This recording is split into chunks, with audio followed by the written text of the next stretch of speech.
hidden in the hearts of men and women who have stepped into the shadows. Yes, I know the nameless terrors of which they dare not speak. Tonight, transcribed, it's the Whistler's strange story, The Lovely Look. It began quietly, matter-of-factly. Charles Belden would have found it difficult to trace it back to the exact moment when he began to feel as he did toward the girl. Certainly it wasn't love at first sight. Somehow he could still tell himself that he was beyond that sort of thing.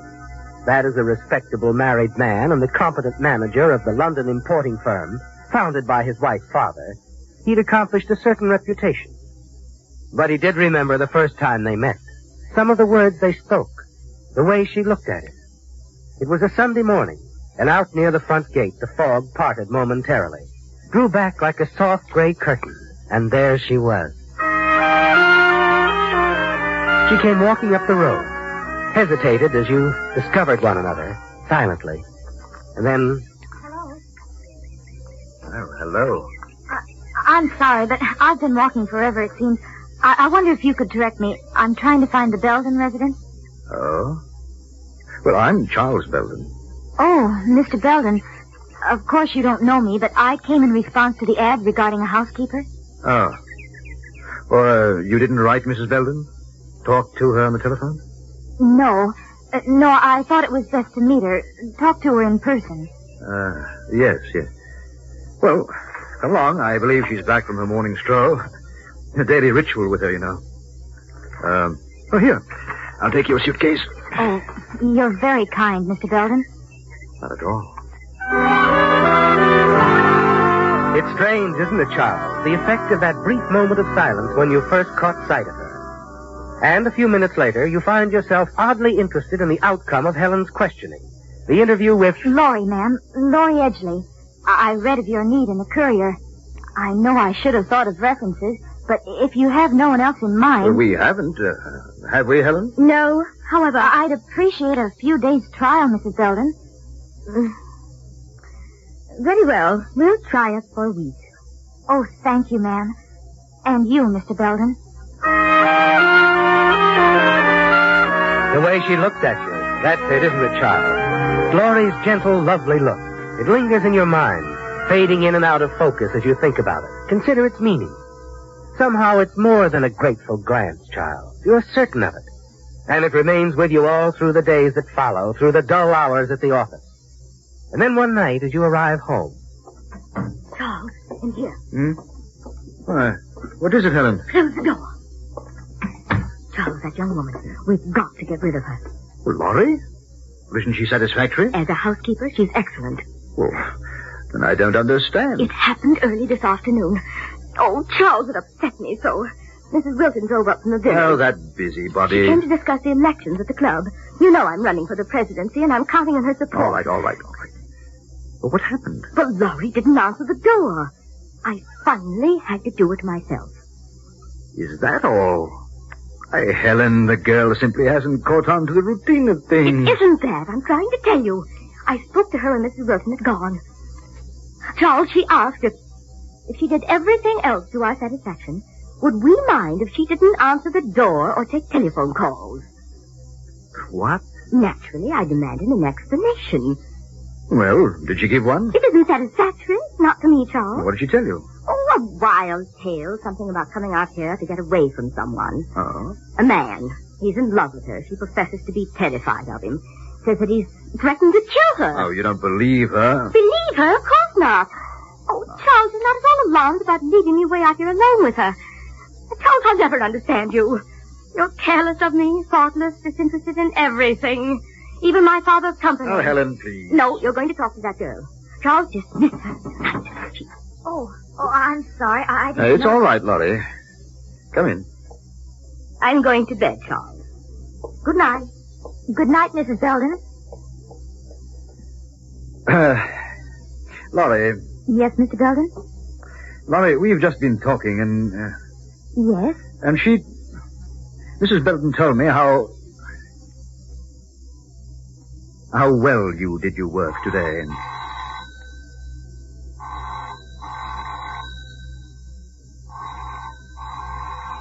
It's all right, Laurie. I'll get that. You don't have to answer the phones at the front door, ever. And you're going to be all right. Right here. Oh, thank you, Mr. Belden. Thank you very much.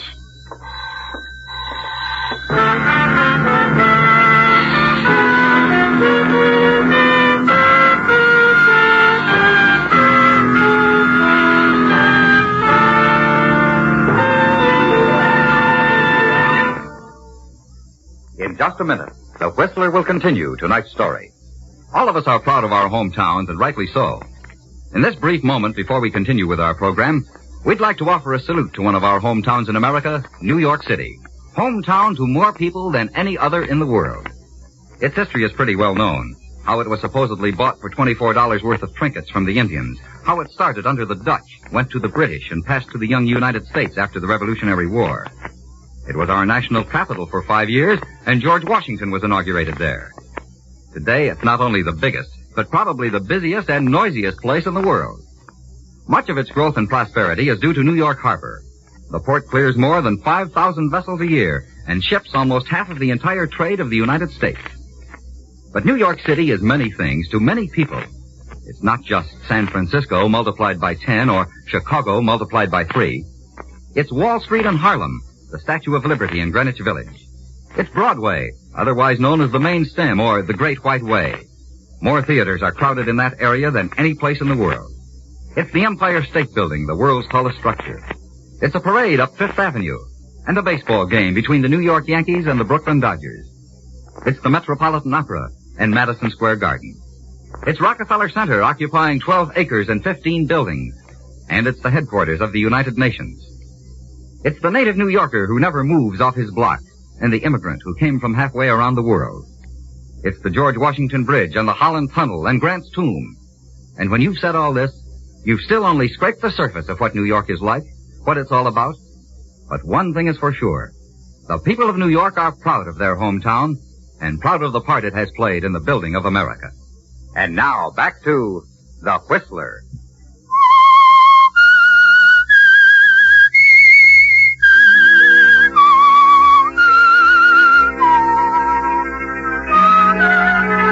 You couldn't dismiss her, could you, Charles? Temporarily, you win Helen over to your way of thinking, and Laurie stays.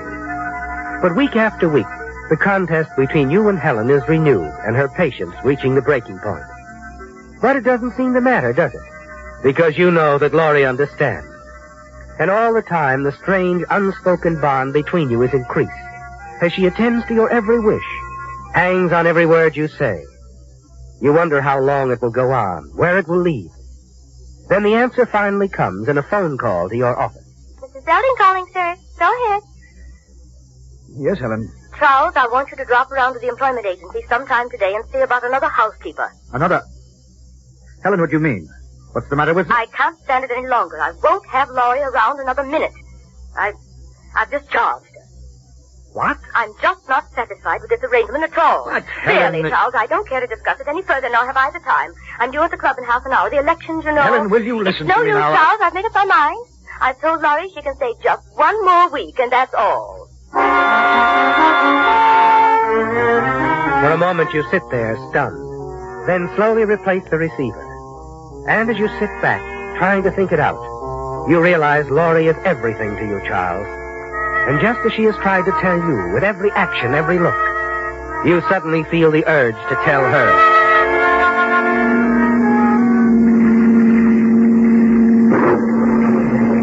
An hour later, you're racing across the English countryside, the rain driving against you as the car swerves perilously along the narrow cliff road. Finally, you swing into the driveway, hurry up the steps, and then into the house. Laurie! Laurie! Then you hear it, the movement in the kitchen. Hurry down the hall, catch sight of her. Laurie! The thunder drowns your voice. She doesn't hear. Move across the kitchen, touch her arm gently. Oh, Laurie, I'm sorry. I didn't mean to startle you.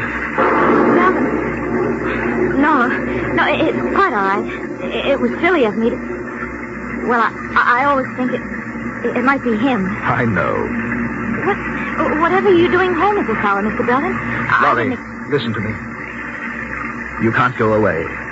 You mustn't. But Mrs. Belden... Oh, no. She's quick-tempered. She says a lot of things she doesn't really mean. Besides, I can't let you go. Well, I suppose I could stay until you got someone else. No, that isn't what I mean, Laurie. It's that I know I'm handling this rather badly. I don't quite know how to say it. You see, I have never really been in love before. In love? Please, Mr. Belden, you mustn't talk that way. I had to let you know how I felt. And once I'm free, well, I don't expect an answer right away, Laurie. But I hope you'll want to think about it. A little. I think I'd better go now, Mr. Belden. You watch Laurie as she hurries out. Somehow you feel confident that she'll want you to find a way to be free, a way to rid yourself of Helen. But that isn't going to be easy, and a divorce would leave you penniless. The importing business, the house, everything belongs to Helen. Later in the library, you're so engrossed with your thoughts, you don't hear the car in the driveway and the sound of the front door. And then... Oh! What? Oh, Helen, I know. You didn't expect me so soon. Well, I thought this was going to be an all-day meeting. It was going to be, yes. By the way, Charles, what are you doing home at this time of day? Oh, well, Really, Charles? I could have saved you this early trip back from town. I should have told you Laurie always goes to the village on her day off. Didn't you know? What do you mean? I know why you came here, darling. You thought I'd be gone all day. You came back to see Laurie, didn't you? Laurie? Oh, that's ridiculous. Is it? Helen, you can't be serious. Oh, stop it, Charles. You take me for a complete fool. I've noticed the way you watch her, that stupid look on your face, mooning about like a schoolboy. Really? Helen, you're imagining things. Indeed. I tell you, Helen... Oh, you're so amusing, Charles. Do you think for one moment she'd be interested in you? Helen, that's enough. You're so terribly dull, darling. So unromantic. Helen? I feel sorry for you. But you'll get over it. Laurie's gone. You'll go back to your rose garden, your pipe collection. And you'll still have me, won't you, darling? Charles, where are you going? Charles?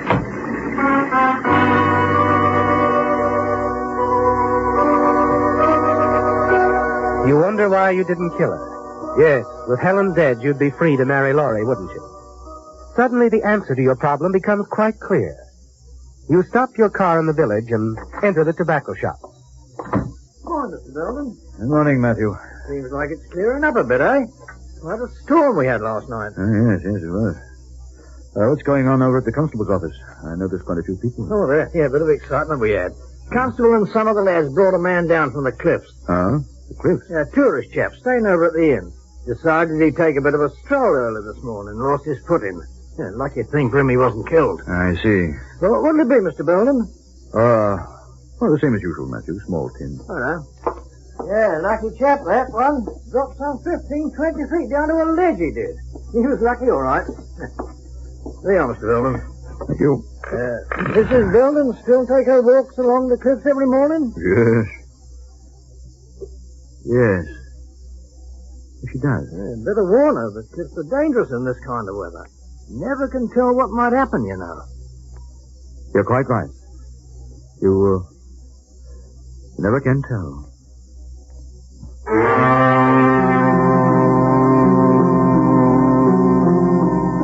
That's it, isn't it, Charles? An accident on the cliff, and you're free. Everyone knows of Helen's daily walks. Yeah.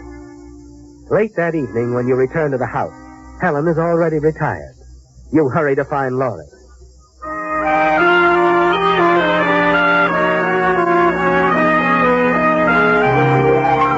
As you step into the half-darkened library, you see her standing by the window, staring out into the garden. You approach within a few feet of her. Laurie, don't turn around. Don't say anything. Just listen to me. I found a way to be free of Helen. But first I've got to know how you feel. I've got to know if you want me to go ahead with it. Now, listen, Laurie. This is very important. You will not be implicated. Now, you don't have to answer me. You don't have to say a thing, Laurie. Unless you want to stop me. Laurie, shall I go ahead with it?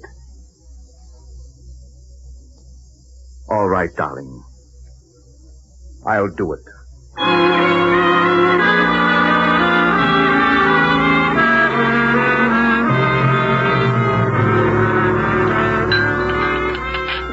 Oh, good morning, Charles. Morning, my dear. My, you're up bright and early. Rather a surprise. We haven't had breakfast together in ages. Yes. Well, I wanted to catch you before you left the house. You are going for a walk this morning. I thought I would. The rain has stopped. But why do you ask? Helen, well, it might sound odd to you. Early in our marriage, we used to go for walks together. It seemed that we were able to talk out so many things. That's true, Charles. I was wondering, couldn't I walk along with you now, this morning? What? We'll walk along the cliffs, like we did before. Well, I'll get my clothes. And, Charles, Yes? I'm glad that you thought of this. Good. I think it will settle a lot of things, Helen. For both of us.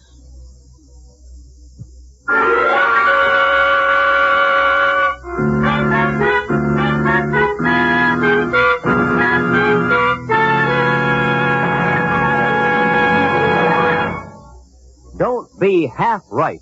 Use USAFI. For example, how many of our United States presidents were former lawyers? 11? No, that's only half right. Brush up on your American history.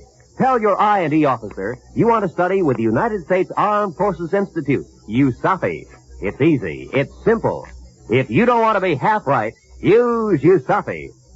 And now back to The Whistler.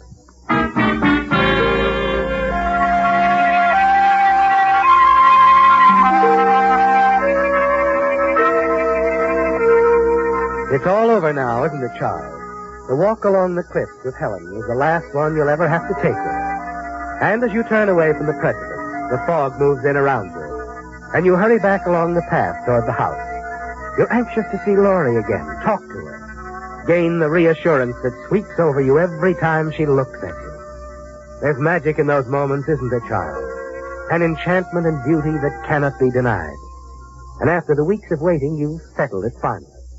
And Laurie need never leave the house that will now be yours. Laurie! Laurie! Oh, there you are. Oh, is something wrong? No, Laurie. It's over. Exactly as I said. Over? It'll seem like an accident, Laurie. I'm sure of it. It happened to someone from the hotel in the village. They'll think it was the same with Helen. Your wife? Oh, don't you understand, Laurie? Helen's dead. Now, if they come around, just tell them we missed her this morning. Thought she'd gone for a walk. You killed her? Laurie, No, don't come near me. Don't touch me. Laurie! She turns, hurries away. You take a few steps after her, and then stop. It's the shock, isn't it, Charles? You can feel it yourself now. The realization of what you've done. But you'll be all right, and so will Laurie. You wonder if you should go on to the office and give her time to think. Then suddenly you hear the sound of Helen's car from the drive and rush to the window. Laurie! Driving toward the village. Good Lord! Racing after her in your own car, a dozen thoughts pound in your mind as you wonder what you've done wrong. Perhaps it was the way you told her, the suddenness of it, the cold shock. And then you see Helen's car parked at the curb. You stop, step out, and realize too late that you have followed Laurie right to the constable's office where he is talking to her. And then as you turn to hurry away... Just a minute, Belden. What? I wouldn't try to get back in that car if I were you. What's the matter, Constable? I have a few questions to ask you. Laurie here tells me you killed your wife. She told you? Yes? Just now. But she was in on it herself. She knew I was going to do it. I told her. And she didn't stop me.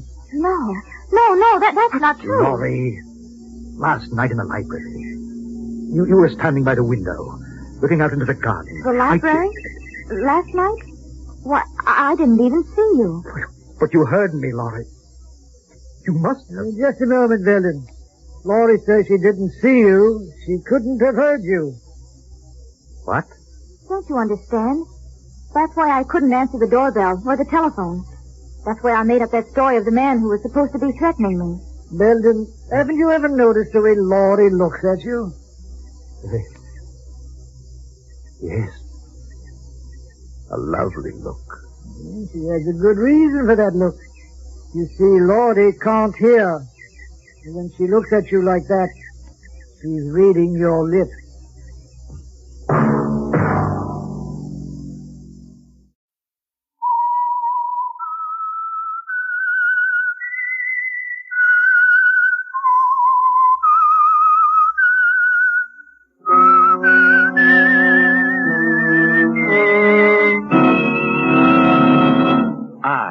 I'm the Whistler, and I know many things, for I walk by night. I know many strange tales hidden in the hearts of men and women who have stepped into the shadows. Yes, I know the nameless terrors of which they dare not speak. Tonight, transcribed, it's the Whistler's strange story, Letters from Aaron Burr.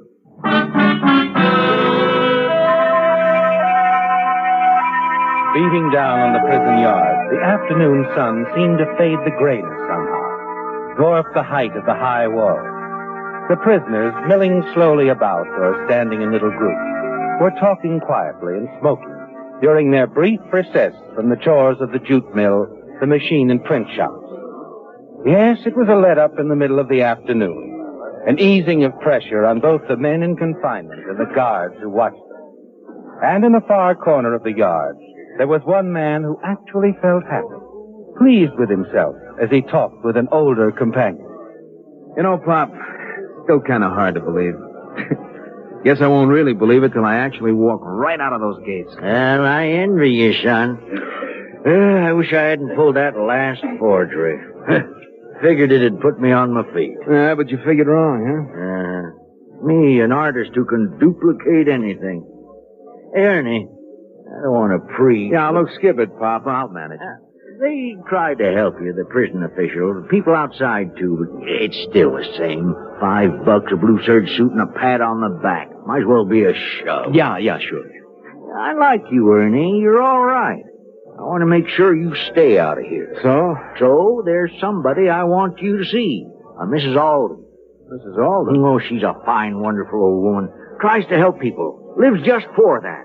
Now, you go see her tomorrow afternoon. Tell her I'm well. Talk to her. Yeah, I'll talk to her, Pop, about you. Oh, about yourself. If you need anything, well, she's prominent in the Community Aid Society. Look, Pop, I'll see Mrs. Alden for you, but I'm not looking for any handouts.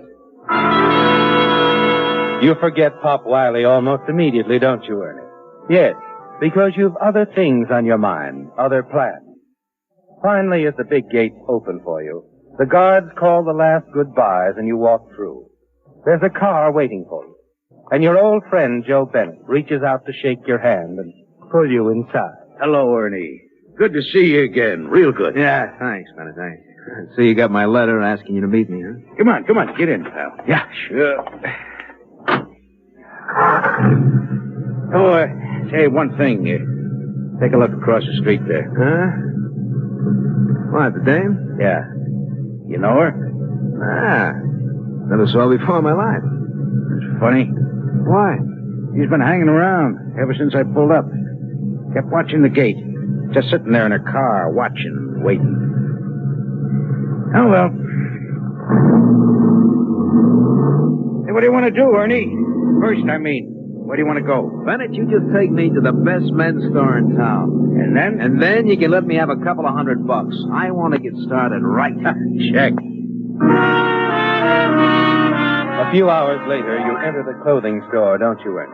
Buy the suit you've been dreaming about. You've some time to kill while the tailor in the clothing store makes some hurried alterations on the new suit. And you walk across the street to a small bar. You're about to slide onto a stool when you see something in the mirror. The girl again, taking a booth only a few feet away. You turn and walk over to her. Well, something on your mind, honey? I beg your pardon. And I beg yours, only I shouldn't. Because you've been following me, sweetheart, all morning, ever since I checked out of my, my last hotel. If you'd sit down, I'll try to explain. All right, baby, I'm listening.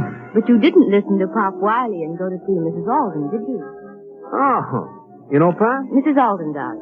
I work for her. Sort of a watchdog to see that the charity cases don't go astray? Not a watchdog, a social secretary. And not charity. Oh, no. Just a helping hand. All words. What do you get out of it, honey, huh? Not a living. I donate my time. Not all of it, of course, but I'm there every evening. I also have a curio shop. You know, antiques, old manuscripts, objects of art. Baby, I think a couple of martinis would be objects of art right now, may I? Oh, see. I know how little you... How little you poor boys are given to start out again in the cold, cold world. Oh, you're wrong, honey, about me. I don't need a helping hand, a kind word, or a loose buck. And don't let the blue surge fool you. I'm changing that, too, baby. Oh? Yeah. You won't even know me. Just bought me a complete new outfit. Tell how to make a few alterations. You know, cuffs, sleeves, padding in the shoulders. Really?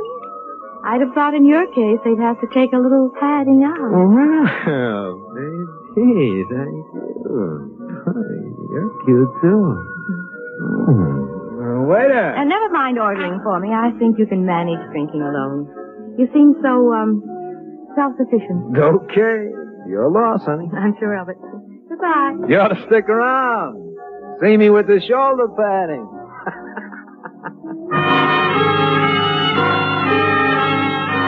You return to the clothing store and change to your new suit. As you leave, you look around, half expecting to see the girl again. You feel better now, don't you, Ernie, with a new suit on?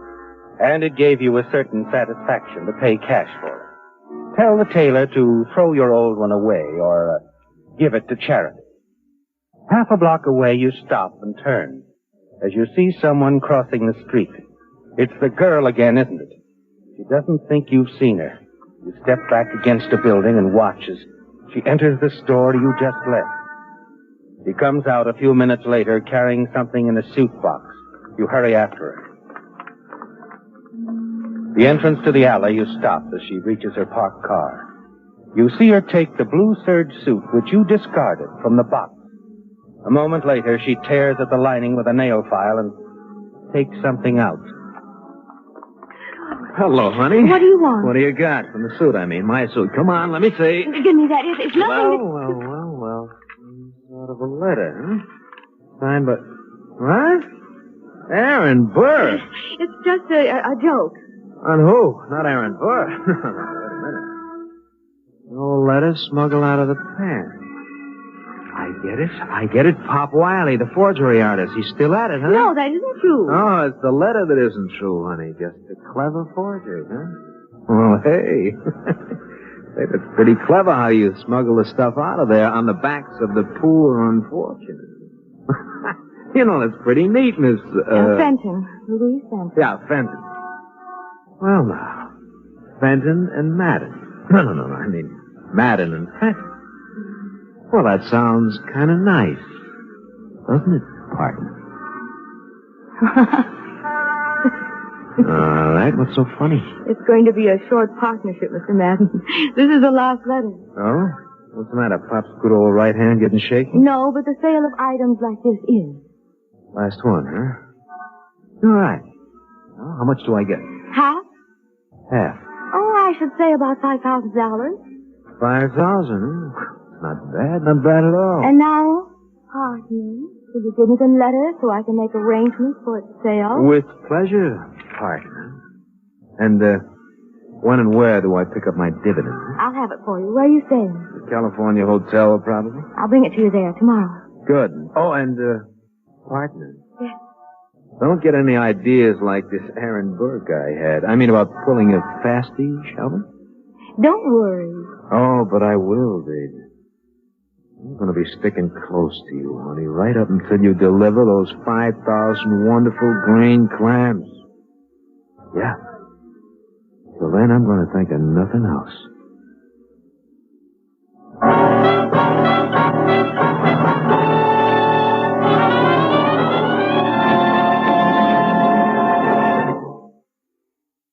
In just a minute, the Whistler will continue tonight's story. All of us are proud of our hometowns, and rightly so. In this brief moment before we continue with our program, we'd like to offer a salute to one of our hometowns in America, New Orleans, Louisiana. It has a colorful and fascinating history that dates back to the year 1718 when the French founded it and named it in honor of the Duke of Orleans. Later, it was part of the Spanish Empire in America and became part of the United States under the terms of the Louisiana Purchase. Thus, New Orleans has been under 3 flags. As a memento of the old days, the city has a French Quarter which holds a fascination for tourists and for gourmets. The narrow streets are crowned by the iron trellised balconies of quaint old dwellings and shops. The restaurants are world famous for their good food. New Orleans is sometimes called America's most interesting city, and it is a unique combination of the old world romance and modern progress. It is the greatest distribution center in the South and the second greatest port of the United States, with its 11-mile system of state-owned and controlled docks along the riverfront. The Mississippi River is the heart of modern New Orleans industry. Everything centers about it. From its docks are shipped oil, sulfur, salt, molasses, sugar, and furs. Here comes much of the nation's trade with South America, and on up the river to Chicago, to Canadian ports through the Great Lakes, and to New York through the Erie Canal. New Orleans is the gateway to some 15,000 miles of navigable waterways. The most spectacular and gayest festival in the United States is held in New Orleans, the Mardi Gras, which involves a week of carnival and reaches the climax on Shrove Tuesday, the day before the beginning of Lent. Whether it's a matter of pleasure or business, whether you admire the charm and grace of old-world settings or the beauty of the modern city, New Orleans is proud of the part it has played in the building of America. And now, back to The Whistler.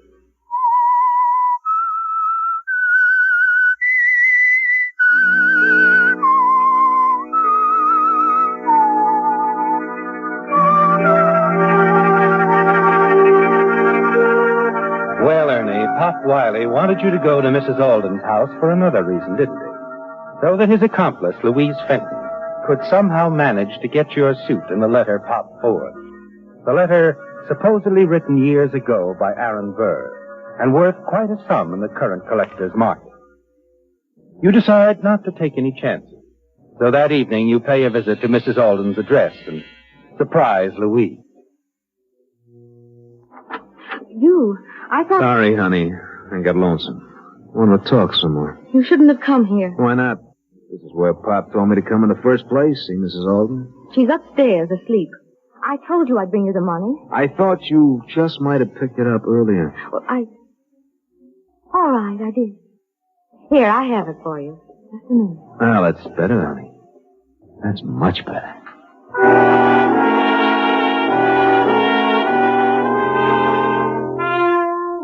Yes, Ernie. Louise gives you your share of the money for the sale of the letter.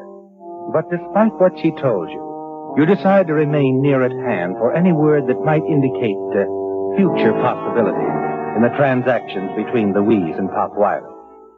It comes sooner than you expected, when a few days later you drop in at Louise's curio shop and overhear a telephone That's conversation. right, Mr. Schlegel. I'll have the Aaron Burr letter for you Tuesday evening. What's that? Yes, of course, Mr. Schlegel. You'll have the money? Yes. My price is $25,000. All right. Tuesday.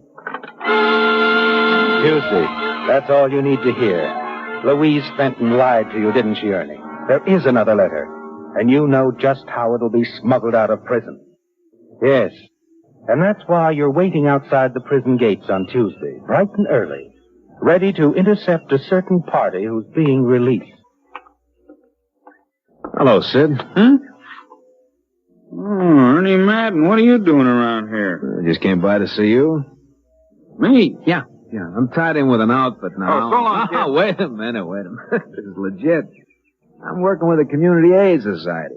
An old lady named Mrs. Alden runs it. Oh, yeah, her. Yeah, Pop made me promise I'd see her, but I changed my mind. I don't want a charity. All right. You don't have to talk to her. You don't want her, but look, she gave me the dough for a suit for you. What's wrong with the one I got on? Okay, so it ain't the last word. Look, I'll see you around, huh? All right. Look, if you feel that way about it, come on.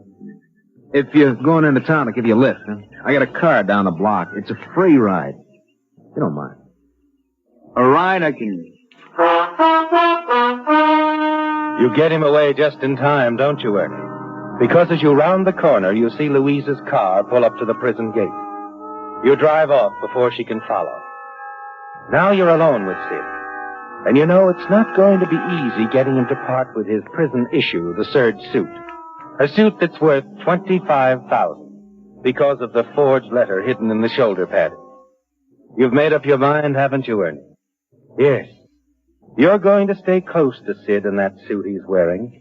And you do in the hours that follow as you drive him several places while he tries to find a girl he used to know. Now, look, why don't we go over to my place, huh? Got a room uptown, nice place to relax, take your coat off, have a couple of drinks, huh? Well, no. Oh, look, Ernie, there's a drugstore up ahead. If you can park along here, I'd like to phone her again. Oh, come on, relax. And you don't have to wait, pal. I took up enough of your time already. It's been swell. No, I don't mind at all, Sid. Got nothing else to do anyway. I'll wait for you.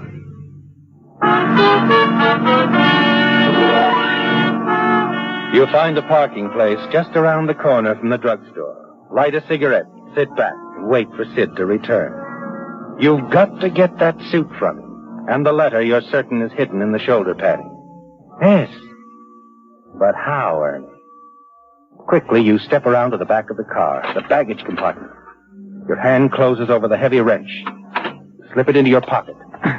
And then you're just easing in behind the wheel again when Sid joins you. She still don't answer. That's tough. Hey, Ernie, I've been thinking about seeing my girl and everything. That offer you made this morning, still good? What? What did you say? So, a nice old lady wants to buy me a classy outfit. So what's wrong with that, huh? Makes her happy? What I got against making an old lady happy? Yeah.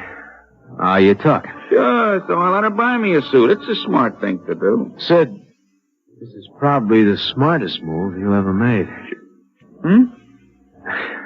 Skip it.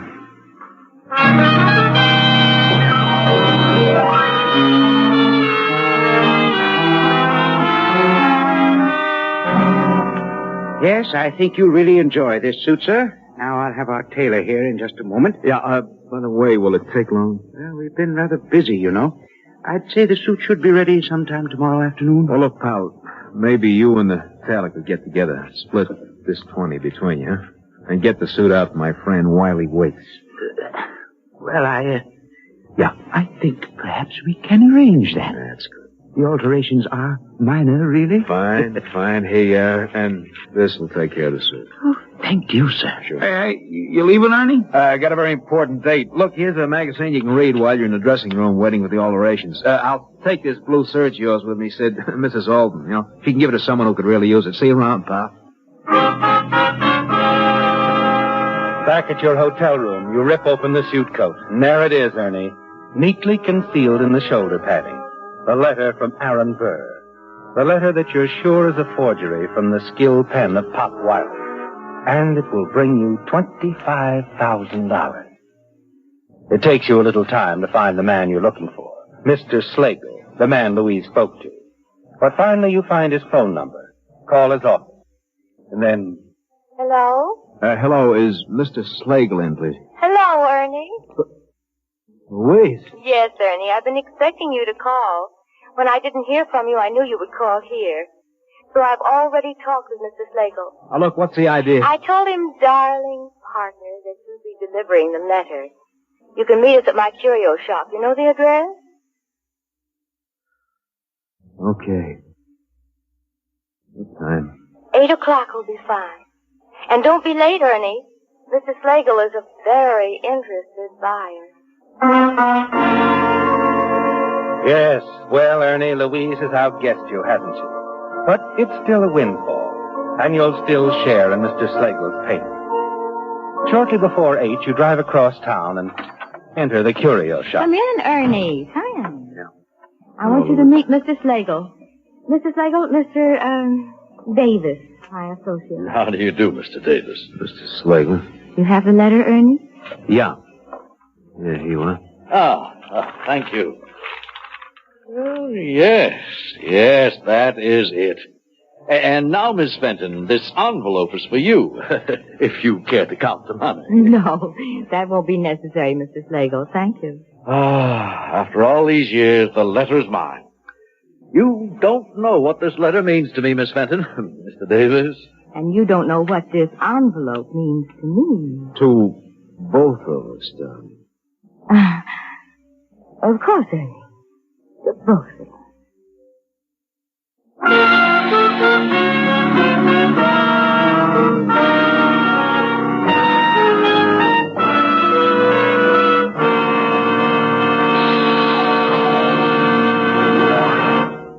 Don't be half right. Use Usafi.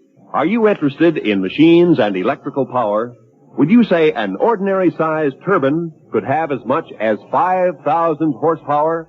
No, that's only half right. Brush up on your mechanics. Tell your I&E officer you want to study with the United States Armed Forces Institute, USAFI. It's easy. It's simple. If you don't want to be half right, use USAFI. And now back to The Whistler.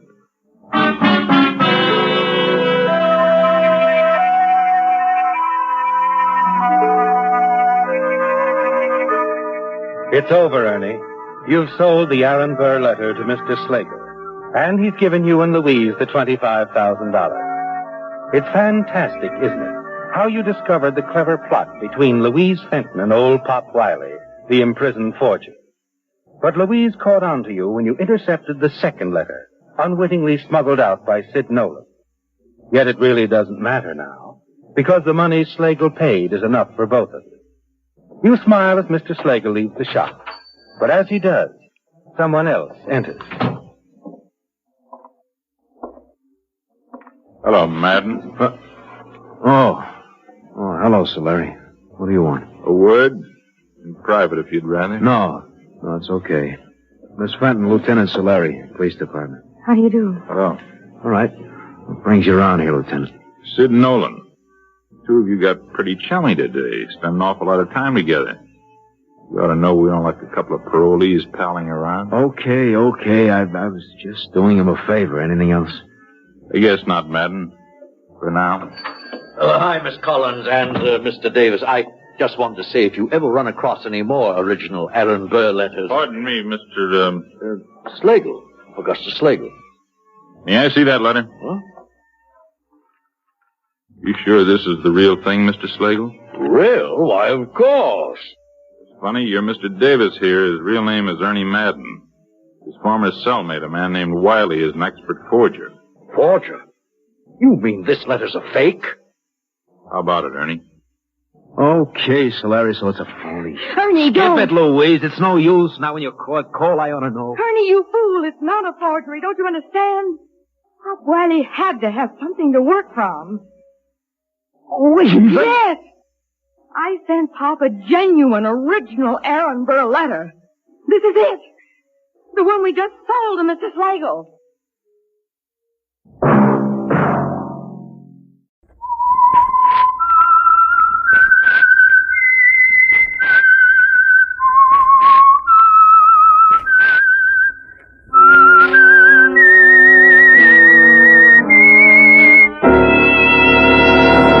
I am the Whistler, and I know many things, for I walk by night. I know many strange tales hidden in the hearts of men and women who have stepped into the shadows. Yes, I know the nameless terrors of which they dare not speak. And now for the Signal Oil Company, the Whistler's Strange Story. Partners in Crime.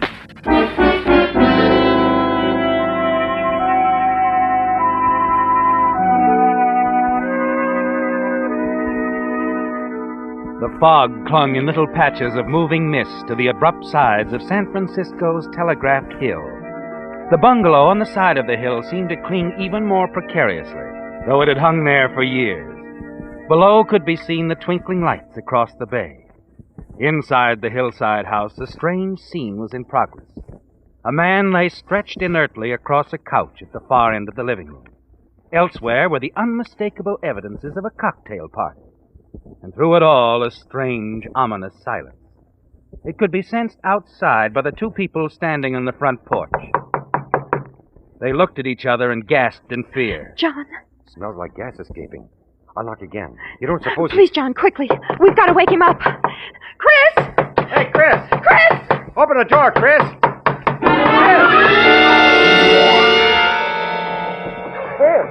Oh. You hear them, don't you, Chris? The muffled shouts, and you can smell the faint, oddly sweet odor of escaping gas, too. You don't know how long you've been lying on the couch. You only know that your muscles won't seem to tune in with your brain and respond. You try again, but it's... Oh, no use.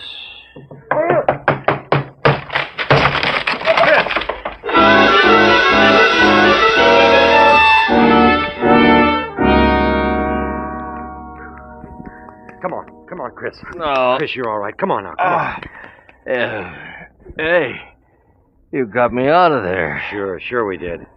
He's all right. Oh, Chris, yeah, I'm okay. Oh, that was close. Better stay with him a while, Eve. Yes, of course I will. It's a good thing we came back, John. If your wife Helen hadn't forgotten her gloves... Yeah, first time it's been a good thing. The way she leaves things. Well, thank goodness she did this time. Well, nothing more I can do. Better get back to the car. Helen will be wondering what's happened. Take care of yourself, Chris, boy. Leave these windows open like this and let the place air out. You can get that door fixed in the morning. Oh, yes, thanks, John. I'm okay now. Good night, John. And explain to Helen why I'm staying here. Sure, I will. Chris. Well, darling, you could have been killed. Yeah. Bad accident, huh? Was it, Chris? Was it an accident? That's the second time in 2 weeks. The last time it was the brakes on your car. Just coincidence, and Eve. What about your partner, Fred? He was nearly killed twice last month. Chris, I can't believe these things are accidental. Oh, sure they are. They've got to be. I was careless about the brakes on the car, yes. Tonight, well, a little too much to drink. Maybe you left the gas jet on in the stove. I don't believe it.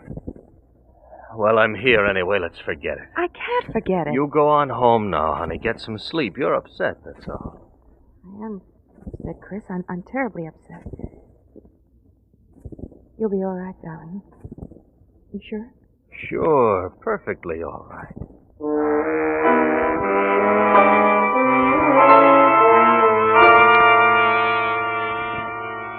You don't believe your own words, do you, Chris? Eve's suspicion that it was more than an accident is an opinion you're sure is a fact. And the things that happened to your partner, Freddie Stacy, you know they weren't accidents either. The following day, you remain at home, staying completely away from the office, in which you and Freddie operate a literary agency. And that night, your girlfriend, Eve Leland, drops by again, and the two of you are having cocktails together. Eve is still apprehensive. Chris, you've got to do something about this. Go away, perhaps. Oh, stop it. Don't let your imagination run wild, Eve. It isn't imagination, Chris. All right. So there's a wild man loose in town trying to kill me, huh? Me, Chris Matthews, who does nothing any more precarious than run a literary agency? Something else.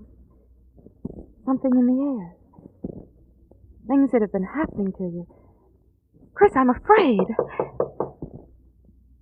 You expecting anyone, Chris? No, I wasn't. Better get it. Shall I go? I'll get it.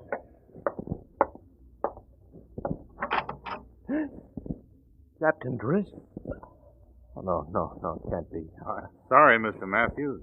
You are Chris Matthews, aren't you? Yes, that's right. You look like my brother. I look very much like my brother, Captain Driscoll. Oh. Yeah, permit me, sir. I'm Lieutenant Driscoll, Canadian Intelligence Service. Oh, I see. Oh, I'm sorry, the shock of the resemblance. Come in, won't you? Well, I'm sorry to interrupt you like this. Oh, excuse me, miss. Oh, Lieutenant, this is my fiancée, Miss Eve Leland. Eve, Lieutenant Driscoll. Miss Leland? How do you do, Lieutenant? Get you a drink, Lieutenant. Scotch, maybe? Perfect. Yeah. No, your brother and I, the captain, we were very close friends. I know. Yes, my brother, he was quite a man. He's dead? He was killed, miss. Shot only last year. Who did it is still a mystery. Your drink, Lieutenant. Oh, thank you. You haven't any idea why your brother was killed? Why, no, Miss Leland. His mission perhaps had something to do with it. He was also in intelligence. And at the time, unfortunately, he was assigned to protect the most valuable item being sent from France to a Canadian museum. Yes, a royal dagger of some sort, wasn't it, Lieutenant? Yeah, a most valuable one, jewel encrusted and once owned by Louis XIV. It was worth millions of francs. And it wasn't recovered? No, it wasn't, miss. In fact, the king's dagger is the one clue to my brother's murder. I see. Oh, please, now that's enough of me and my problem. I only looked you up, Mr. Matthews, because I knew you and my brother were friends. Yes, I'm very glad you came by. I'll tell my partner, Freddie Stacy. He was with me in that little French village when your brother was killed. Oh, yes. You were touring together for your firm, I believe you wrote. Yeah, tried to pick up a few more rare old volumes before all of them are lost to the world. Yeah. Where are you staying, Lieutenant? I'd like to. Oh, I'm at the cliff, but I'm afraid the length of my stay. At least I know. Who can tell you might have to be here longer. Oh, meanwhile, it's been nice to just have seen you, talk to you, and you, miss. I must get along now. Oh, no. You can have another drink. Sit a while, Lieutenant. Give me at least some news to take to my partner in the morning. Well, if you insist. I do. And I'll get working on a couple more drinks here. $3. Remember me? Oh, of course. I'm sorry. Kind of a shock, you know, Lieutenant. You're popping in here and looking so much like your brother. Yes, I know.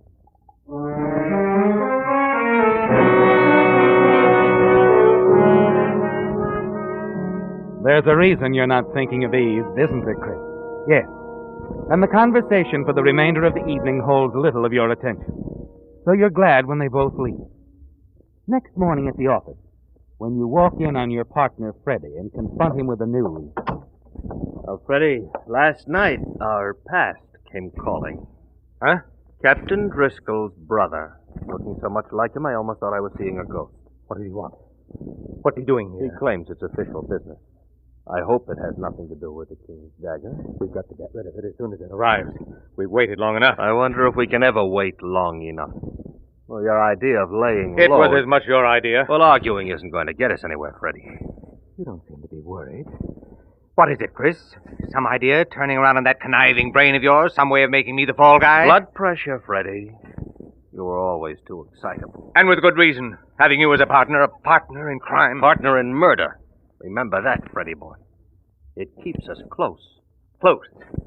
And where are we? Where are we is right. We haven't even got that little diamond-studded weapon in our possession. You know it's arriving in a few days. If we can trust your sailor friend Higgins. I told you we can. I've told you a dozen times. Oh, Freddie, let's stop this. Look where it's leading us. Feeling this way. Hating each other so that we could... What do you mean by that? I mean the 2 accidents I've had this week. Well, I've had 2 myself. What are you implying? That I'd best get rid of you before you get rid of me, Freddie. Nonsense. You talk like a fool. Do I? Do I really? You know, I've had a terribly strong hunch about something. Yes? A hunch that one of us, one or the other, will be quite dead when Higgins' ship pulls into San Francisco Harbor. Don't say that. I can't help it, Freddie. It's on my mind.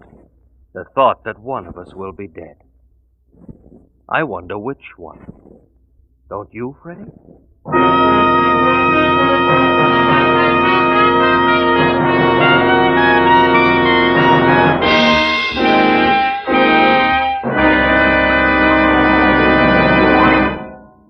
How fast will your car pick up? Pick up? Just try a tank full of signal ethyl and see. How easily will your car climb a hill? Climb a hill? Just try a tankful of Signal Ethyl and see. You'll see the peppiest, most thrilling performance your car is capable of. After all, Signal Ethyl, the premium grade of Signal's famous Go Farther gasoline, is a true super fuel, engineered to bring out the best in any car of any age, engineered to put real get-up and go under your toe, engineered to float you smoothly and high over hills that make other cars complain and shift. The kind of driving that's really fun. So, just for fun, why not treat your car to a tank full of Signal Ethyl and see? See for yourself.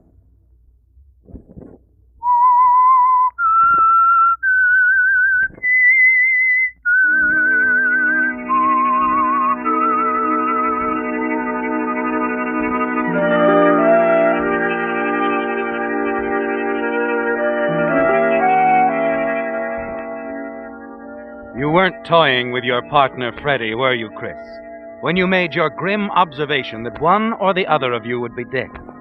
No, you believe it, because you think now that that's the only way it can be. You no longer trust one another.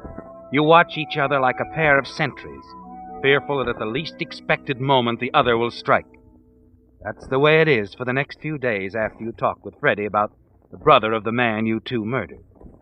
You decide your partner must die soon, and you must take over the Louis XIV dagger yourself. Dispose of it as quickly and as quietly as possible. That's why you keep in constant contact with the steamship office. Call them again when you notice in the papers that Higgins' ship is listed under delayed arrival. Hello. Hello. I'd like to get some shipping information, please. What information do you wish, sir? There's a ship, the Algonquin, due in tomorrow. It's listed as delayed in today's paper, and I wonder if you... One moment, sir. I'm checking. Oh, yes. There's been a change in its cars. Repairs or something, sir. The Algonquin is stopping at San Pedro before it puts in here. Just a short delay, sir. Thanks.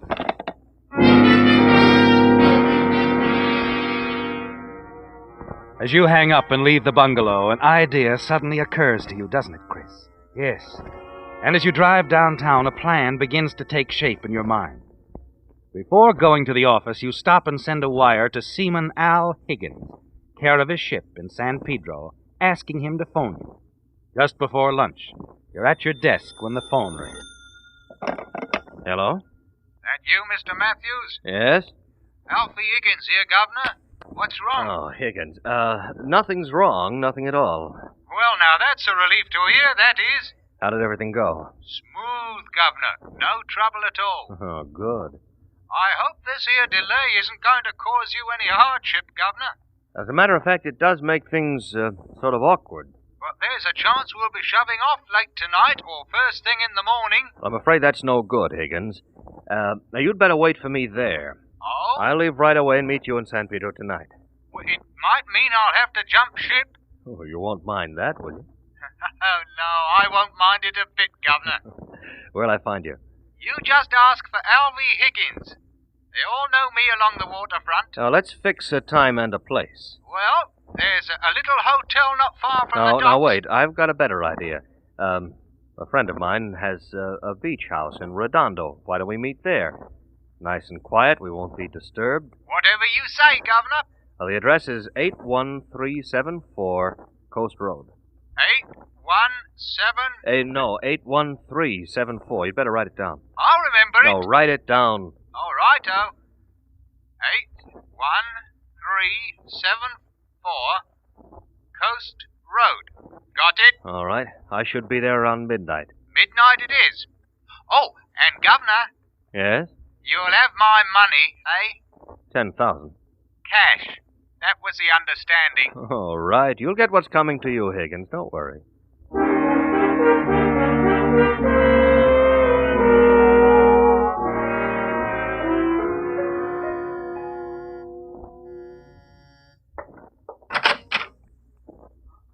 Oh, Chris, darling. Hello, Eve.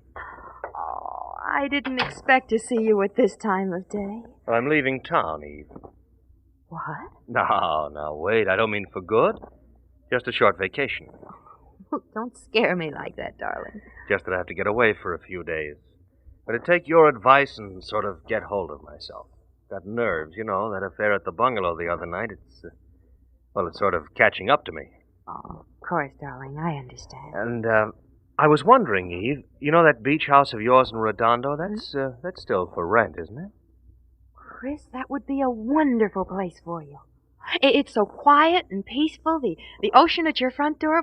Well, we could drive down there tonight. Well, if you don't mind, Eve, I'd rather be alone for the first few days. You understand? I'm going to miss you. I'm going to miss you. When are you leaving? Right away. My stuff's packed and the car's downstairs. All right, I'll get the housekeep for you. Oh, thanks. Oh, and Eve, I'd rather you told no one where I am. Not at first, anyway. Oh? Well, I'm thinking about Freddie. You know how he worries about the firm. Something would come up at the office, he'd be on the phone pestering me. I just don't want to be bothered. All right, darling. I won't tell a soul.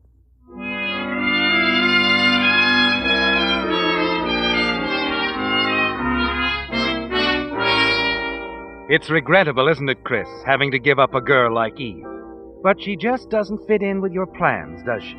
You've made up your mind, know exactly what you're going to do. Once you take care of Alvy Higgins, you'll drive on into Mexico with the King's Dagger, contact the interested buyers from there. After you've received your money, you can drop out of sight, and neither Freddie nor Eve will ever find you.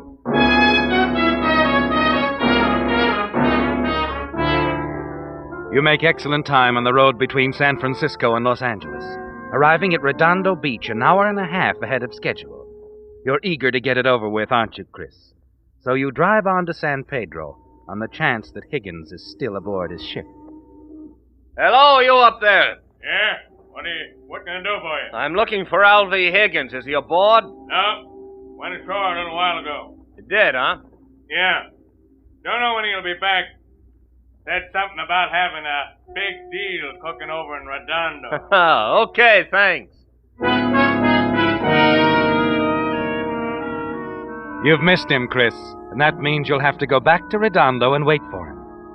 You walk back to your car, and as you get in, you sense a sudden movement behind you, and then the cold, unmistakable feel of a gun in the back of your head. Hello, Chris. Freddie? Surprised? You see, I took the trouble to call the steamship line, too. And when you didn't come back to the office this afternoon, I got a hunch you'd be headed this way. Look, Freddie, can't we talk this Sorry, no deal.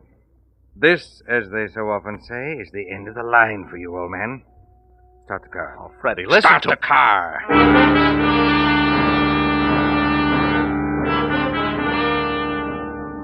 Your heart is pounding in your throat as you drive along the dark, deserted streets of the waterfront district. The panic within you mounts, doesn't it, Chris? Your mind spinning furiously, desperately seeking a way to outwit Freddie. All right, Chris. Stop here.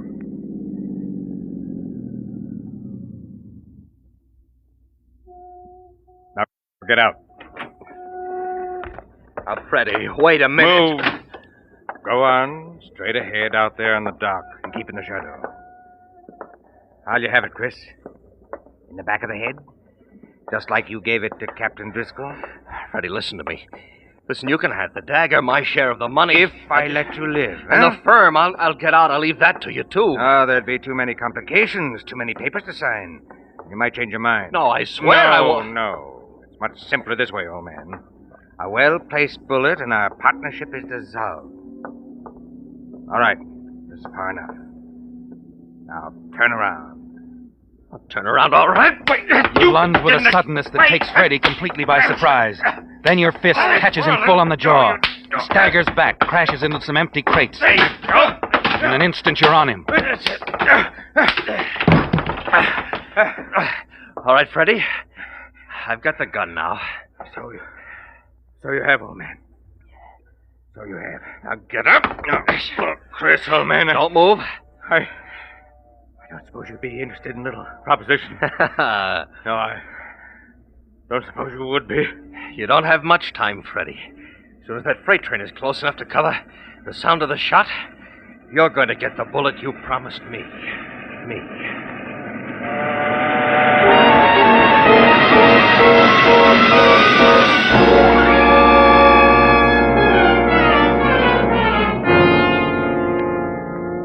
It's all over quickly, isn't it, Chris?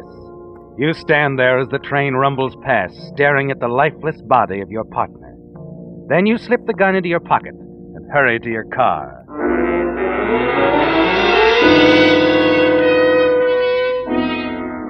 A half an hour later, you're at the beach house in Redondo. It's only a few minutes after 12, but you're pacing the floor nervously, occasionally stopping to glance out the window. Higgins is late, isn't he? And as the minutes drag by, you begin to wonder if something has happened to him. Then finally, you hear a car pull up outside. As you hurry to the door, your hand slips around the gun in your pocket.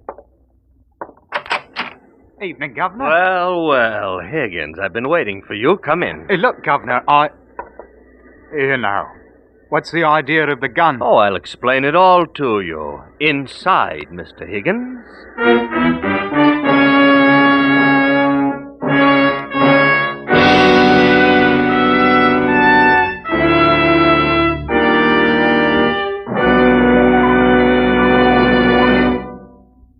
When you need gasoline or a quart of oil, a free map, or any of the numerous other services and conveniences for which you rely on service stations, have you ever wondered what you would do if service stations were few and far between, or if they operated limited hours like banks? Fortunately, however, you don't have to worry about this because there are 200,000 service stations throughout the states to deliver the 40 billion gallons of gasoline Americans now use per year. And 15,000 independent oil marketing companies working in free competition are constantly striving to furnish ever finer petroleum products at lower prices. As a result of this free competition, although prices of so many things have skyrocketed, gasoline itself today costs no more than it did 25 years ago. Only gasoline taxes are higher. But the quality of today's gasoline is so much better, 2 gallons now go as far as 3 used to. I tell you these facts because throughout America this week is officially known as Oil Progress Week. But when you consider that U.S. oil companies spend over $100 million on research each year, and oil scientists have created more than 8,000 new inventions in the last 5 years, it would be much more accurate to say every week in free America is Oil Progress Week.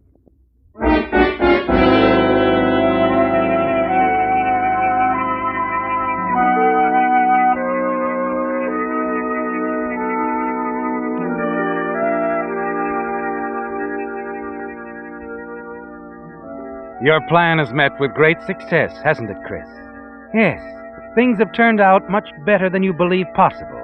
Your partner, Freddie Stacy, is out of the way for good. And now all you have to do is get the King's jewel dagger from Higgins, rid yourself of him as you did Freddie, and then go to Mexico. Once you're safely across the border, you're certain that you can complete the sale of your rare and highly valuable merchandise. With Freddie dead, you can then return to the United States, enjoy your new wealth with ease. $100,000. A lot of money, isn't it, Chris? The ancient item will bring that, you know. 100,000. All yours. All right, Higgins, suppose we start with the dagger. Hand it over. I ain't got it. What? I ain't got it. Oh, you're lying. Hold still. Here now, half a mo. What's this? You give me that, that's mine. An envelope? Money. Lots of money. Where'd you get this, Higgins? Mr. Freddie. I give him that blasted dagger or whatever it was. You what? That's right. I ran into him just as I was leaving the ship tonight. I told him I was expecting you, but he said you couldn't make it. You gave Freddie the dagger.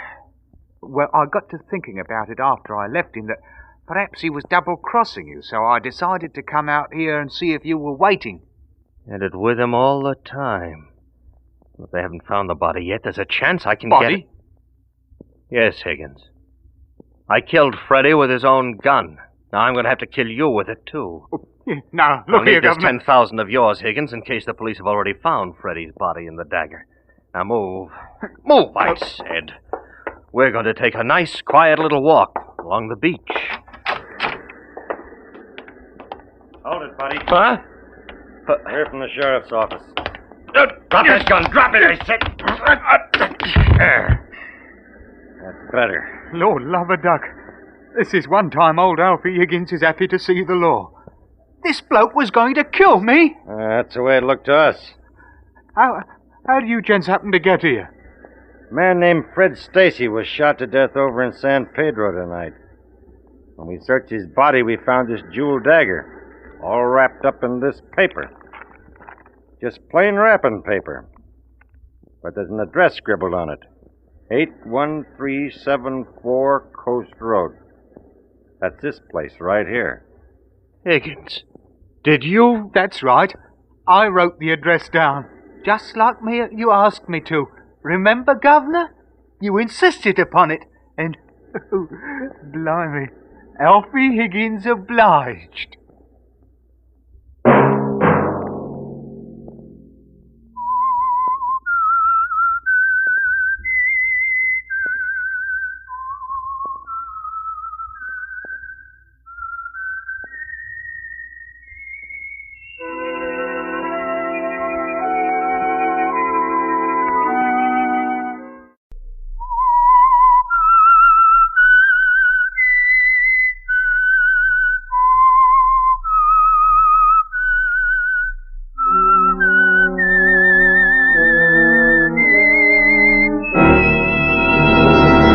I am the Whistler, and I know many things, for I walk by night.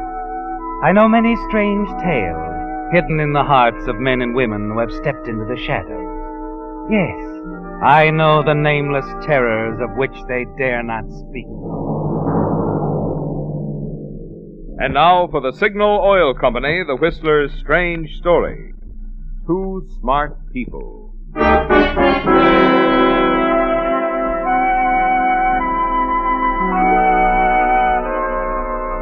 The story of the two people sitting quietly together over their cocktails in a hotel suite in San Francisco began weeks before on a speeding transcontinental train. The two people were not sitting together. Corinne Sloane, as a matter of fact, was paying very little attention to the man sitting across the car. On the other hand, she was paying a great deal of attention to the things being said to her by one Mr. Kuvar, a stoutish gentleman who seemed anxious to impress his beauteous listener. Importing is a highly fascinating business, Miss Sloane. It takes years to know your way around in it. Exporting and importing. Why, the very words conjure excitement, Mr. Kuvar. And you must make a great deal of money. Let me order you another drink, Miss Sloane. Oh, no, I still haven't finished this one. Been talking so much here, I've scarcely touched mine. Oh, well, it's also very interesting. This is a business trip, too? Yes.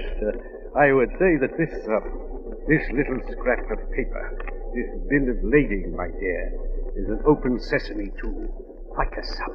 Bill of lading? I don't even know what one is. Oh, I'm sorry. Too much talk about business anyway.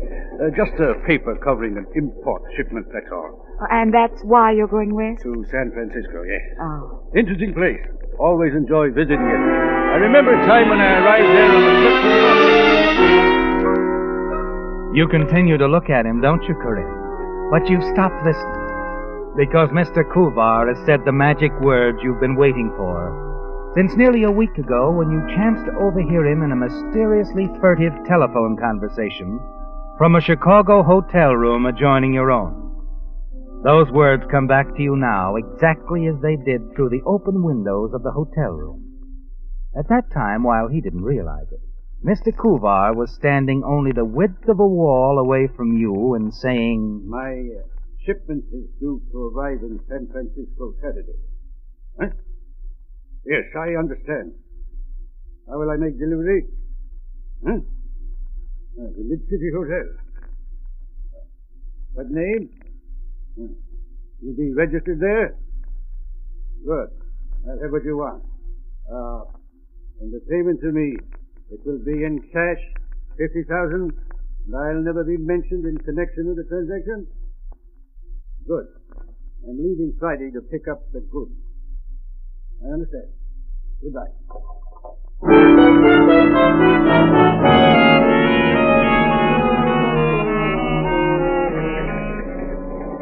That short conversation you overheard is what brought you on this train, isn't it, Corinne? Caused your accidental meeting and conversations with Mr. Kuvar. And now you're well prepared for your next move. A tiny white tablet hidden in your glove. You glance around the car. There's only you, Kuvar, and the man sitting across the way. Your gloved hand darts out swiftly, passing over Kuvar's unfinished cocktail. And then you sit back, wait, and appear interested in his rambling story. The captain himself said he'd never brought his ship through a worse fog, when suddenly we passed through the Golden Gate, and the fog parted, and there in all its splendor was this beautiful city in the hills. Magnificent, my dear. I'll never forget it. Never. My, you tell it so graphically, I can almost see it in your words.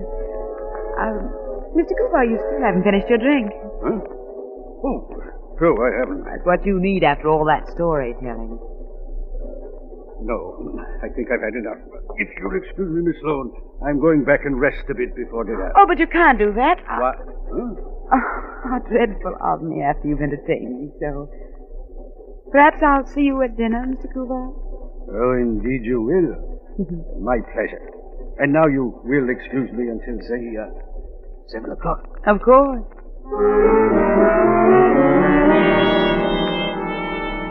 He walks away without touching his drink. A moment later, the man across from you gets up and leaves the car, too. Sitting there alone, you wonder what your next step will be.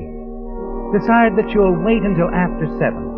Search Kuvar's compartment while he's waiting for you in the dining car. The time passes slowly. Then at 15:15, you pry the door, look inside. Mr. Kuvar! Mr. Kuvar, what's happened? Did you fall? What? You stop, almost ready to step out, call the conductor. When you think of something else, quickly you search the unconscious man for the precious bill of lading. You look in his wallet, briefcase, search the room and his luggage. But it isn't anywhere to be found. Is it, Corinne? Someone else. Someone else got it. I better get out of here.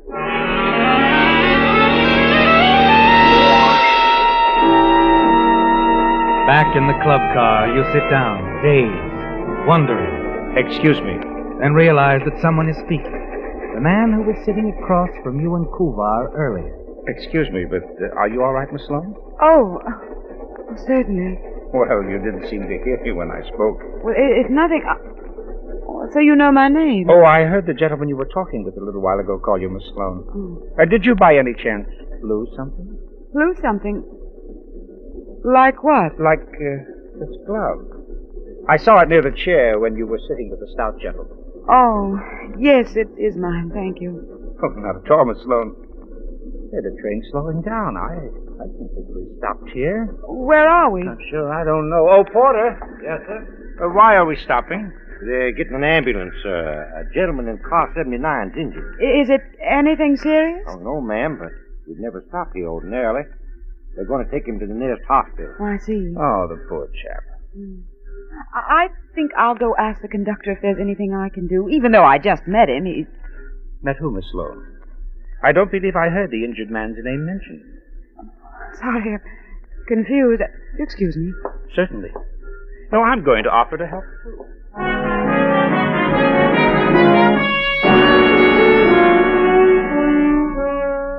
It was a terrible slip of the tongue, wasn't it, Corinne? Indicating to the strange young man that you knew who was injured before anyone had even mentioned his name.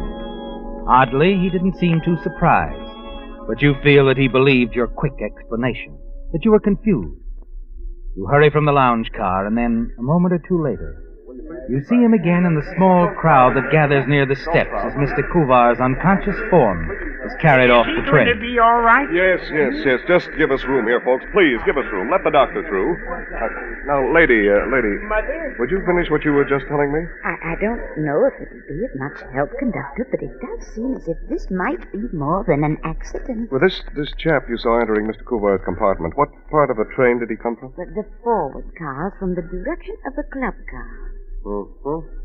You mean he could have stepped in there, struck the gentleman? You look up, Corinne, just in time to catch the expression on the face of the man who sat across from you, handed your glove back just a little while ago.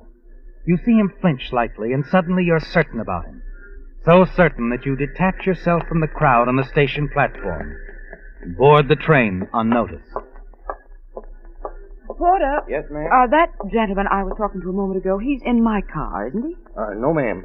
He's in car 52, bedroom C. But, ma'am, I think he's out there on the platform with the others. I know, but I have a surprise for him. We're old friends, you see. Oh, yes, ma'am. You hurry through the cars to 52, room C, praying that he won't wonder about you and follow. Inside the room, you search swiftly, methodically. Find what you're looking for in the simplest of places, his briefcase. Quickly, you'll go back to your own room, call the porter for your luggage, and walk forward to explain to the conductor. Oh, you're getting off here, miss? Yes, I didn't realize who it was that was injured. Mr. Kuva's a friend of yours? Well, we have mutual friends and interests. I'm going to stay here overnight, notify his friends, and visit him at the hospital in the morning. Would you fix up my ticket? The agent in the station moved you into another train. Well, what's this? You leaving us? Well, the lady is a friend of the injured gentleman. Oh, really? Well, now, I think you're doing a very nice thing. Well, thank you. I'm glad you approve. Oh, I do, really. Such genuine interest on such a short acquaintance. Mr. Kuva must have something. Thank you for returning my lost property, Mr. Burton, Larry Burton. You mean your glove? Yes, my glove. Your baggage is off, ma'am. Oh, thank you, Porter. Well, goodbye, Miss Snow. Goodbye, Mr. Burton. I hope you have a very enjoyable trip. And again, thanks for everything.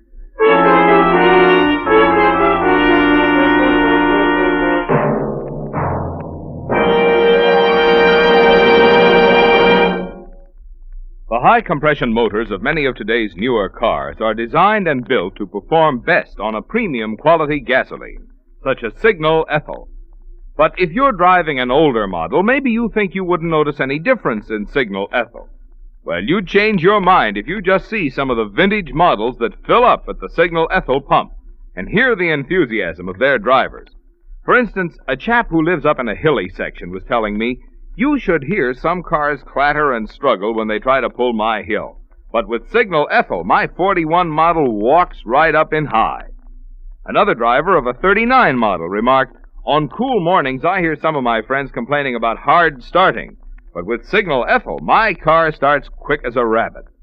Yes, folks say mighty nice things about Signal Ethyl because this premium grade of Signal's famous Go Farther gasoline is a real super fuel, scientifically engineered to bring out the best in any car of any age. For proof, just treat your car to a tankful of Signal Ethyl. Then see if you don't feel a difference, a wonderful difference, in Signal Ethyl.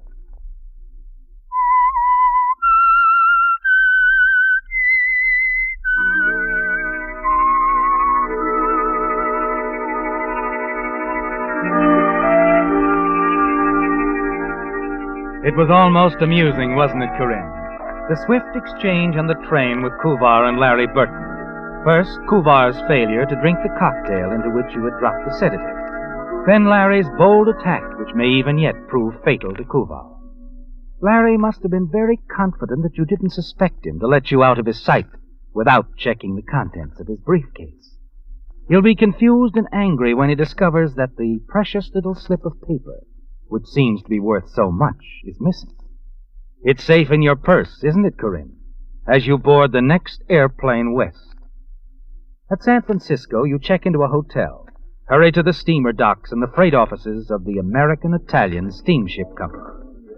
This shipment will arrive on the SS Allegretti, miss. Docks tomorrow, 4 p.m. Tomorrow, 4 o'clock. Do you know what the delivery charges will be? I mean, from the dock to my hotel. You staying in the city?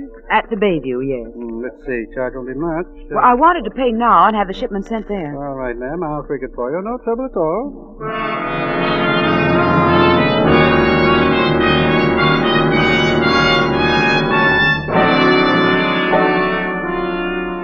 You take a taxi back to the center of town, spend a couple of hours window shopping, stroll through some of the stores, then return to your hotel suite, confident, pleased with the way things have turned out.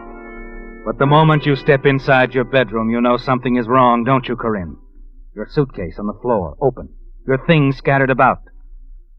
As you reach out for the phone on the bedside table, the closet door suddenly swings open. Hello. You. Larry Burton's the name, sweetheart. Remember? How did you... I got off the train to stop after you did. Hopped the plane, And here I am. But how did you know where... Finding you was easy. Just a couple of phone calls. You shouldn't have registered under your own name. And now you better give me what I came for. What are you talking about? That little item you took from my briefcase on the train. I want it. I don't know what you mean. Sure you do, honey. Sure you do. Now, look, why don't you be a good girl and hand it over? I told you to leave here. This is my room. Now, look, sweetheart, I don't want any trouble. Well, you'll have more than you can handle if you don't leave. The bellboy's on his way up. I asked him to bring me a paper. Oh, sure. Will you leave? After you've given me that bill of lading, yeah. And if I don't? You better play it smarter. Now, will you leave, Mr. Burton? Just a moment, please. Well? Like I said, I don't want any trouble. But I'll be around, sweetheart. I think I'll just get myself a room right here in your hotel so I can be real close to you. See you later.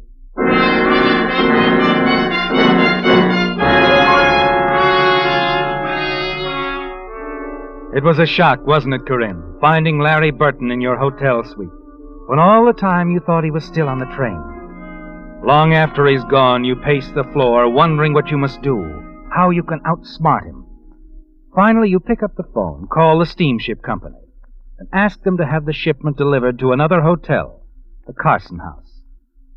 Late that afternoon, you leave your rooms, and as you step out onto the street... Hello again. Why don't you leave me alone? You mind if I walk with you? I do mind, yes. Well, I don't seem to be doing so well. Where are we heading? The Carson House? What? Oh, I'm sorry. But I just couldn't help overhearing your telephone conversation this afternoon.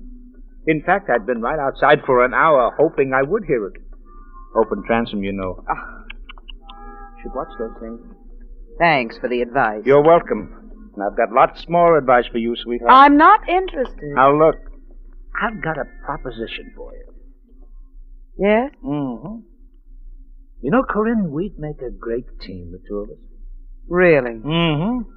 I knew it from the time I saw you on the train. When you dropped that tablet in Kuvar's cocktail. There I said to myself, there is a girl after my own heart. Do go on, Mr. Burton. You know, you could be accused of attempted murder. What I put in Mr. Kuvar's drink was not poison, merely a sleeping tablet. But speaking of murder, have you read the afternoon paper? Afraid not. Mr. Kuvar is dead. Well, that's too bad, isn't it? I could tell the police what I know. But you won't. What makes you think so? Oh, look, Corinne, you're fumbling around in the dark. You don't know what you're mixed up in. This shipment of Mr. Kuvar's, it's very unusual. And worth a lot of money. True, but when you get the stuff, where do you deliver it? Who makes the payoff? How? I'll find out. No, never. You couldn't, unless you followed Mr. Kuvar around for weeks the way I did. You're suggesting, then... That we work together on this. Well? I'll have to think it over. Well, all right. And while you're doing that, why don't we have dinner together? All right, Mr. Burton. Why don't we?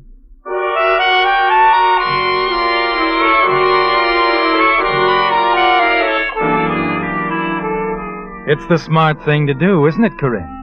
Yes, to play along with Larry Burton, get the information you need, and then arrange to get him out of the way and collect the payoff money alone. Dinner with Larry at one of the big hotels is a most enjoyable affair, isn't it? He's properly amusing, very attentive, and finally, you have to admit to yourself, quite handsome. And then later, as the two of you are dancing... Having fun, Corinne? Of course I am.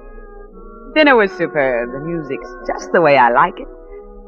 And you're an awfully good dancer. Oh, thanks.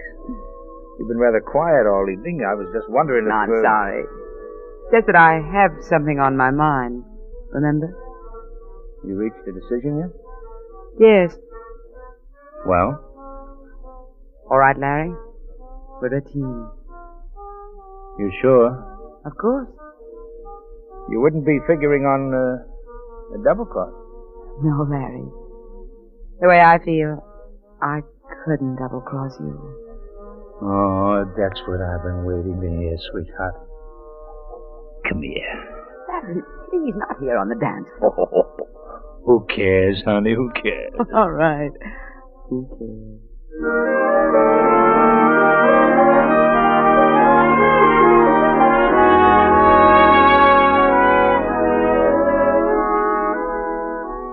The soft lights, the music, Larry holding you close in his arms and then kissing you, Corinne. For a moment, you almost forgot all the plans you'd made, didn't you? Yes, but only for a moment. When you return to your hotel, you drop into Larry's room for a nightcap. Now, just make yourself comfortable, sweetheart.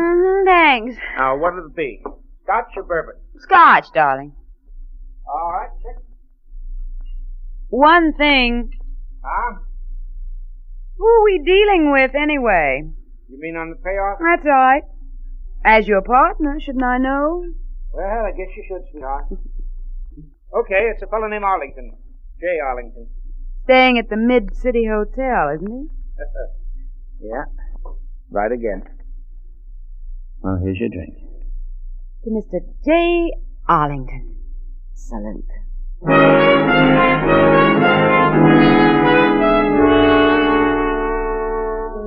You have all the parts now, haven't you, Corinne? All the parts to the jigsaw puzzle for the highest stakes you've ever dreamed of.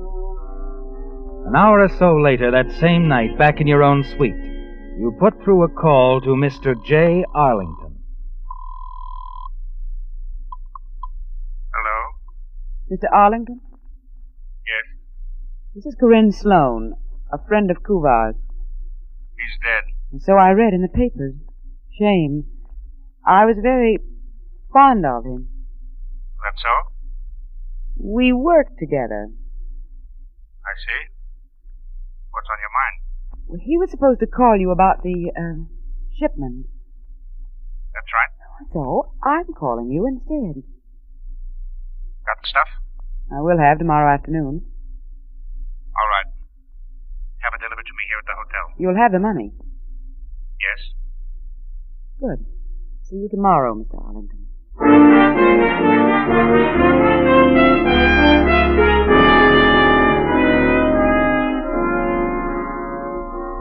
It's done, isn't it, Corinne? You've established contact with a man who is going to pay you $50,000. You should be pleased, shouldn't you? But something's troubling you. It's Larry, isn't it? The following afternoon, the shipment is delivered to your hotel suite. Heavy wooden box. You're puzzled, wonder what it is. Whether to call a bellboy to help you open it. Then, as you're fixing a drink, Larry arrives unexpectedly, and the two of you open the box and examine the contents. Rugs. Well, some Italian rugs. Larry, who'd want to pay $50,000 for these? I told you this was a very unusual shipment. What's this all about? Here. Now, here. Take a look at this rug. This label here is sewed in the corner. Oh? What about it? It just gives the rug size, value, pattern number, materials used, date of manufacture. Well, just things like that. Yeah, that's what you think. I don't get you. It's a code, sweetheart. What? Those value figures, pattern numbers, and dates are code words. But what? Who? You remember that $250,000 Pemberthy payroll robbery last year? Oh, yes. The money was never recovered, was it? No. But the words and numbers on this label tell somebody where to find that $250,000. Arlington? Right. $250,000. Too bad we can't decipher this. Well, I'll settle for the $50,000. Oh, so will I.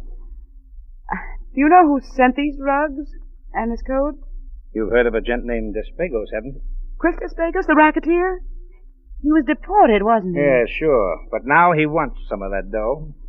Oh, I see, but why didn't he Uncle Sam watches people who get mail from certain countries, especially cables and code. So he sends his instructions this way. Rather neat, I'd say. Neat and worth $50,000. And that's where we come in, isn't it? Yeah, that's right, sweetheart. 50-50. 50-50. That calls for a toast, darling. Sure, Corinne. I was going to make the same suggestion. We'll drink a toast to the future, Larry. To us.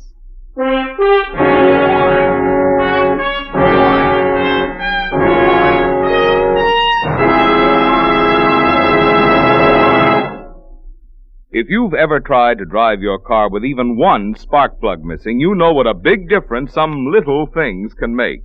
That's why the quality accessories which signal dealers carry can be mighty important to your car's performance. For instance, if it has been 10,000 miles since your spark plugs were replaced, a new set installed by your signal dealer will not only increase pep and power, but save up to 10% on gasoline, too. Another item which should be checked periodically is your oil filter. If the filter cartridge is dangerously clogged, your signal dealer can install a new one. Likewise, if your windshield wiper is leaving blinding streaks across your vision, your signal dealer can install a new blade while you wait.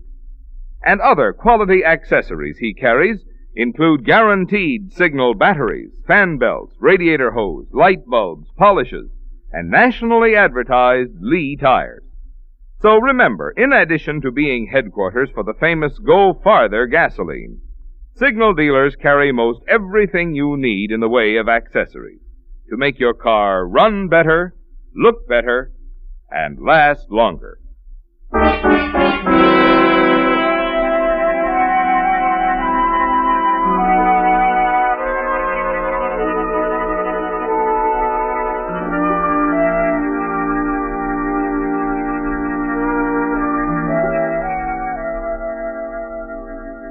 The story of the two people sitting together quietly over cocktails came to an end there in Corinne Sloane's hotel suite in San Francisco.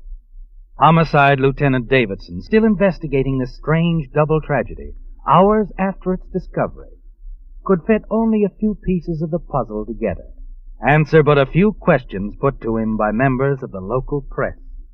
Who found him, Lieutenant? The maid. Came in to fix the rooms, discovered the two of them sitting there, both dead. I heard the name Arlington mentioned. How does he fit into the picture? Wish I knew. According to papers found on both Larry Burton and the Sloan girl, they each had an appointment to meet Arlington at the Mid-City Hotel. Both of them? Yeah. When we checked with the Mid-City Hotel, found out that Burton himself had checked in there as Arlington. You mean Burton and Arlington were one and the same guy? Mm-hmm.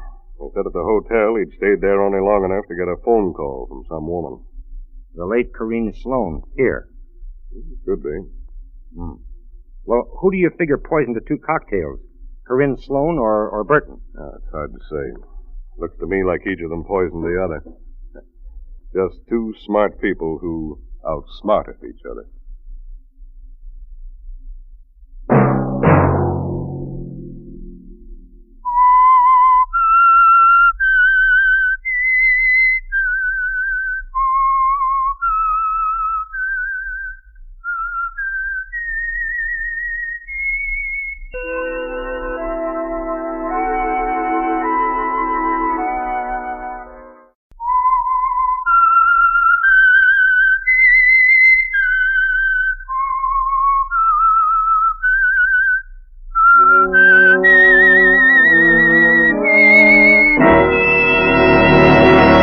I am the Whistler, and I know many things, for I walk by night. I know many strange tales hidden in the hearts of men and women who have stepped into the shadows. Yes, I know the nameless terrors of which they dare not speak. And now for the Signal Oil Company, the Whistler's strange story. A matter of patience.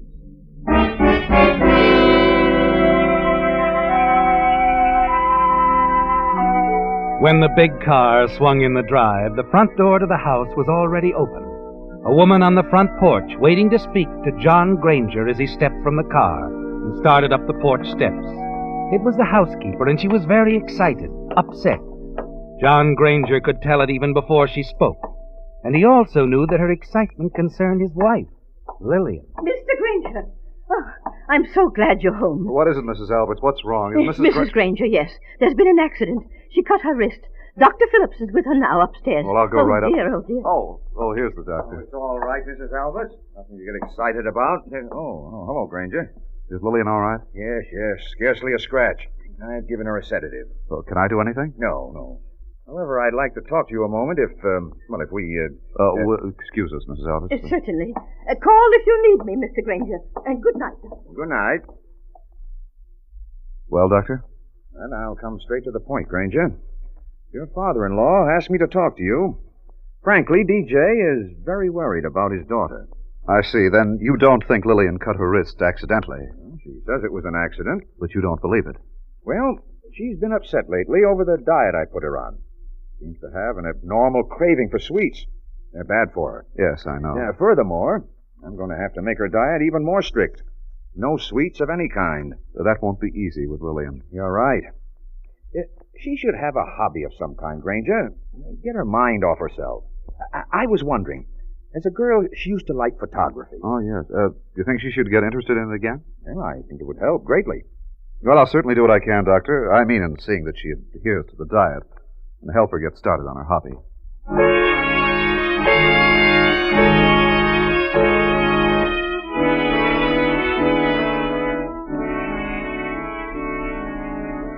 But you know all about Lillian, don't you, John? You're certain it was an accident, the way she cut her wrist. But the others believe she actually tried to take her life. In these past years, there have been times when you've wished she would, haven't you? You felt that she's nagged, held you down. And you've had a far different marriage than the one you planned. Particularly since learning that your wife, Lillian, had no money in her own name. That her father holds everything in a tight rein. A partnership in Dawson and Company. Which you expected, but haven't received. But somehow now you believe you can remedy the situation. And that's why you're not at all alarmed the next morning when your father-in-law calls you into his office. I just talked to Dr. Phillips on the phone, John. Yes, DJ? Yes, and I've been talking to a few other people, too. Just how long has Eloise Tracy been your secretary? Oh, a couple of months, I'd say. Mm-hmm. And in the last 2 months, you've scarcely spent one evening at home. Well, I've had a lot of overtime work to do. Where? In nightclubs? You and Eloise have been seen in every club on the Sunset Strip. Just dropping in for a bite to eat after work. Well, I'll put a stop to that. Now, I'm not going to fire Eloise. It probably isn't her fault.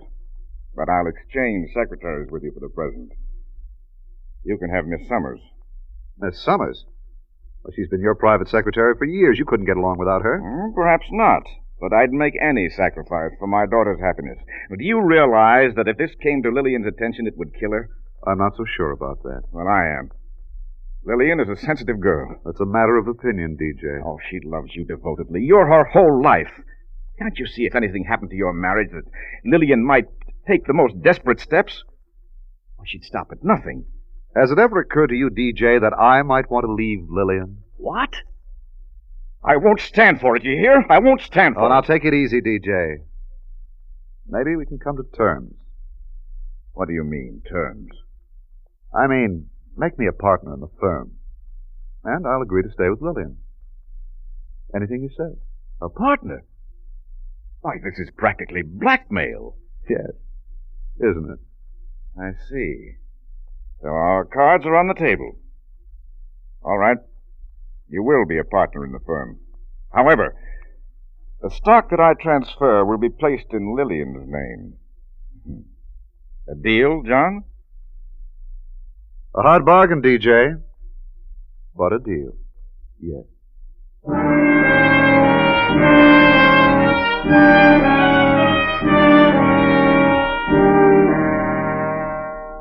It isn't exactly what you wanted, is it, John? But you feel certain that things will work out. You manage to have a few words with Eloise. Tell her that you can't see so much of each other for a while, at least not in public. Then you leave the office early and go home. You find Mrs. Alberts in the kitchen. Question her about the whereabouts of Lillian. Where did you say Mrs. Alberts? In the tool shed? Yes, isn't it wonderful, Mr. Granger? She's directing the carpenters. They're making the shed into a studio for Mrs. Granger's photography. Oh, yes, I see. Yes, a dark room and everything. Oh, Mr. Granger, you don't know how happy it makes me to see Mrs. Granger taking a real interest in something again. Yes, it's fine, Mrs. Alberts. I'd better go out and see what's going on.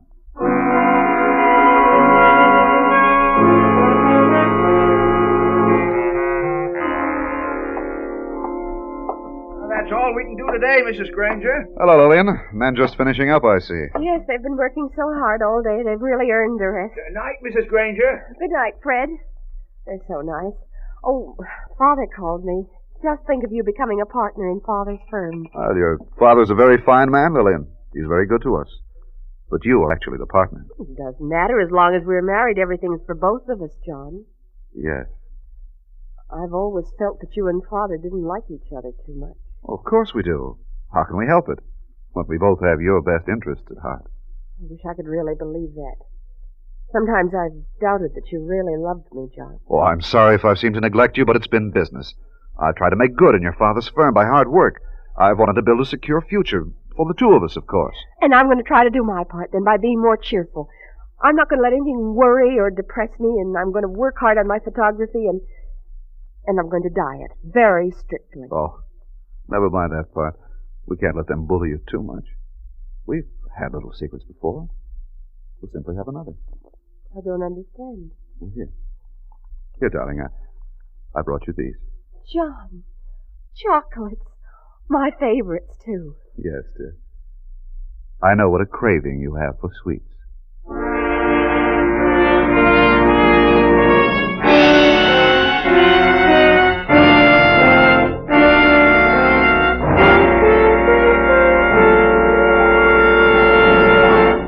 Tonight I'd like to have a little chat, especially with you motorists who buy most any brand of gasoline that happens to be convenient because you think gasoline is gasoline.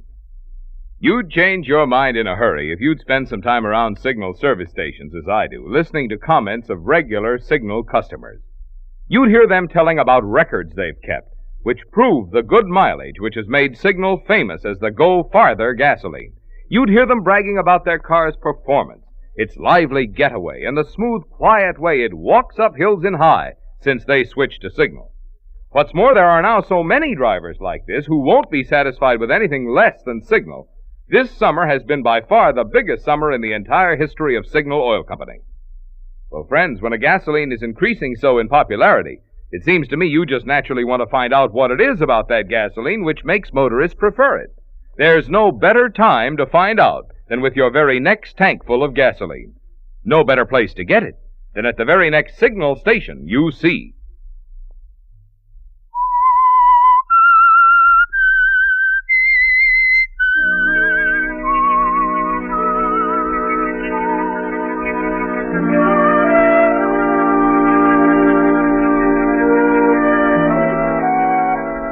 Well, John, it's going differently than you'd hoped and planned for. But you decide to be patient. Wait your time. Also, you can count on Lillian to help make your freedom complete. Her desire for sweets is something that you can quietly take advantage of. Your little secret. You continue to see Eloise Tracy, another secret, and something else over which you must exercise patience. But you manage to play your part well for Lillian's father. And one day, some weeks later, he again called you into his office, this time for a more pleasant conversation. Well, John, my boy, how do you like it? Wow, a new letterhead. Dawson, Granger and Company. Oh, it looks great, DJ. Well, I like it myself, now that I'm used to the idea. Well, thanks, DJ. Frankly, at first I didn't feel that you were the man for Lillian.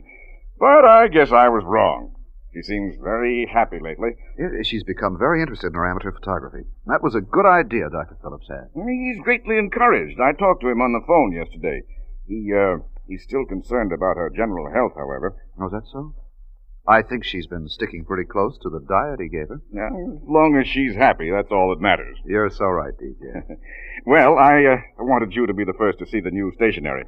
Now I'll have Miss Hanson see that every department receives a supply. Miss Hanson? Yes, my new secretary. She started to work this morning. But where's Eloise Tracy? Eloise? She's gone. Has another job. I got it for her myself. You did? Yes. You know, Eloise Tracy is too attractive to work in a business office. But, I didn't want to fire her until I'd lined her up somewhere else. Oh, that was decent of you, TJ. I placed her with one of our biggest accounts. Ramirez, the coffee king. Ramirez? But he's located in Brazil. Yes, he wants an American secretary to take back with him. It's just the job for Eloise, don't you think? Give her a chance to travel and all that. Yeah, just the job.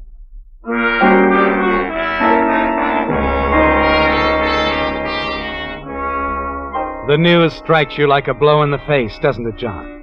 Your father-in-law is more aware than you've realized, and more clever. He's arranged to put Eloise out of your reach for good. That's why you're trembling with rage as you leave Dawson's office. Check the files and learn that Ramirez is stopping at the Seneca Hotel on Wilshire. You leave immediately and drive out there. On your call to his suite on the house phone, Eloise answers. She protests to being busy and cannot see you at once. You're pacing the lobby restlessly when she finally steps out of the elevator looking pale and tense. John, you shouldn't have come here. I've got to talk to you, Eloise. Dawson just told me everything. Where can we go to be alone? I only have a few minutes, John. Mr. Ramirez is dictating. Please, Eloise, sit down. Let's talk this over. There's nothing to talk about, John. I've made up my mind. I'm doing what's best for both of us. But you can't do it, Eloise. You can't go to Brazil. It's so far away. That's why I'm going, John. But you can get a job here in Los Angeles. I'll get you one. No, that won't do. Eloise, you'll have me. I can take care of you if necessary. No, John. I thought it over carefully. You must make a clean break.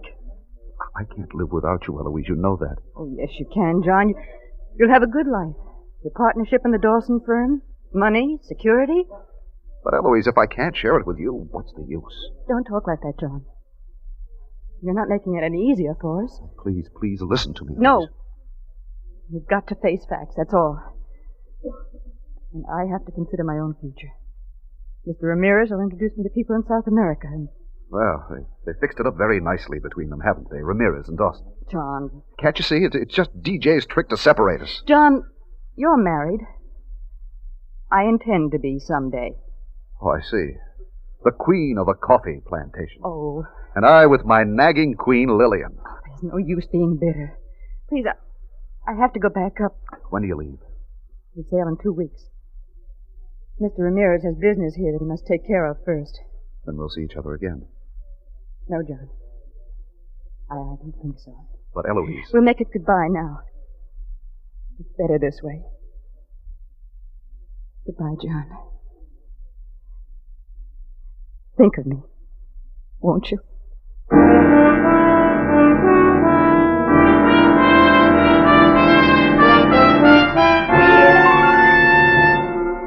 You're too upset to go back to the office, aren't you, John? You can't let DJ see you this way. And so you call the office, then drive on out to your home in the valley. On the way, you try to think things out. One thing is certain, you must not lose Eloise. She loves you, you know that. And by the time you reach the house, you've decided to talk to Lillian about a divorce. As you enter the living room, Mrs. Alberts, the housekeeper, calls out to you. Mr. Granger? Yes, Mrs. Alberts. Oh, I've got to talk to you privately, sir. Now, while Mrs. Granger is busy out in her studio. Oh, what's it about, Mrs. Alberts? Well, it's about her, Mrs. Granger. I'm afraid something terrible is going to happen. Now, please calm yourself, Mrs. Alberts. What are you talking about? Oh, it's just awful. I thought everything was going along so well. Mrs. Granger's been cheerful and calm, but this afternoon, I found it. You found what? The bottle of poison. She's going to kill herself. Well, that's ridiculous. She's been saying that for years. No, it's true. I found the bottle in her room. It was marked poison. A hydro something. I can't remember the name. Where is the bottle? Let me see it. Well, that's just it. I can't. It's gone. Gone? Yes. I went to telephone you about it, but you weren't in your office. And then when I went back to get the poison, it was gone. I see. Yes. Never mind, Mrs. Alberts. I'll take care of everything. Oh, well, perhaps you could have a talk with Mrs. Granger. Yes. But for now, please, just put the whole thing out of your mind. Yes, sir.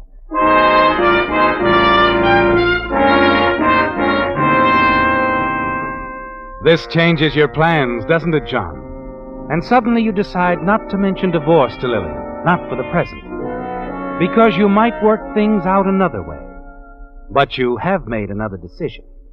And later that night, after Lillian has gone to bed, you again talk to the old housekeeper. A vacation, Mr. Granger. Oh, well, I hadn't thought of such a thing.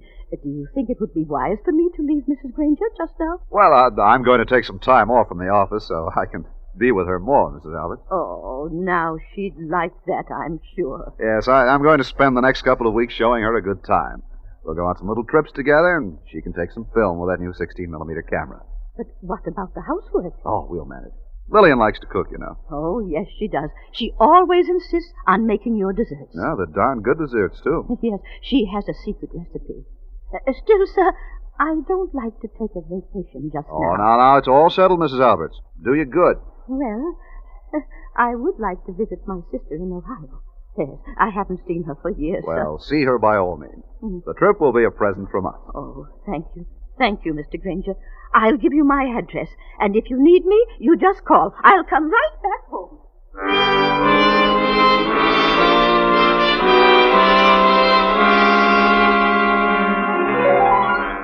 With the housekeeper away, everything should work out beautifully, shouldn't it, John? In the days that follow Mrs. Albert's departure, you watch Lillian closely. She does seem nervous, even depressed. Still, you can't believe she actually intends taking her own life.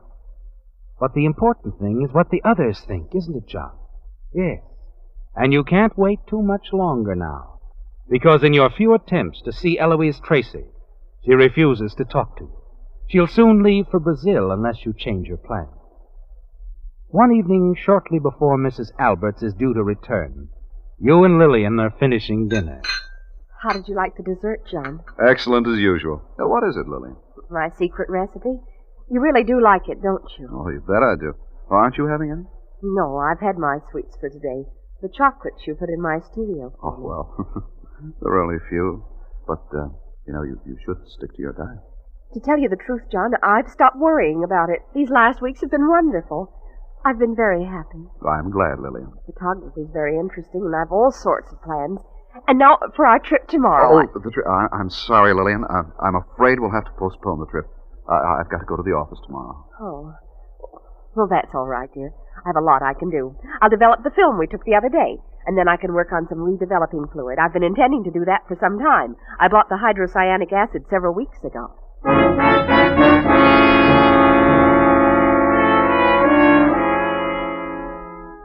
You were right, weren't you, John? Lillian had no intention of taking her life, none at all. It was merely a foolish suspicion on the part of Mrs. Alberts. The acid was for her photography. And now you decide that you'll have to take matters in your own hands. It's an idea you've been toying with, isn't it? A simple, effective idea. With some of that poison acid injected into the chocolates that you put in Lillian's studio. It will fit in so perfectly with Mrs. Albert's suspicions when she testifies later that she found the poison in Lillian's room and feared a suicide trial. That night, after Lillian goes to bed, you take care of everything, carefully injecting the chocolates with the poison and putting them in the regular place in his studio. In the morning, as you leave for the office, Lillian is in excellent spirits. Well, I've got to go, dear. Sorry we had to cancel our trip today. Oh, it doesn't matter. I have a full day planned. I'll be in the studio all day. Well, don't work too hard. No, I'll try not to.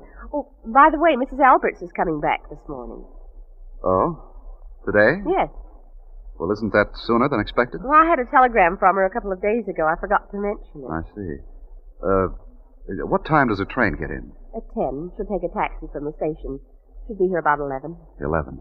I'm going to leave a note for her in the kitchen telling her I'll be out in the studio all day and not to disturb me. Oh, well, that's a very good idea, Lillian. A very good idea.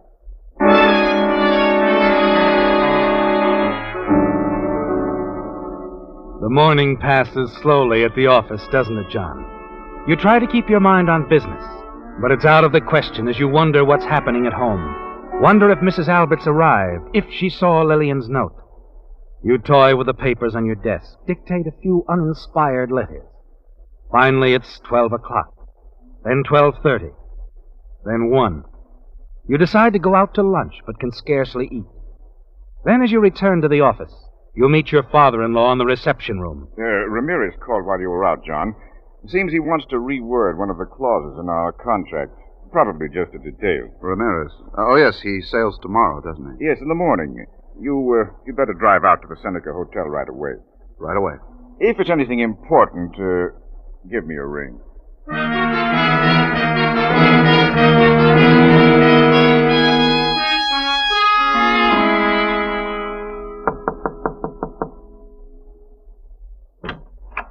Eloise. Oh, John.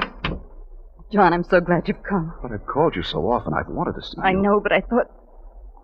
John, it's just no use. I'm not going to Brazil. I can't. Eloise, have you told Mr. Ramirez? Not yet, he's out. You mean he doesn't want to see me? No, John. I just used the contract as an excuse to get you to come. I wanted to talk to you. To see how you felt.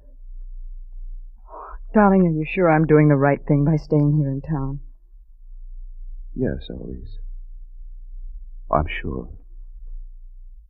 Surer than I've ever been.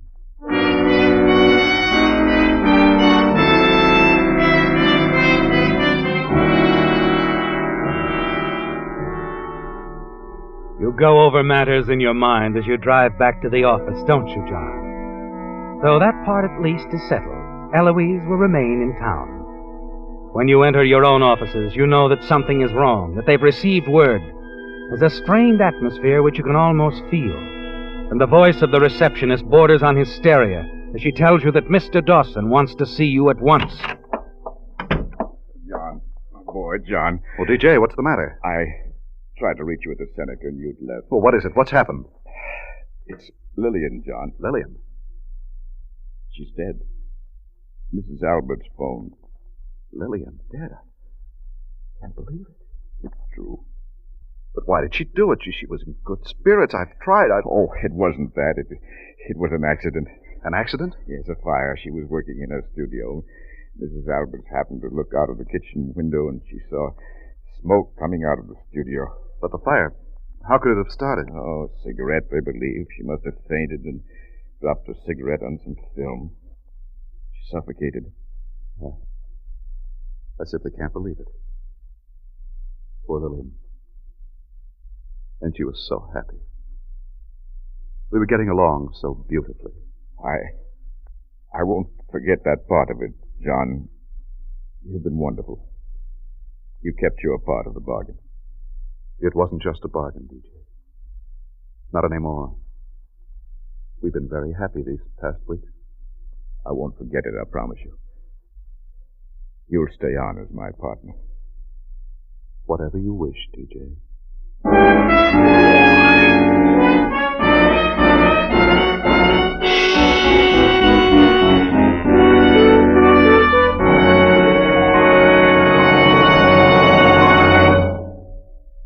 Reduces engine wear 50%.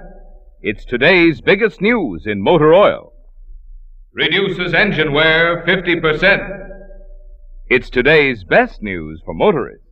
Yes, new Signal Premium, the amazing new heavy-duty type motor oil that reduces engine wear due to lubrication 50%, can mean wonderful things to you in both savings and performance.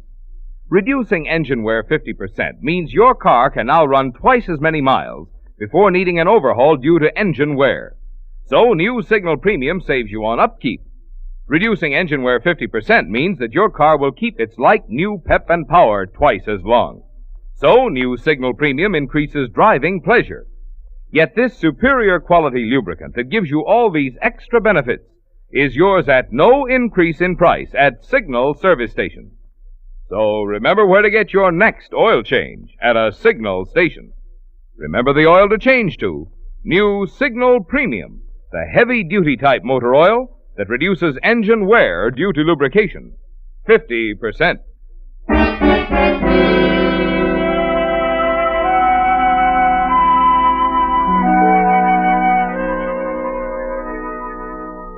It's all over, isn't it, John? Your patience has been rewarded, hasn't it? And the extra good fortune of the fire hid all traces of the poisoned chocolates, with everyone completely convinced that Lillian died in the accidental burning of the little photography studio. You're certain that it happened another way, aren't you?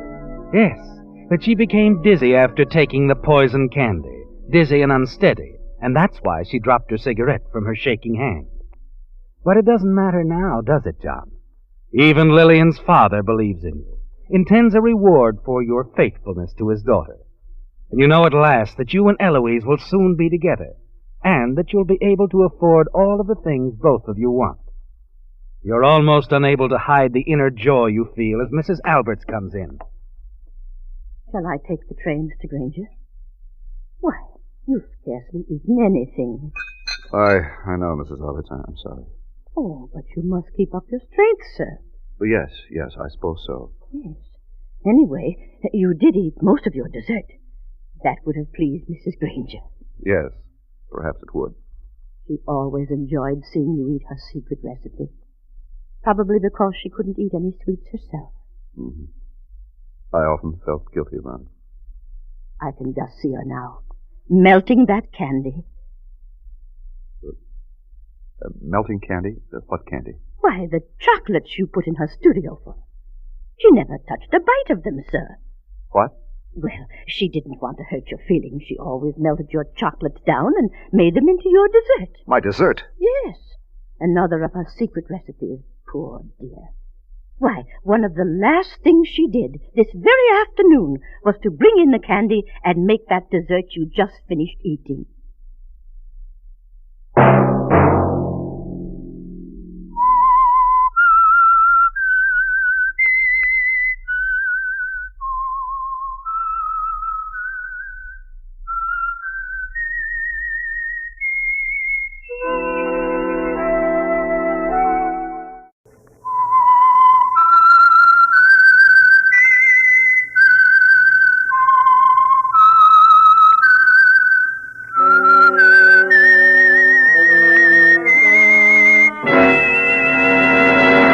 I am the Whistler, and I know many things, for I walk by night.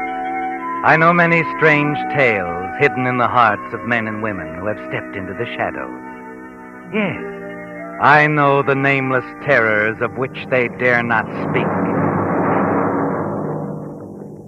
And now for the Signal Oil Company, the Whistler's strange story. Danger is a beautiful blonde.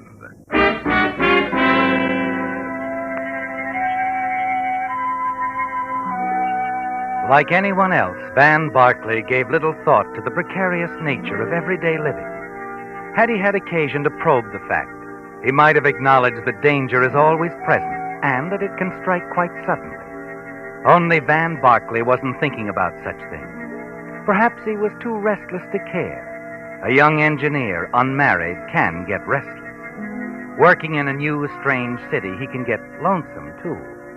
Van Barclay was one or the other, or both of these things on a Saturday night, when he came out of a movie and went for a stroll along the Santa Monica Palisades, in preference to going back to his hotel room. On a corner, he stopped to light a cigarette. That's when he first noticed her. The car was big, a convertible. It cruised by him, came back around the block, moving slowly. The third time around, he was standing on the curb, staring openly at the girl behind the wheel. She was very nice, young, blonde, considerably more than attractive. And she was looking at him just as obviously. Hello. Hello. You've opened a door before, no doubt. In other words, isn't it a beautiful night for a drive? Well, isn't it? Yeah. Yeah, that's what I said. You weren't going somewhere important. Oh, no, not at the moment. In fact, I was faced with a rather gloomy prospect of an evening at a hotel, alone. Good. But it is a beautiful night for a drive. I suppose it was on the golf course at Avarice. What? Yeah, where we met. Oh, well, that's a good a place as any. Yeah, only I've never been there. And I have a good imagination. Let's see. Oh, then, I remember so well those evenings at Monte Carlo when you'd say to me, Van, you must sit beside me at the casino tonight. You bring me luck. You called me Van in those days, remember? Never Mr. Barclay. And I used to call you, what was it I used to call you? It might have been Darling, mightn't it? Yeah. It might have been at that. Or maybe the mystery woman. Beautiful, fascinating, and unpredictable. Especially unpredictable. Oh, that's not very flattering, Mr. Barclay. You might have said, especially beautiful. Yes, I might have. And meant it. Okay. You win. You're not only beautiful and fascinating and unpredictable, but you're too fast a worker for me. Now, how come? How come what? All this. You're not happy about taking a drive with me, Mr. Barclay? I'm delirious. But why me? Well, what have I got? You're not unattractive, you know. Yeah, but baby, you never saw me before. How do you know what I'm like? Perhaps I like to take chances. Oh. Didn't your mother ever warn you about picking up strange men on the street? My mother was rather unusual, Mr. Barkley. And she taught me that when I wanted something, there was only one thing to do. Get out and find it. Uh-huh. Okay, who's kicking? You'll pardon me if I pinch myself. This is something I wouldn't have believed. Sort of like an angel from heaven dropping in your lap. I'm no angel, Mr. Barkley.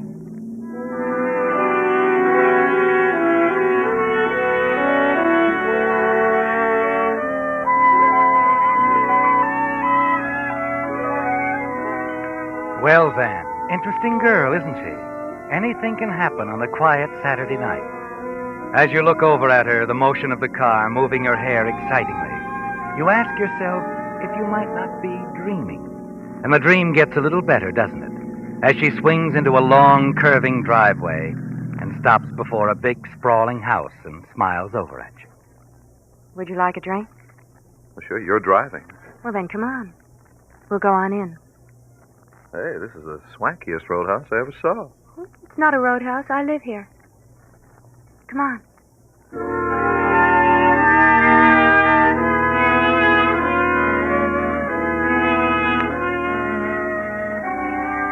Inside, it's even more unbelievable, isn't it?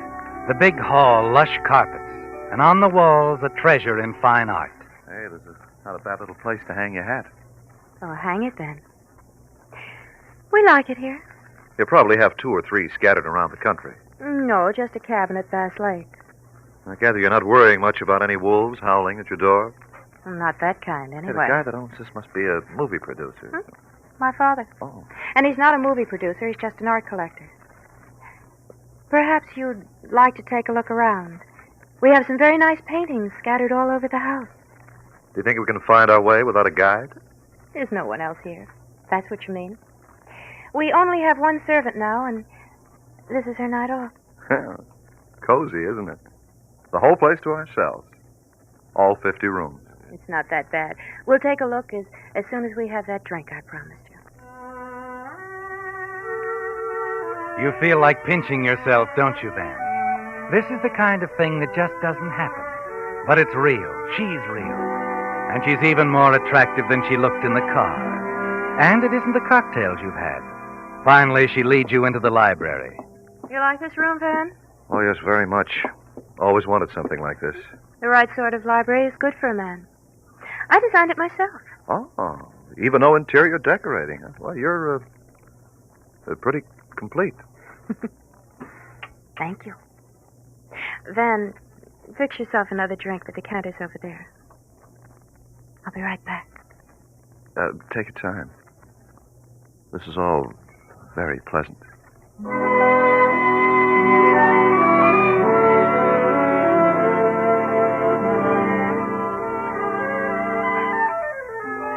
Yes, Van, time means nothing to you right now. You fix another drink, sink into the big leather chair, and relax. When you open your eyes a few minutes later, she's back, smiling down at you. Hello. Hello again. Oh, I see your glass is empty. Well, that's easily remedied. I'll pour you another one. This is nice work if you can get it. Here. Thanks. Hey, it's nice perfume you're wearing.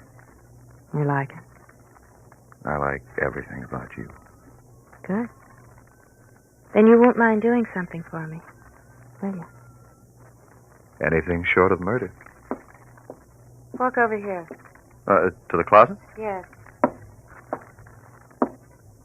Yeah. Now, open the door. There's something I want you to see. Okay, I'll play games. Hey, I thought you said we were alone. We are, Mr. Barkley. Because, you see, the gentleman in the closet is quite dead.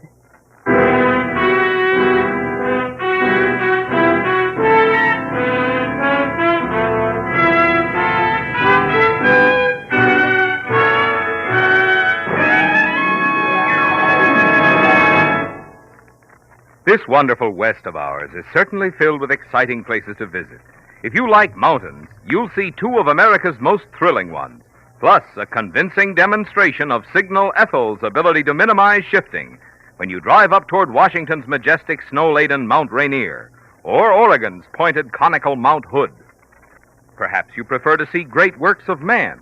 None is more impressive than Grand Coulee Dam. And you'll be impressed, too, with the way Signal Ethel's smooth, effortless power makes those long stretches of highway approaching Coulee seem so much shorter. Of course, many of you would rather take your vacation fun in a big city. That's where you'll appreciate the way Signal Ethel's peppy pickup and alert performance keep you out front of city traffic. But mind you, you don't have to wait till you go on vacation to enjoy the premium grade of Signal's famous Go Farther gasoline. Whenever you want the best performance your car can deliver, that's when you want Signal Ethel.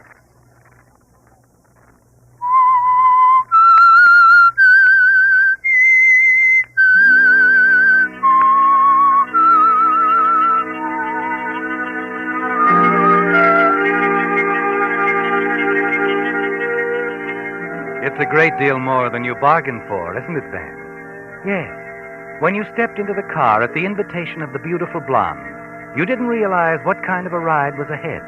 It was like a dream, wasn't it? Going to her home, having cocktails, relaxing. And then in the library, the closet. It's fantastic, Van. Your mind spins, almost unable to cope with the situation as you stare down at the quiet figure of a dead man on the floor of the closet. You scarcely hear the girl beside you. You'll help me, won't you? Huh? What did you say? All you have to do is help me hide him. Permanently. Now, wait a minute. There's a place out in the garden where some newly turned earth wouldn't be noticed. You can count me out. I don't know how this guy happens to have a hole in his head, and I'm not asking any questions, but count me out on any part of this deal. Well, you said you'd do anything Yeah, but for I don't me. go off the deep end for anybody, especially a girl I just met, a girl who's in the habit of keeping dead bodies lying around. Lady, pardon me, but I'll be seeing you. I think that you'd better wait, Mr. Barkley. Oh. Yeah, I see what you mean. I see you're wearing a gun, too. And I assure you, I know how to use it. How can I doubt that? With the evidence staring me in the face. Good. Then if you'll just pick up our late departed friend and come with me, I'll show you the place. You know that business about your being no angel? I'm just about convinced.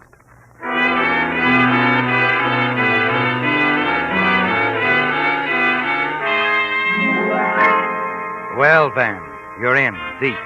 And there's nothing you can do about it. Not with a gun in your back. You carry the body downstairs as she demands. And go out into the garden. There's a shovel. Start digging. Like I said, dig it big. Sounds like a beach near here. The back of the yard drops off to the beach, but never mind. We've got other things to do. Now dig it deep and wide. Yeah. Okay, dig.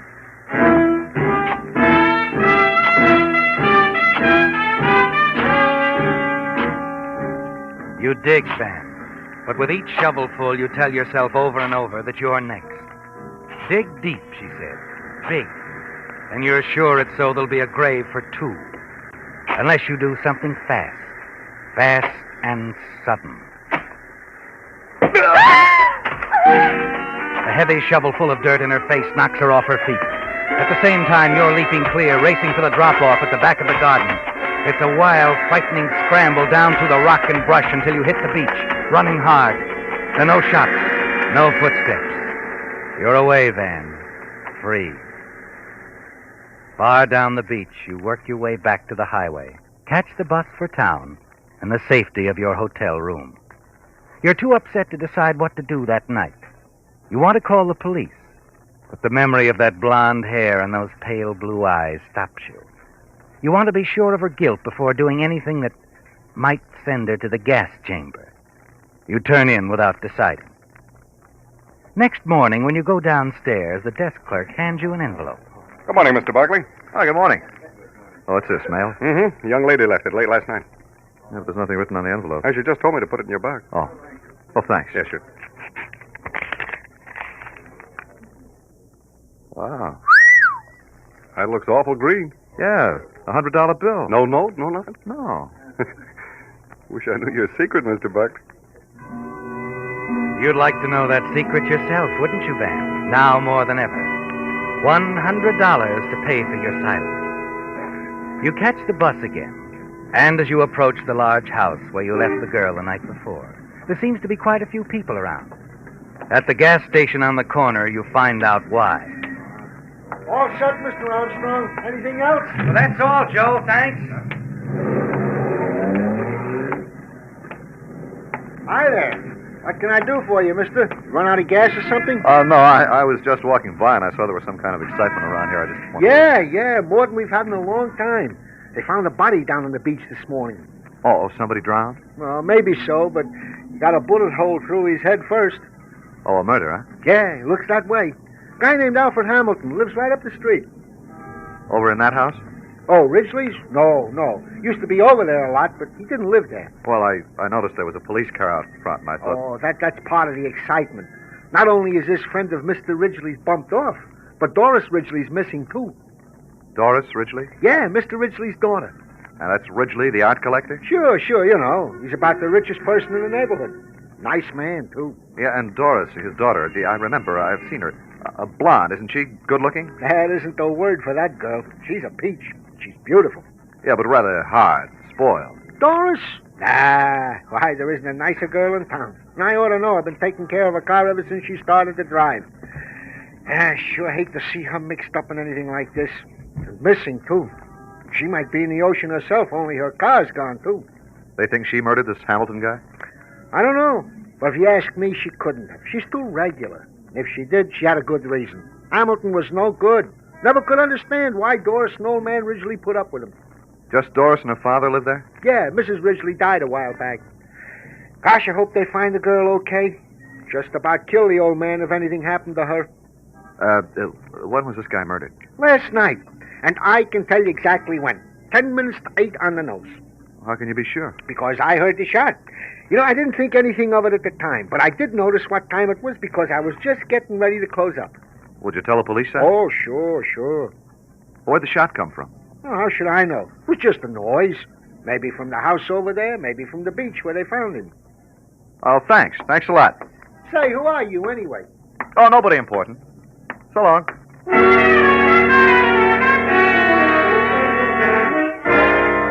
As you walk away, you feel sure about one thing. That Doris didn't murder Hamilton at all. She was covering for somebody else, wasn't she, Van? And you've got to find her and bring her back. But where? Where is she? It hits you suddenly. The cabin she mentioned. Yes, at Bass Lake. You decide quickly, Van. Next stop, Bass Lake.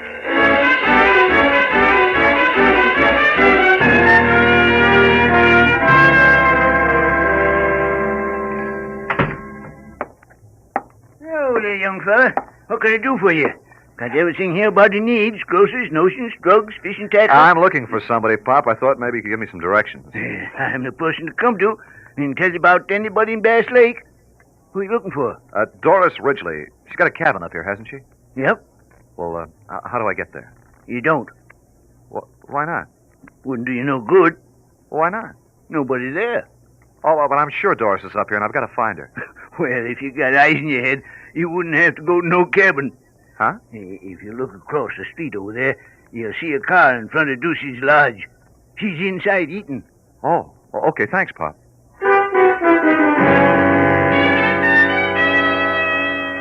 Yes, she is in Ducey's lodge. And you wait outside until she comes out. As she gets into the convertible, you slip around the other side and open the door. Oh. Hello, baby. It's a nice day for a drive, isn't it? Mr. Barkley. Now, don't reach for your bag. I'll take it. I'll take a look inside, too. Yeah, just as I thought. The gun, you've still got it. Well, I'll just keep it this time, if you don't mind. Look, Mr. Barkley. Just a minute, I'll do the talking. First, I'll return this $100 bill. Even if I had a price for this sort of thing, it wouldn't be $100. It's all I had last night. I said even if I had a price. I don't. I'll keep my mouth shut until I'm ready to talk. Or you are. What makes you think I have anything to talk about? Look, I think I know a good kid when I see one. If you're really in trouble, I'm sorry, but I don't think you are. I don't think you killed this heel Hamilton. I think you're covering up for someone. No, I'm not. I killed him. He was threatening me, threatening to tell something about me. So I killed him. I don't believe you. All you did was try to get me to help cover up somebody else's work. No, that's not true. Okay. Okay, so you're not ready to talk. Come on, let's go for a drive. Well, You know, I'm sorry I had to smother you with that shovel full of dirt last night. But I didn't like the prospect of sharing that hole in the ground with Hamilton. You mean you thought I'd kill you? I never intended to do that. Well, how did you think you'd get away with it then? Just let me walk away to tell the cops? I don't know. I don't know. Okay, baby. Of course you don't know. You're mixed up in something you know nothing about. You couldn't have killed this guy Hamilton any more than you could have killed me. So come on, come clean. I can't. Now look, whoever this is you're covering up for, they'll be found out eventually. Probably they had a good reason for doing this, from what I heard about Hamilton. But now you've got to get yourself off the spot, and me too. We're accessories to the murder. I know. Mr. Barkley, why are you doing this? Why did you come here? I'll show you why. Does that answer your question? No. No talking now. Come on. Start driving. We've got to have a little talk with the police.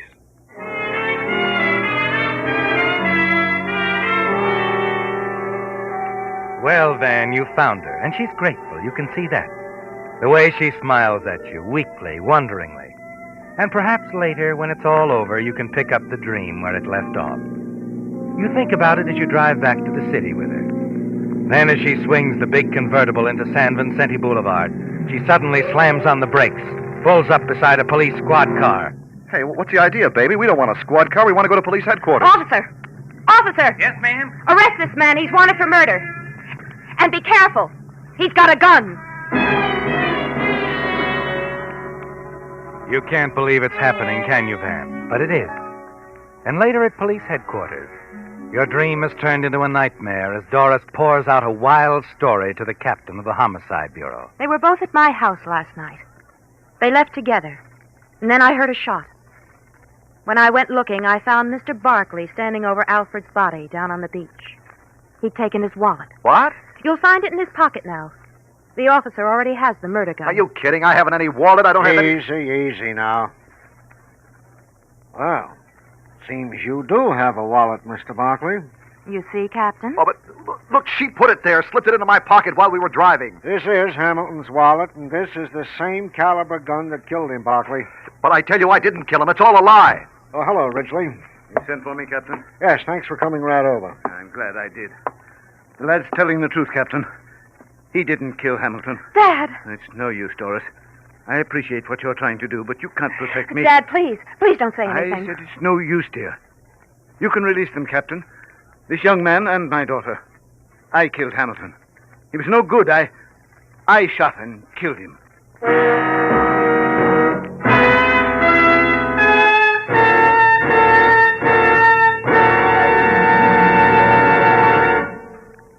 I'm sure you'll be fascinated to hear that this week is National Save the Horse Week. I'd suggest that we motorists start a week, too. Call it Save the Engine Week in honor of that wonderful new Signal motor oil that reduces engine wear due to lubrication 50%. New Signal Premium Motor Oil. Really, friends, the things this remarkable new lubricant can do for your car are little short of miraculous. With new Signal Premium, your car should keep its like-new pep and power twice as long. With new Signal Premium, your motor should run twice as many miles before needing an overhaul due to engine wear. And if your car isn't already an oil eater, with new Signal Premium, you should continue to enjoy low oil consumption twice as long. Best of all, Signal gives you all the extra protection of this heavy-duty type oil at no increase in price. Good reason to decide right now that you're going to make your next oil change a change to new Signal Premium Motor Oil at a Signal service station.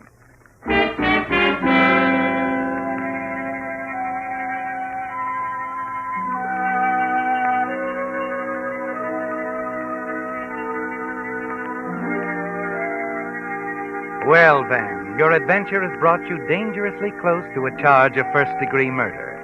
And now at police headquarters in the office of the captain of homicide, the surprises are hitting you like punches from a fighter, aren't they, Van? First, the attempted frame against you by the girl, Doris. And now, out of the blue, her father, facing the police, admitting that he killed Hamilton. You stare from one to the other, wondering and waiting. And then Doris breaks the silence. But, Dad, you couldn't have killed Mr. Hamilton. Why couldn't he? He just confessed. It's good enough for me. He confessed to protect me. Dad had no reason. He could have had the best reason in the world. Blackmail. That was Hamilton's racket. Blackmail? That's the answer, Doris. Hamilton had been bleeding me for a long time. A few days ago, I got the evidence to clear myself and expose him. So you sent for him and told him. He got tough and... I shot him. I had to. In self-defense. Look, officer. You found the gun in Hamilton's wallet on this man right here. What more do you want? I tell you, I never saw this girl in my life until last night. It's no use, Doris. It happened exactly as no, I Dad, said. I know you didn't do it. There's only one way you could know, Miss Ridgely. Yes, Captain. There's only one way I could know. I tell you, my daughter's lying. Mr. Ridgely is right, Captain. Oh, hello, Lieutenant. Find anything? Plenty. His daughter is lying to protect him. We know from the gas station attendant's testimony that the shot that killed Hamilton was fired last night at 10 minutes to 8. Now, we've checked every move of Miss Ridgely's. And at 10 minutes of 8, she was seen buying a package of cigarettes at the corner drugstore. Yeah, then it was Mr. Ridgely. No. Mr. Ridgely left Hamilton in his living room last night, somewhere around 7, after telling him he was going to expose him to the police. At 10 minutes to 8, Mr. Ridgely was seen having a drink at a bar near Woosher. So, Barkley, you did take Hamilton's wallet. Was your gun? I tell you, I never even heard of any of these people. No, it wasn't young Romeo here either. Oh, go on. Alfred Hamilton committed suicide. What? Suicide? Yeah, that's right. There's no doubt about it. Powder burns on his face. Well, he was left-handed. The angle of the bullet in the left temple shows the wound was self-inflicted. Paraffin tests on his hand proved beyond a doubt that Hamilton fired a shot a few seconds before his death. I guess when he realized Mr. Ridgely was going to expose him to the police, he just couldn't take it. Oh, good work, Lieutenant. Now, Mr. Ridgely, you'll come into my office. The Lieutenant and I will show you the reports. Of course, Captain. We'll wait in the car, Dad. I'll be along in a minute, Doris. Well, baby, you gave me a nice ride. A very nice ride. Honestly, Vanna, I'm terribly sorry, but I was worried crazy about Dad. But do you think we could have that drink again sometime? Maybe. Now, look. You're a nice kid. You're beautiful, fascinating, all those things. Especially beautiful. But, baby, if you ever see me walking down the street again, just drive on by, please.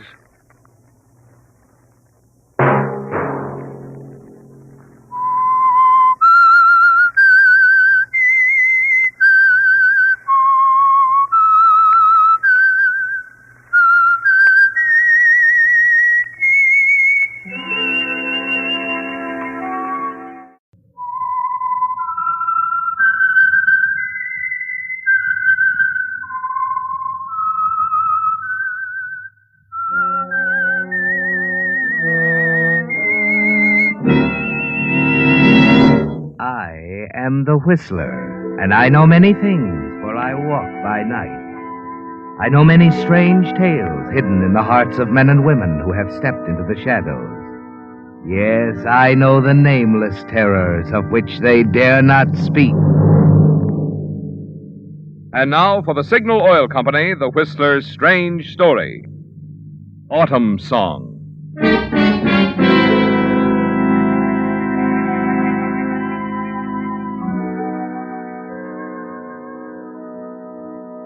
Sidney Shelton stared dully at the happy groups on the platform outside his compartment window. In a few minutes, many of them would be boarding the cross-country streamliner, just as he had.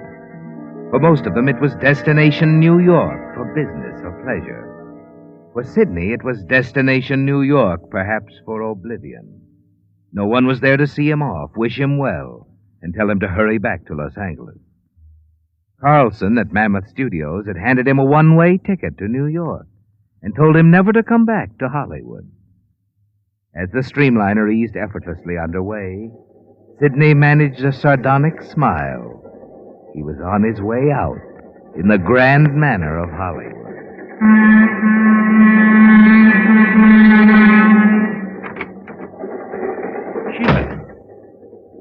Sheila, what are you... You didn't really think I'd let you get away from me, did you, Sid? Well, I've got to go east. Just a quick trip for business, you know. Really? Yes, you see, I've got a... Thanks, I will sit down.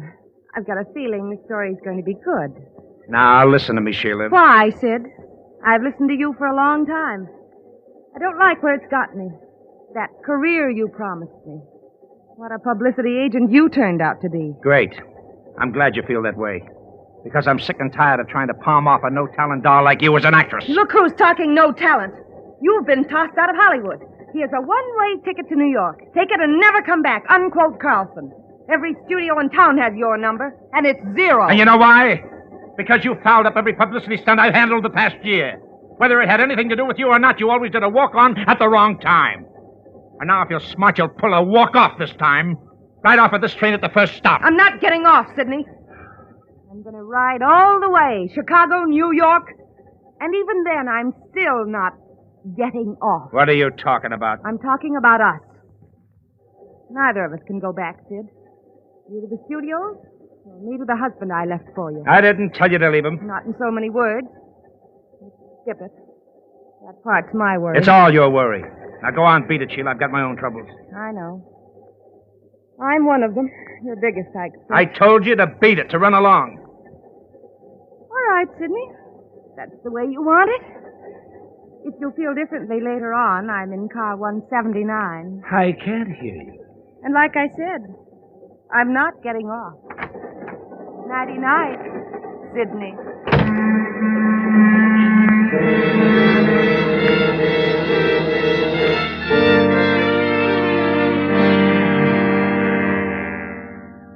You watch her go, feel the cold rage mount within you.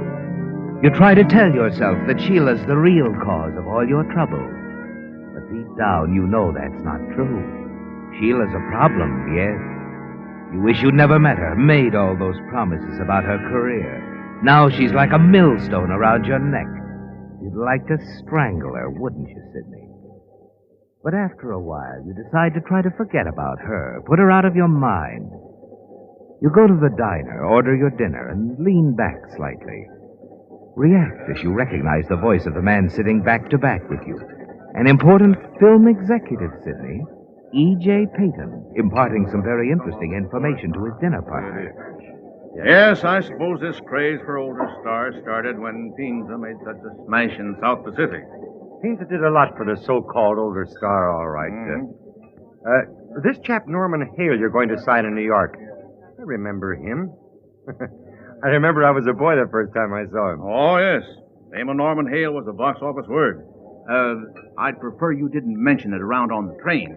I mean that my studio is after it. Of course. Hale doesn't know it himself, but he's just right for us. This picture Autumn song that we're going to make, you see. Oh, yes. It's about a star from the old silent era, isn't it? Right. Hey, this steak is good.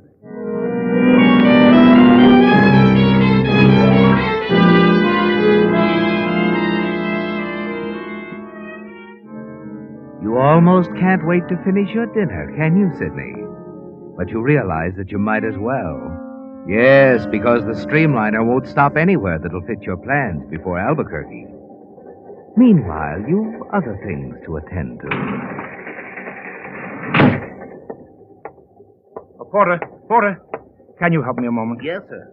You looking for somebody? Oh, yes, Porter. This is car 179? Yes, sir. A friend of mine, Miss Sheila Martin. Oh, Miss Martin, that's roomette B, sir. Oh, well, thank you, Porter. Well, but I think the lady is in the club car. Well, it's all right. I'll find her later. I'll go see. No. Never mind.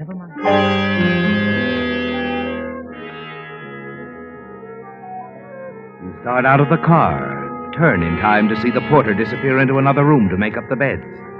You move swiftly down the aisle to Sheila's roomette.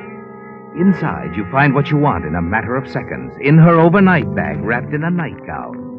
The roll of bills, which you were certain she wouldn't carry in her purse. You take most of the bills out, wrap the few remaining ones around a roll of cleansing tissue you find in her bag so she won't discover the loss immediately. Then you hurry back to your own car. Yes, sir? I'd like accommodations to New York. First plane out, please. I have space on Flight 23. Leaves here in 2 hours. That'll get me in New York ahead of the streamliner? Oh, yes, sir. You'll be there in 12 hours. 12 hours? Oh, good, good. I'll take that space. One way to New York.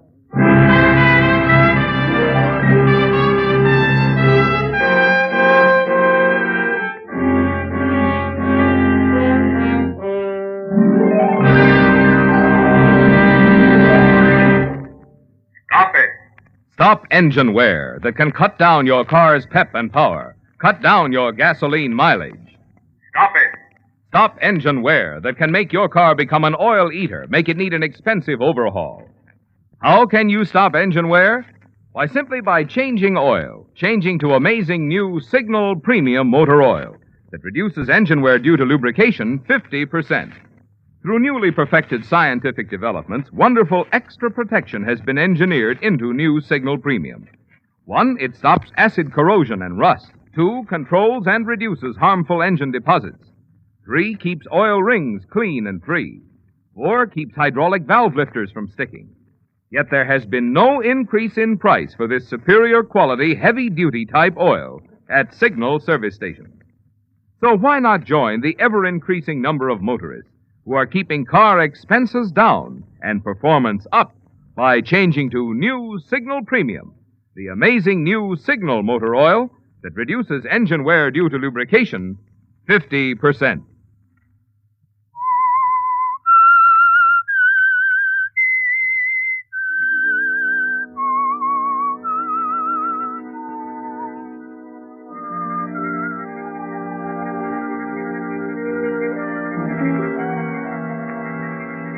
It's a windfall, isn't it, Sidney? The chance knowledge you picked up on the train.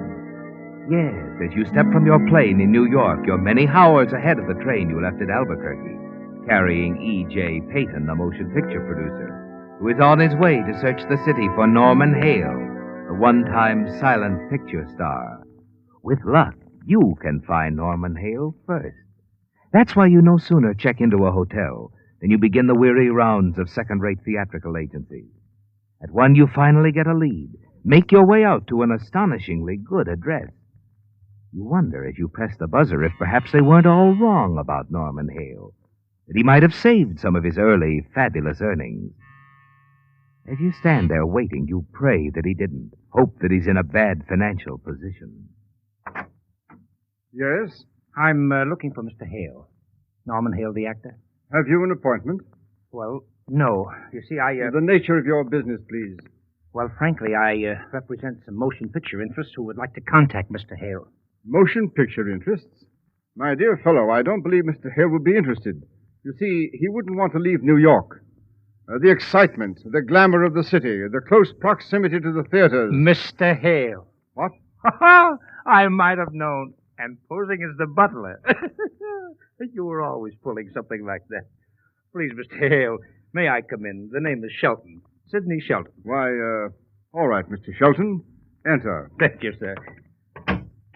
Well, this is a beautiful place you have here. Thank you. Won't you sit down? Thank you, sir. Have you a contract, Mr. Shelton? Are you actually prepared to make a business proposition? Well, no, sir, not exactly. You see, I have an idea, a possibility for both of us. Ha! Possibility. For making a picture with a has-been, an old man, a profile from the past. Exactly, sir. And if you weren't so well off here, you might consider that there are still fans everywhere who remember you and love you. Young man, I am not well off. This aristocratic establishment, it isn't even mine. How do you like that? I don't understand. Alas, Norman Hale must now be grateful to be a caretaker of another man's house. A caretaker? You? Yes, the owner's in Europe. I'm a fortunate man. I could be huddling in a tenement somewhere. Well, you'll never have to worry about that again, Mr. Hale, if you just listen to me. I've found a great part for you. I read a book, Mr. Hale, Autumn Song. And that was a play, wasn't it? Well, that's what I meant to say, a play. I'm sorry. See, I'm excited now. Oh, Mr. Hale, you should play that part. Oh, yes. Oliver.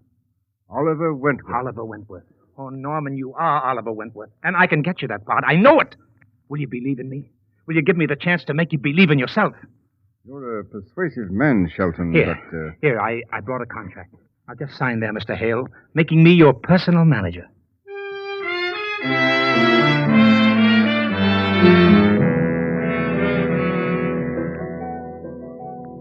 An hour later, you're on your way back to your hotel, Sidney. Only a brief stop at the theatrical agency which gave you the lead to Norman Hale. $5 in the hand of the man you talked to assures the fact that motion picture producer E.J. Payton will now be directed to you instead of to Norman Hale himself. It's late afternoon of the following day, and you're sitting in your apartment when you receive a phone call. It's the call you've been expecting, isn't it, Sidney? Yes, from E.J. Payton, the Hollywood film executive. Yes, sir, that's right. I'm representing Norman Hale. Then we can talk. I have a little something in mind for him. Well, I don't know. Norman's sold on the idea of doing a play. Well, for his own sake, then talk him out of it. Now, let's speak frankly, Mr. Shelton. Your Norman Hale is passé. Ghost of the silence. People just aren't interested in him anymore.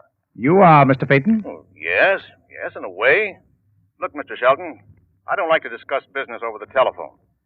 When can we get together? Well, let me see. What do you say about lunch tomorrow? Victor's on 45th? Good. And have Norman Hale there, too. Well, I'll see if I can arrange it. I can't promise, though.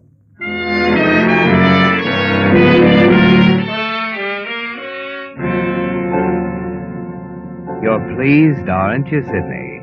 And your only concern now is how to get the biggest price you can for Norman Hale's services. It won't be easy, will it, when you're dealing with a man like Payton, and you wish you had something more to sell than just Norman Hale himself. You decide a publicity stunt would do it, Sidney. Something big. And Payton's studio would be eager to cash in on it. You spend the rest of the day thinking about this. Finally, that evening, the answer comes to you, most unexpectedly. Hello, Sid. Sheila. Oh, well, Sheila, look, I'm sorry about... The money you stole on the train? No, you're not. I knew it was you right away. But I'll get it back. And more. Of course you will, baby, of course. I was going to get in touch with you, but I've been busy all day. A new client I of know. mine. I traced you down through the theatrical agency. Oh, really? Well, Will there be anything in this new deal for little Sheila? You know there better be. Oh, naturally. Oh, I haven't forgotten you, Sheila. And it's going to be big, baby. Yes, sir, a nice big fat publicity stunt for Norman Hale. He's my new client. And I'm working out something for you, too, Sheila. Like what? An overdose of sleeping pills? Get engaged to Norman Hale? Maybe both? Wait a minute. You think that's funny? What is it this time, Sidney? Oh, baby. Oh, baby. You and Norman Hale. That's what I was afraid of. But give me the details anyway.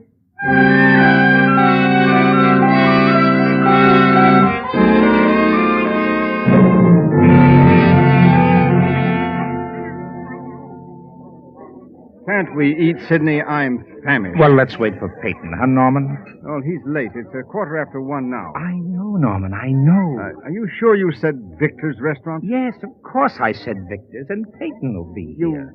You don't suppose he's changed his mind? Oh, relax, Norman, will you, please? Very well. I'll have another martini. You've had 4 already. Norman! Norman Hale! I beg your pardon, miss. Norman, I'd recognize you anywhere. Have we met, my dear? Met? Oh, no. No, but I've dreamed of meeting you ever since I was a little girl. Oh, how I've dreamed of this moment. Really? Well. From that very first time I saw you. What picture was that, my dear? I worshipped you then. I still do. Norman. Oh, Norman. Oh, miss, please, just a moment. Stay out of this, old man. I'll handle it. Oh, to think I finally found you. Miss, please. No, let me go. Let me go. Norman, don't let them send me away. Waiter! Please. Waiter! Let me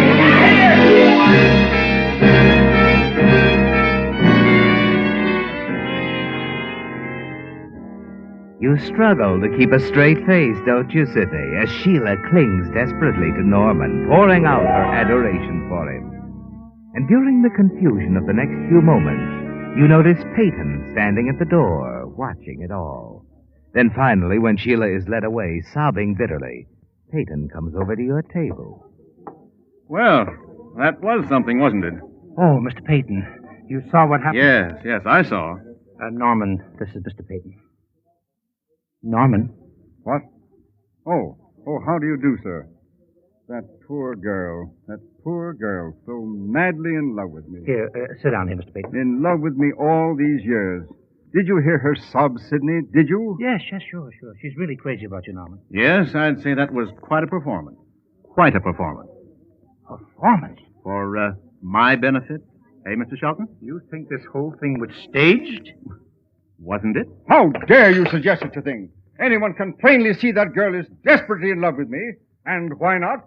Why shouldn't she be? Norm, please. A good day, Mr. Peyton. Good day. Norman, wait a minute. Let him go, Mr. Shelton. We have things to talk about. No, he's pretty sore. I'll have to see if I can cool him down. But, Make it at Norman's place in an hour. 467 Kenton Place.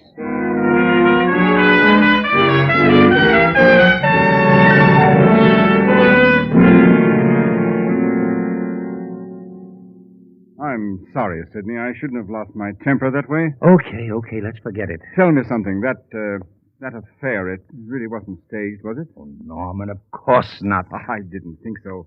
I could see it was real. I saw it in her eyes, Sidney. I'm not easily fooled, you know. She was rather an attractive girl, wasn't she? A real doll. Just couldn't help it, I suppose.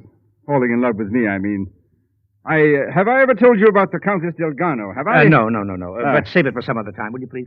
Peyton's waiting for us in the study. Oh, yes. Very well, my boy. Well, I'm sorry to keep you waiting, Mr. Peyton. That's quite all right.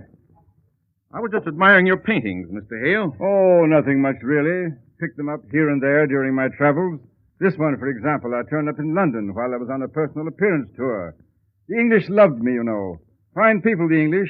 I remember so Shall well... we sit down, gentlemen? I remember so... Oh, get that like a good chap, will you, Sidney? Certainly. Hello? How was I, Sid? Who? Speak up, I can't hear you. Are they there? Yes. Okay, go into your act. I'll see you later. Who is it, Sidney? I think it's that girl again, the one in the restaurant. Oh, really? Hello? Yes? What? Oh, no, wait a minute. What's wrong? She says she's calling from her hotel. Says if you don't see her, she'll jump off the roof. What? Hello? Where are you? Where? What? I can't understand. Stop crying, Here, please. give me that phone. She hung up. We must do something. I think she said she was at the Grayville or the Braveville. Grayville, not far from here. Mr. Peyton, call the police. Tell them to get over to the girls' hotel right away. Come on, Norman, come on.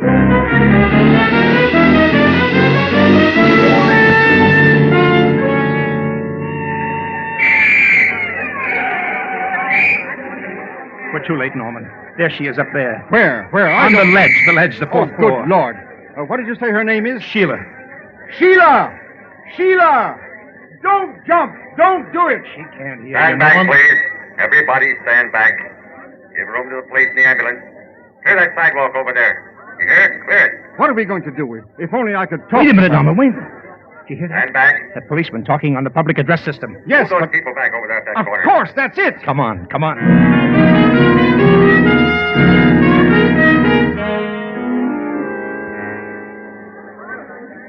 Are you ready, Norm? Ready. All right.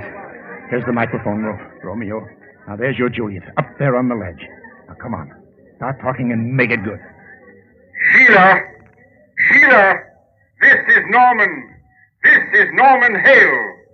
Listen to me, darling. Listen to me, please.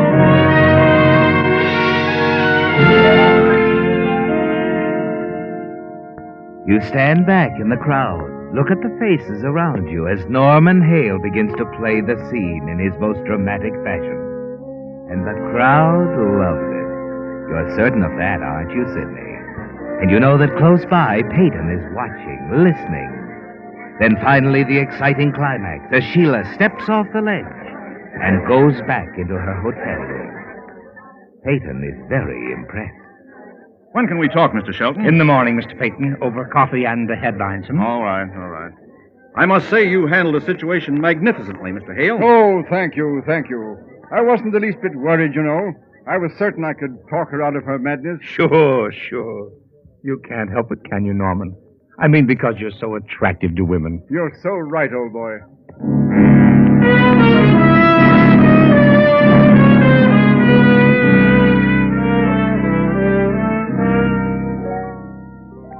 That evening, back in your apartment, you're pleased with the way everything has turned out, aren't you, Sidney? Yes, and you congratulate yourself. You've put it over. Peyton will have to come to your terms now, if he wants to capitalize on the publicity. Sign a long-term contract with Norman Hale. Then shortly before midnight, you have a visitor. Sheila. What do you mean, now what? What's the next move? That stunt this afternoon went over big for little Sheila, but we're not going to leave it at that, are we? Ah, look, sweetheart, look. You got yourself $1 million worth of publicity. I set it up for you free of charge. You take it from there. But I thought you were... I'm going to be very busy from now on, baby. Norman and I will probably be leaving for the coast in a few days. Norman. Sure. That was all for him, wasn't it? He was the star. I was just an extra. You didn't do badly. No, that's right. I didn't. And suddenly I've just gotten an idea how I can do better. What do you mean? You had me write a suicide note, remember? To make it all look authentic when I was going to jump from the hotel. Yeah, I remember. Well, I've still got that suicide note right here in my purse. I wonder what the reporters will do to your story when I tell them this whole thing was a fake. Now, wait a minute, Sheila. I have just enough time to catch the morning papers before they go to press. Bright idea of yours, that suicide note. Yes, wasn't it? Thanks for reminding me, baby. Let me go. Oh, sure, I'll let you go. Only when I do, it'll be out the window. Oh. Because you are going to jump, and your suicide note will prove that you jumped.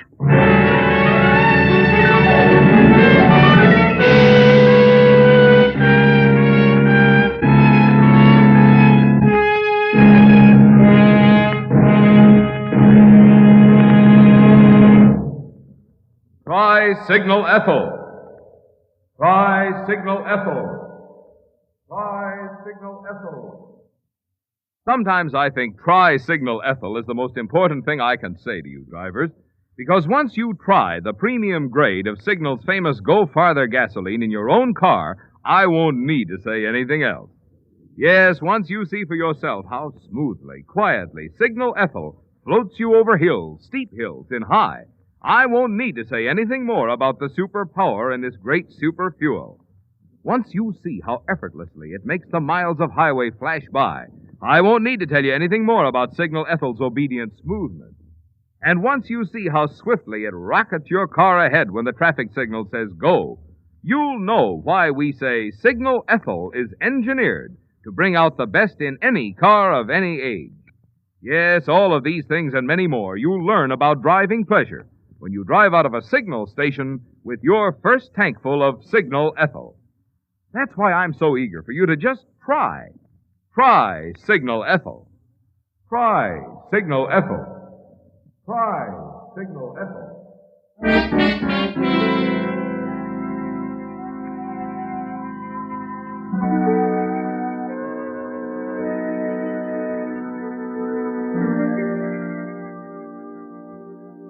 It was the only way, wasn't it, Sidney? You had to kill Sheila to prevent her from exposing you and the publicity stunt you staged for the benefit of your client, the former matinee idol Norman Hale. And so you pushed her out the window of your apartment. And now a crowd has gathered in the streets below. And you hurry downstairs. The story you'll tell is very clear in your mind. Then, when the police arrive... You say this girl jumped from your apartment, Mr. Shelton? Yes, that's right, officer. It happened so quickly I was unable to stop her. Oh, the poor girl. She did it because of Norman Hale. You've heard of him, the actor? Yeah. Hey, wait a minute. Is this the same girl who tried to commit suicide this afternoon? Yes, that's right. She burst into my apartment about 20 minutes ago. Demanded to see Norman, and I tried to stall her, but she showed me a suicide note she'd written, and then she jammed it in her purse. Before I could stop her, she ran to the window and... Oh, well, you know the rest. Wait a minute. Is this the note? Yes, it is. Well, looks like you're right, mister. Pardon me, officer. Yeah? This guy's story doesn't hold up. What? See here, what do you mean? Well, I was standing across the street when this happened. I saw it all. This girl didn't jump. She was pushed. And this guy pushed her. That's ridiculous. Now, hold on, Mr. Shelton. I saw him do it. Yeah, who are you? I'm Jim Fergus, private investigator. And after this girl apparently tried to commit suicide this afternoon, Norman Hale was so worried about her, He hired me to keep an eye on her. Norman Hale hired you? Yeah. Mr. Hale said the girl was nuts about him. Crazy in love with him.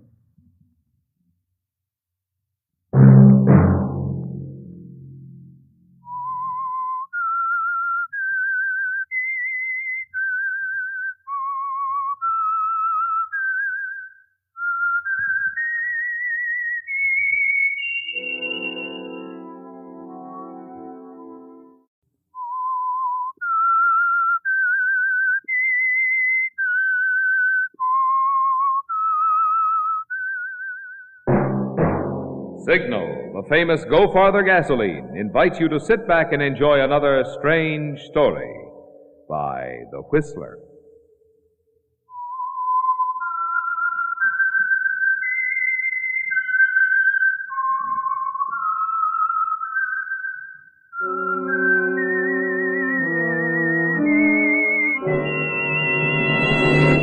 I am the Whistler, and I know many things, for I walk by night.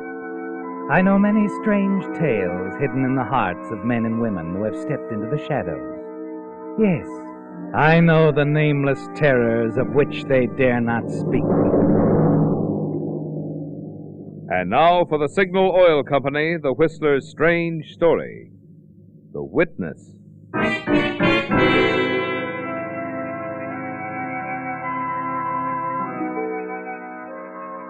Like so many people, Paul Kilburn was his own worst enemy.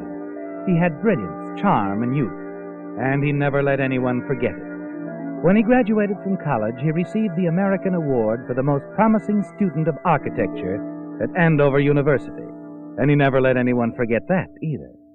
Yes, Paul Kilburn had a lot to learn, and as an assistant in the architectural firm of Joseph Abercrombie and Company, he was given the opportunity to learn. But he refused to accept it. Now, for the third time that week, Paul strode defiantly into the company offices, giving plain evidence of his resentment and his third hangover of the week. Paul, Yeah? Mr. Abercrombie's been looking for you. Has he found me yet? You're an hour late. An hour and a half late. You'd better think up some story for him. I did the best I could. Little Miss Cover-Up. Everybody's office pal. Don't you ever get tired of being grand, Edith? Paul, be quiet. And tell Mr. Abercrombie Mr. Kilburn is here and happy to confer with him at any time. I'm free now, Mr. Kilburn, if that's convenient with you. Perfectly. Perfectly. After you, Mr. Abercrombie. Sit down, Paul. All right. I'm tired of warning you, Paul. This is the third time this week. And before that, I'm just lost. And if I don't mend my ways in the future, I won't have a future. Isn't that the way it goes? You don't have a future now, Paul. Not with us. You're fired. I'm what? Fired. You're the most promising member of our staff. There's no question about that, but I think we can manage without you. When you lose some of your egotism and replace it with some sense of responsibility, come back and see us.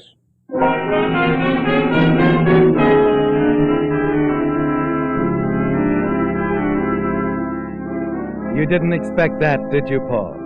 Joseph Abercrombie and Company was to be a mere stepping stone for you, a lull before the storm of success. But not now. You keep up your front of careless indifference, even when Edith insists that the two of you go out for a cup of coffee together. But inside, you feel like a whipped schoolboy, don't you, Paul? Oh, Paul, what are you going to do? You tell me. I feel awkward. Why? I'm the one who got fired. I just do, Paul. I've watched your work. You're going to be a great architect. It's too bad you didn't reach Abercrombie with that news. I know I'm acting like a schoolgirl on her first date. Yeah, well, what are you trying to say? It's hard for me, Paul, because, well, we've only gone out once or twice, and you've been so distant. Oh, no harm meant. I know. Look, Paul, I've inherited $20,000. $20,000? Oh. Wish I had your luck. You have. Come again? $20,000 is enough for you to open an office of your own and keep going until you make it on your own, Paul. Yeah, but what about you? Where do you come in? Anywhere you say. You can consider it a loan or make me a partner in the firm. I can handle the office end. Yeah, but why take a chance on me? I'm not very steady. I've slept through an alarm clock ever since I was in long pants. I never sleep through an alarm clock, and I never forget to set it either. I'll phone you every morning and get you up. No, it's too good. Why?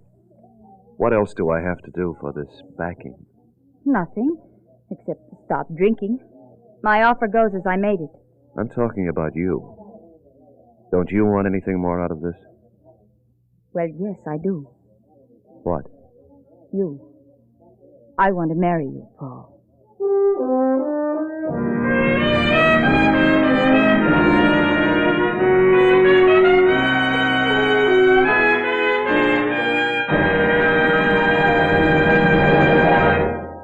When you hear a commercial on the radio, you naturally assume it was written by some advertising man, don't you?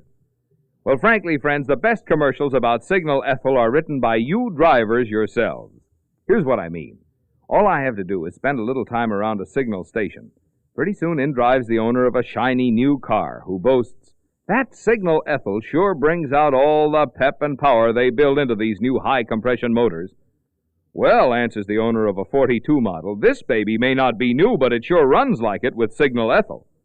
Then a tourist who had stopped for one of Signal's free maps chimes in, "The thing I like about Signal Ethel is the way it takes me over these big western hills without shifting or clattering." Well, the only trouble, friends, is that there isn't room in one commercial for all the enthusiastic things drivers say about the premium grade of Signal's famous Go Farther gasoline. To discover them all, you'll simply have to try a tankful of this super powerful super fuel, which is the best idea anyway. Try a tankful. Then let its performance in your car write the best commercial you've ever heard about Signal Ethel.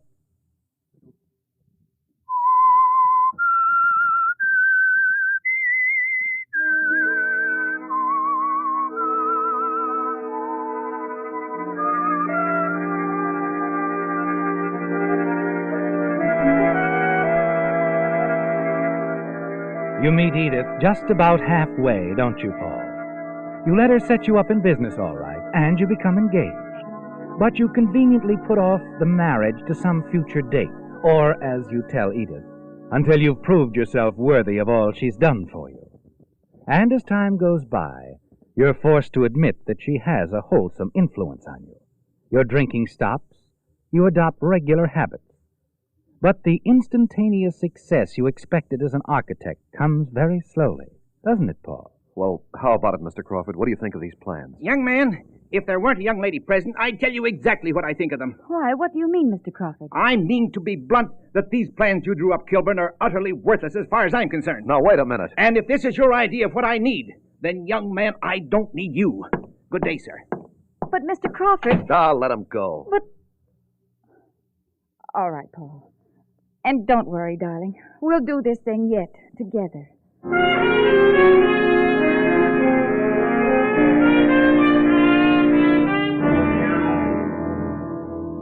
I'm sorry, Kilburn. I don't like to go into this on the phone, but these plans of yours just won't do. So far, I see no indication that you want to incorporate anyone's idea except your own. Well, if you have such hot ideas of your own, why did you come to me in the first place? That's odd, Mr. Kilburn. I was just about to ask myself the same question. Why, the... Oh, Paul, you shouldn't get so angry. You shouldn't... I don't need guys like that. Yes, you do, darling. We both need them. A lot of them. And somehow we'll get them, too.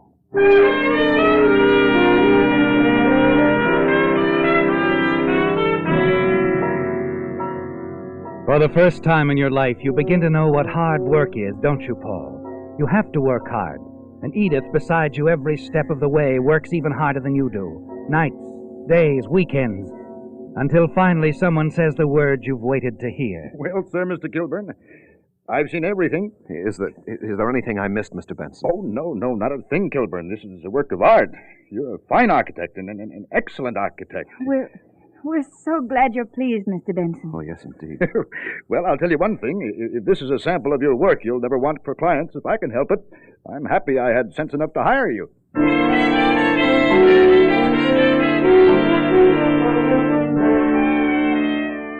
And that's just the beginning, isn't it, Paul? The Benson contract was a big one. And from that, others began to come in. After a while, you become used to the idea of success. That's easy, isn't it, Paul? But getting used to the idea of marrying Edith one day is something else again. But you don't really want to lose Edith completely. She's so convenient. Still phones you every morning to get you up. Takes care of all sorts of annoying details at the office. Even you have to admit she's a big part of your success. But you can't put her off indefinitely, can you, Paul? And one afternoon about a month later, as Edith comes into your workroom, you have no way of knowing that the time of decision is near at hand. Someone to see you, Paul. Shall I tell her to wait? Her? Patricia Wilson. Never heard of her. Everyone else has. She's a tobacco heiress. Just flew in from Rome a few weeks ago. And she's very pretty. Oh, money and beauty. Both, I'm sorry to say. Oh, by the way, I'm sending your drawings to the International Society of Architects and Designers competition. Okay, if you say so. Nothing to lose and 10,000 to gain. To say nothing of all the honors. No, suit yourself. And you can send that tobacco heiress in. Oh, I'm in, Mr. Kilburn. I'd have been in earlier if I'd known that geniuses come so young and so handsome. Well, I'd have come out, Miss Wilson, if I'd had any idea the tobacco leaves had such a lovely flower. We'll get on. Excuse me. Of course, Edith. Sit down, Miss Wilson. I will.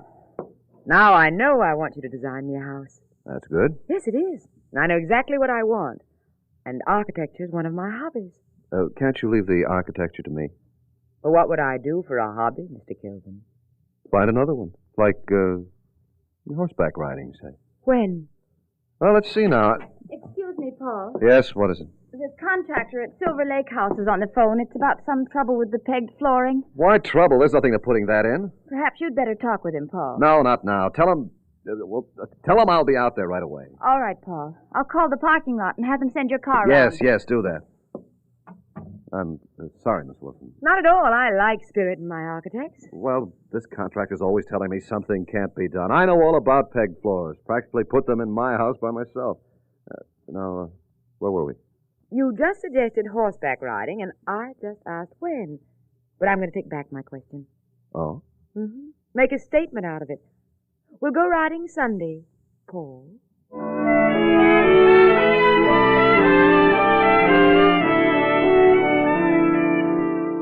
Patricia's very sure of herself, isn't she, Paul? And that Sunday, and the next and the next, when it isn't horseback riding, it's golf, or the races at Del Mar, or dinner and dancing. It's always something, and it's always Patricia. You see Edith less and less. It's good business, you tell her. Patricia's wealthy, and she knows everyone worth knowing. Edith never says anything, and you push her hurt, suffering looks to the back of your mind. But Patricia's not so generous with her.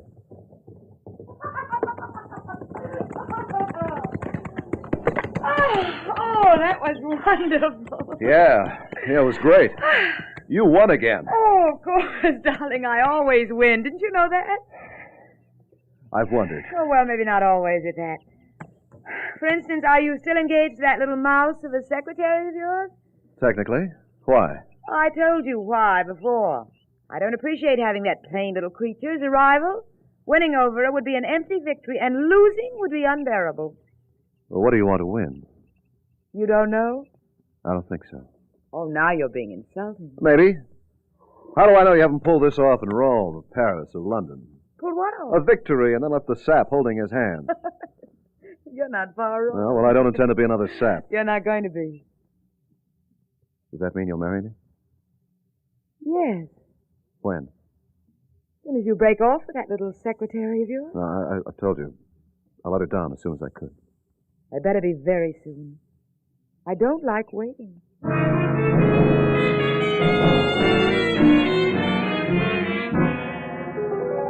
You try, Paul, but you can't bring yourself to do it.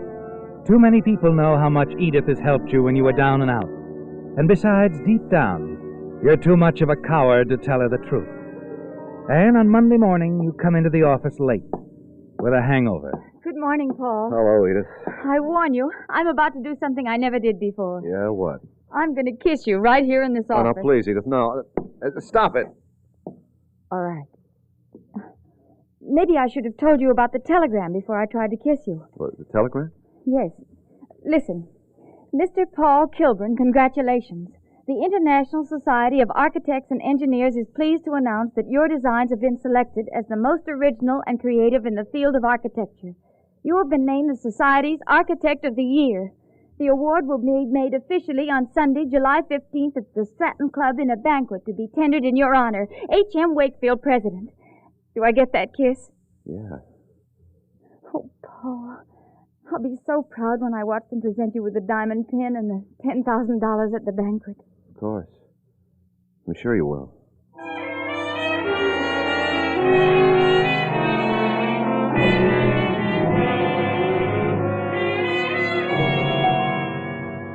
Of course I know, Paul. It's all over the papers. Congratulations, darling. Thanks, Patricia. Oh, I've been a busy girl. Rushed down to Antoine's to have myself fitted for a new gown. Wait till you see it the night of the banquet. You shouldn't have done that. Why not? I'm taking Edith to the banquet. I have to. No, you're not. Now be reasonable, Patricia. You know I love you. I tell you, there's nothing I can do. All right. I'll let your little Edith play Cinderella for one night, but after that, Paul, you're going to get rid of her. And I mean rid of her. She's not going to be your secretary or anything else. Is that clear? Yes. I promise you. She'll go.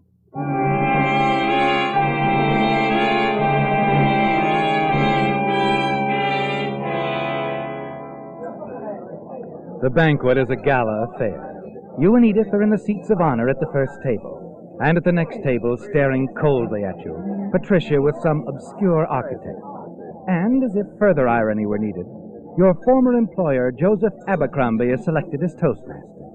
You're completely miserable, aren't you, Paul? In a few minutes, you'll be presented with $10,000 and the highest honors of your profession, and you wish you were 1,000 miles away.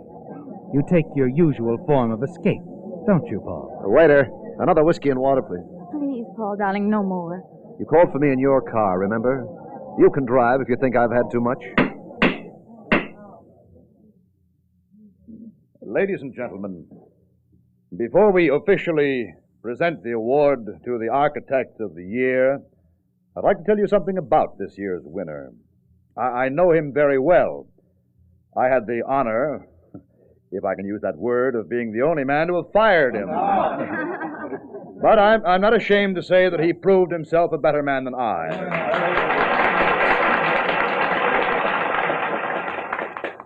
Before I say any more about him, however, I would like to pay homage to the woman behind the throne. It was her financial and moral backing through thick and thin that made Paul Kilburn what he is today, and she is soon to become his wife. I want Edith Kramer to stand up and take a bow. Thank you. Thank you very much. I shall always remember this night. You can see Patricia's eyes staring at you from the next table. They're ablaze with hatred. And there's nothing you can do but sit there and smile mechanically.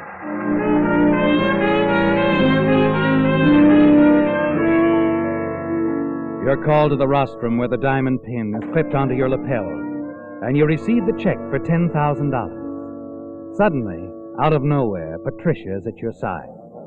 I'm not waiting any longer, Paul. Finish with her tonight.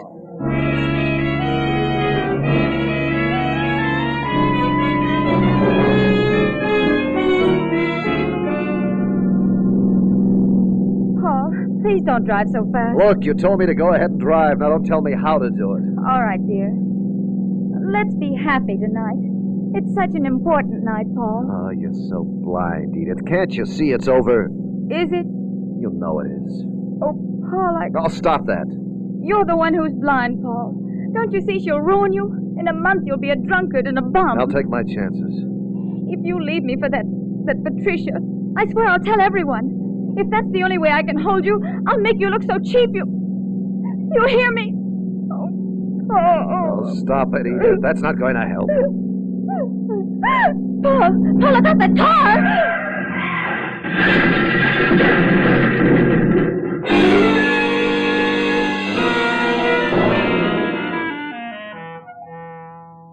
Are you all right? Yeah, I guess so. Come on, let's get out of here. But, Paul, the other car. There's a man lying on the road. Yeah, I see him. Maybe he needs help. Edith. Come back here, Edith. He's not moving. Get back in the car. He's dead, Paul. I'm sure he is. Did you see anybody else? No, but it's dark. Any other cars? No. That's a break. No, this thing will only start. Come on. Come on. There. There's a gas station just around the bend. We can call the police from there. Police? Are you insane? Manslaughter and liquor on my breath? But, Paul... You can't do anything for him. You said he was dead.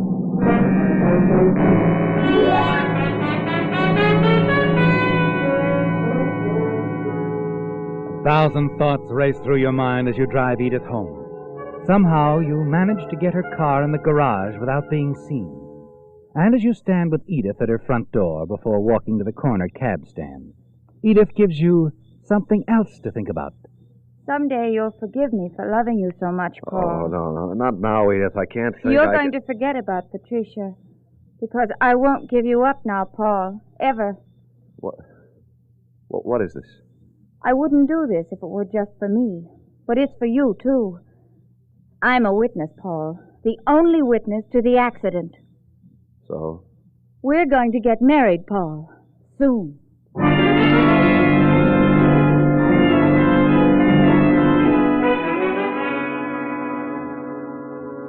She means it, doesn't she, Paul? All the way home in the taxi, you think how much she means it. Inside your own home, a swirl of thoughts engulf you. The accident. Edith. Patricia. Drunk driving. Hit and run. Patricia. Edith. Hour passes. 2. Then one thought emerges clear and demanding, and you know what you must do.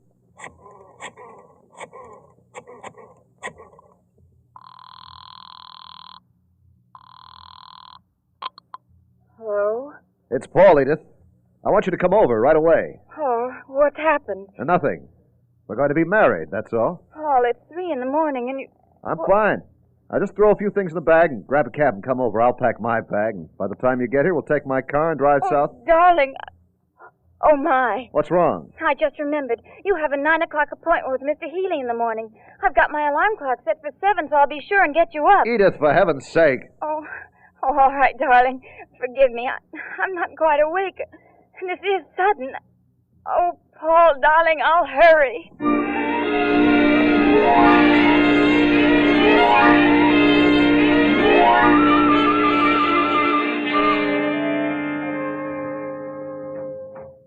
I came as soon as I could, Paul. I hope you haven't changed your mind. No, Edith. I haven't changed my mind. Paul, I'm so happy. Paul, no.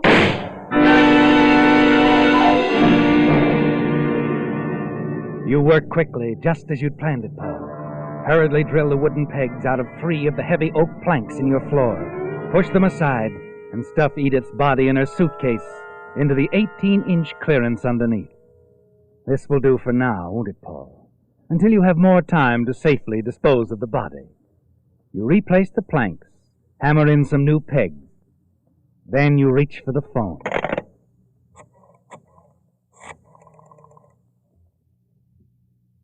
I want the police department, please. Police headquarters?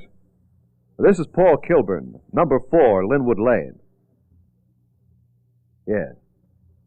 My fiancée is missing. Edith Kramer. She dropped me off at my house about 11. Said she was going straight home. I've been trying to reach her ever since. No one answers. I can't imagine what's happened to her. Would you please? My number is East Hills 49283.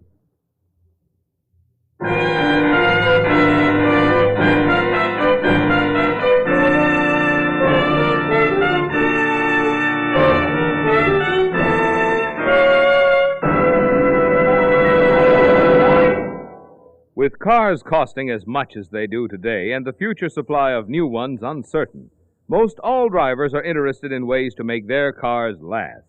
And there's no better way to make your car last than to reduce engine wear due to lubrication 50% with amazing new Signal Premium Motor Oil. Just consider what a 50% reduction in engine wear can mean to you. With new Signal Premium, your car should keep its like-new pep and power twice as long, should go twice as many miles before needing an overhaul due to engine wear. If your car isn't already an oil eater, new Signal Premium should double the period during which you'll continue to enjoy low oil consumption. And get this, you can enjoy all these extra benefits of this superior quality heavy-duty type oil at no increase in price at Signal stations. So if you want to keep your car's performance up and expenses down for a long time to come, you know the oil to change to. New Signal Premium. You know where to get it. At friendly, independently operated Signal service stations.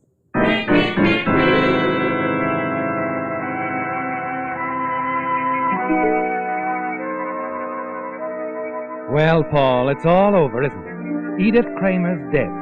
Her body hidden temporarily beneath the floor in your living room. You've reported her absence to the police, in the hope that their search for her will lead them to her car in the garage, the one you were driving when you killed a man late tonight. It's Edith who'll appear guilty, isn't it, Paul? Yes, you're sure now that Edith's hold over you is gone. And as the hours pass, you find yourself thinking of Patricia and the life of luxury the two of you will share, while you patiently await word on Edith's disappearance. Finally, it comes.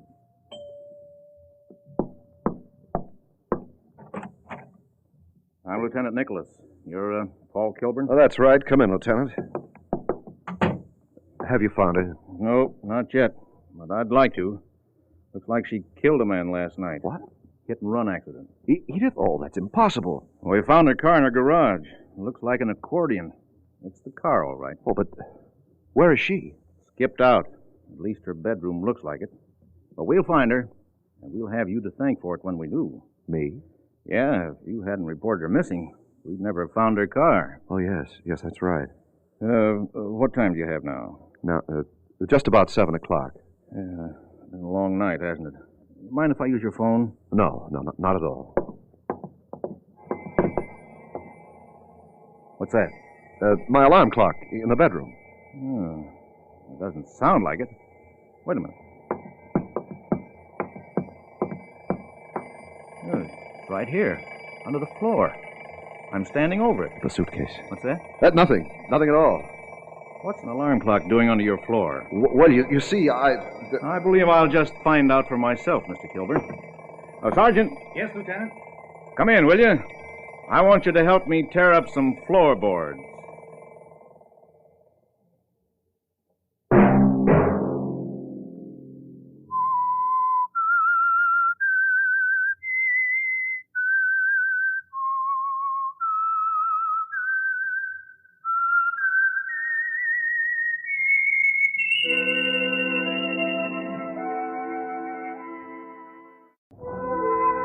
And now the Whistler's strange story, The Girl Next Door.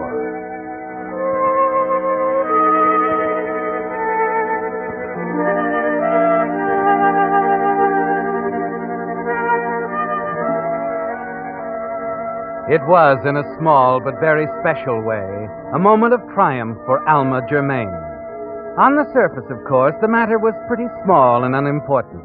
Nothing to compare with 10 years ago, when she was a national celebrity, when her every move was recorded faithfully the next morning in syndicated columns, to be read and appreciated by 30 million movie fans. But the satisfaction, the rising warm feeling inside was there.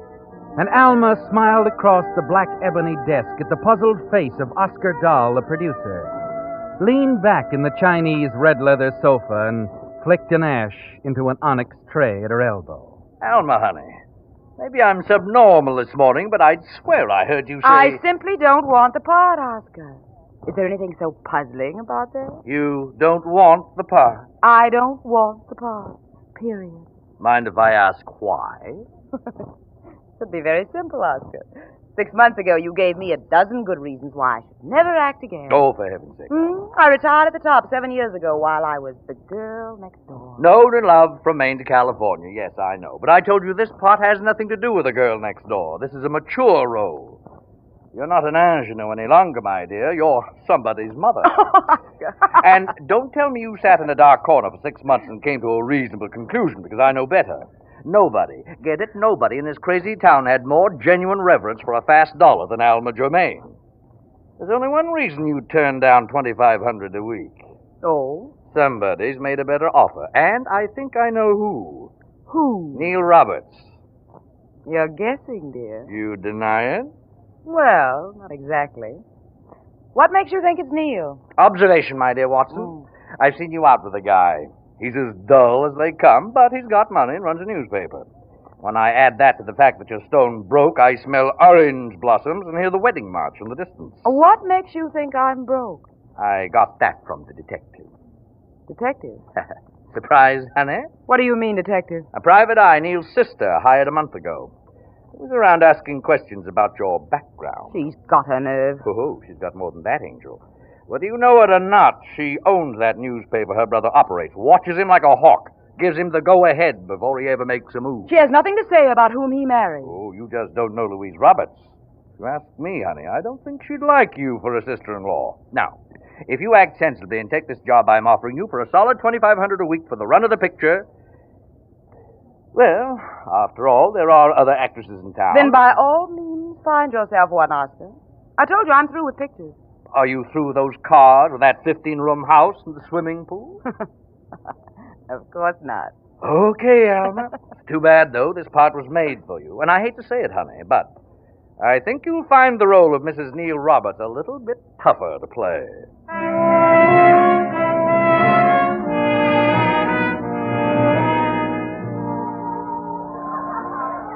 Alma, do you mean it? Of course I do, Neil. Now let's dance, shall we? Wait a minute. Why, I can't believe it. Then I'll say it again. I love you very much, darling. And I intend to marry you. Oh, but the last time I proposed, you said I didn't have a prayer. I changed my mind, darling. You wore me down. Oh, is that it? You know, I feel like standing on top of this table and shouting. Oh, please don't. Tell them the girl next door is going to be Mrs. Neil Roberts. Strange, isn't it? To me, at least, you are the girl next door. You know, I think I fell in love with you the first time I stood at my window and saw you over in your garden. You took your time telling me. Well, I don't know. I had no idea you'd take me seriously. You were so famous and pretty and... Well, I made a career of it, darling. Oh, but you were more than that, Alma. I'm aware of it, you know. The real Alma Germain. Your charities, the things you've done for other people. You're sweet, Neil. Now let's dance, shall we? Dance? Oh, but I've got to tell people. I want Louise to know. Does she have to know, Neil, tonight? Well, why not? She'll want to talk to you tomorrow, of course. Yes, of course. Neil, why don't you call Louise? Tell her I'd be delighted to have her over tomorrow afternoon around 3. Fine. I know we'll have a lot to talk about.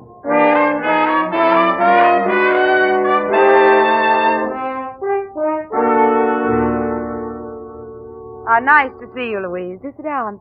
I'll ring for tea. Or would you prefer something else? Nothing, thank you. And I'd rather stand, Alma. Neil tells me you're engaged. Yes, last night. Rather sudden, isn't it? Oh, do you think so? He's been proposing for over a year. And you turned him down until you found yourself up against it, financially. Right? I suppose your detective told you that. In a few years, I'm turning full control of the paper over to Neil. That's quite a responsibility. And he'll need a wife who can help him shoulder it. Frankly, Alma, you're not exactly what I had in mind. Oh? What did you have in mind? Certainly not a woman 6 years older than he is, who's marrying him for his money. You've never liked me, have you, Louise? My personal dislikes don't enter into it. I love my brother, Alma. Well, he loves me. He's in love with a shadow. With that wholesome, charitable little character you used to play on the screen. The girl next door. And you resent that? I resent hypocrisy. Charities, indeed. Money donated in your name by your gentleman friends. Listen to me, Louise. You might just as well understand this right now. I will not give Neil up under any circumstances. I may have something to say about that. I'll find a way to prevent this incredible marriage if it's the last thing I do.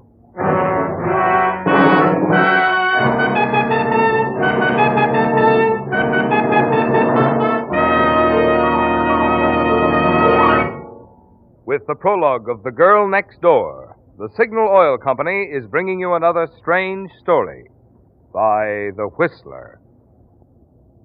But now a message especially for you drivers who have new cars or expect to be getting one. Just any motor oil won't do, you know, for today's high-efficiency motors. No, sir. They need special protection against corrosion, wear, and carbon if they're to give you the long, trouble-free service you have a right to expect. That's why Signal has brought out a new and finer motor oil, especially created to give modern motors this extra protection. Of course, Signal Premium has 100% pure paraffin base. But in addition, a total of 5 scientific new compounds have been added to Signal Premium motor oil, which by actual test keeps motors 6 times cleaner and reduces cylinder wear 1/3. Get that. Motors actually stay 6 times cleaner, and cylinder wear is reduced 1/3 with Signal Premium motor oil. So if you want to keep the performance of your car young, make your next oil change a change for the better. Switch to the new type Signal oil. That's your guarantee of a sweeter running motor. Signal Premium motor oil. And now back to the Whistler.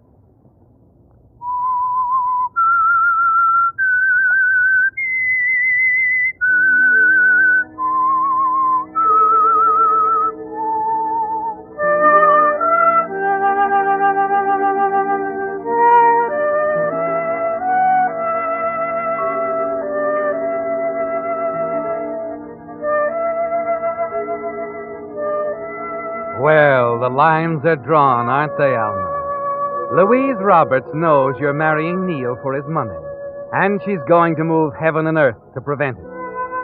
You feel sure that all the detectives her wealth can hire won't be able to discredit you, won't discover a thing about your carefully concealed past, your life before you became a movie star.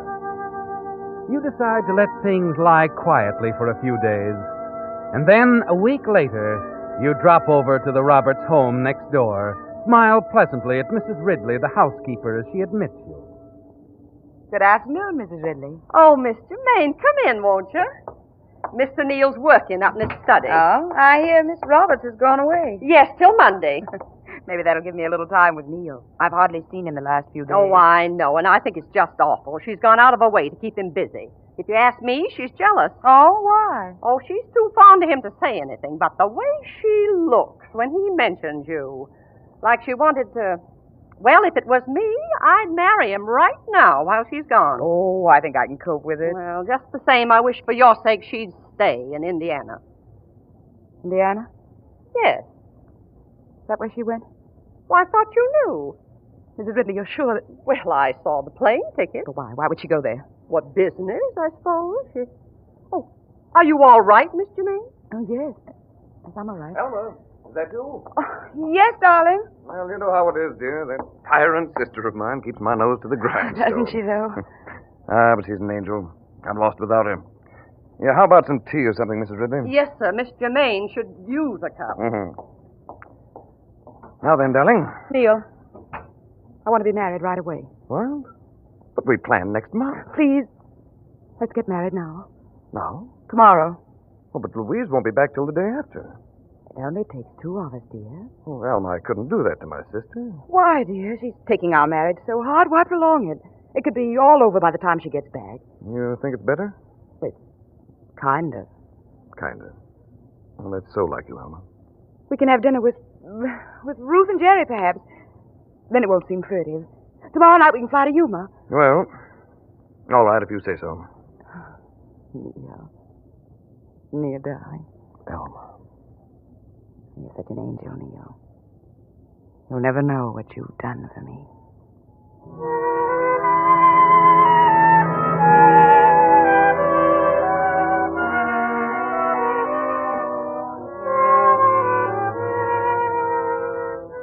No, Alma.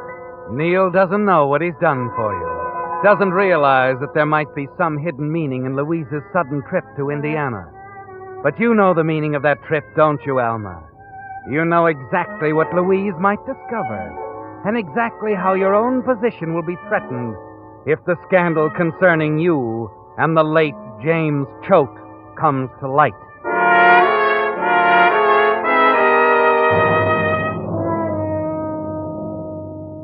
And that's why you've made up your mind, Alma, about your marriage to Neil. Louise loves her brother, she'd never spoil his happiness by exposing you. You're counting on that as you rush the plans for the wedding and phone your friend Ruth Forbes and begin plans for an informal barbecue out by your swimming pool. And then the following afternoon... Mr. May? Yes? Would you like to check on the table now? Oh, all right, Dora. I've finished my swim. Oh, is it 5 o'clock? Just about, miss. Oh, I had no idea. Toss me that towel, will you, Dora? Here you are, miss. Oh, thanks. Probably shouldn't have gone for a swim. Oh, it's so heavenly. Let's see. Oh, yes. The table looks lovely, Dora. Oh, thank you, miss. I brought down the firelighter. Shall I start the charcoal? No, never mind. I'll do that. Is there anything else at all, miss? You know, I'm going to the movies tonight with Mrs. Ridley. Oh, that's right. No, Dora, I think that's everything. If the Forbes come before you leave, send them down here. All right, miss. I'll tell you. Dora, where's that lighter you brought? Oh, never mind, Dora. I see her.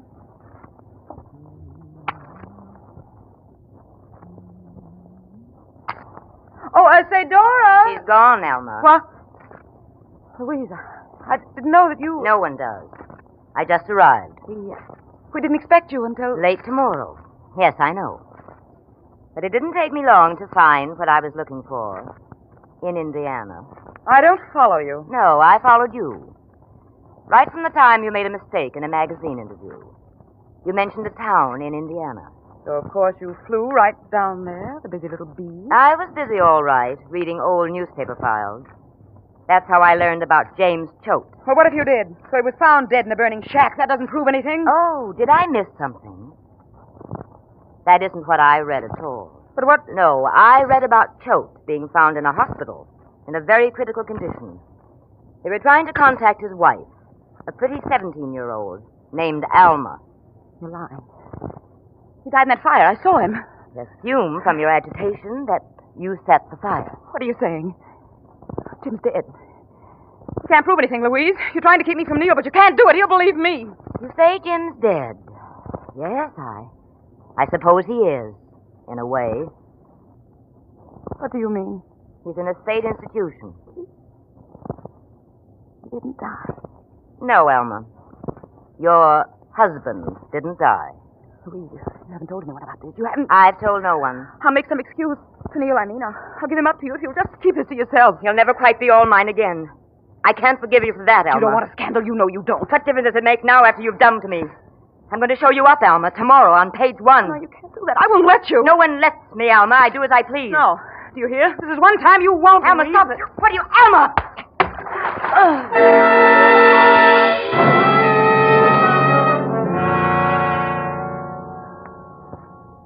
You stand there, Alma, watching at the edge of the pool, the club-ended firelighter clutched in your hand, as Louise, stunned by the blow, struggles feebly in the deep water. Alma, help! Help me! You're letting me drown! I hope you do. I want you to drown, Louise. I want you to. And you don't lift a hand, do you, Alma? As Louise continues her frantic, bewildered efforts for a moment, and then sinks below the surface and floats there, a quiet, dark shadow in the pretty blue oval of your pool.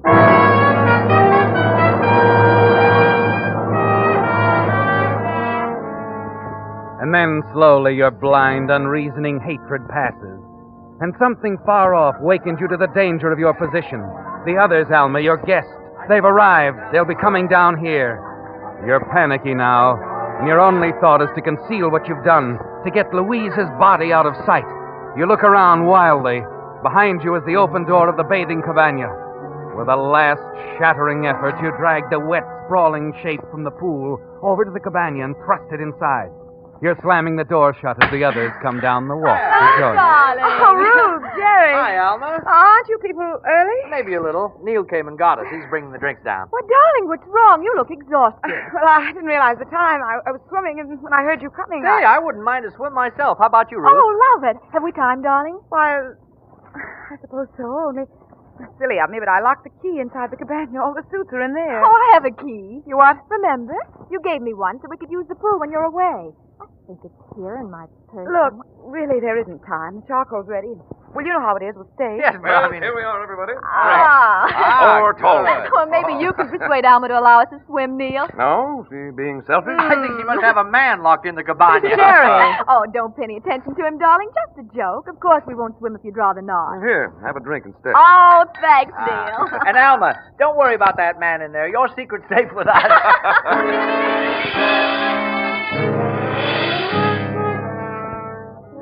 Well, Alma, for the first time in your life, you have to do some real acting.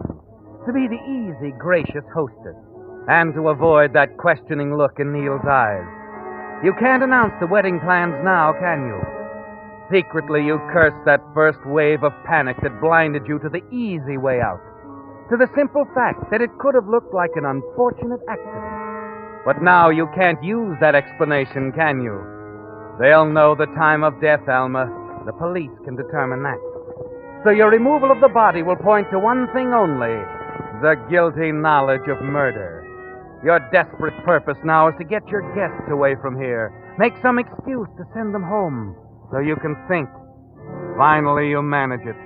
And as they're leaving, it's Ruth who unknowingly suggests a way out for Take you. her out of this world. Well, so long, Alma. Good night, Jerry. Oh, it's been delightful, darling. Even if we are kicked out at 8:30. But I thought you were going to tell them our big news. I'm sorry, Neil. I've an awful headache. Oh, you've certainly been edgy. And what about the big news? News? Yes, what's Neil talking about? What is some other time? Oh, you've been completely frustrating this evening, darling. Next time I want to swim, I'll use Neil's pool. Neil's pool?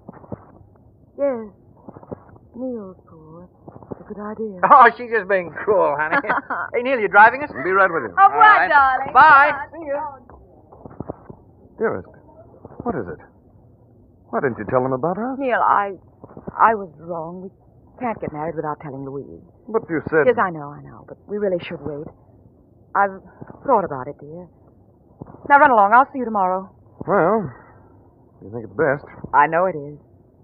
I want to do the right thing. Of course you do, Alma. That's why I love you.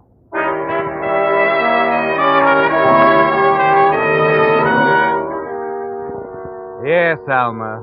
Ruth gave you an idea when she mentioned Neil's swimming pool. Neil and Louise's pool right next door. The diving accident story you overlooked before will work now if Louise's body is found there. Just another swimmer dead in the water with a bruise on her head. It's a terrible ordeal, isn't it, Alma? But somehow in the darkness you manage it. Get Louise over to her yard, change her into one of her own swimming suits, and ease her into the water.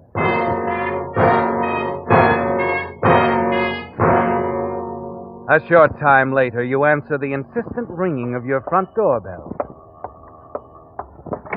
Why, Mrs. Ridley. Oh, Miss Germain, please come quickly. Something terrible's happened. The police are at our place. The police? Yes, it's Miss Roberts. She's dead.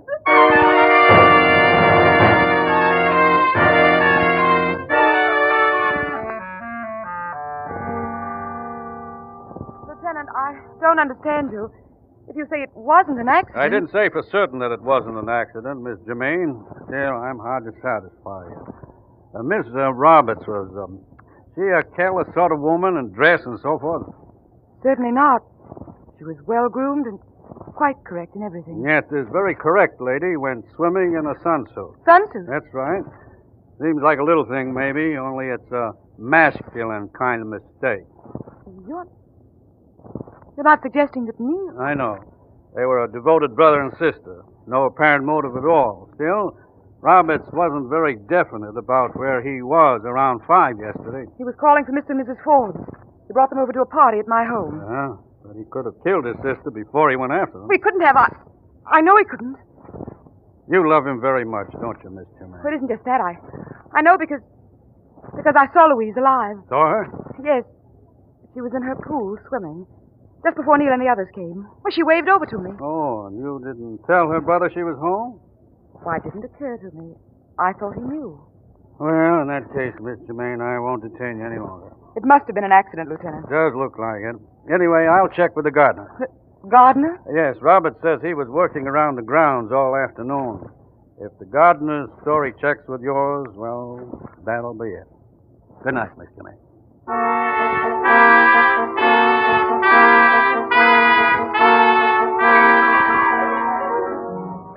It was a bad mistake, wasn't it, Alma?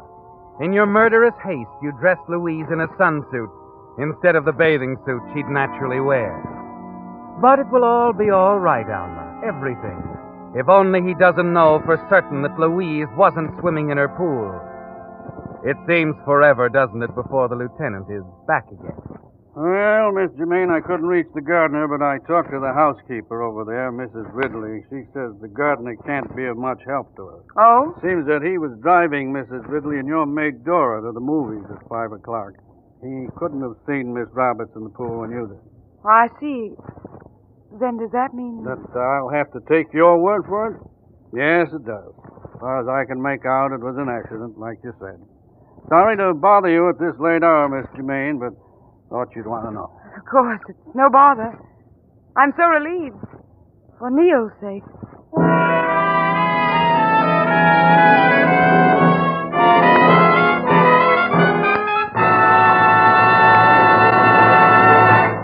The Whistler will return in just a moment with the strange ending to tonight's story. Meantime, a word to you folks who have not yet taken your vacation about an item that will have a lot to do with your driving pleasure. Gasoline. No matter where you travel throughout the Pacific Coast states, from Canada to Mexico, you'll find Signal, the famous Go Farther gasoline. Almost 2,000 friendly dealer-owned Signal stations stand ready to serve you and to honor your Signal credit card. And remember, when you power your car with Signal, the famous Go Farther gasoline, you not only enjoy Signal's good mileage, but also the thing which makes that mileage possible, extra engine efficiency, which naturally means more thrilling performance for your car. So, on your vacation trip and always, to be sure of the tops in gasoline quality, just remember these 2 points. 1, in gasoline it takes extra quality to go farther. And 2, Signal is the famous Go Farther gasoline. And now back to the Whistler.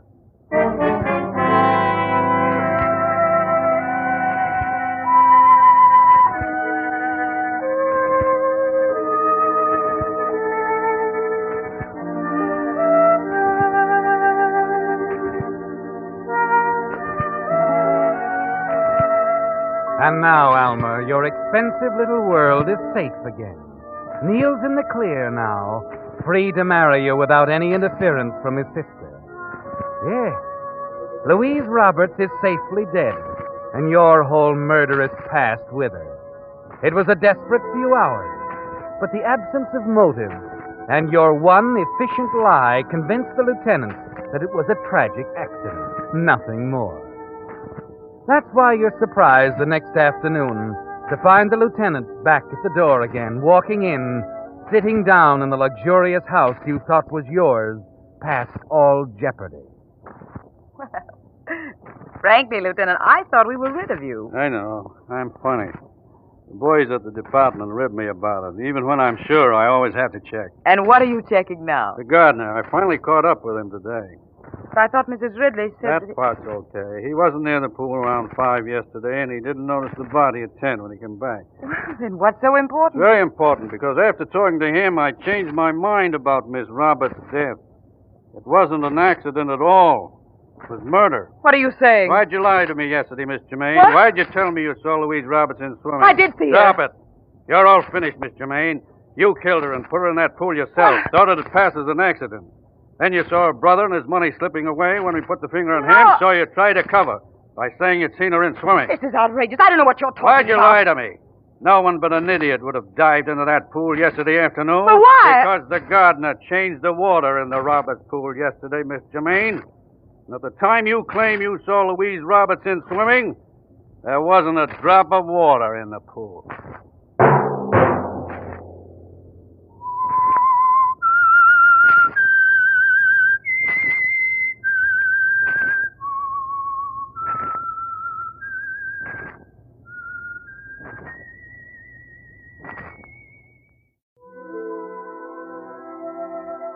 Now, the Whistler's strange story, Whispered Verdict.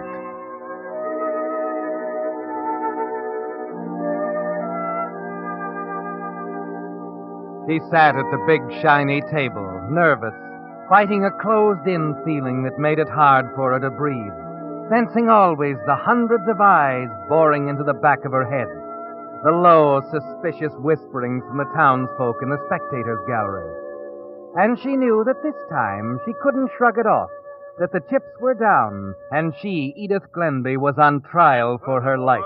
The prosecution has established that not only did Edith Glenby have a motive for murdering her husband, but also an opportunity. Carl Glenby was killed with a knife, probably the bone-handled knife missing from the Glenby carving set. We are unable to produce that knife for the excellent reason that the murderer realized its importance and took especial pains to get rid of it. But the fact remains that Carl Glenby was killed with a knife, and you have all heard testimony stating Edith Glenby threatened to kill him in exactly that way. No, I didn't. That's a lie. Mrs. Glenby, this sort of thing won't help you. Well, I don't care. You can't let him say those things. I didn't threaten him. I didn't. When the defendant has regained control of herself, we will proceed with the summation.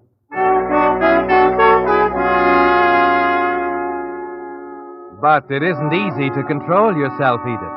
With the scales of justice teetering back and forth, and your own life in the balance, you try and settle down, telling yourself your turn will come when Charlie Jackson, your lawyer, has his say. The prosecution has established that Mrs. Glenby quarreled with her husband. Yes, this woman you see before you, stunned with grief, miserable at this cruel and unwarranted accusation, is on trial for the murder of her husband, simply because she quarreled with him. Let the one who can honestly say there has never been a marital squabble in his family cast the first stone, or the first ballot for conviction.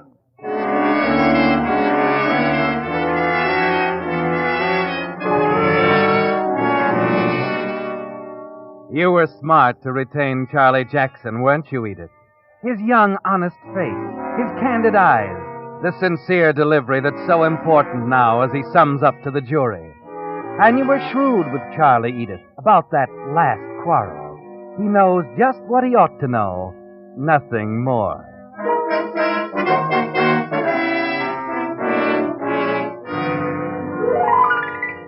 The jury is retired now, and you begin to feel confident.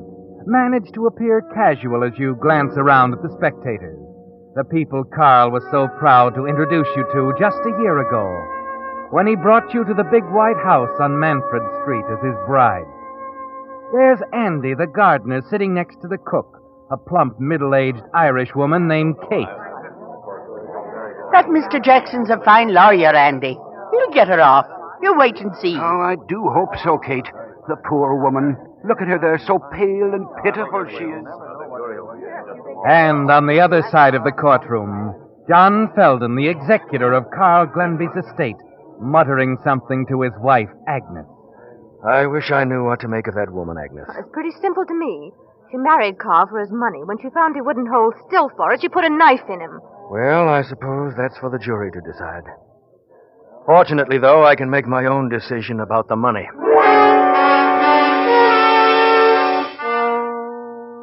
It seems an age before the door to the jury room opens, and the 12 most important people in the world take their places in the box.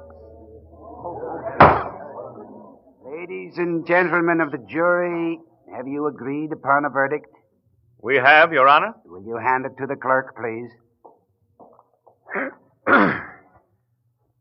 We, the jury, find the defendant not guilty.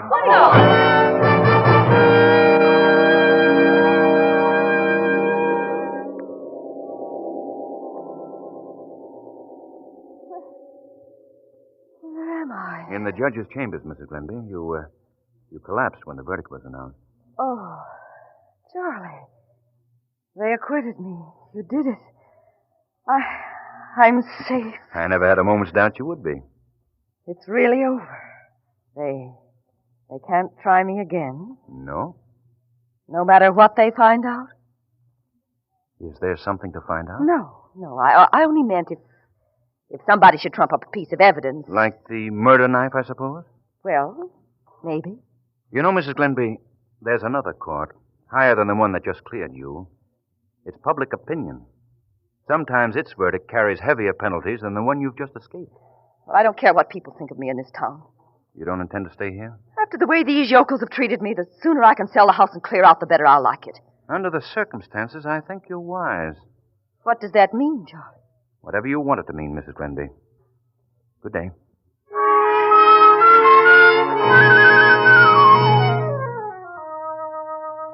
Well, Edith, you can tell from the set look on Charlie Jackson's face that now, for the first time since you came to him, he suspects the truth, that the woman he defended so ably was guilty. But it doesn't bother you now, does it? The things that really count are the real reasons you murdered your husband. The big white house, the fortune and gilt-edged securities, the insurance policies. And you know now that everything will depend on John Felden, Carl's executor. You're a widow now, Edith. A wealthy widow. The next evening when you arrive at John Felden's home, you're hoping he will understand that fact. Hello, Agnes. Good evening. Is your husband in? I'd like to talk to him about Carl's estate. Sit down, won't you? Thanks. John, Mrs. Glenby is here. Be there in a minute. Oh, thank you, Agnes. I'm sorry I didn't get a chance to speak to you after the trial. Don't apologize. I'm rather glad you didn't. Why, Agnes, what do you mean? I'm sorry.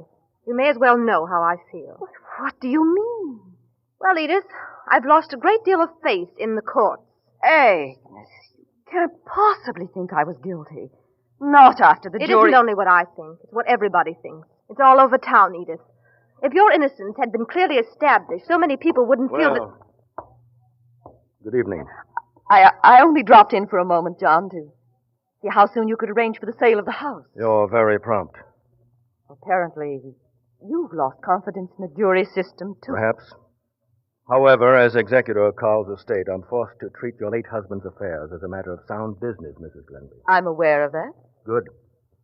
Then you're also aware that all of his property, all of it, including the house, has been left in trust for you. A trust, not likely to be dissipated. That's for me to decide. As his beneficiary... I haven't finished. As you know, Carl and I had been friends for a great many years. At the time of your marriage, he drew up a trust agreement, which leaves the administration of his estate entirely up to my discretion. I intend to carry out his instructions to the letter. But where does that leave me? I've simply got to have There money. will be a stated amount coming to you on the first of every month. Ample for your needs here. You still think I killed him? I didn't say that. The man who killed my husband is still at large somewhere, John. He'll be caught sooner or later, and you'll be very sorry for what you've said. When that happens, you'll find me very ready to apologize, Mrs. Glenby.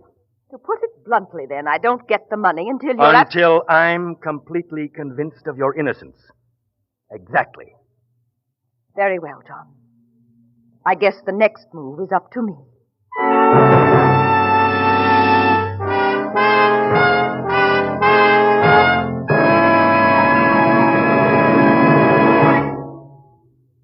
With the prologue of Whispered Verdict, the Signal Oil Company brings you another strange story by The Whistler. You regular Whistler fans have all heard me speak of the more thorough, more conscientious service cars get at dealer-owned Signal service stations. But the really important thing is what customers say about it. That's why we're so happy to receive letters such as this one I have with me tonight. It's from J. Edward Keating of Los Angeles, who writes, "The first tankful of Signal gasoline I ever tried was at the station owned by Jerry Holtzfaster. Well, it took just that one experience to convince me that Signal gasoline not only deserves its growing popularity, but also that Signal dealers are quite different from the usual station managers. Mr. Holtzfaster showed a genuine eagerness to please by giving many little unasked-for services that make such a big difference in driving pleasure. And I found I could place complete confidence in his recommendations. Since then, although a change in location has placed me out of Jerry Holtzfaster's neighborhood, I gladly drive out of my way to get his kind of service, which means I'm a steady Signal customer and I like it.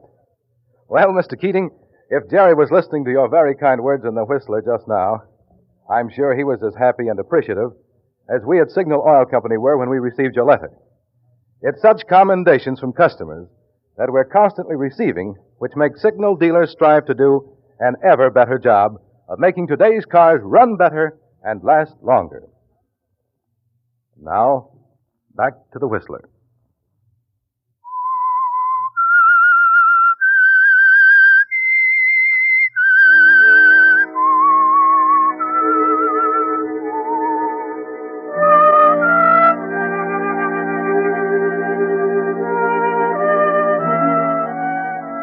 Well, Edith, it's taken a strange turn, hasn't it? You were so sure that the one thing that stood between you and the thing you killed for was the verdict of the jury.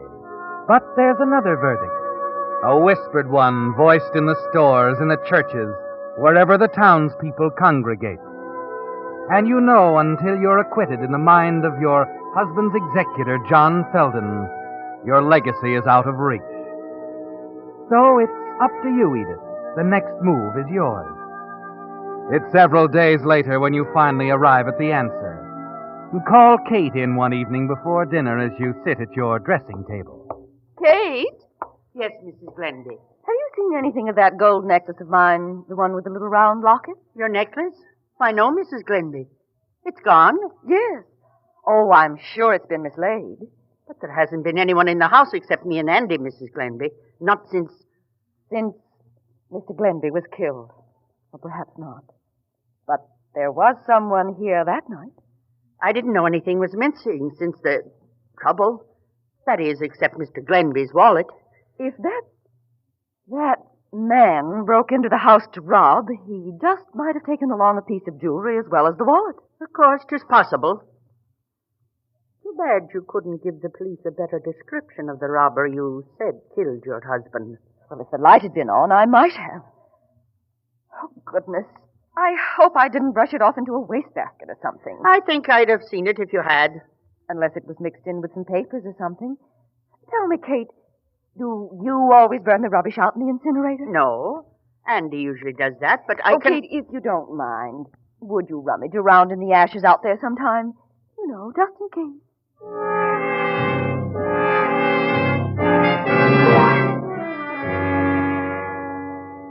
It started, isn't it, Edith?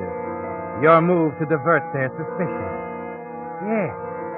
You know the missing necklace won't be in with that burned rubbish. But Kate might run across something else. Something that will turn the pointing fingers in another direction. Reverse the whispered verdict which stands against you. You wait patiently until later that afternoon, and then... Mrs. Glenby! Mrs. Glenby! What is it, Kate? Mrs. Glenby, I looked out in the incinerator for your necklace. You found No, it? I didn't. But I did find this. What? Oh, little bits of gold and leather. Yes. Like they put on the corners of gentlemen's wallets sometimes. I don't understand, Kate. How could you find them out there unless... I know exactly what you're thinking, ma'am. Mr. Glenby's wallet was the same kind of a gold binding. But if it was in our incinerator and if Andy usually does the burning, I know, ma'am. I could scarcely believe it myself. I've known Andy for 7 years. He wouldn't steal anything. Why, I'd sooner believe he stuck that carving knife into poor Mr. Glenby's back. Oh, it's simply unthinkable. Kate, we mustn't say anything about it. I know how unreasonable people can be, how unfair. I'd hate myself if they started to suspect Andy.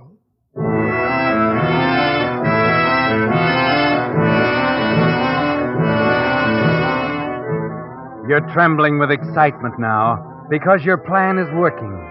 You said just enough to Kate, showed the right amount of surprise, then left her alone with her thoughts. You've something else to attend to now, Edith. The carving knife buried in the garden. The knife you used to kill your husband. You slip outside to make certain that it's exactly where you left it, so that it'll be ready when you decide the time is right to plant it in Andy's room. You move down the gravel path toward the rose hedge, and then you stop and stare in disbelief. Here at the very spot where you buried the knife, someone has been digging.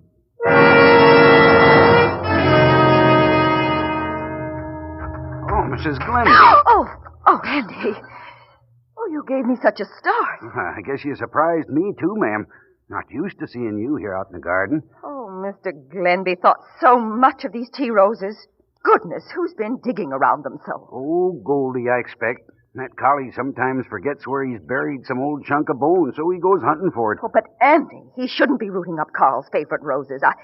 I simply won't permit it. Well, I do the best I can to keep him out of them, Well, ma'am. you'll have to do more than that, I'm afraid. Why, it's a sacrilege. Andy, I'm afraid you'll just have to get rid of Goldie. Oh, now, ma'am. Mr. Glenby was fond of the dog. Well, I don't care, Andy. But, well, I don't expect you to put the animal out of the way yourself. You can take him to the veterinary. Have it done. Oh, I wish you wouldn't ask that, ma'am. I'm almighty fond of that collie myself, and I know Mr. Glenby wouldn't like You'll it. do as I say, Andy. My mind's made up. Here's some money for the vet. Oh, but, ma'am, 50? Ma'am, it won't cost $50, even Well, if... you can have it changed at the bank. It's all I have with me now. And I want this done right away, Andy. This instant. I won't have any more digging up of these roses. Understand?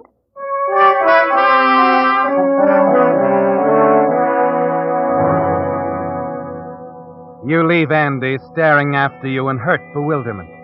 And as you walk down the path, you're thinking that the carving knife couldn't be in a better place. It was only the dog that did the digging, and he didn't dig deep. The knife will be there when you want it, won't it, Edith? Right now, there's something else to attend to. So you hurry across town to the Feldons' home.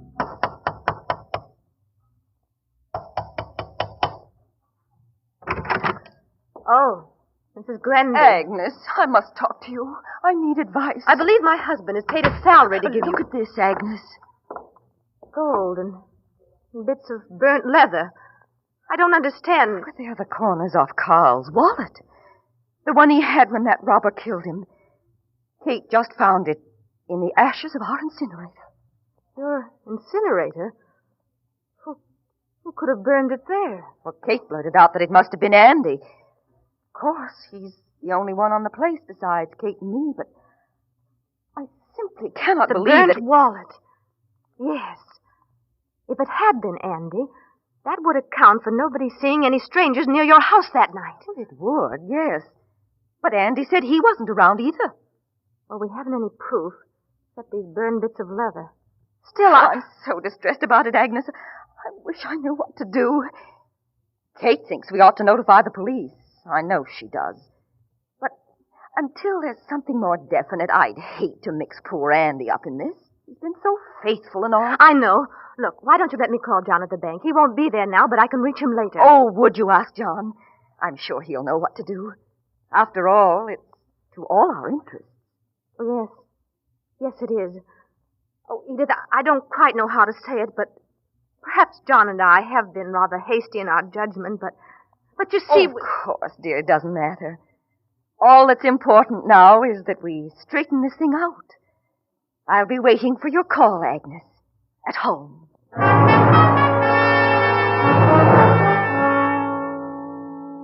Yes, Edith. You'll be waiting for Agnes to call. To tell you John has decided that the only thing to do is notify the police. You're certain he'll do that. John Feldon is such a cautious, practical man. And when he does give the word, you'll know that it's safe to hide the knife somewhere in Andy's room. That Andy won't have time to stumble across it himself before the police arrive. It's late when you return home, but Kate tells you no one has telephoned. She also tells you something else.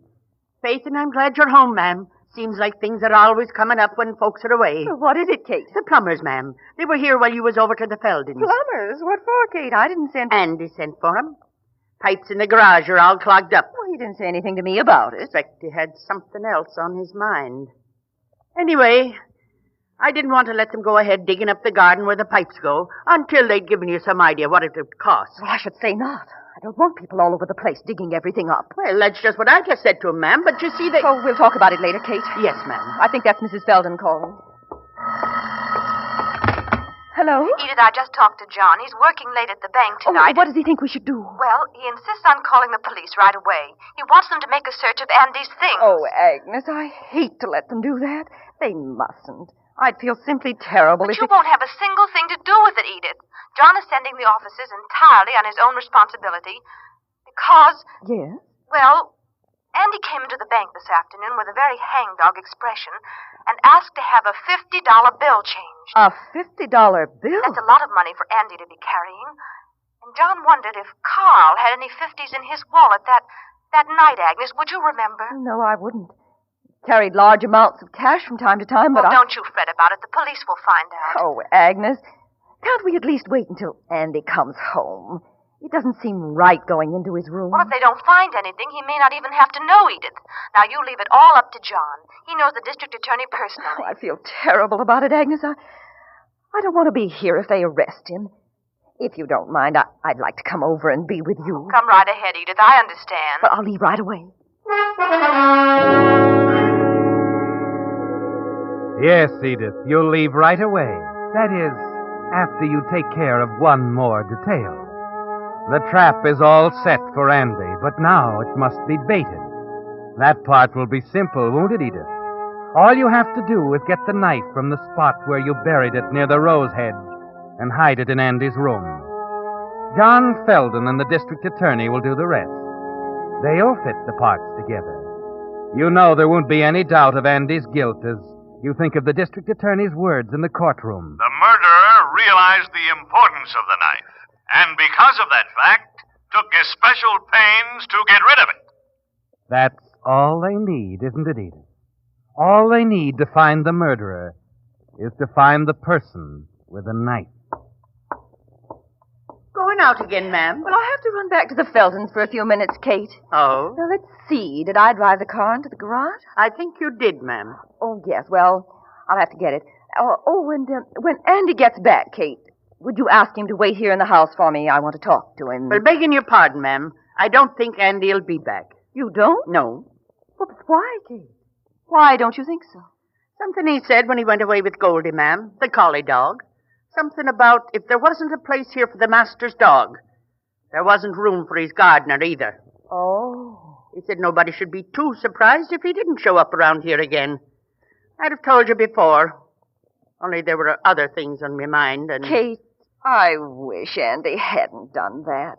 People are so likely to misunderstand his running away. Oh, well, we'll know more about it before long. Good night, Kate.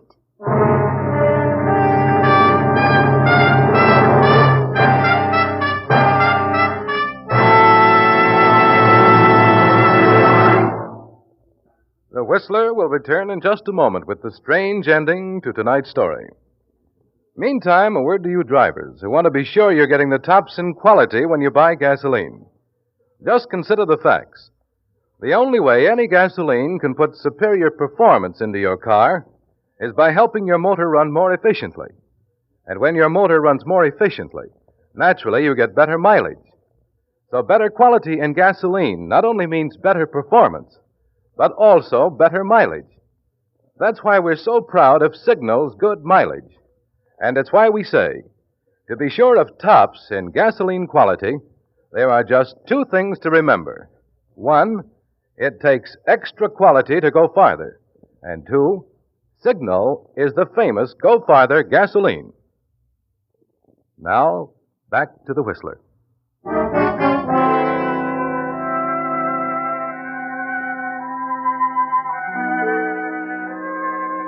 So there were two verdicts in the case of the state versus Edith Glenby, weren't there, Edith?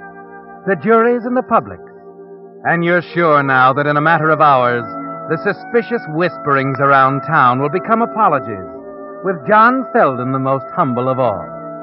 Yes, Edith. Once the all-important knife is found in Andy's room over the garage, it'll be all over. You leave Kate in the house, start back for the garage, by way of the rose hedge, of course. And you're wondering, Edith, if your timing is right, hoping John Felden is on his way. You know, D.A., if the gardener killed Glenby, we're going to look like a couple of fools. Well, it's still only a theory, Felden. We might have to do a lot of apologizing to Mrs. Glenby. Yes, I admit I could have been more careful with that gardener. But if it develops that an apology is in order, I certainly be the first one to do it, and in public. Well, here we are. I can't help feeling I've been unjust to her. Somehow I don't think... Is that you? Yes? Mr. Belden, I hoped you'd get here. Come quickly. What's the matter? I called you right away. No one answered. Then I called a doctor. What are you talking about, Katie? Here we are, only watch where you step. I can't see. Well, I have a match. Why, it's Edith. Yes, Mrs. Glenby. I told her the plumbers dug a trench out here. I guess she didn't pay much attention. Why, she's hurt. Badly. She's dead. But what was she doing out here in the garden? Oh, look. There at the V of her dress. Yes, there's a missing knife. The knife from our carving set. She must have been holding it when she fell. A missing carving knife. Then she had it all along. Oh, wait. Don't touch it. I'd better get in touch with my office. And offhand, Felden, I'd say we won't have to apologize to anybody.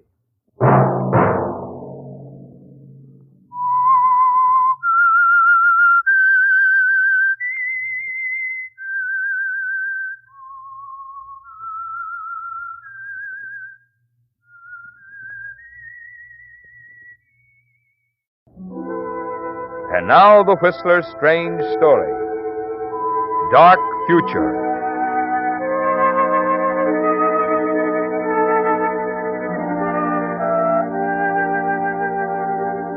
The feeling of foreboding Hal Parker had felt when he'd entered the fortune teller's tent was stronger than ever when he left. And as he shouldered his way down the tan bark lane between the carnival concessions, he tried to put his finger on it. After all, he was in the clear, comfortable and sure of himself in one of the new suits he purchased, and there was still well over $29,000 in new bills back in his hotel room. 29 out of the 30,000 he'd withdrawn from the Midland Bank. So it was ridiculous to feel this way, crazy to imagine he saw something strange and accusing in the dark eyes of Jaru, the Hindu fortune teller. But as he walked up to Millie at the orangeade stand, the nervous, depressed feeling was still there. Right. And put some orange in it this time.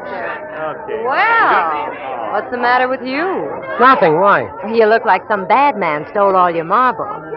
How about some orangeade? Extra special tonight. We're using orange. Okay. Do you want a Cupid doll? Yeah, it costs me $5. You want it? Thanks. Here you are. $1. Okay. Oh, gosh, you seem to be out of change. Can you break it 10? Yeah, I guess so. The carnival keeps us in change. They have to. The customers sure don't. 50, 1, 2, 3, 4, 5, and 10. Millie. Yeah? About our date tonight. Would it be all right to make it tomorrow night instead? Oh, I thought you had something on your mind. It's a business appointment. I'm sorry to do it. Oh, don't mind me, Angel. I'll make out. Verona and I will go to our room together, and she can tell my fortune. Ought to be an exciting evening.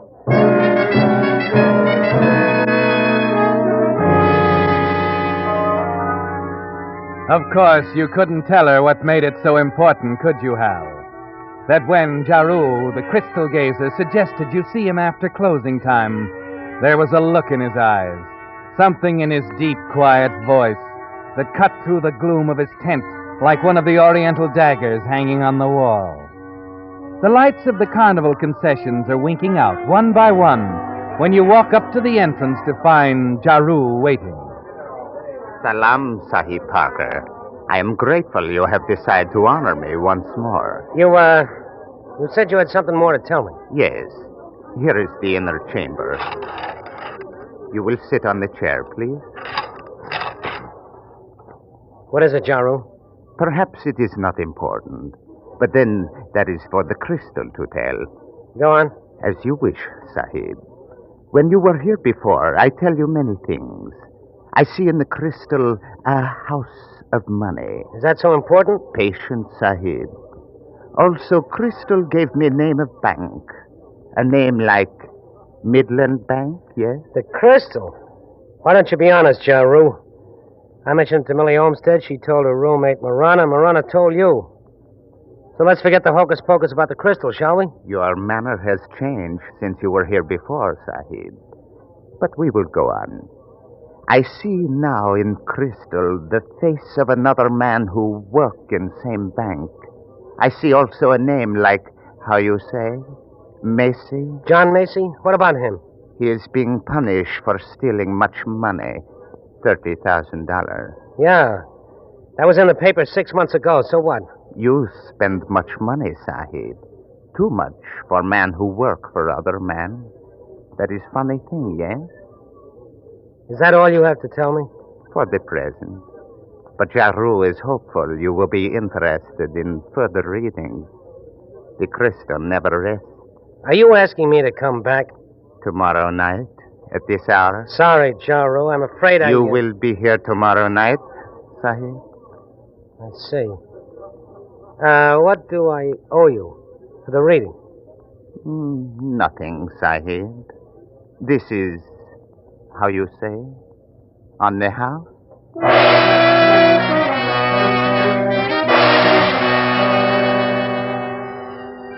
You manage to appear calm as you leave the tent, hoping somehow that Jaru doesn't realize how close he is to the truth.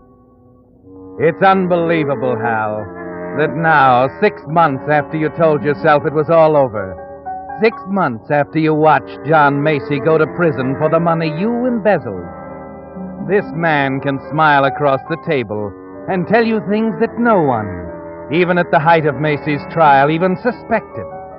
Almost as if Jaru actually saw it in the crystal ball.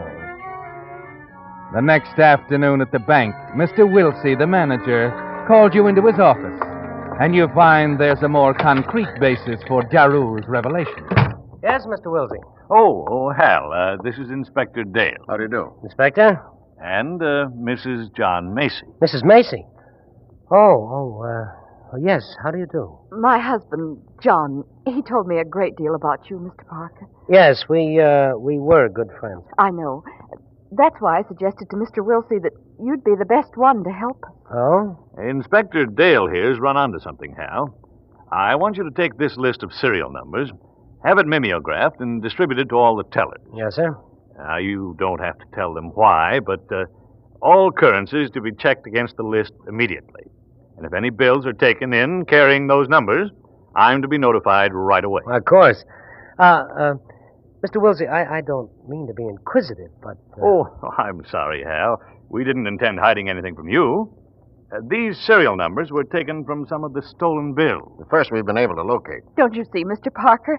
If we can find out who turned them in or trace them back to him some way, John will be cleared. Well, I hope so, Mrs. Macy, especially for your sake. But well, frankly, I went over your husband's records myself at the time. And the evidence was so conclusive. The records were doctored. Someone else right here at the bank must have... Now, Mrs. Macy, please. We're all trying to help. The inspector here is working hard on the case, and Hal and I will do everything we can to help. Won't we, Hal? Yes, I will personally take care of everything, Mrs. Macy. We'll do everything we can.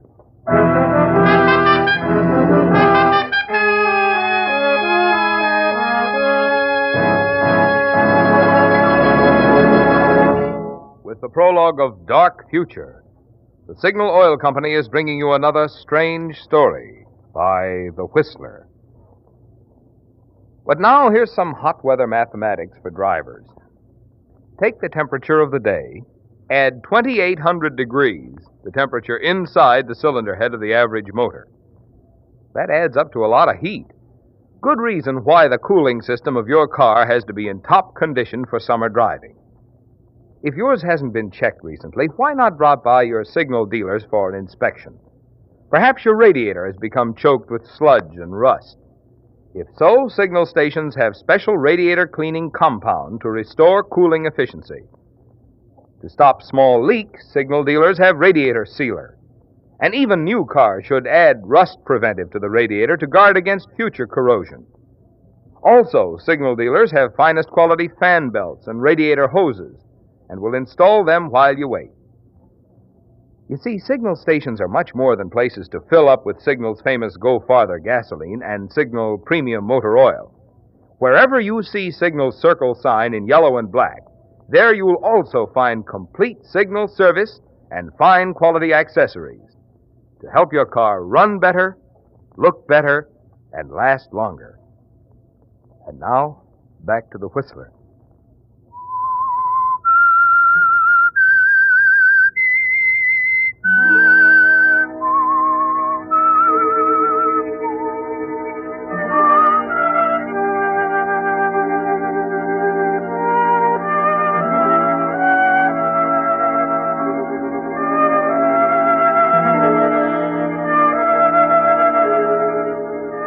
Yes, Hal. There was a better explanation for Jaru's vision in the crystal ball, wasn't there? A more concrete one involving the discovery of several of the bills you passed in a nearby town when you bought those clothes. And a small item in the newspaper Jaru must have seen before he called you in for the private reading. Yes, Hal, you were careful. And you're still pretty sure that the bills you spent in other cities cannot be traced back to you. You leave the corridor outside Mr. Wilsey's office, walk back toward your teller's cage, and then with your hand on the door, it hits you. The bill, Hal. That $10 bill you gave to Millie last night. The only stolen bill directly traceable to you. Miss Connor. Yes, Mr. Parker? If anyone asks for me, tell them I'll be back in a few minutes. Get Reeves to take over.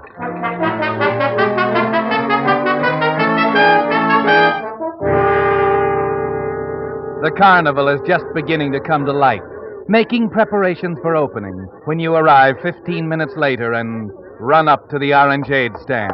Millie!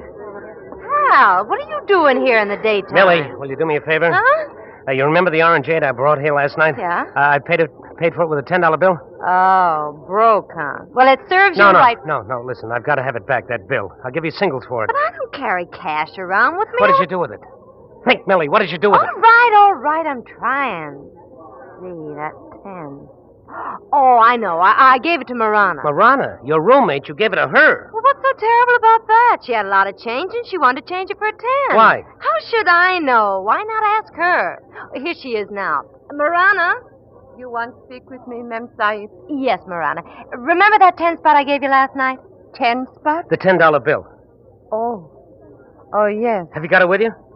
No, Saib. Where is it? I give it to Jaru, Saib. Jaru? He asked me for it, Saib. Is it something wrong? No. It's nothing. I'll ask Jaru himself about it. If I see him tonight.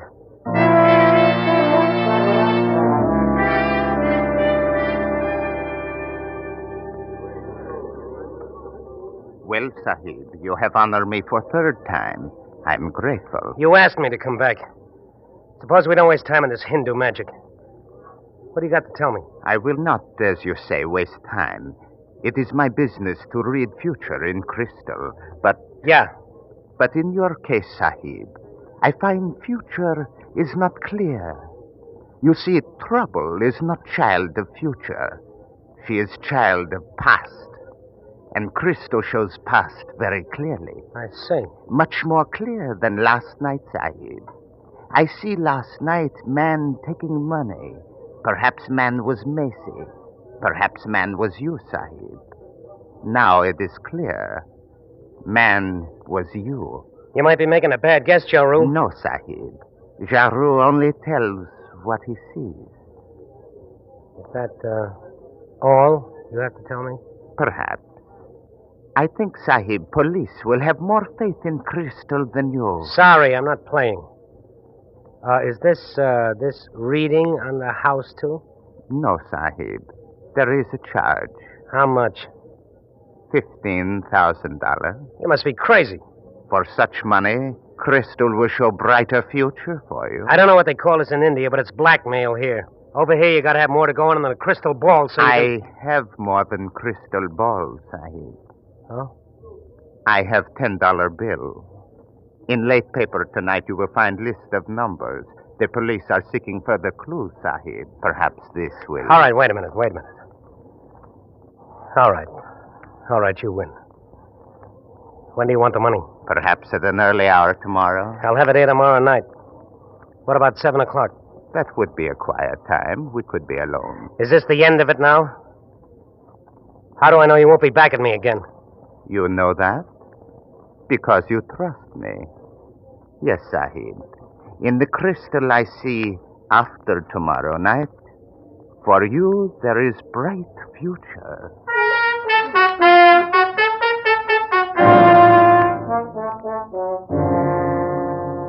You haven't much choice, have you, Hal? Jaru knows as surely as if he actually could look into the past. And that means you must pay him $15,000 to buy his silence. It's on your mind the next day at the bank.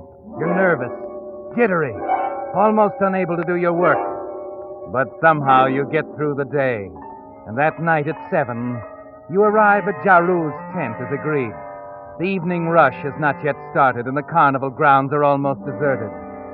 You have the money under your arm and a cardboard shoebox as you slip into the tent, and Jaru rises to greet you. Salam, Sahib. For the 4th time you have honored Jaru. Yes, Jaru. For the 4th and last time. Yes, the last time, if everything is as agreed. The money is here in the box, $15,000. I hope you never live to spend a penny of it. You should not hate Jaru. He has been, how you say, very reasonable. You stole $30,000, Sahib. Yeah, here you are. 15,000 in new bills. Count them. I want to be sure you get every last dollar. New bills?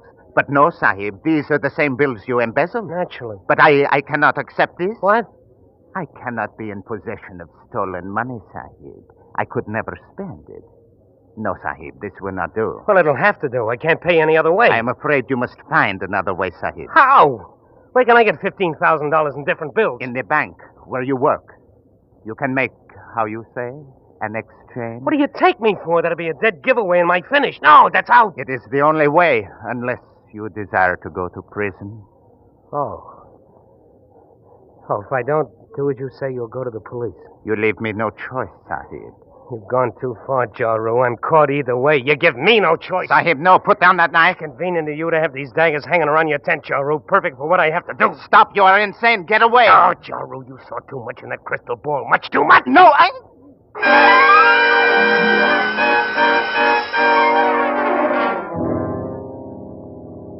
You've done it, Hal. Added murder to theft. And you stand there trying to collect your senses. You gaze around vacantly, then wipe your fingerprints from the knife, put it back in its scabbard, and all the while your mind gropes for a way out of this, a means of escape. Suddenly you remember your date with Millie. You were to pick her up at 7:30, drive her to the carnival grounds. You look at your watch, your mind forming an idea. You stoop down, take the incriminating $10 bill from Jaru's pocket, toss it into the shoebox with the new bills Jaru refused. As you slip outside and walk to your car, you know exactly what you must do. And speeding toward Millie's apartment, you pray that you can get away with it. At 7:30, you stop the car a block away from Millie's apartment and hurry into a drugstore phone booth. This is the important step, Hal, the move that will count the most.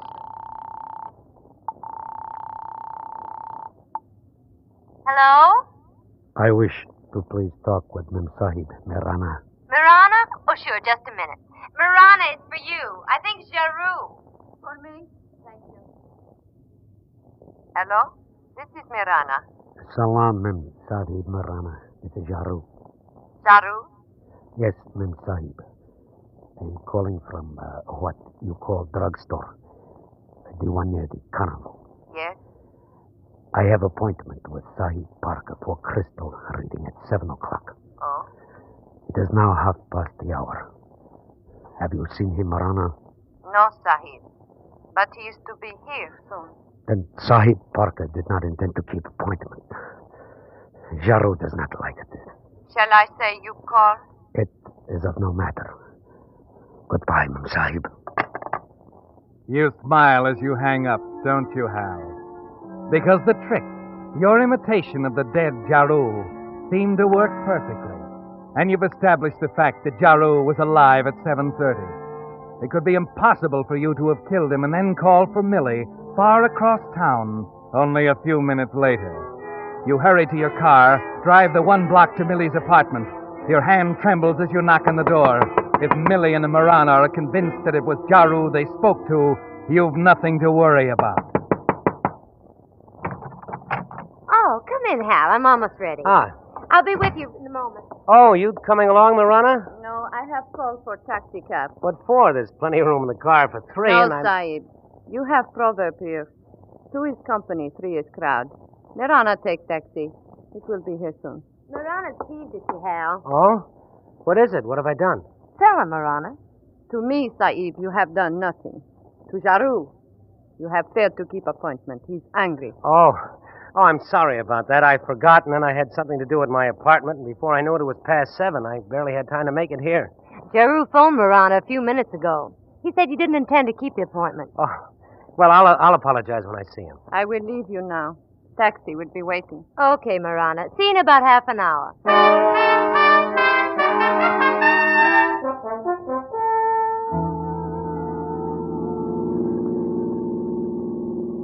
You know, Millie, they're funny people. Marana and Jaru. I wouldn't worry about him. You said you were sorry. Yeah. What have you told Marana about me? Oh, just that you work at the Midland Bank. She didn't know what a teller was. I had to draw a picture. Put you in a cage. How well do you know Marana? Oh, just since the carnival came here. I got the soft drink concession by offering to share my apartment with Marana. Sort of a bribe, but with rooms as scarce as they are. What kind of a girl is she? Hard to tell. Doesn't say much. Sensitive about her accent, I guess. Anyway, she goes her way and I go mine. Oh, here we are. Yeah, 8 o'clock on the dot. Hal, look over there. What's wrong? Huh? By Giroux's tent. There's a crowd gathered. Business can't be that good. I wonder... Hey, come on, let's get over there.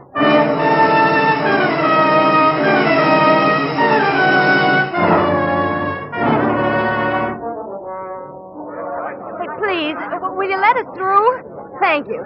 Come on, Hal, inside. Right with you, Millie. Well, hello. What is it? What's happened? You're Millie, eh? Millie Olmsted, that's right. And you're, Parker? Yeah, why? What's it all about? I'm Lieutenant Adams, homicide. There's been a murder. Murder? Not Giroux. Yeah, that's his name. He was stabbed with one of these oriental daggers.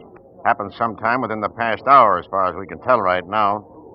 I understand you people knew him pretty well. Who told you that? I never knew him before the carnival got here. I know. Your roommate, that Mirana, told us about you. How about you, Parker? Oh, I didn't know him very well either. He gave me a couple of readings, that's all. Uh-huh. As a matter of fact, I had an appointment with him tonight at 7. I didn't keep it. No? Can you prove that? Of course he can. Call for me at 7:30. He wouldn't have had time for a reading and then drive all the way to my place. Yeah, and Jaru was alive at 7:30, Lieutenant. How do you know that? Oh, when I got to Millie's, he just phoned. Millie spoke to him. So did Marana. I see. Well, that leaves us exactly nowhere. And I'm afraid we won't find the answer to Jaru's murder in a crystal ball.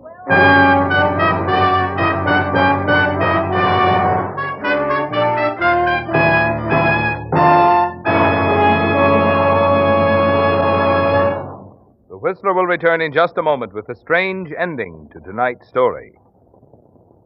Meantime, since most of us do a lot more driving during this warm summer weather, I'd like to say a word about an item that has a lot to do with your driving pleasure. Gasoline. Wherever you travel on the Pacific coast, from Canada to Mexico, you'll find Signal, the famous Go Farther gasoline. Almost 2,000 friendly dealer-owned Signal stations stand ready to serve you and honor your Signal credit card. And remember, when you power your car with Signal, you not only enjoy Signal's famous mileage, but also the thing which makes that mileage possible, extra engine efficiency. And, of course, extra engine efficiency means more thrilling performance from your car. That's why Signal says, to be sure of the tops in gasoline quality, there are just 2 points to remember. 1, in gasoline, it takes extra quality to go farther. And 2, Signal is the famous Go Farther gasoline. And now back to the Whistler.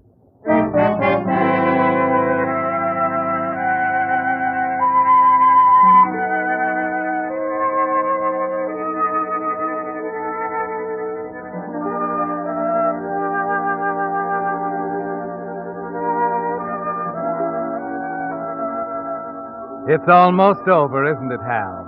The terrible nightmare you've been going through since the first time you talked to Jaru.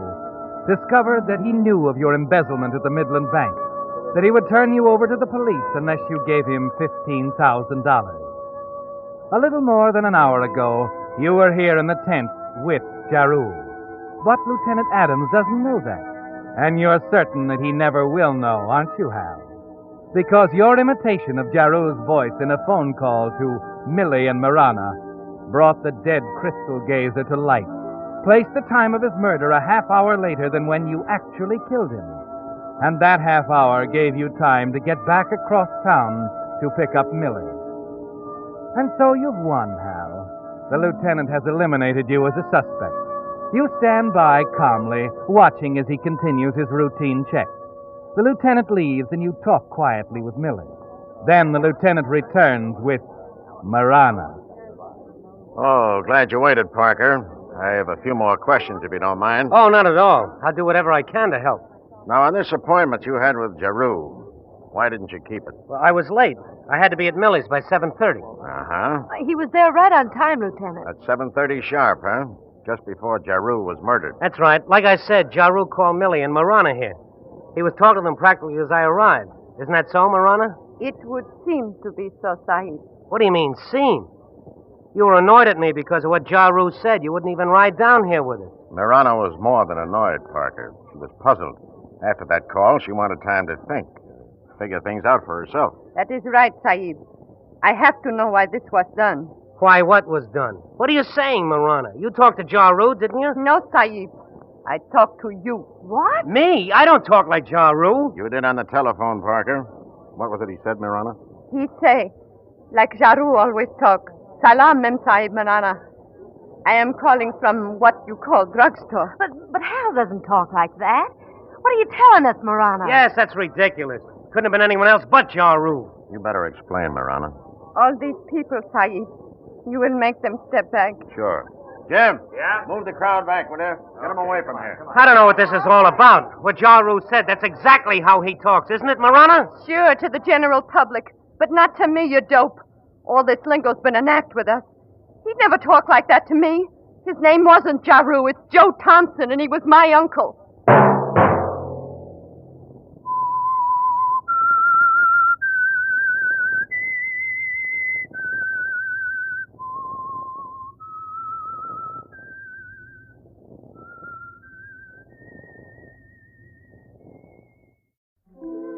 And now the Whistler's strange story. The Gentle Way.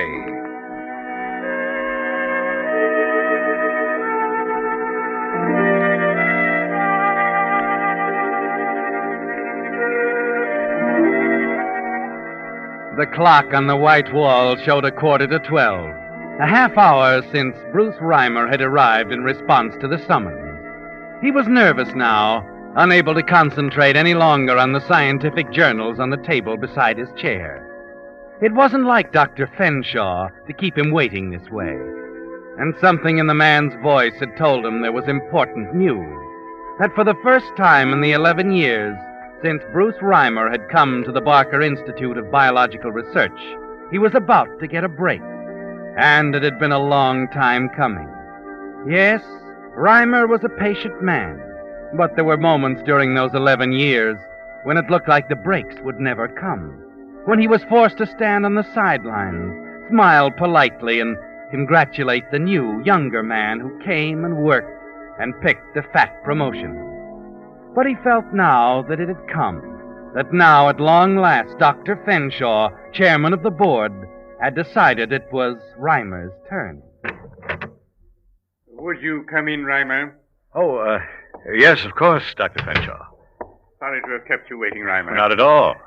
Let's see now. You're still working on Tobacco Mosaic, aren't you? Yes, that's right. How's it coming? Well, we seem to be making some progress. Good. Jules Emery working with you? No, not at the moment. He started out with us in the field, but he's on a research problem of his own now. Oh? What's that? Well, I'm not sure exactly. I do know he was tremendously excited by Holzer's paper on toxins. Wanted to do some advanced work on Holzer's premise. Emery's a brilliant research man, pretty unstable, though, inclined to go off half-cocked. Sit down, Reimer. Oh, thanks. Now, I presume you know Richardson has resigned as administrator. Yes, I read about it in the papers. Sick man. Job took too much out of him. We are faced now with finding a replacement. Yes, sir? We've always been pleased with your work, Reimer. Well, that's very gratifying. I've just spoken to Cardigan about you. Cardigan? Why, he's in New York with the Manhattan Foundation. Of course. He recommended you very highly. What is Cardigan to do? He's returning to us as the new administrator, Reimer. You will be his assistant. Oh. It's not official yet, of course, but I thought you would be pleased to know. Yes. Yes, naturally, I'm pleased, Dr. Fenshaw. Very pleased.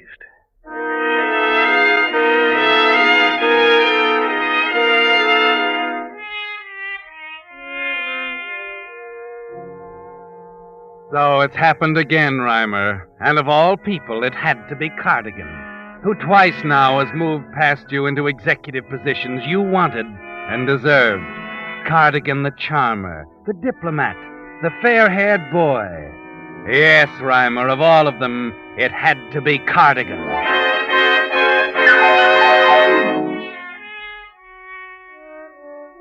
The hatred for Cardigan was there from the moment you met him 10 years ago, Reimer.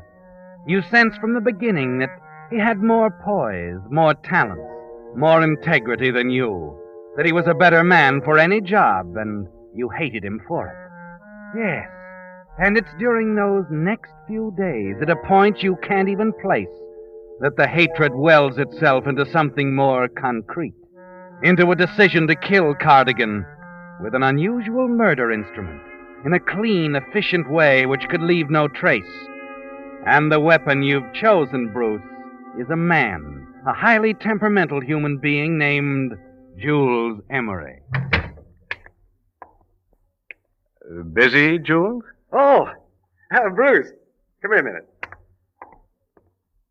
Take a look in the microscope here. Oh, what's this?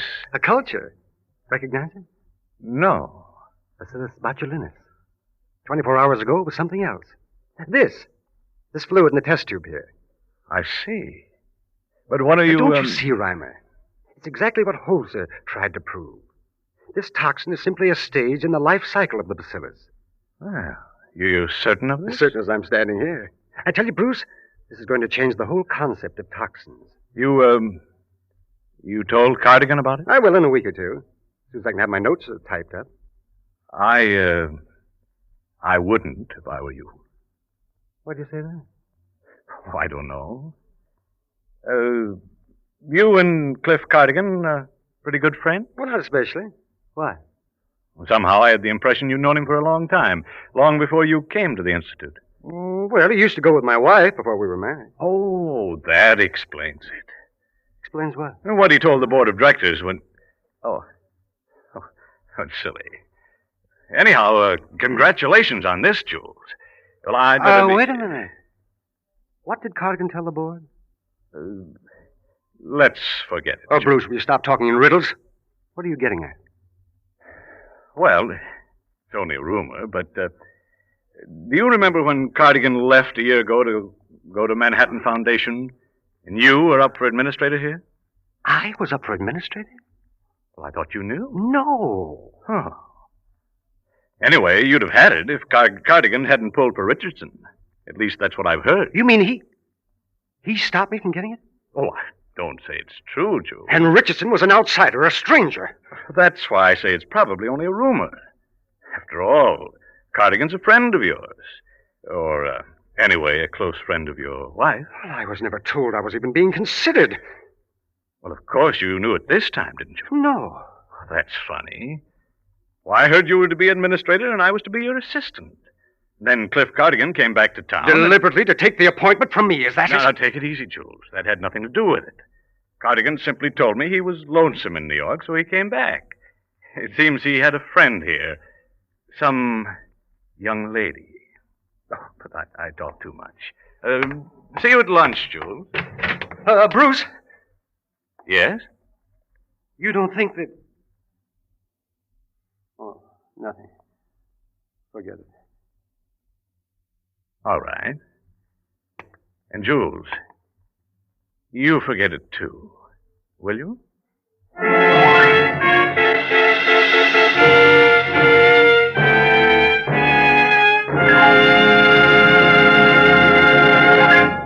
With the prologue of The Gentle Way, the Signal Oil Company is bringing you another strange story by The Whistler. But now a prediction about a sight you're going to see oftener and oftener as the days grow warmer. Overheated cars parked at the side of the road to let their steaming radiators cool off. To make sure this annoying occurrence doesn't mar your summer driving fun, Signal service stations have 3 little items that will make your cooling system young again. The first is radiator cleaner to remove clogging sludge and rust. The second is rust preventive to protect radiators of old cars or new ones from future corrosion. And the third is radiator sealer that stops any small leaks in a jiffy. Now, these, incidentally, are just a few of your Signal dealer's fine quality upkeep items that include fan belts, radiator hoses, spark plugs, and, of course, Lee of Conshohocken tires, famous for 45 years as the finest of first-line tires. You see, Signal service stations are much more than places to buy Signal's famous Go Farther gasoline and Signal premium motor oil. Wherever you see Signal's circle sign in yellow and black, there you'll also find complete, conscientious Signal service to help your car run better, look better, and last longer. And now back to The Whistler.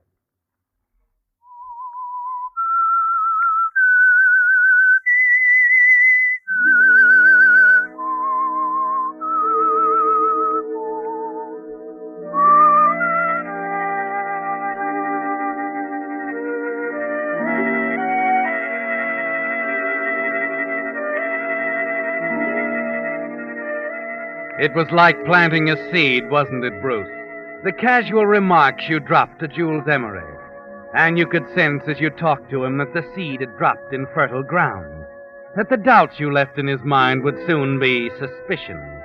That with the right care, the seed would strike root and grow into a raging hate for Cliff Cardigan that could transform Jules Emery into a murder weapon.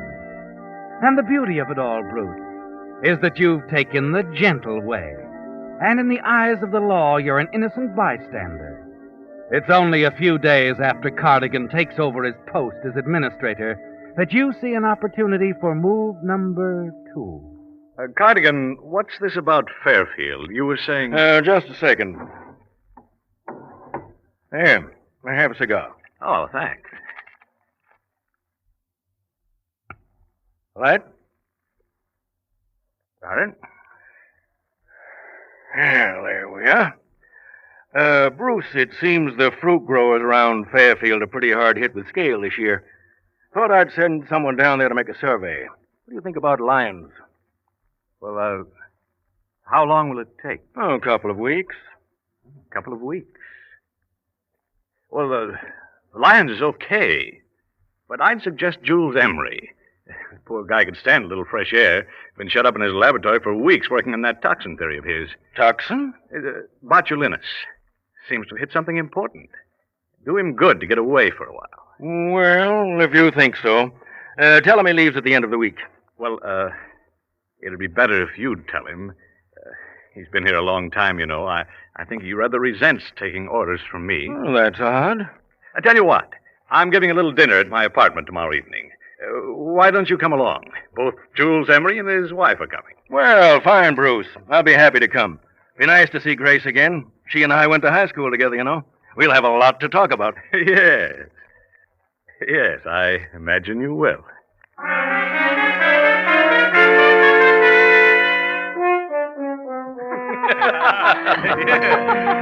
And then remember me trying to tell your folks the car really did run out of gas on the way home from the country club dance? We never did believe that. And I don't believe it either.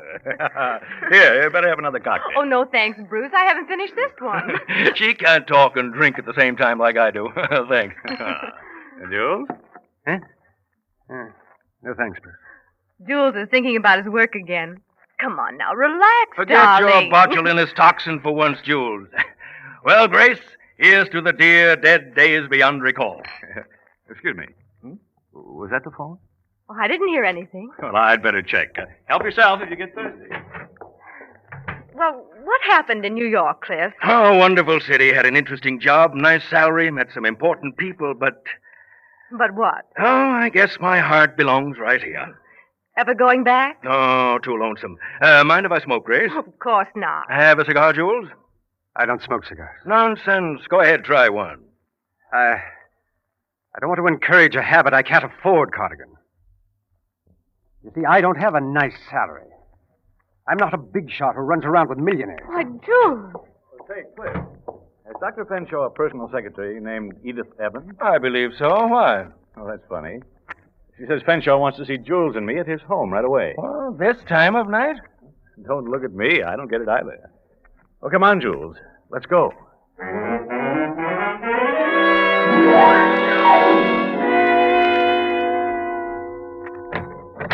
Yes? Dr. Fenshaw is expecting us. But- I'm Mr. Reimer, and this is Mr. Emery. But I'm very sorry, sir. But Dr. Fenshaw's not at home. He and Mrs. Fenshaw are out to dinner. See here, Bruce. What is this? Wait a minute. His secretary just called me. Miss Evans. Oh, there must be some mistake, sir. His personal secretary is a man. Roger Evans. I see. Well, thank you very much. Good night. Oh, good night, sir. I'll tell the Oh, doctor. no, never mind. I'll see him in the morning. Come on, Jules. Well, maybe this is somebody's idea of a joke, getting us all the way out here.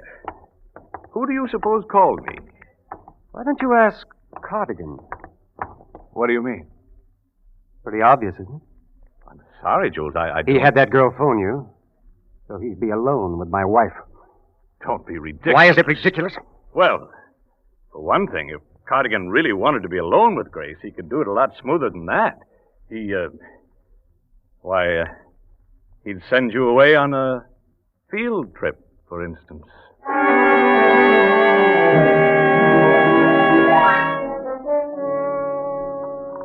It's moving now, Reimer, of its own momentum. Yes. All you had to do was give your plan the first push and let Jules Emery take it from there. And when you and Jules arrive back at your apartment, you find both Grace and Cliff Cardigan gone. And later still, when the telephone rings, it's a very nervous Jules who snaps up the receiver. Yes? Oh, Jules, darling. Grace, where are you? I'm calling from a drugstore, dear. The car broke down. It's a fan belt or something. Why did you take the car out? Well, Cliff couldn't get a taxi, so I took him home. Jules, is something wrong?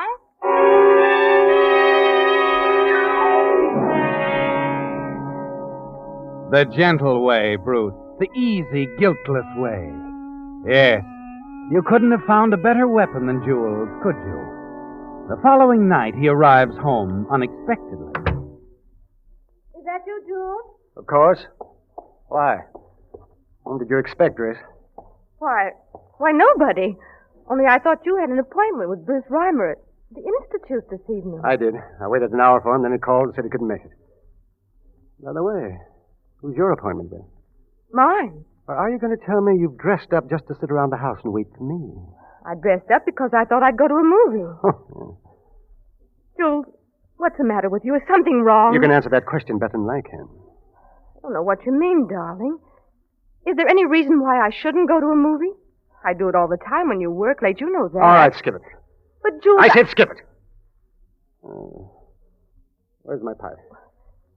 Isn't it there on the table? If it were, I wouldn't be asking. I'm sure it's there. Let me look. Never mind. I found it. Here behind this vase of roses. You know, it seems to me, Grace, that with all the penny pitching we have to do, you could forego buying flowers. Jules, dear, you're in an awfully bad mood tonight. It happens I didn't buy those roses. They were sent here. Oh, yeah? Who sent them? It's very funny. The boy delivered the box around 6 o'clock. I didn't even know what it was. Then I opened it. There were a dozen roses. No card, no name. I haven't the slightest notion. Oh, don't give me that. Jules Emery, would you tell me what on earth is wrong I'm with not an you? idiot. I know who sent those roses to you. Cliff Cardigan. Cliff? Why would he... He did send them, didn't he? I told you I don't know. But what if he did? I told you Cliff and I are old friends. You can make a better choice of friends, it seems to me. And what does that mean? Next time you work on our budget. Next time you wonder how we're going to get along on my salary. Please remember that Cliff Cardigan is the only reason I'm not administrator of Barker Institute.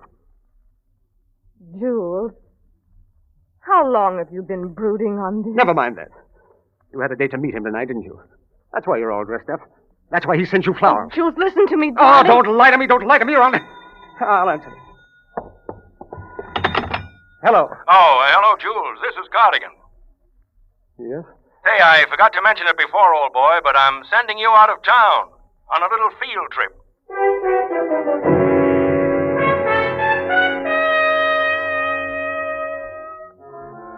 There's not much left for you to do now, is there, Bruce? As you see Jules off on the train to Fairfield the next morning, you can see that your weapon is poised, ready to strike at the innocent Cardigan. That a few days, perhaps a week alone, brooding in a drab country hotel will finish the job. There's no one to let Jules know what's happening except you. And you know how to handle that. Telegram, sir, from Fairfield. Oh, thank you. Any answer? No. No answer.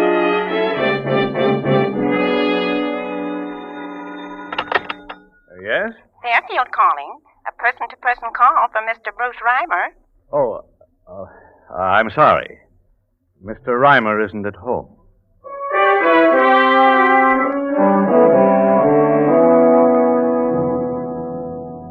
And just to make sure, Bruce, one last item. The finishing touch.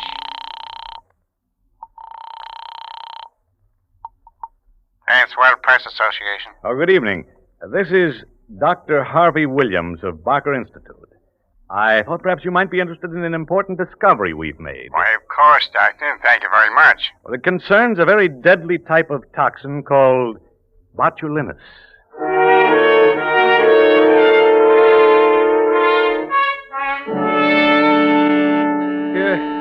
What?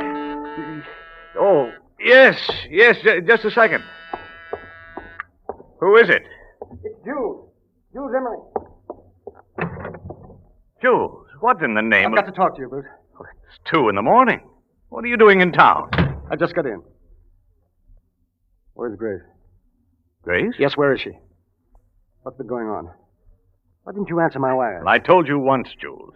I don't want to become involved in your personal affairs. Questions you asked were none of my business. You aren't man enough to settle your own problems. Never mind the lecture. Where is she? Grace? Well, I understand she's gone to visit her mother. You're lying. You're lying to protect her. All I know is what Grace told me. What about Cardigan? Where's he? At home, I suppose. I've been there. He isn't home. Oh, I remember now. He went on a weekend trip. Where? I don't know. But I believe he said he'd be back around 5 or 6 this morning. If you're so eager to find out where he's been, why don't you wait for him? I intend to. You see this? What? Take a look at the newspaper here. Cardigan taking credit Yes. for... All my work on botulinus. He says it's his discovery. How could the paper make a mistake There's like no that? mistake. The Press Association dispatch. But how else? Released by someone called Harvey Williams. There's no such person here. Cardigan went through my note runner. He released the story himself. Oh, now wait a I've minute. done all the waiting I intend to do. Oh, that's a terrible He's accusation. stolen everything from me. My job, my wife, and now this. I can't believe it. Reimer, I'm going to kill him.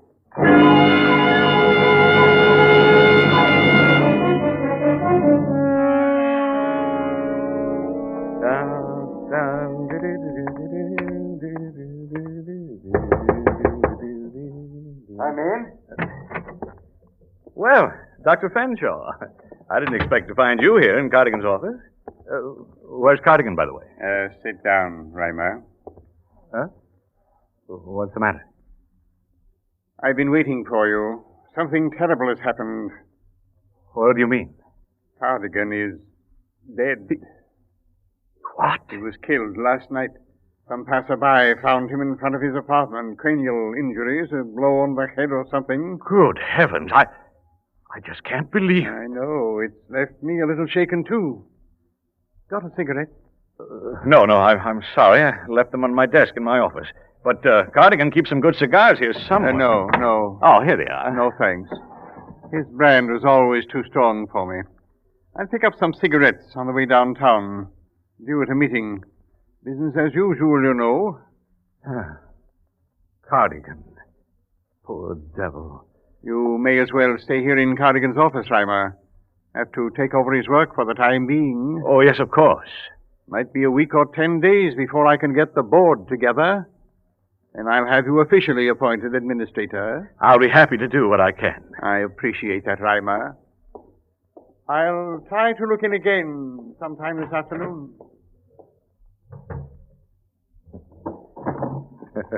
Well, Cardigan, old boy. Mind if I smoke one of your cigars?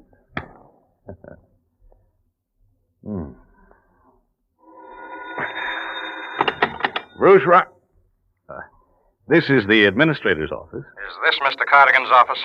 Yes, Bruce Reimer speaking. Well, Mr. Reimer, you're the man I'm trying to locate. This is police headquarters, Lieutenant Owen speaking. Yes? We're holding a man here who's confessed to the murder of Mr. Cardigan. He says you know him. His name is Jules Emery.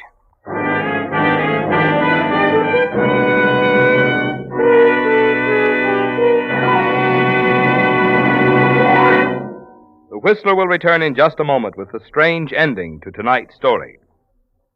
Meantime, since the Whistler changes to Wednesday nights, beginning with our next broadcast, I want to make it clear just what the new schedule of the Whistler will be. There will be no Whistler next Monday. The next Whistler will come to you 1 week from this coming Wednesday on July 2nd, and every Wednesday thereafter. The hour remains the same, 8 p.m. Pacific Coast Time, 9 p.m. Mountain Time. Only the day has been changed to Wednesdays. And I might add, in appreciation of your loyalty, which has made this the most popular of all Pacific Coast programs, Signal Oil Company will continue to broadcast the Whistler without interruption throughout the summer. So be sure to tune in the Whistler for our next broadcast 1 week from this coming Wednesday. Same hour, same CBS station, and every Wednesday thereafter. And now back to the Whistler.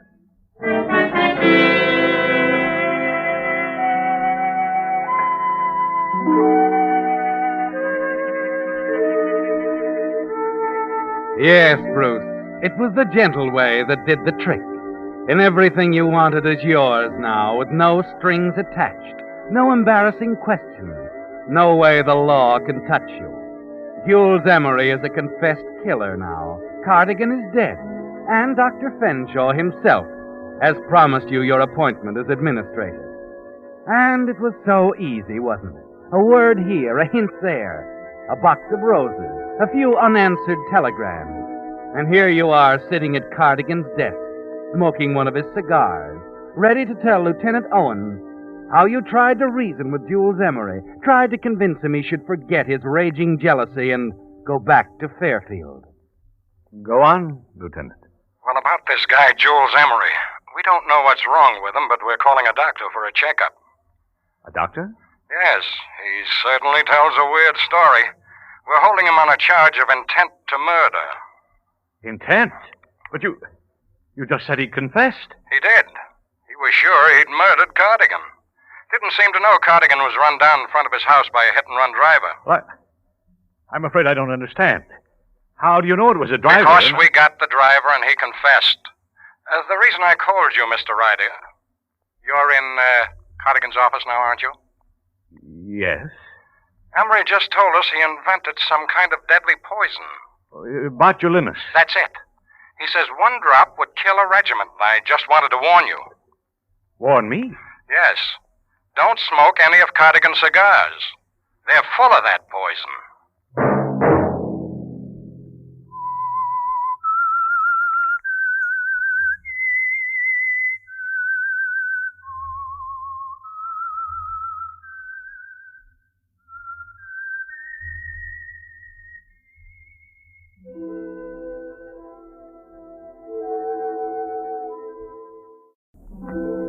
And now the Whistler's strange story. Ambassador of Death.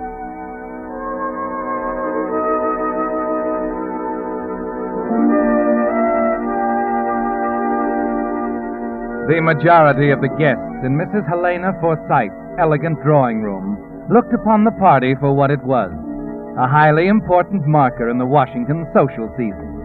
Her guest list was virtually a who's who of the government elite, of foreign dignitaries and the syndicated columnists who recorded their comings and goings.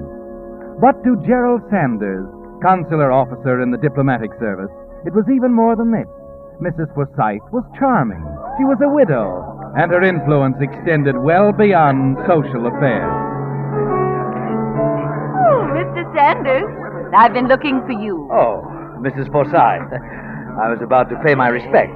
You'll forgive me, Mr. Sanders, but you know when you came in this evening, it started me reminiscing. Oh, how so? We're old friends as well as old-timers in a way. Oh, You've been in the diplomatic service for 20 years now, haven't you? 20 years, 2 months, and 8 days. Positive? Positive. I've held almost every job on the books, you know. Courier, first secretary, consul. All except one. Yes. All except one. And that one's on its way. I assume you're referring to Mr. Johnson's resignation? What else? Well, I'd hardly say... Now, don't be modest, Mr. Sanders. You know as well as I that his replacement will come from the ranks of the career diplomat. Of course. But you see, the career diplomat is a rather common bird in these parts. Well, you're not only modest, Mr. Sanders, you're naive, too. Oh? Yes. It's a narrower choice than that. Down to 3 men, as a matter of fact.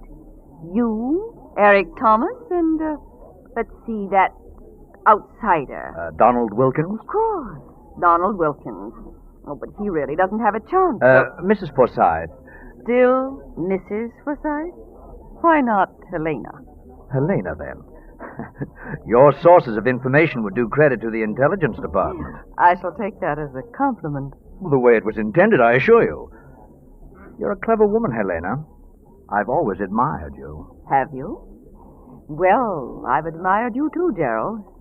Very much. Well, I hadn't realized. Strange, isn't it, that men schooled in the subtleties of diplomatic conversation seldom really understand what a woman has in mind. Helena, But I warn you, Gerald, I'm a conniving woman.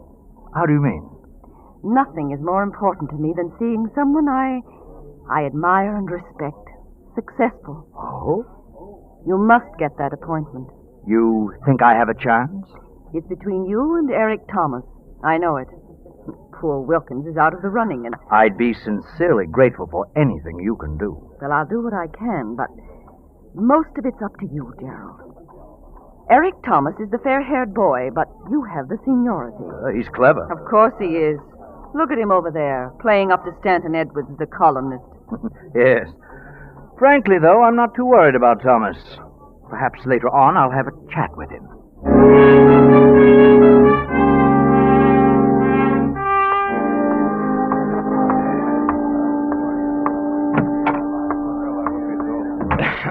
Well, good evening, gentlemen. Well, Gerald, how are you? Excellent, thank you. May I speak to you a moment, Eric? Of course. You know Stanton Edwards here? I believe we've met. Hello, Edwards. Weren't you in on that Latin American confab?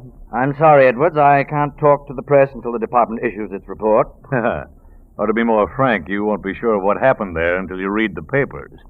Good night, Tom. Good night. Good night, Eric.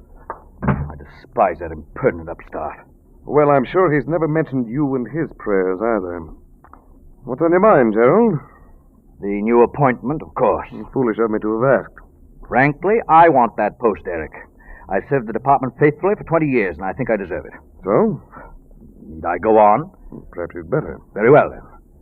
I gave you your start in the service, Eric. Now, the fair thing for you to do is... Step aside.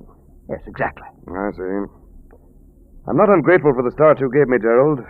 But because you once wrote a letter of recommendation for me, am I supposed to throw away my chance at a post like that? I don't think that's unreasonable. Gerald, there are few men in this world I love above myself. You are not one of them. It's not only that, Eric. You have a certain degree of brilliance, but you lack maturity, stability. And I suppose that's what you can offer them? I think I can. No, Gerald. You don't mean maturity and stability. What you mean is your fanatical devotion to little things, decorum, detail, the unimaginative man substitute for intelligence. You have no right to say that. Why, I've been in the diplomatic service all my life. What of it? My good man, if human beings were rated as objectively as horses, I would be in the Kentucky Derby and you would be pulling a plow. We're wasting words. Well, is that your final answer? More than that. I not only won't step aside for you, I intend to make every effort to get that appointment myself. Very well. Suppose we step inside for a scotch and soda. I believe we ought to make an appearance together. You're really of the old school, aren't you, Gerald? Keep up appearances no matter what the cost. I don't like scotch. Let's make it hors d'oeuvre. Our good hostess is serving some delightful ones with Roquefort cheese. As you wish. There's nothing I like quite as well as Roquefort. Come on, Eric. After you. And by the way, Gerald, I have a bottle of good scotch in my room. Now that we've become enemies, let me give it to you. Oh, don't be ridiculous, Eric. Not at all, not at all. Old diplomatic tradition. Bear gifts only to your enemies. Well, here we are, about to make our entrance. Let's keep up the front, old boy. It's funny, isn't it? You think so? Of course. Here we go, arm in arm, like a couple of devoted schoolgirls. When basically nothing would suit you better than to see me 6 feet under the sod. Eric, you're going a bit too far. I don't think so. I can see it in your face. Now, shall we go in?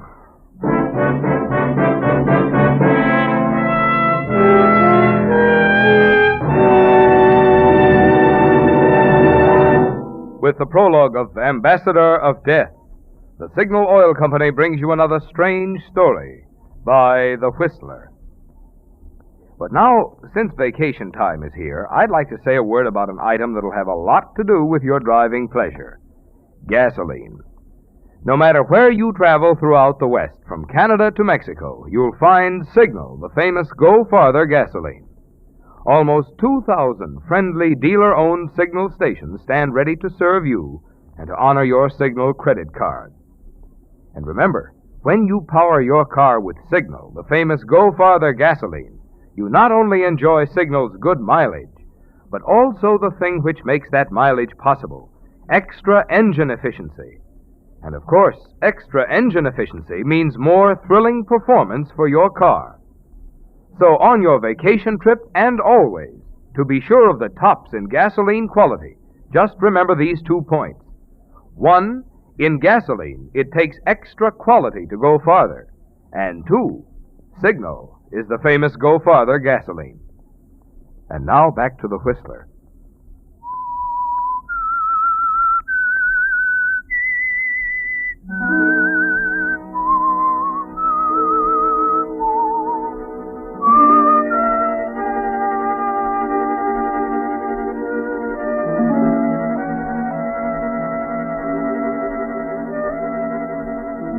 So the lines are drawn, aren't they, Gerald? Long after the party's over, you're still raging over the things Eric Thomas said to you.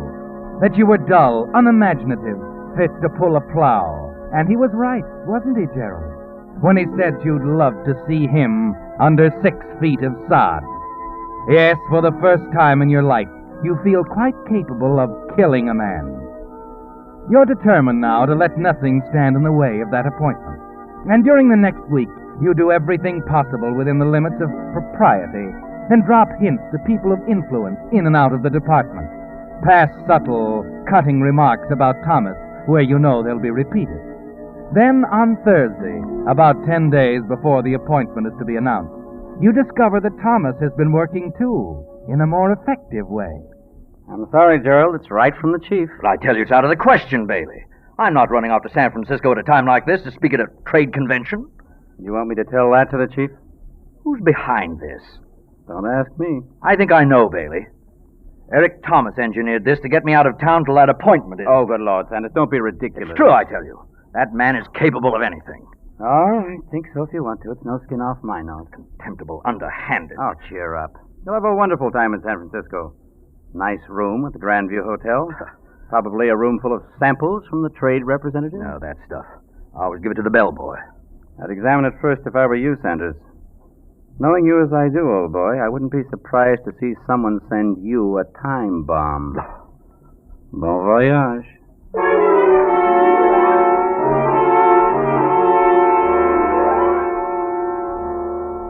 Yes, Gerald. Eric Thomas has been working too. And he has the upper hand now, hasn't he?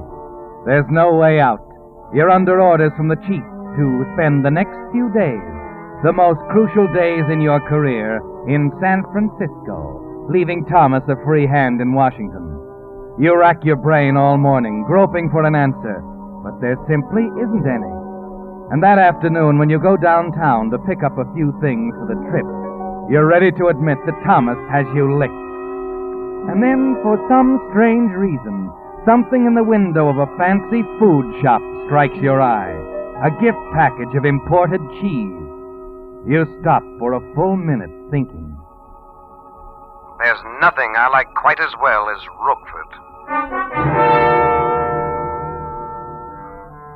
You turn, walk across the street, where you see a few shoeshine boys competing for customers. Shine, mister? Shine 'em up, only a dime. All right, son. Oh, before you start, I wonder if you'd do me a favor. Oh, sure. Here, take this. And run over to that shop across the street for me. I want you to buy that small box of imported cheese in the window.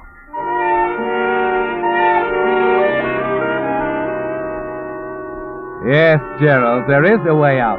But even here, you can't be entirely original. The solution came from Bailey's casual remark only a few hours ago. Knowing you as I do, old boy, I wouldn't be surprised to see someone send you a time bomb. Late that night, the eve of your departure for San Francisco, you put the finishing touches on the package.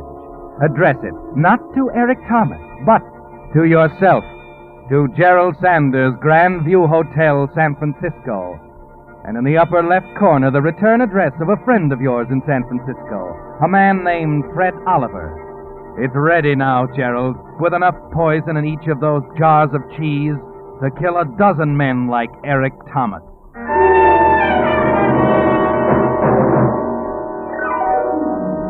At the plane the next morning, you're greeted by the usual annoying group of reporters. Denver, Salt Lake City, and San Francisco. How about answering a few questions, Mr. Sanders? I'll answer when I'm free to answer, gentlemen. They're giving 2-1 that Eric Thomas will get the nod on the new diplomatic appointment. What about that? No comment. Look this way, Mr. Sanders. Wave your arm. Smile. That's it. Thank you very much, Mr. Sanders. All aboard. Flight 27, Flight 27. departing immediately. Sorry, gentlemen, I'm on my way. Now, look, you give us a Don't you understand English, man? I said no comment. Okay, Mr. Sanders. Bon voyage.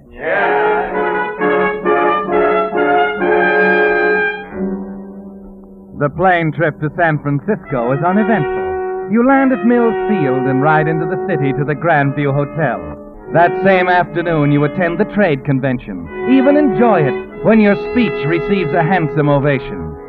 And then shortly before the session ends, you slip away and enter a drugstore phone booth across the street.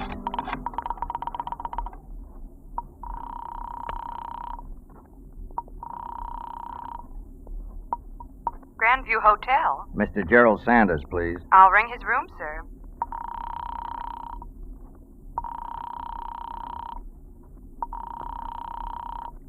Mr. Sanders doesn't answer, sir. I see. I'll ring him once more. Never mind. I'll leave a message for him. Yes, sir. Tell Mr. Sanders that we didn't appreciate that speech he made at the trade convention today. Sir, if it's a personal message, I'm afraid you will have to wait and talk to Mr. Sanders Just himself. put it down, lady.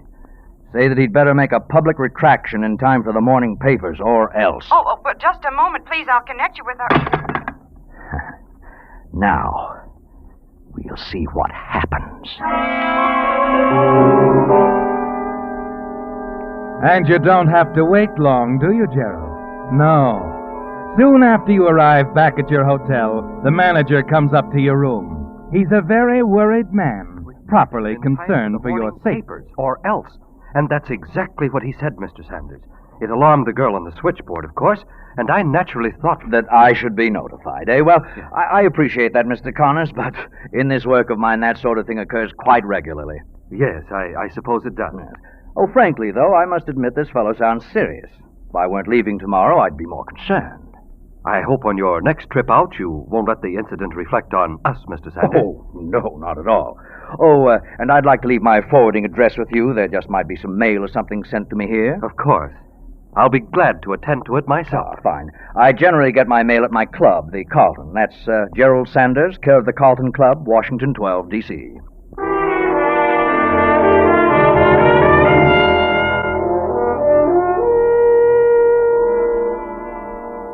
That's all, Gerald, except for one more thing. Before you leave San Francisco, you drop the small white package, the one that's addressed to yourself, into a mailbox.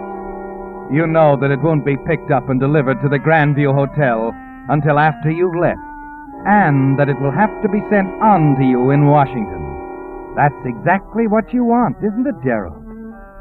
All the way across the country, you keep reviewing in your mind how it's going to work. When you arrive in Washington, you call on Helena, and you wish you could tell her everything, but you don't dare. Indeed, you try not to appear too sure of yourself as she greets you and introduces you to a few guests. Oh, and Gerald, have you met Donald Wilkins? Mr. Wilkins is just leaving, but I do think you two should know one another. Yes, of course. How do you do, Wilkins? Oh, a pleasure, Mr. Sanders. I've certainly heard a great deal about you. Well, as Mrs. Forsythe said, I was just leaving. See you again, Mr. Sanders. Yes, fine. Goodbye, Mrs. Forsythe. Goodbye, Mr. Wilkins. Poor Wilkins. They all come running to me, don't they, Gerald? You can't help everyone, Helena. You're so right, Gerald. Besides, we have to make up for lost time. Leaving town didn't help you at all. Oh? Eric Thomas been gaining ground? He's taken advantage of every moment. I've watched him. I still think I'll beat him out. I know you will, Gerald. But we're going to have to change our tactics. In what way? He's been undermining you in every way possible. I say your move is to bring the fight out into the open. Take it to your superiors. Make it a real fight. I don't think that's necessary. Gerald, you haven't been here. You don't know the power of the man. He'll be stopped, Helena. In some way, he'll be stopped. Now, let's talk about something else. There's nothing else to talk about until your appointment is assured. You are a conniving woman. I only know what I want. And I know that you'll get it. Don't worry, Helena. I know what I'm doing.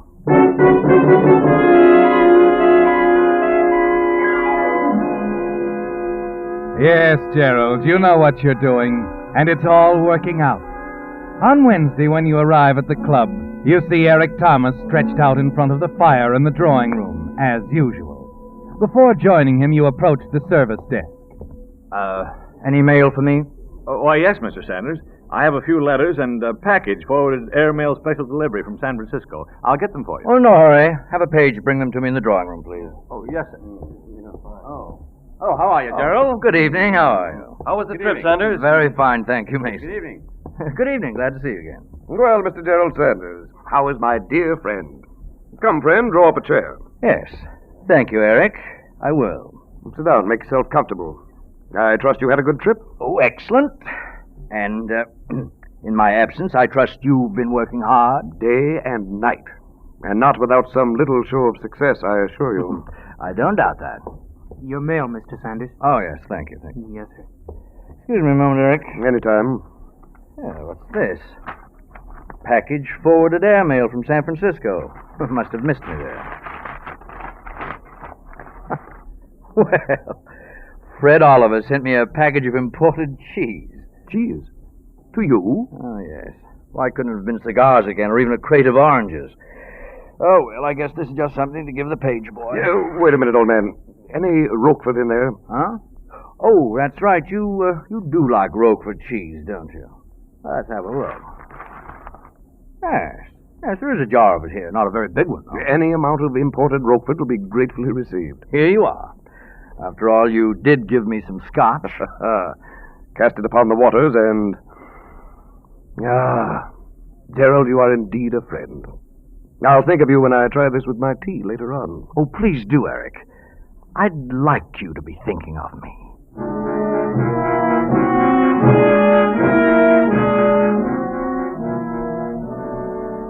Well, Gerald, it's complete now.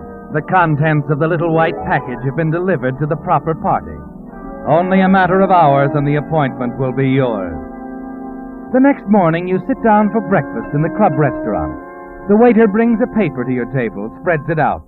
It's all there, Gerald, just as you expected. Too bad about Mr. Thomas. He was a fine man. Oh, yes. Shocking thing. Shocking. Well, we never know. Here today, gone tomorrow. What'll it be this morning, Mr. Sanders? Oh, the usual, I guess. Orange juice, bacon and eggs, coffee, perhaps a little buttered toast, marmalade. You aren't even thinking of what you're saying, are you, Gerald?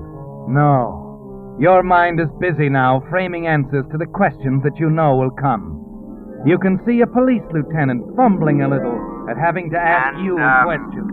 And you say, Mr. Sanders, that some unknown person phoned your hotel in San Francisco? That's right, Lieutenant. The hotel manager told me about the call. I didn't think too much about it, but now... You figure he's the one who sent you that poison cheese, huh? Yes.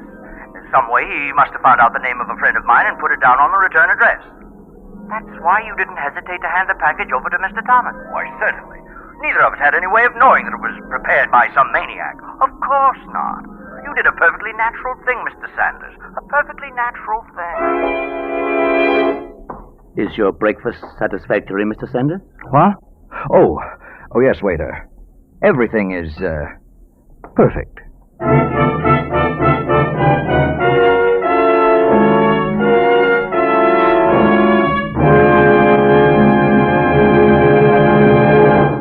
The Whistler will return in just a moment with the strange ending to tonight's story. Meantime, if you've been needing new tires, here are two pieces of good news for you. One, now you can again be choosy about the tires you buy, which means you can insist on genuine Lee tires, the brand your signal dealer is proud to stand back of. Yes, that's Lee of Conshohocken, for over 45 years the finest of first-line tires.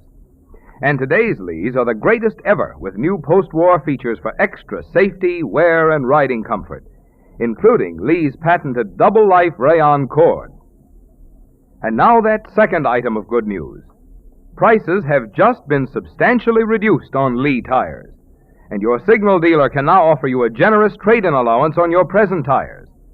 So there's no longer any good reason to keep on taking chances on those smooth, tired-out old tires. Prepare now for a carefree summer of safe driving. Drive into your signal service station this week and find out how little it'll cost you to drive out on fine new Lee tires. And now back to the Whistler.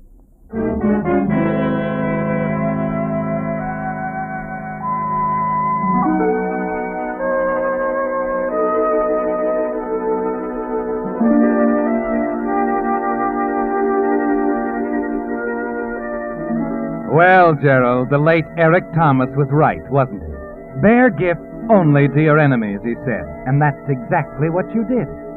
Now, with Thomas out of the way, there's no one standing between you and the appointment. You'll receive it in a few days, just as you promised Helena. The questioning that takes place on the afternoon after Eric's death goes almost as you thought it would. The wonder about the friend who sent you the poison Roquefort. Your natural reasons for passing it on to Eric. Everything the way you figured it, except for one thing.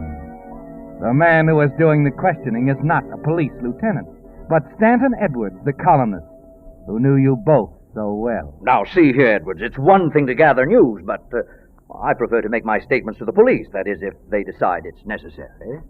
Don't worry. They will. And I'd say that it'll be more than a casual questioning. What are you talking about? You're facing a murder indictment, Sanders. The police have everything they need. Edwards, you're going too far. I'll have you. You know what surprised me is the cleverness of it all. I wouldn't have credited you with that much imagination. Yes, very neat, Sanders. Addressing that poisoned Roquefort to yourself. Are you out of your mind? It was the work of some maniac.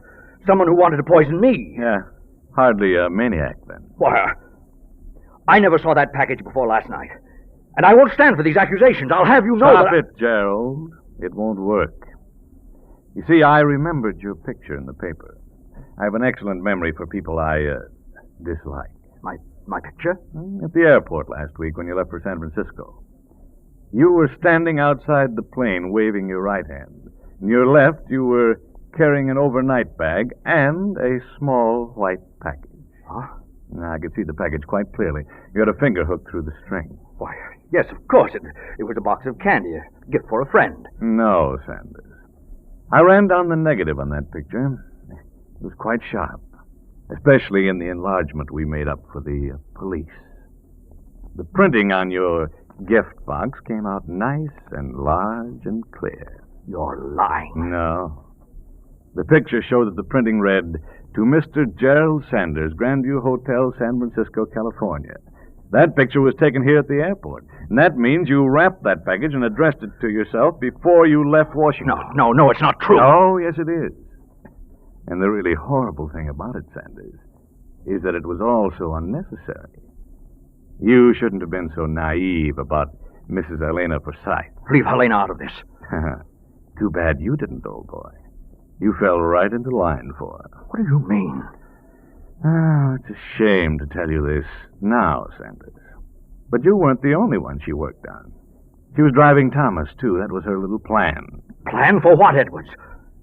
What did she want? She wanted to split things up and create two warring camps in the department. You on one side, Thomas on the other. But why? To make room for her boy, of course. The man she really wanted to see appointed. Donald Wilkins. They announced his appointment this morning.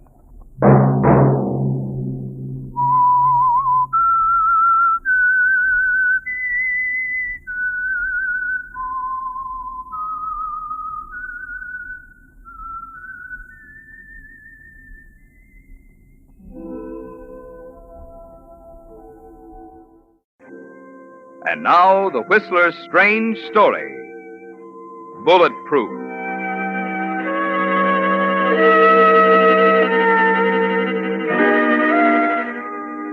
The country's largest news magazine wrote him up under crime, described him as massive, soft-spoken, methodical. Howard Martine was all of these and more. He was a man who believed in a planned existence. Whether it was business, matrimony, or murder, Howard Martine never took chances. He made his plans and carried them out to the letter. This philosophy brought him great financial success. And it brought him a wife who was young and beautiful to look at, and who hated him with all her heart. That you, Andrea? Yes. How's your headache? What? Your headache. That's why you went to your room, isn't it? Oh, yes. It's better, thank you. Howard, I've come to a decision about... Us, my dear? Yes. I'm going away. Oh, now, really, Andrea, we've been all over that before. I'm getting a divorce, Howard. There's nothing you can do about it. You make it very difficult for me, Andrea. After I explained I can't afford to lose you just now. No, it wouldn't be good for business, would it? Exactly. Oh, that sounds very callous, I suppose. Well, I was in love when I married you, Andrea. In my own peculiar way, I tried hard. I imagine we both tried. But quite apart from that, my marriage to you was the best merger I ever closed.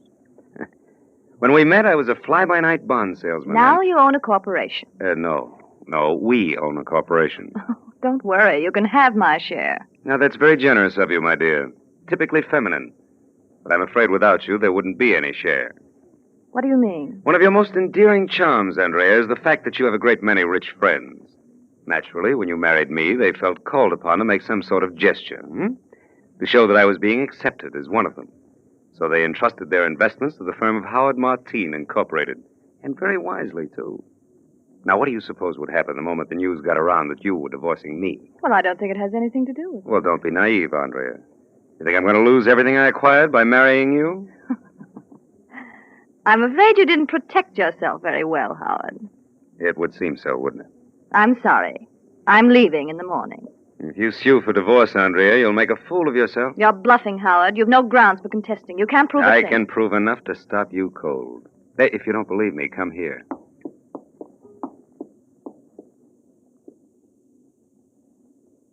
What's that? Here, hold this up to your ear. Hello? Paul, dear. Andrea. I had to call you. I needed some courage. Where are you? At home. I'm going to tell him now. Oh, Paul, what if he refuses? There's nothing for him to refuse. But he's told me he'd contest. He can't. He doesn't know about us. And even if he did, there'd be no proof. Is that enough? Or would you like to hear more? You know, I have quite a collection. It was just a matter of tapping the dictaphone into the private telephone in your room. Every time you got one of your headaches and went upstairs, I threw a little switch down here. Now I have a record of all your headaches. So, that's your proof. It is. Any one of these dictaphone records is enough to throw your divorce suit out of court. Very clever of you, Howard. I had no idea you suspected. Well, what are you going to do? Well, we'll go on exactly as before, Andrea. Your life is your own, my dear. I make only one demand. That you'll remain in this house as my wife and continue to entertain our friends or clients, whichever you prefer. For the greater glory of Howard Martine Incorporated. And what if I refuse? I'm afraid you have no alternative. Is there some joke, my dear? Oh, yes, Howard.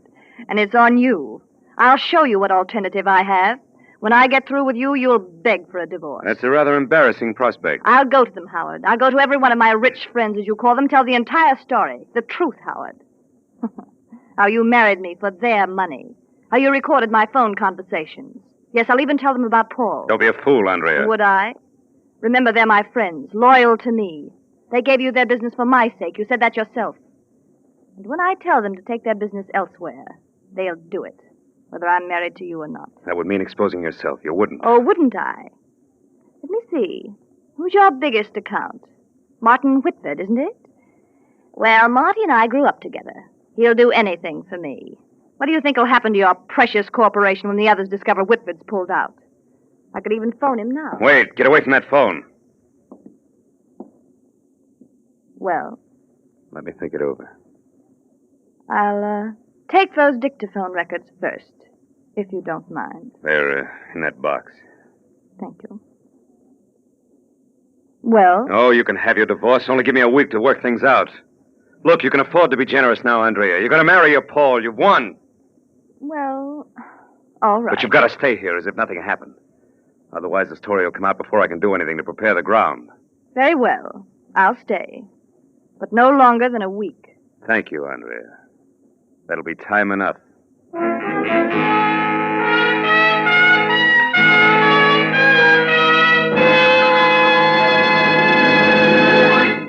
With the prologue of Bulletproof, the Signal Oil Company brings you another strange story by The Whistler. It takes extra quality to go farther. Yes, it takes extra quality to go farther. And Signal gasoline has the quality that has made it famous throughout the West, from Canada to Mexico, as the Go Farther gasoline. But even more important to you than Signal's good mileage are the performance features in Signal gasoline which make that mileage possible. You see, by rearranging the atoms in gasoline molecules, science gave new Signal gasoline quicker starting, faster pickup, and quieter, higher anti-knock. And it's because of this, because it helps your motor perform more efficiently, that you now go farther than ever with new Signal gasoline. Now, that's an important point to remember. It's the same qualities that give you extra driving pleasure that also give you extra mileage. That's why Signal says, look to your speedometer for the best proof of gasoline quality. It takes extra quality to go farther. And Signal is the famous Go Farther gasoline. And now, back to the Whistler.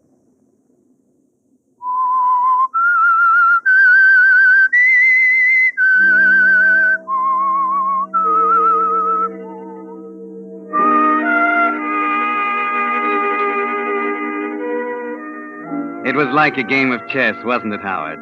You had your attack planned right down to the last detail, with the final checkmate only a few moves away. But as it often happens, you were so absorbed in the plan of attack that you completely overlooked the obvious, simple countermove that Andrea would be bound to make, that you would go to her friends and tell them the truth. All you could do was try to control the rage inside of you until she left the room. You sit alone in the library and try to think, realizing, of course, that there's only one answer now.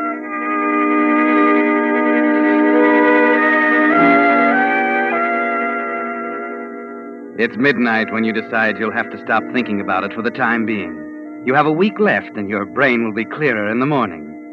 There's an evening paper on the table next to the chair, and you pick it up. Glance at the headlines on page 1. An article in the right-hand column catches your eye. Suspect confesses in nightclub killing. Ernest Krug, booked on suspicion yesterday, finally broke down under intensive questioning at police headquarters. The case marked another triumph for Inspector William Conrad of the Homicide Department, who followed his usual routine in shooting cases by first concentrating the department's entire effort On the bullet found in the victim's body. Yeah, that's it. Good old Inspector Conrad, the ballistics boy.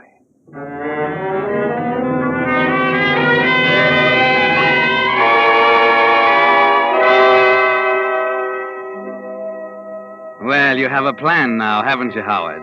The next morning, you're quite chatty with Andrea over the breakfast table. Of course.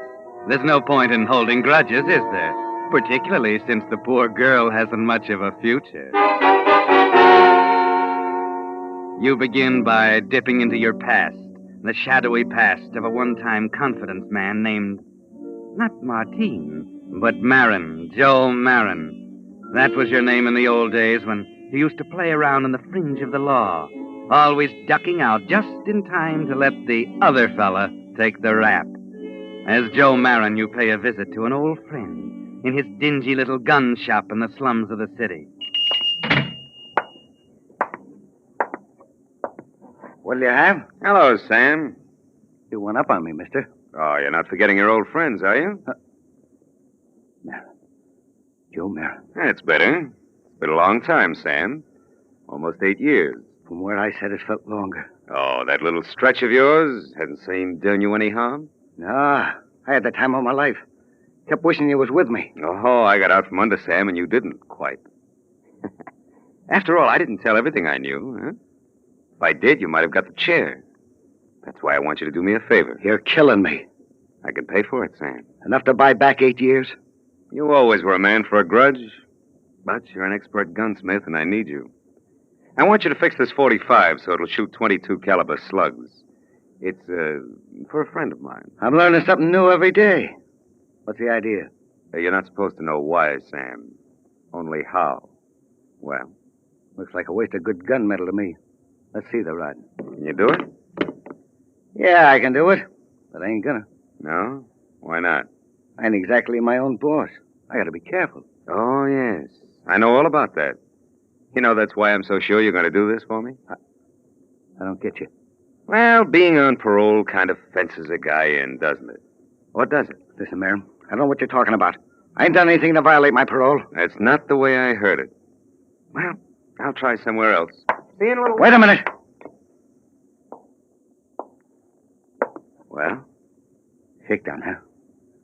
What do you know, Marin? I don't know a thing, Sam, not a thing. When do you want this? Day after tomorrow? Pretty short order.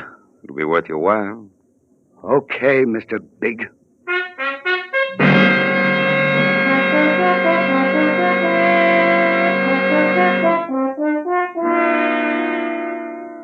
Patience is your strong suit, Howard.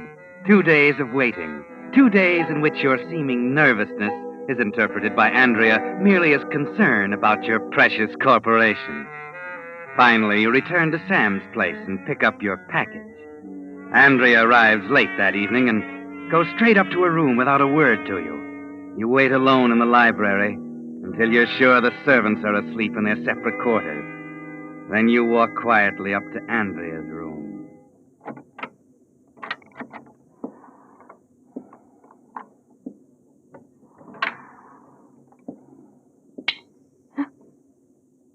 Who's there? Don't be frightened, dear. It's only your husband. What do you want? Just a final plea, Andrea. Are you quite certain you want to go through with the divorce? Did you wake me up in the middle of the night to ask me that? Oh, it's only half The past. answer is yes, Howard. Now, please leave me alone. You won't reconsider? Good night, Howard. Well, I tried. I did everything in my power Howard, what to... are you doing? Howard! No!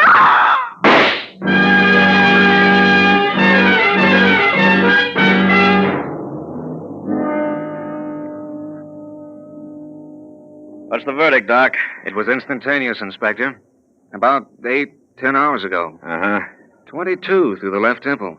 I'll want that bullet, of course. I'll have it for you this afternoon. All right. The room looks like it was hit by a cyclone. What do you suppose they were after? No, jewels, mostly. And they got 'em.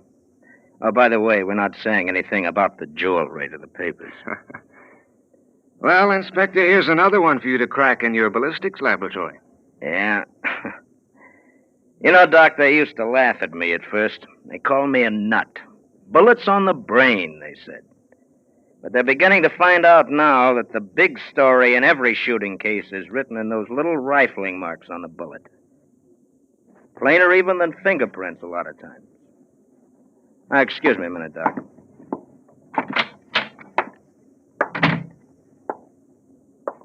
I just got the doctor's report, Mr. Martin. Oh, yes, Inspector? Your room is just down the hall from your wife's. It's funny you didn't hear anything during the night. Well, I don't know. I might have heard a shot, but I can't think very clearly now. Yes, certainly, I understand. I seem to remember some sort of nightmare. I thought it was a dream. You see, I didn't know anything had happened until the butler woke me this morning after... I see. No, it's funny, that .22. It's a woman's weapon. Never heard of a second-story man packing anything less than a .38. Oh, Mr. Martin. Yes? This Army 45 of yours here in the trophy case, is this the only gun in the house? Oh, of course, Inspector. If you have any doubt, you may search the house, perhaps the servants. That's 45, all right. You want to take it with you, Inspector? I can remove it from the case. No, it's not necessary. This job was done by a .22, and I think you can forget the servants. This looks like an outside job, start to finish.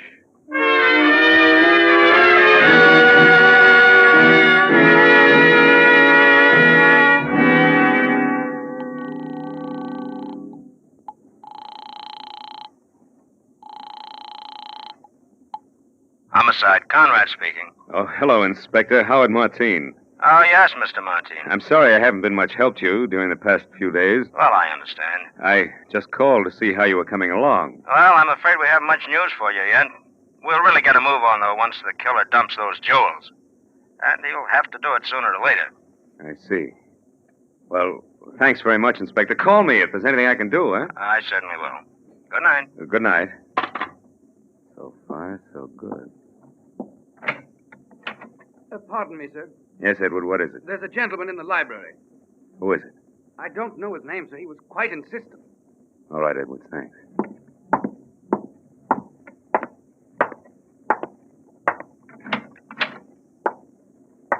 Hello, Joe. What do you want? Relax, Joe. Pour yourself a drink. Hope you don't mind. I just helped myself. Pretty good bourbon. You're just going to stand there? Sit down. Go on. All right, Sam, what is it? Well, I want to offer my condolences, first of all. Tough, ain't it? What happened to your wife, I mean? Yeah, quite a shock. You know, I said to myself, there's something to think about. All I got is a newspaper to go by, understand? Page 1. Society dame knocked off during robbery. Don't say what kind of a robbery. Only that the dame is knocked off with a .22. Now, there's something to make a guy think, ain't it? Go on, I'm listening. Especially unusual here in this town where the homicide inspectors are nut on ballistics. So right off, I figured out. Somebody saw the inspector a curve. That's when I think of old Joe Marin. Threatening to frame me on a parole violation if I don't play nice and fix it Army 45, so she'll shoot like a .22. Marin. Martin. Same guy. I put 2 and 2 together. The bell rings. And out comes $100 grand. That's what it's going to cost you, Joe. $100 grand. I haven't got $100 grand. I'm a reasonable character. What have you got? I can't do it, Sam. I can't. You better start thinking, Joe. Wait a minute. I have got $100 grand in jewelry. How hot is it? Oh, not hot at all. It belonged to my wife. Now, look, you can turn it into cash in 10 minutes if you want to. Let's have a look, huh? Right.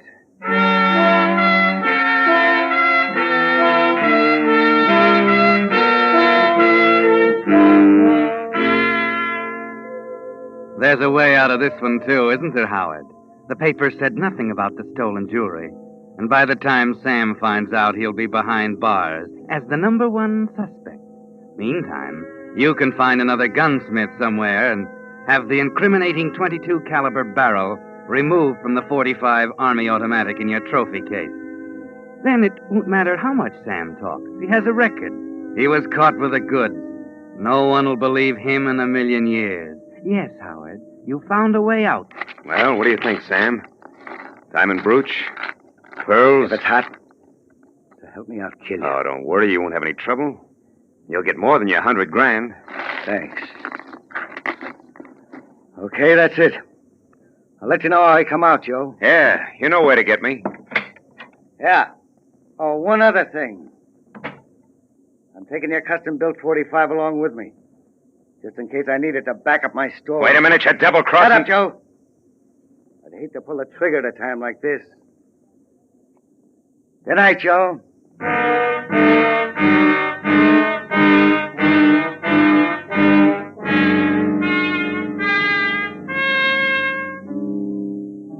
He's gone, and there's nothing you can do now, Howard. Once again, you became so wrapped up in your own plans, you forgot the obvious countermove. This time, the Army 45 in the trophy case, Sam's ace in the hole. You spend an anxious evening. It's late now, and you sit alone in the library trying to think. The house is quiet, with an occasional sound from the pantry where Edward the butler is polishing silver. And then... Who is it? Who's there? Take it easy, Joe. This thing might go off in my hand. Sam. What are you doing? Shut up. Open the window. It's cold out here on the balcony. Yeah, okay.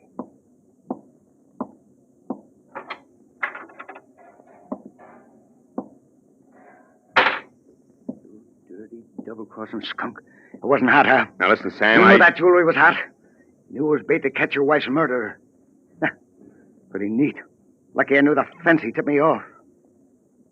You always was a rat, Joe. Strictly a rat. There's only one way to handle a rat. You got it all wrong, Sam. Don't try to talk your way out of it. I'm going to give it to you, Joe. Just what you deserve. Oh, Edward, how did you get in here? Edward, huh? Here, give me that gun, I tell you. Give it away from me. No.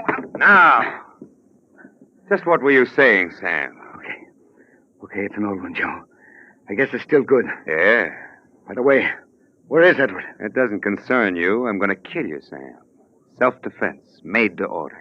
Yeah? Yeah. I don't think so, Joe. Say we, No, Joe. You see, the minute you pull the trigger of that little pea shooter, you put the rope around your neck. What do you mean? Don't be stupid, Joe. Just give me the rod like a nice boy. You ain't going to pull that trigger and hang yourself, are you? 'Cause that's what you'd be doing, Joe. The minute Conrad found another 22 slug in my body, same as the one that killed your wife, it'd be all over, wouldn't it? You see, Joe? Get what I mean? Don't come any closer. You won't pull that trigger. You can't, Joe. One more step, Sam, I'm warning you. Besides, you haven't got it. You haven't got guts. Haven't I, Sam?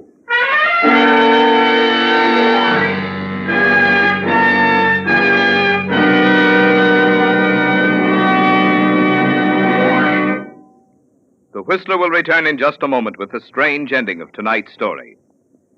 But right now, since most folks never see how or where the gasoline they use in their car is made, it occurred to me that you might be interested to look in on the organization that brings you the Whistler and those fine Signal oil products. It all started not long after World War I, when a small group of young Westerners got together to form their own independent oil company, Signal Oil and Gas Company. In the face of what seemed overwhelming competition, these determined young men succeeded in bringing to Western motorists the first anti-knock gasoline at regular prices. Being independent themselves, they naturally sold Signal gasoline only through independent service stations, just a handful of them at that time. But motorists liked Signal products, liked them so well that the Signal organization grew and grew, until today independent Signal dealers serve 7 western states from Canada to Mexico. Now, obviously, there must be good reasons why so many motorists have switched to Signal. You can discover these reasons for yourself by just stopping at your own neighborhood Signal dealers. There you'll find the tops in gasoline and automotive lubricants, backed by Signal's 15-year tradition of quality. And you'll enjoy more thorough, more conscientious service, because Signal dealers, being in business for themselves, have an incentive to serve you better. And now, back to the Whistler.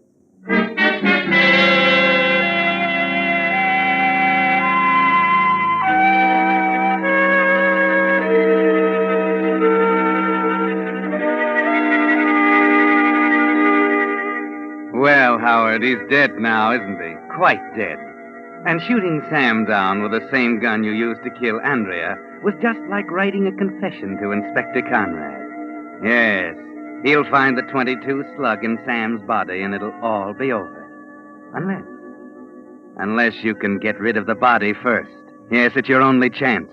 And then a short time later, when Edwards, your butler, comes into the room. Well, Edwards, quite a mess, huh? It was self-defense, sir. He threatened you with a gun. I saw it all from the hall. Yeah, self-defense. What are you going to do, Mr. Martin? Give me a hand. I've got to get him out of Oh, here. but, sir, you can't. The police. Give me a hand, will you? Mr. Martin, you shouldn't... Shut up and grab his feet. Sir, if you'll only let me... shut up!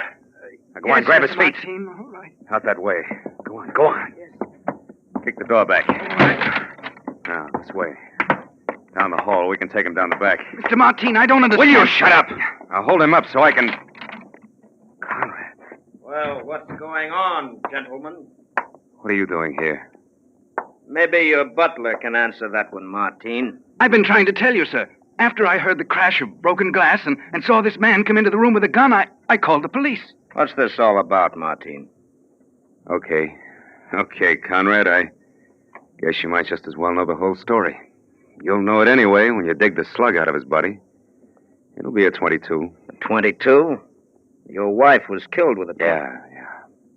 Here, here's the gun. Wait a minute, this is a .45.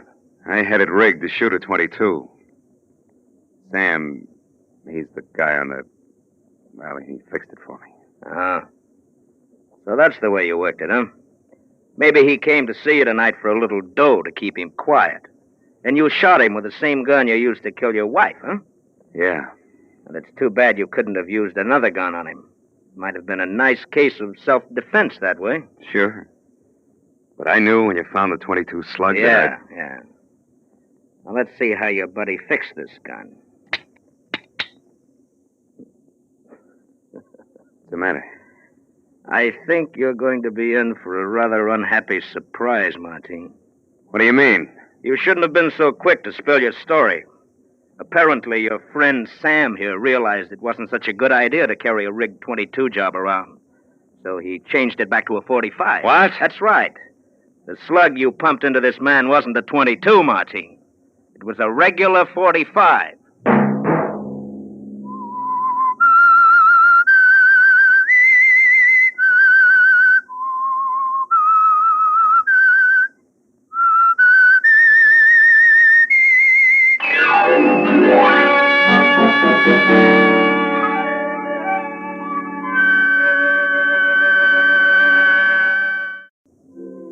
And now, the Whistler's strange story, the Waterford case.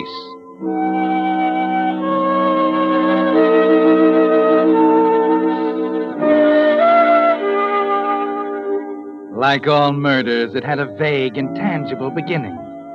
As Elaine walked home from the trial that afternoon, she tried to put her finger on it, ran back in her mind over the months that saw it develop from a stray thought into the headlines and the afternoon editions just hitting the stands. Son guilty of father's murder. Richard Waterford Jr. to die in chair. Waterford heir guilty. And for the life of her, she couldn't remember exactly when the idea was actually born. Certainly that day at the beach club with Dick and Margaret had little to do with it. Although it was in her mind even then, as she walked toward them, wondering what they were saying. Oh, that water's cold. Dick, you're all wet. Stop it. People are looking. Let him. Oh, I love you, Margaret Winters. Well, is that bad? No. No, it's too good to be true. I mustn't worry about Waterford Sr. Dad's not as tough as his growl. He'd do more than growl if he could see you now. You know, I used to be the fair-haired boy. Only child, son and heir, etc., etc. Little Richard could do no wrong. Then I came along. Oh, no, nothing as uncomplicated as that. Whatever's happened between Dad and me began long before I met you. What did happen, Dick? She did, mostly. Who? Elaine? Yeah. Cousin Elaine. She's around here today. You'll probably... Hello, Richard. Elaine. Why, hello.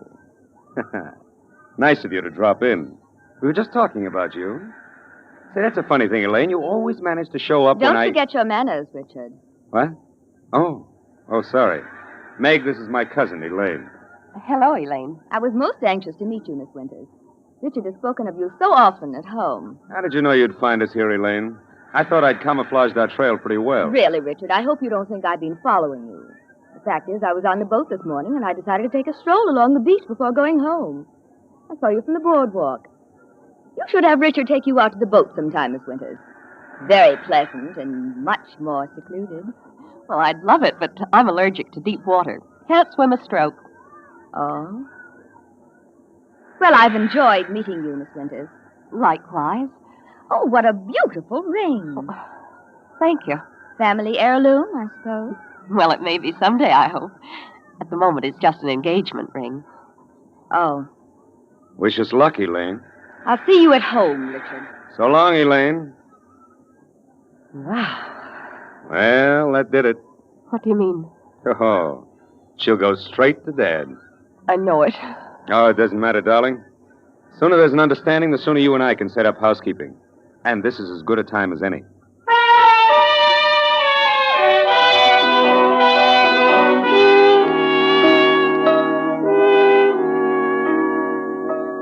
No, Elaine. That wasn't the beginning, was it?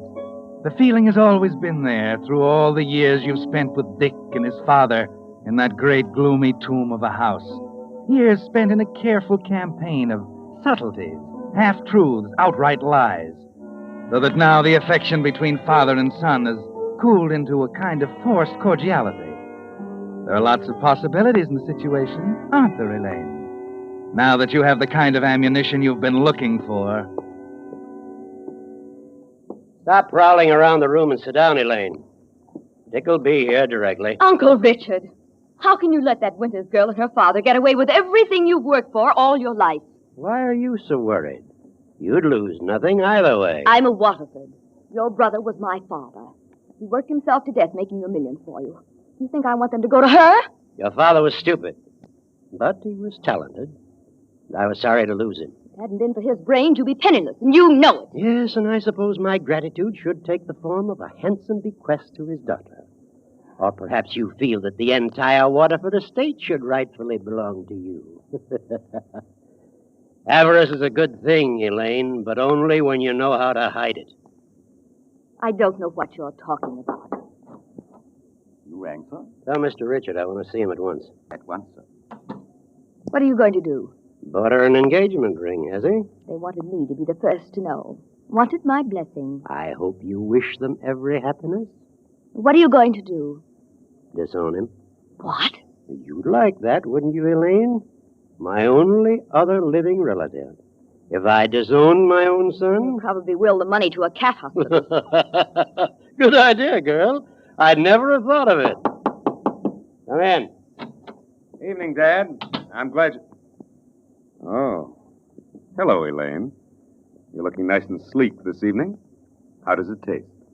How does what taste? The canary you've just swallowed. Sit down, Richard. I'll be in my room if you want me. Stick around, Elaine. You'll hear better on this side of the door. Keep a civil tongue in your head, Richard. All right, Elaine. I'll call you if I want you.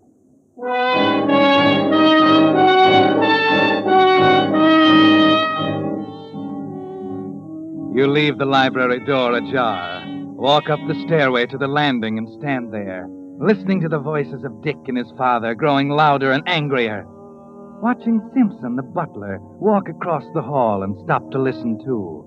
A vague, shadowy picture is beginning to form in your mind. A picture clouded over with hatred for the old man. Something about a court of law, with Simpson telling the jury what he heard tonight. Deliberately disregarding my wishes, knowing how I felt about this affair of yours. It isn't an affair, Dad. You irresponsible young fool. I spent twice the years of your lifetime building the organization that you're heir to. And the man you want to make your father-in-law is still trying to tear it down. He could never take over from me, so he thinks he'll do it through my son. Don't say that. Richard, this is my final word. You're not to see this woman again. You understand? Dad, Be quiet. You disobey me and continue your relations with her, and I tell you this. I'm in a position now to ruin that larcenous father of hers and his whole miserable brood. I can buy him out lock, stock, and barrel. Send him back to writing market figures on a blackboard. It's where he belongs anyway. And I'll do it, Richard, if you persist in this foolishness. I didn't bring up my son to see him throw my life's work away on a cheap... Shut up! All right, Richard. Here we go now. When you're quite ready to talk sense, you can come back. And remember what I said. All right, Dad. I'm moving out tonight to the club. But there's one thing I want you to remember. I love Meg and we're going to be married. And if you do anything to bring a single moment's unhappiness to that girl, I swear I'll kill you.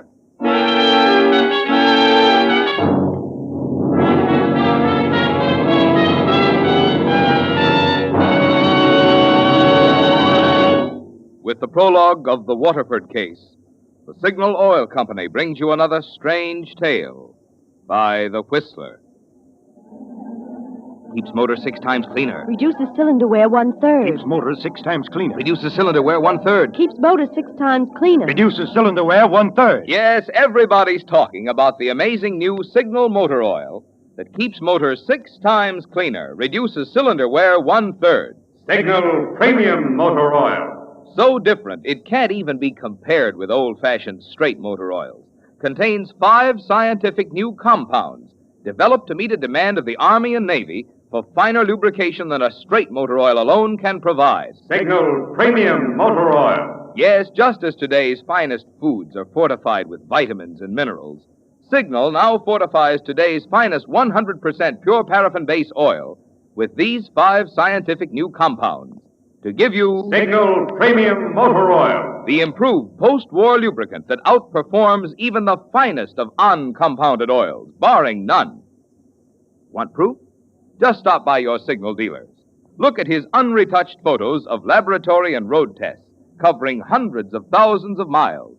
See with your own eyes why, whether you're breaking in a new car or just want to pep up your old car, today's finest oil for you is new Signal Premium Motor Oil. And now, back to the Whistler.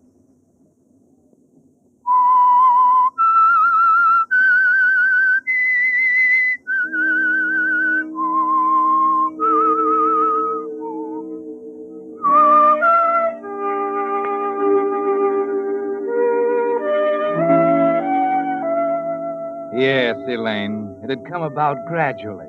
The jealousy was always there, of course, and the awful nagging desire for the money that was Richard's. The money you felt was rightfully yours. But if there was any point at which the thing changed from a vague feeling into a concrete plan of action, it was at this exact moment, as you stood on the landing, your knuckles white on the banister, listening to Dick If you do shouting... anything to bring a single moment's unhappiness to that girl, I swear I'll kill you.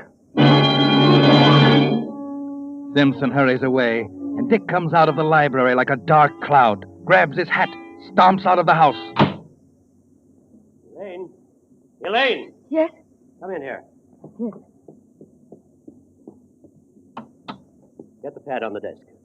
I want you to take a wire to McCormick in the San Francisco office. Ready? Yes. Reopen investigation.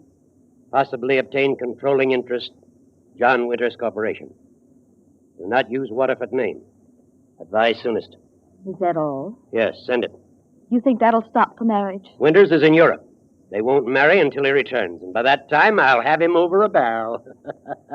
I can see old John Winters letting his daughter marry the son of the man who ruined him.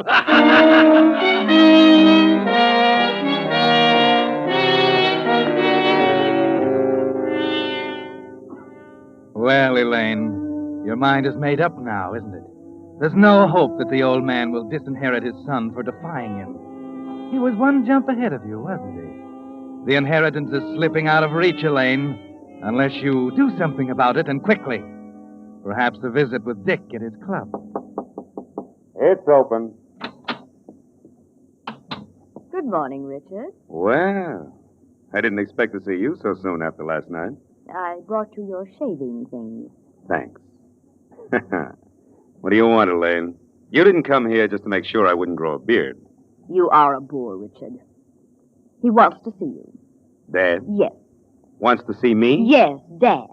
He wants you to come to the house tonight at around 9 o'clock. Oh, what is this, Elaine? You know the old man would never break down and make the first move this way.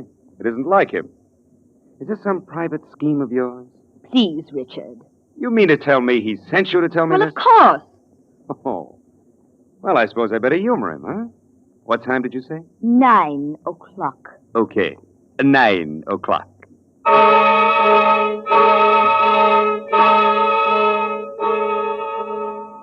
You're amazed at yourself, Elaine. You seem to know exactly what you're doing, as if you've been planning it for weeks. At home in Dick's room, you find what you're looking for. The German Luger pistol he'd brought home from Europe, and a clip of cartridges. You load it, leave it in the drawer, ready for 9 o'clock. You rang, miss? Yes, Simpson. Has Mr. Waterford finished his dinner? I believe he has, miss. And I'm to bring him his coffee in the library now. If you should want anything later on, miss, just ring. I'll not be going out this evening. Wait, what did you say? I said I wasn't going out this evening, miss. But this is your usual night off, isn't it? Yes, miss, but Cook had to leave early. And I promised I'd clear up for her. I hope it's all right, Look miss. here, Simpson. Don't you attend some sort of meetings on your evenings off? Seems to me you had mentioned once or twice you had a... Yes, Miss Elaine. Well, should you be there tonight? Oh, I should really, miss, but... Well, you go on, then. Oh, I couldn't do that, miss. If Mr. Waterford should find the dinner things hadn't been cleared away. Oh, you can do all that when you get back, Simpson. I'll see that it's all right with Mr. Waterford. Very well. Thank you, miss.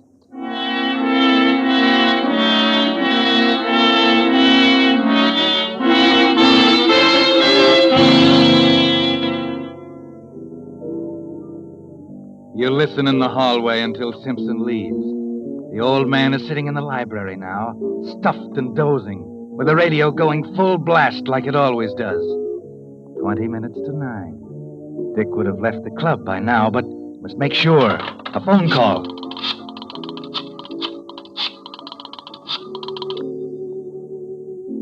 Hello? Is Mr. Waterford Jr. there, please? How long ago? I see.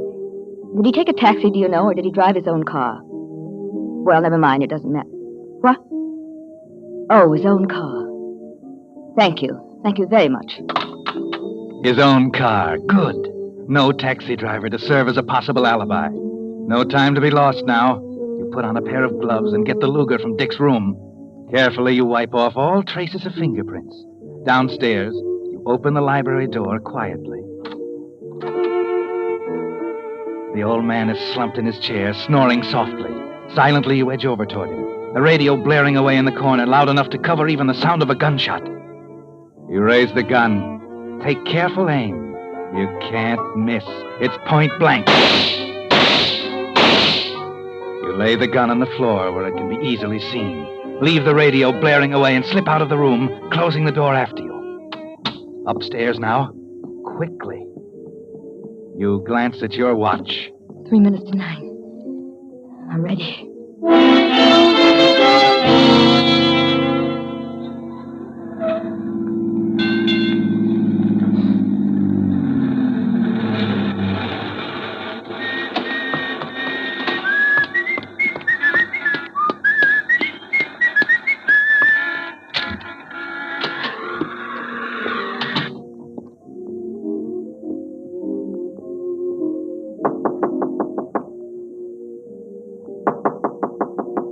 Dad? You in there? Dad? You must be asleep. Dad? Good Lord. Simpson! Simpson! Elaine! Isn't anybody here? Elaine! Richard! Elaine! Richard! What is it? What's the matter? What are you doing with that gun? Dad. He's been shot. I found him. What? Don't go in there. I'm going to call the police. The police? Oh, no, wait. Richard, your gun. You've got to get rid of it. My gun? Elaine, you don't think that I came in. I found him. The gun was on the floor. I must have picked it up. I don't remember. Wait a minute. My gun. What was it doing down here? Who could have... Elaine. I was in my room. Richard, what are you trying to say? I don't know what I'm trying to say. I'm going to call the police.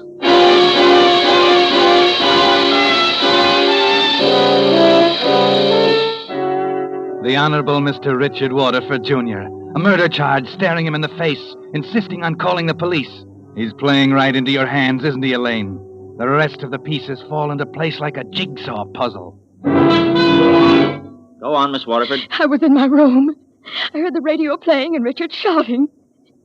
He was downstairs in the hallway with the gun in his hand. Elaine, you're making it seem as though Quiet, please. You'll have your chance to talk at the trial. Now, Miss Winters, you were aware that Mr. Waterford objected to your marrying his son? Yes, I was. You were also aware that Mr. Waterford intended to do everything in his very considerable power to prevent it? Well, I knew that he was. And were you aware, too, that on the day before the crime, the accused was heard having a violent argument with his father in which he threatened to kill him? No, I wasn't. I heard him say something like, I love Megan, we're going to be married. If you do anything to bring unhappiness to that girl, I swear I'll kill you.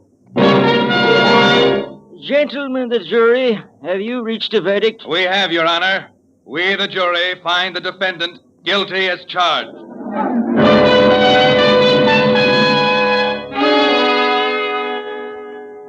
Well, that's that, Elaine.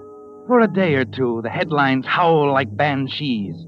Waterford murderer to die in chair. Richard Waterford guilty.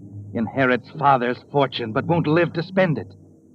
Then things begin to quiet down, and you wait for the law to take its course and leave you sole heir to the Waterford millions. Then, Elaine, out of a clear sky, a new headline. Waterford heir to marry on eve of execution. I suppose you know what's happened, Mr. District Attorney. That depends, Miss Waterford. You know what I mean. You can't let them go through with this marriage. It's illegal. Sit down, Miss Waterford. I'm sorry. It's such a shock seeing it in the papers. It's true, then. Is what true? Richard and Margaret, they're going to be married. Oh, yes, I believe they are. But how can you let a man marry on the day of his execution? It's torture. It was his last request. Since Miss Winters agreed, there was no reason to refuse it. Well, I've never heard of anything so fantastic. Isn't it enough that you got him convicted? Isn't it enough that he's going to the chair? How can you stand by and see him married when you know he's going to die a few hours later? Please, oh, please, you must stop it. You must. Don't you see? Richard mustn't marry Margaret. Why, Miss Waterford? Why? Well, because it's inhuman. Is that the only reason? Yes. That's the only reason. I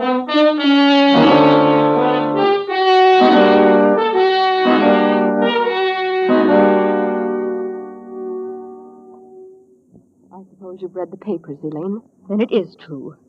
Yes. Well, aren't you going to congratulate us? Wish us lifelong happiness? Margaret, I've just come from the district attorney's office. District attorney, has Dick been... No, my dear. I went there to get him to stop the marriage. Oh. Margaret, how can you do this to Richard? He wants it this way. I have no right to refuse. No right to refuse? You have no right to do anything but refuse.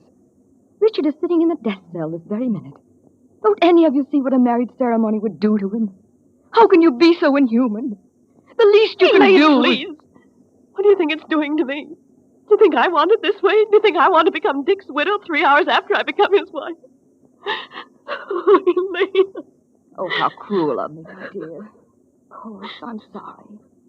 I was thinking only of Richard. But don't you see that's just why you mustn't go through with it? For him, it'll all be over a few hours after you're married. But you, Margaret, you'll have to live through it all the rest of your life. You could never marry again. You could never face another minister as long as you live. Oh, Margaret, dear, you mustn't do this thing. For your own sake, because Richard is beyond your help now. He'll understand. I'll gladly go. No, Elaine. Dick's asked me to marry him, and I've accepted. I don't care about anything else. I don't care what happens afterward. I'm going to marry him. All right, Margaret. I suppose there's nothing more to be said. Excuse me. Yes? Miss Winters, there's some reporters downstairs who want to see you. Oh, please send them away. I can't see anybody now. Yes, Miss Winters. Why don't they leave me alone? I don't know what I'll do if they don't stop coming here. They've given me any peace since Dick... since the trial. Why don't you go away, Margaret? I can't. Not now, anyway. Oh, I don't mean far away. Just for a few days until it's time to go to Richard. You could stay on the launch. It has living quarters. It's anchored just a little way out in the bay. There'll be no one to disturb you there. You could tell him to come for you when it was time. I could do that, couldn't I? Well, I'll come with you if you like. They'll find out. They'll know where You won't tell a soul, dear. There, now. I'll go home and pack a few things. I'll meet you here in an hour.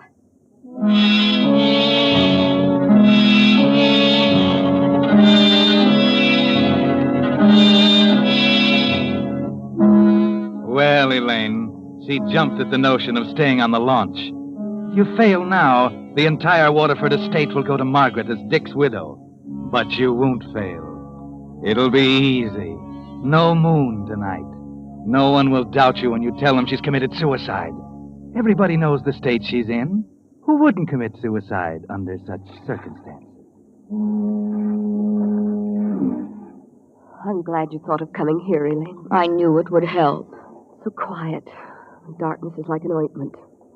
Water looks so clean and cool. No boats around, no people. Yes, dear. Just you and I. No one to disturb. You didn't think I was going to let you marry Richard, did you? What? What did you say? Why do you want to cheat me out of what belongs to me? Elaine, what are you talking about? It's mine now. The marriage isn't going to take place, dear. Not now. You did it, Elaine. Yes, dear, I did. I killed Richard's father. Isn't it unfortunate, Margaret, that you can't swim?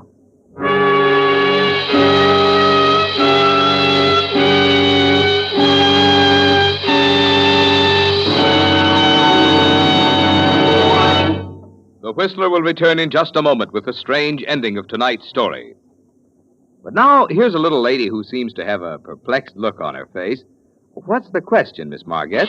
Well, Mr. Miller, I'd like to know just what those 5 compounds are in Signal Premium Motor Oil that keeps motors 6 times cleaner, reduce cylinder wear 1/3. Answer. Compound number 1 actually cleanses the motor of old carbon. Compound 2 prevents harmful varnish, gum, and sludge.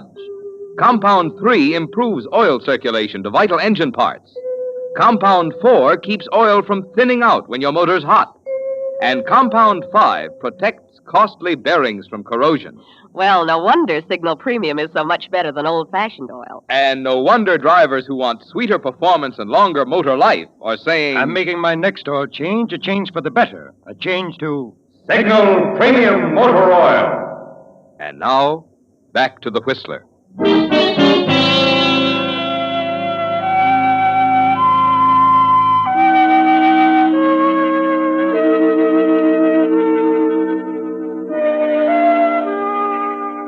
So this is the last move, Elaine. Just this one more and it's all over. There's nothing left between you now. Nothing to keep you from your inheritance. Yes, there's every reason to believe Margaret, frantic, despondent Margaret, had committed suicide. A better reason, in fact, than the one the prosecution advanced to convict Dick of his father's murder. Get away from me, Elaine, I tell you. No, you don't. No. Quick, Chief. I got her. Let me go. Take your hands off me. You all right, Miss Winters? Yes, thank you. She was going to kill us out. I was trying to stop her. I wouldn't do any more talking if I were you, Miss Waterford. How did you get here? Miss Winters suggested it. Margaret. You had every motive for killing your uncle. We knew it from the first. But everything else pointed to Dick.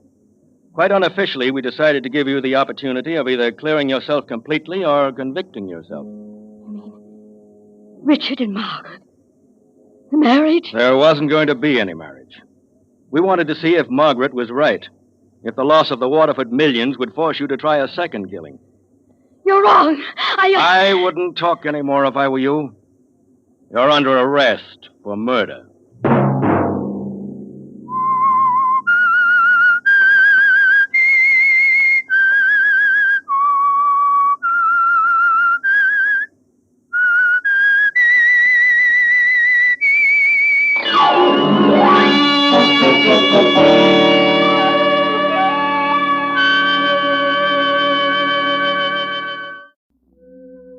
Now, the Whistler's strange story. Decision.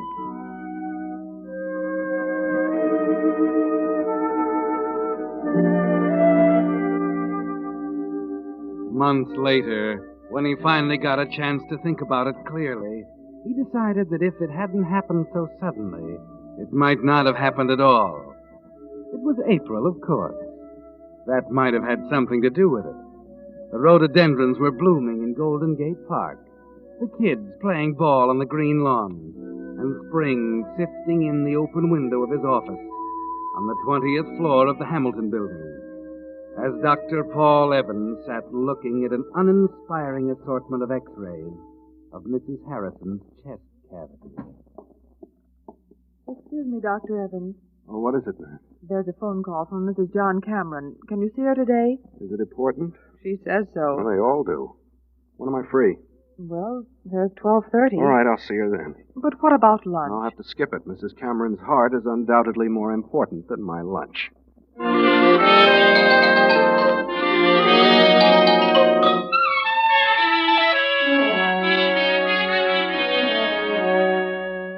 Yes, it could have been the way that it happened. Its startling suddenness throwing you off balance. Or maybe it was just spring in San Francisco. But most of all, it was a black-haired girl with blue eyes, standing by the window when you looked up from your x-rays a half hour later. You remember exactly how she looked. The jersey dress with a gold belt and clip. The smart little felt hat, accenting her dark hair, making you realize in a split second what was wrong with all the girls you ever knew. She must have come in while you sat at the film illuminator, looking at negative, Evidence, mitral making notes. insufficiency, minor valvular lesions, plus slight enlargement. You're Dr. Evans. Right, I'll be with you in just a moment. Request detailed cardiograph immediately. Here we are. Please sit down. I'll get rid of this stuff. Now, you must be... Hello. How do you do? I'm Carol Cameron. Yes, The nurse said you were rather concerned about yourself. Oh, it's not about myself. It's about my husband. I see. John Cameron. Perhaps you've heard of him? Stocks and bonds, isn't it? Yes. Few too many, I'm afraid. Oh? He's been under a terrible strain recently. The night before last, he had a rather severe attack. Heart? Yes. Dr. Miles, our family physician, suggested I see you about it. Where's your husband now? Oh, at home. In bed. Didn't Dr. Miles recommend the hospital? Oh, John's awfully unreasonable. He wouldn't hear of it. Insisted he'd be up and around in a day or two. That is unreasonable. You'll see him, Dr. Evans. Of course. I'll be glad to do what I can.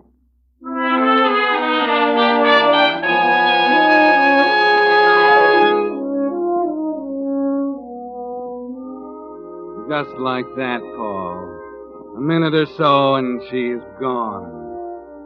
You look up, you see her. And 30 seconds later, she could ask if you'd mind going to the North Pole for her, and you'd tell her you'd be glad to. All afternoon, you try to shrug it off. Tell yourself it's fantastic. But this is the sort of thing that keeps you away from second-rate movies. But that evening, when you call on John Cameron, it's still there. Lucinda Withers, the housekeeper, is waiting outside the door after you finish your examination. Where's Mrs. Cameron, Lucinda? She went out for a moment, sir. Tell me, is it serious? I'm afraid it is. I knew it. I could see it coming on. He's like a son to me, Doctor. I've been with the family for 20 years now, since way before she came. I see. He was never like this before.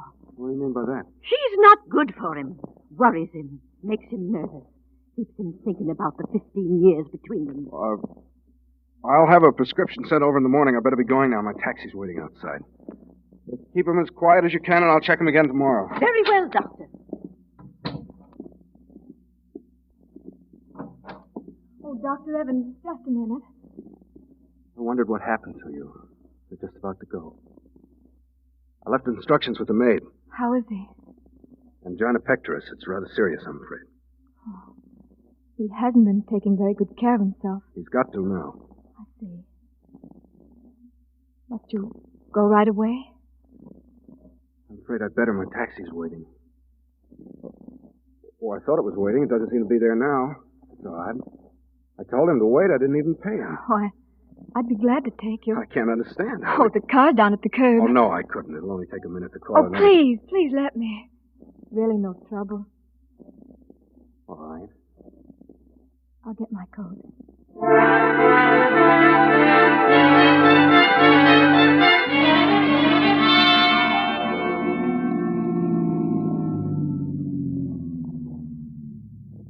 There you are, Doctor. Right to the door. It was awfully nice of you, Mrs. Cameron. Well, I guess the next thing to do is get out. Oh, just a minute. Well, I want to tell you I lied about the taxi. I told him to go. Why? Because I wanted to take you home. I'm very flattered. That's all. I just wanted to tell you. It happened to you, too, didn't it? There's a friend of mine, Dr. Andrews, awfully good heart man. I'm sure he'll take the case. Please. Please don't do that. What else can I do? It's only going to make it worse if I know, but you just can't throw away what's happened to us, can you? It'd be wrong. It'd be wrong to do anything else, Carol. That's what we're here for. Spend our lives looking for something that isn't there. And to suddenly find it, throw it away. Please, Carol. Well, shall we forget it? I'll be around tomorrow with the prescription.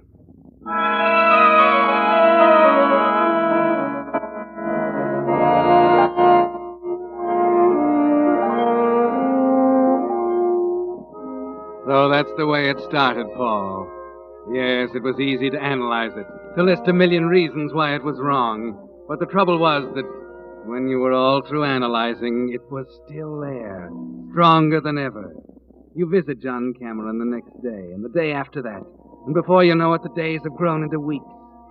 And the night you arrange to meet her secretly at that little French cafe on Washington Street leads to a lot more of them.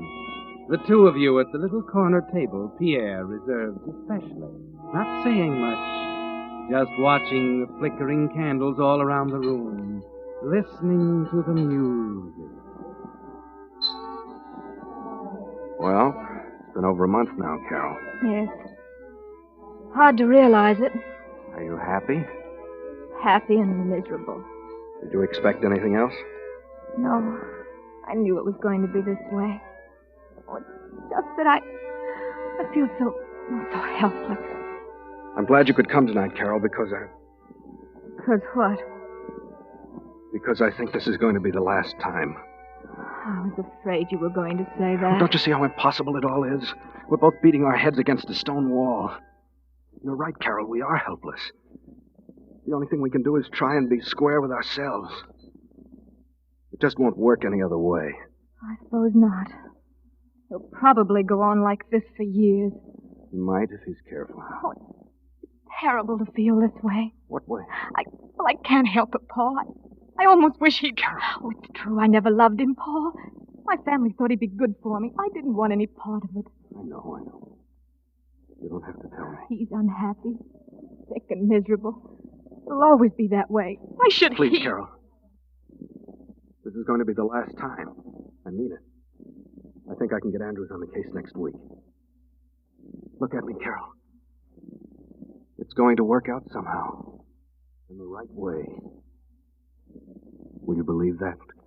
All right, Paul. If you say so.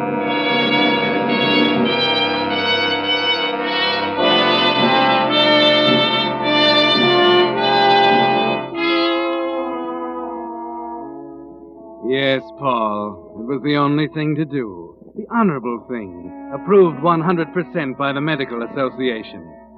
But it doesn't help you sleep that night. And it doesn't help the next day when you make your regular call on John Cameron. Examine him. Find him the same. Leave his prescription bottle with Carol and go. Yes, it had to end, Paul. Because you were both beginning to think the thing that Carol almost said at the restaurant. That you both wished John would die. Then at 10 o'clock that night.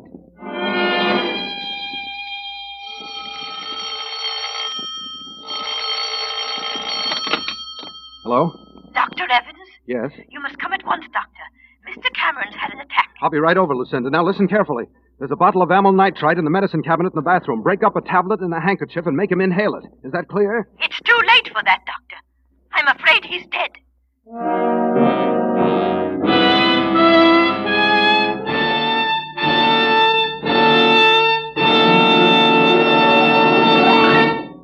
With the prologue of tonight's story, Decision, the Signal Oil Company brings you another strange story by The Whistler. But first, a word of thanks to you for a very special honor you have bestowed on The Whistler. In the most recent radio survey, The Whistler received the highest popularity rating in all radio history for a West Coast program.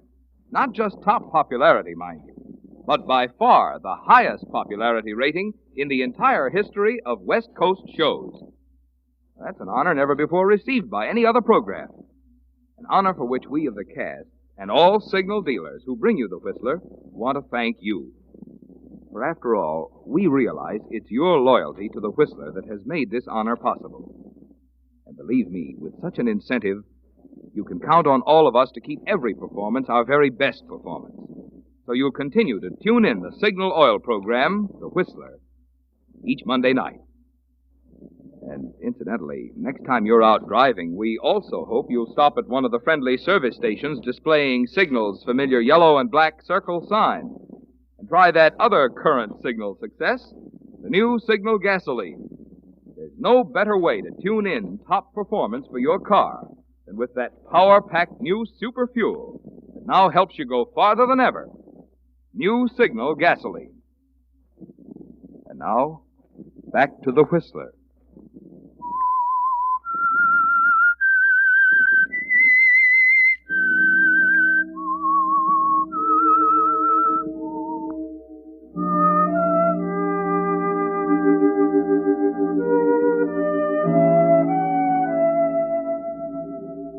So it finally happened, Paul. John Cameron is dead. But it hasn't affected you as you thought it would. There was something so sudden about it. It happened so soon after you and Carol had decided to call it off. After she'd almost said what you'd both been thinking. Yes, there's something wrong with it. It just feels wrong. That's why, after you've examined him, you turn to Lucinda. Lucinda? Yes, Doctor. You were here when it happened? Yes. Mrs. Cameron had given him his medicine and gone to bed. I heard him call. What happened then? He'd been violently sick. Said his throat was burning. What do you mean? That's right, sir. And he was all doubled up with cramps. Oh, you're wrong. You must be. It's the truth, sir. Did you give him anything? No. It was my night out.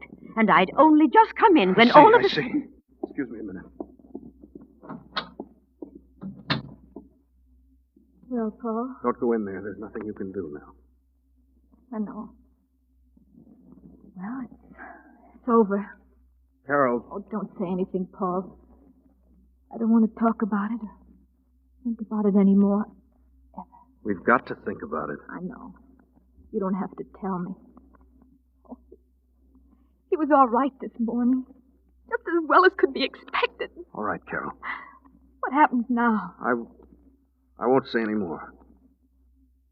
You know what's ahead, I guess. Of course. I'll be all right. Oh, it's just... You better get to bed. You need some rest. I'll take care of everything.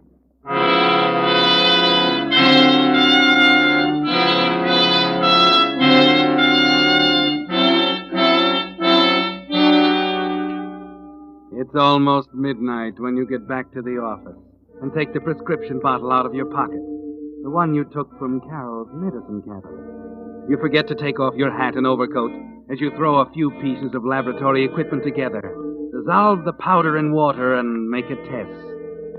A very simple test. Thiocyanin. I knew it.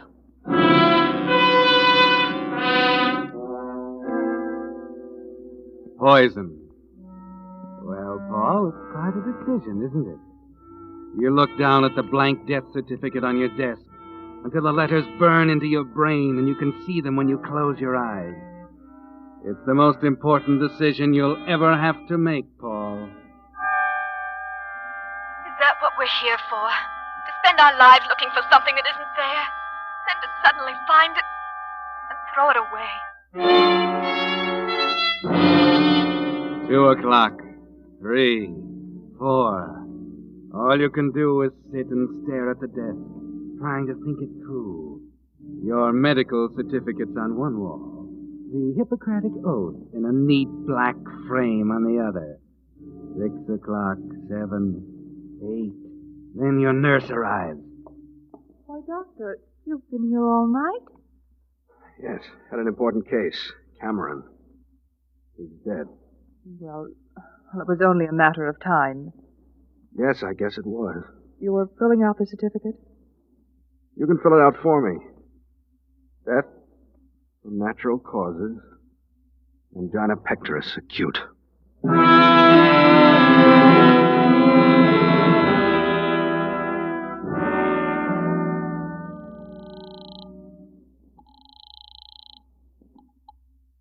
Hello? Carol, Yes, Paul. I've just filled out the death certificate. Heart disease. Yes. They'll investigate. You've got to be careful, awfully careful. Oh, I will. Poison isn't easy to cover up, Carol. They'd find it in a second if they ever got suspicious. So listen. I'll send the certificate over this morning. Take it to a mortuary right away and ask for cremation. If nobody gets curious during the next week, I think we'll be safe. All right, Paul. We mustn't be seen together under any circumstances. I don't want you to even telephone me if you can possibly help it. Okay? Okay. That's all then. Good luck, darling.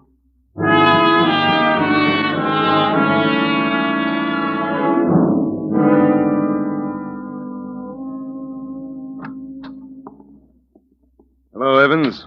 Oh, hello, Miles. How are you? A little puzzled at the moment.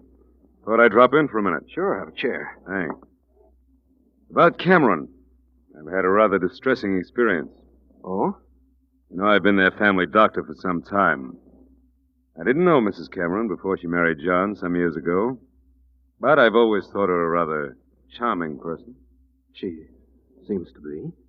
You know her pretty well, Paul? Well, naturally, in attending her husband, Of course. You think she's a woman of character? I'd say so. So would I. Miss Lucinda Withers, however, seems to think she's a murderess. What does that mean? I don't know. The woman was completely confusing, a lot of rambling, disconnected remarks that seemed to imply that you and Mrs. Cameron were in love. But there was a practical reason for her requesting cremation, when Cameron had always been against it. Oh, what's wrong with that, supposing she didn't know? I just think, Paul, that you ought to do something about Miss Withers. You know as well as I that this sort of thing can ruin you.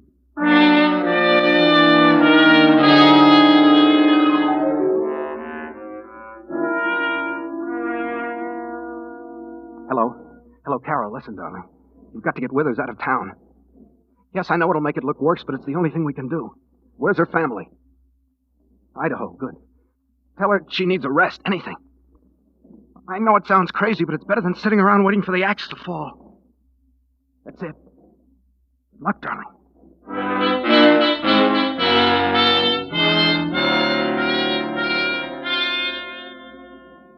You're walking on thin ice, Paul. You can almost hear it cracking under your feet. And it seems to be getting thinner. The funeral on Thursday, then Friday, Saturday, and Lucinda's still in town. Carol was right. It only made it worse to try and get her to leave. You're just waiting now. It's only a matter of time. And then bright and early Monday morning. Hello, Doctor. I'm Willard Stevens. How do you do? I'm afraid I don't... I'm John Cameron's cousin. Flew out from New York.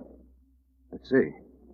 I have a rather delicate problem on my hands, Doctor. I hope you'll understand. I'll try to. About John's death.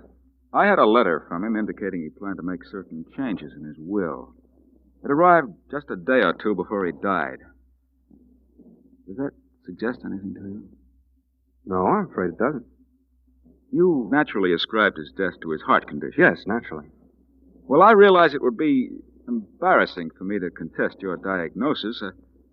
I'm hoping you'll work with me in... In what? Well, I had a talk with Miss Withers the night I arrived. She's a meddlesome old fool. No? How did you know? Dr. Miles told me. Does that answer your question? It answers that question. I assume you have others, then. Indeed, I have. And I'm afraid, Doctor, there's only one way to answer them. What's that? an exhumation, and an autopsy.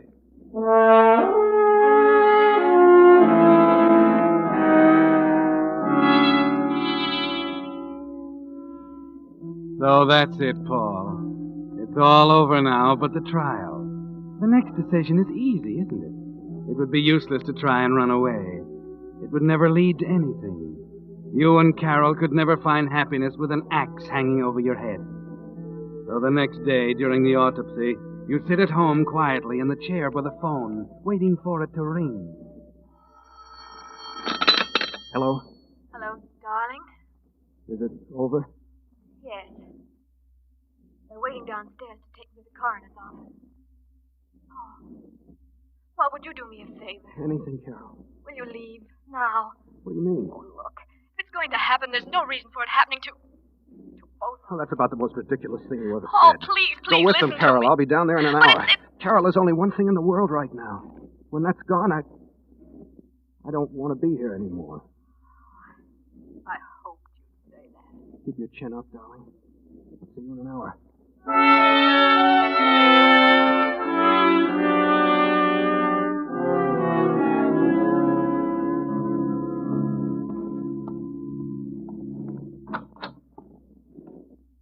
Yes? I'm Paul Evans. Oh, this way.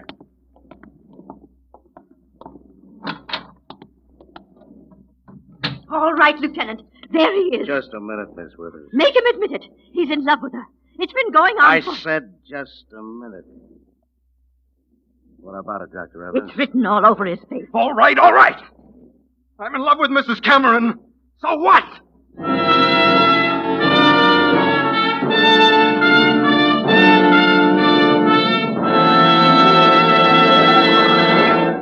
The Whistler will return in just a moment with the strange ending of tonight's story.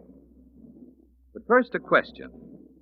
Why do you suppose it is that almost 5,000 of today's overaged cars are dying, going out of service each day? Are they completely worn out? Definitely not. But certain vital parts are worn out which can't be replaced today. That's why signal dealers take no chance of overlooking even one part when they lubricate your car. Instead, they use Signal's famous lubrication chart, on which the maker of your car shows every lubrication point and specifies which of Signal's 9 specialized oils and greases each part should have for long, trouble-free service. And to make doubly sure not a single part is missed, your Signal dealer checks each part against this chart not just once, but twice, which is why it's called Signal Double-Check Lubrication. This is just another example of the more thorough, more conscientious service your car gets from an independently operated signal station. Another reason your signal man is a mighty good man for you to know now, when you really want your car to go farther. And now, back to the Whistler.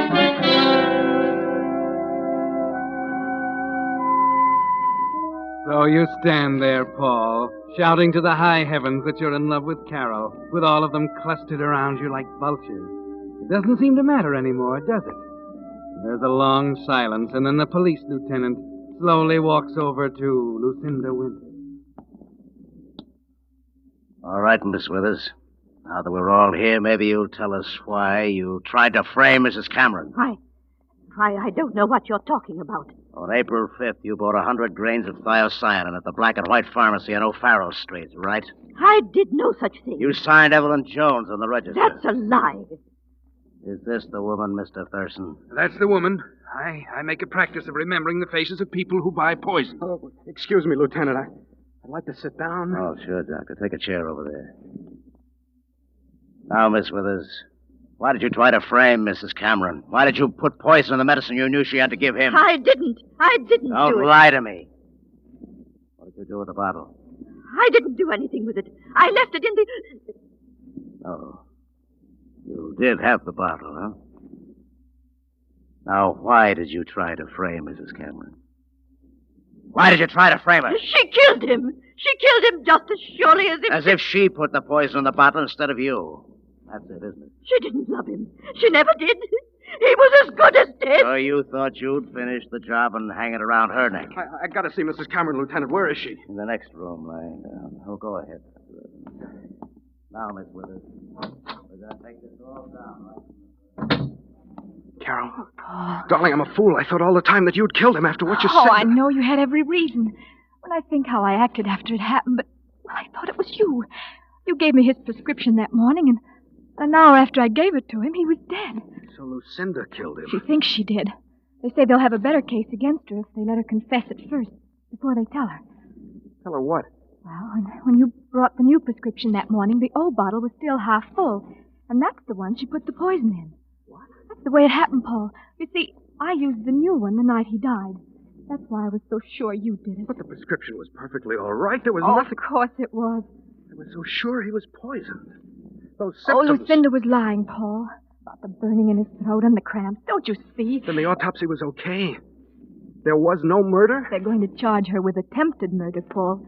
You see, your diagnosis was correct. John died of natural causes. Angina pectoris. Acute.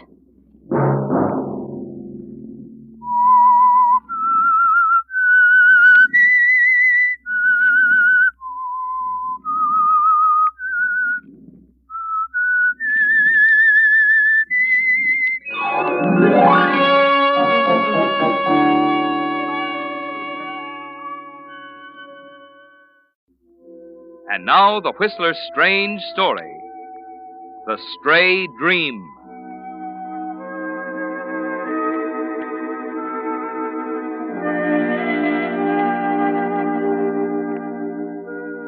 Chris Claggett was never meant to commit murder.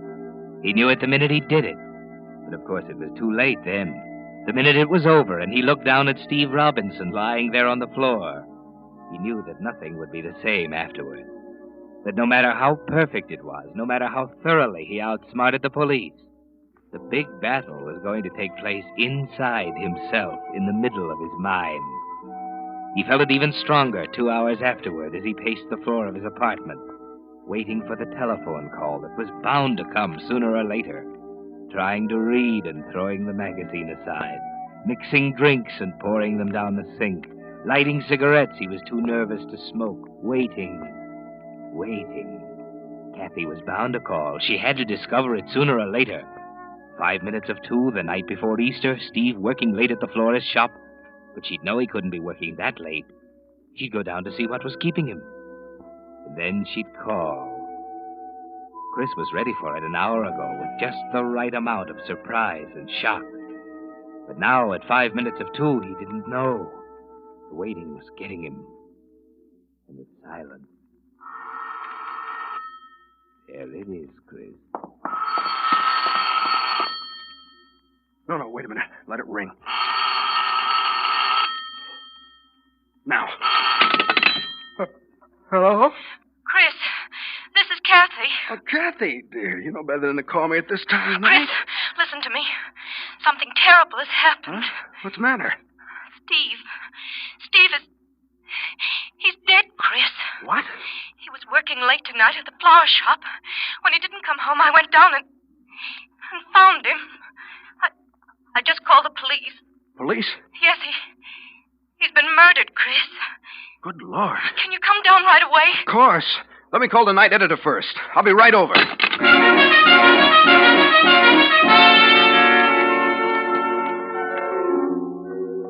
Well, Chris, at least the waiting is over. You carried it off pretty well, didn't you? Just the right amount of surprise and shock. But there's a strange new feeling inside, in the pit of your stomach, something you've never felt before. And the sight of Steve lying where you left him on the floor of the back room of the flower shop, surrounded by banks of Easter lilies and roses, brings the feeling to a dangerous pitch. You're thankful for your training. You don't even have to think as you watch Lieutenant Nelson. You're a police reporter. Your pencil moves automatically, taking down everything you see and hear. Well, what do you think, Chief? Probably struck from behind as he was working at this bench. Yeah, but how did the guy get in? Didn't have to get in, Gibson. Could have reached in this open window. Oh, Claggett. Yeah? You'd better go and file your story. I don't think anything else will break tonight. Just photographs, fingerprint men, and that sort of thing. All right, Lieutenant. It's tough, I know. All murders are tough. I think the flowers here are what make this one so horrible. All this beauty and ugliness in the same little room. He was a friend of yours, wasn't he? Yeah. I'd better go, Lieutenant. What'll I tell Mrs. Robinson? Tell her I think she's had enough for one night. I'll see her tomorrow afternoon. Okay.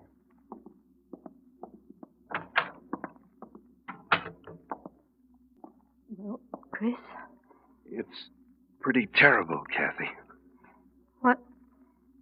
What did Lieutenant Nelson say? You can go now. He'll see you tomorrow afternoon. Oh, I gotta file my story. That's something, isn't it? Me filing a story about Steve?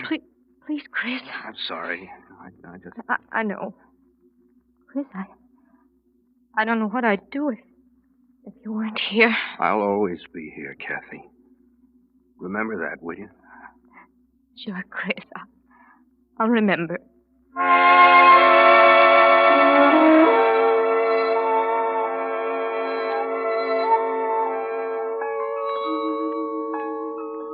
Just the right balance, Chris. Just enough grief and just enough business as usual. The outside battle is going well, isn't it? Tonight, the reporter, carrying on in spite of everything. Tomorrow, a little less grief, a little more business as usual. At the city editor's desk, for example. Oh, just a minute, Holloway. I tell you, I'm right, Chief. The door into the sales room was locked. You're sure? Of course I'm sure. Why? I remember. That's the trouble. You think you remember. Where's Chris? Over there at the counter? All right, we'll see. Oh, Chris. Yeah? Come here a minute. I'll show you what I mean, Holloway. What's the matter, Chief? Oh, Holloway here is doing a feature on the murder. He says the door into the sales room was locked. Check it, will you? Yeah, just a second. Let me see. Oh, here we are. The door had a Yale lock, but it was on the latch and the bolt above it was open. Yeah, see? Now, wait a minute. There was a triangular rubber doorstop against it on the workroom side, so it couldn't have been used as an exit. That's it. See what I mean, Holloway? He doesn't trust his memory. He takes everything down. Well, that didn't seem very important. How do you know it's not important? Take it down anyway. But I was so busy. So was Chris. Doesn't matter how busy you are. A first-class man makes notes without even thinking about it. Right, Chris? Yeah, I suppose so. You see, Holloway, that's what I mean by a reporter.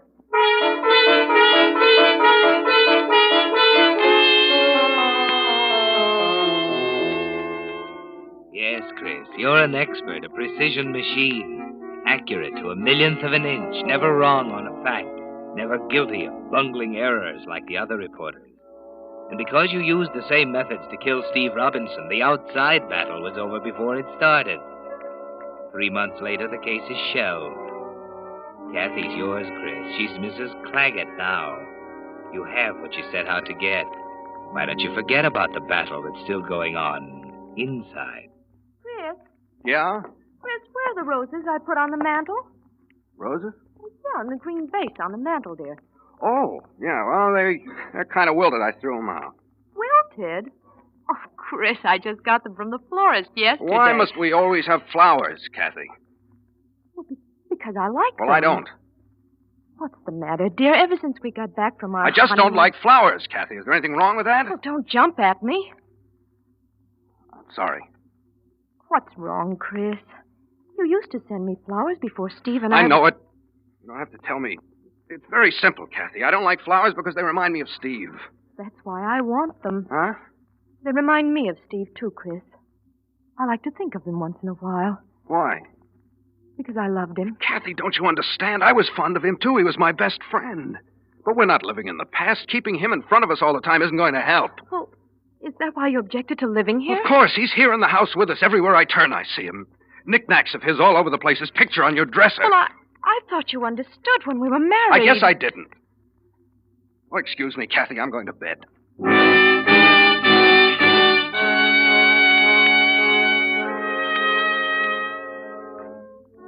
And so you go to bed, Chris, but you don't sleep for hours. You haven't really slept since the murder, have you? And tonight it's worse than ever. Your mind's like a spinning top. You aren't conscious of the exact moment it begins, but suddenly you find yourself in the press section of a courtroom covering a trial. It's a courtroom different from any you've ever seen.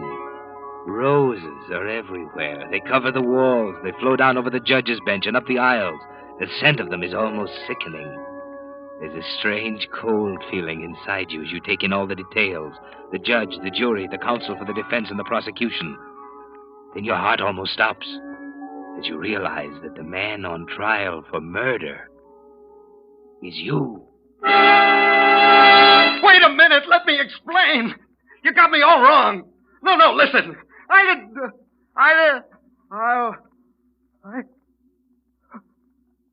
A dream. What am I doing out of bed? Kathy. She heard me. No. Still asleep. Thank heaven.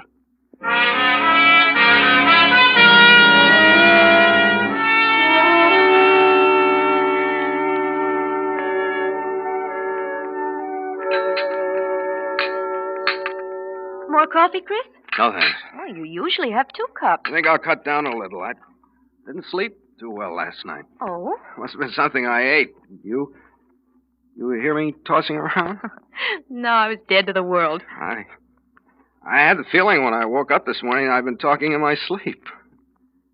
You remember hearing anything? No. You must have something on your conscience, dear. Yeah.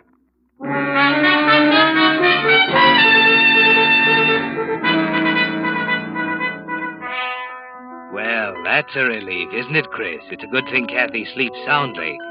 You don't remember what you said, but no matter what it was, it would have sounded bad under the circumstances. You feel better that afternoon as you take Kathy downtown for a beauty appointment and get into the swing of things at the office. Then that evening... Don't you think it might be a good idea to call off our bridge date with the Bartons tonight? You seem so tired. Yeah, I could use some sleep. You know, I've been thinking all afternoon about last night. Huh? What do you mean? This morning when you asked me, I didn't remember anything unusual, but this afternoon the strangest feeling came You mean you over heard me? Heard what?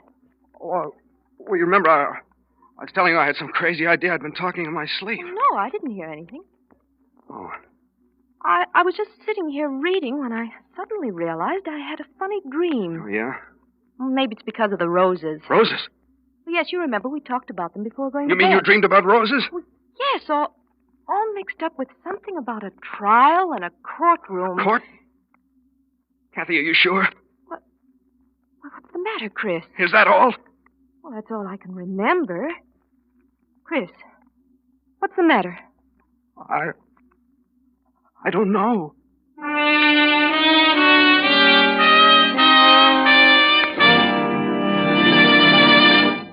With the prologue of tonight's story, The Stray Dream, Signal brings you another strange story by The Whistler.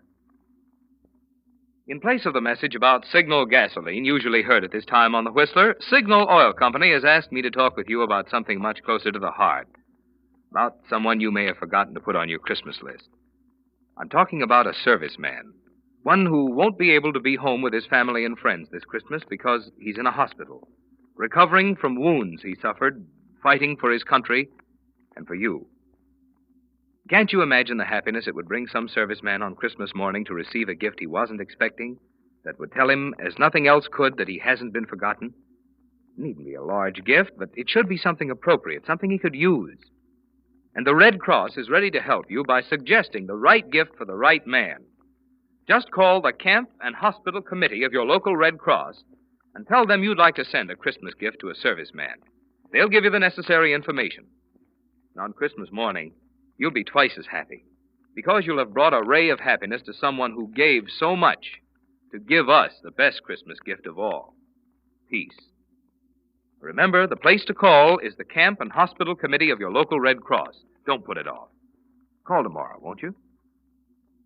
And now, back to the Whistler.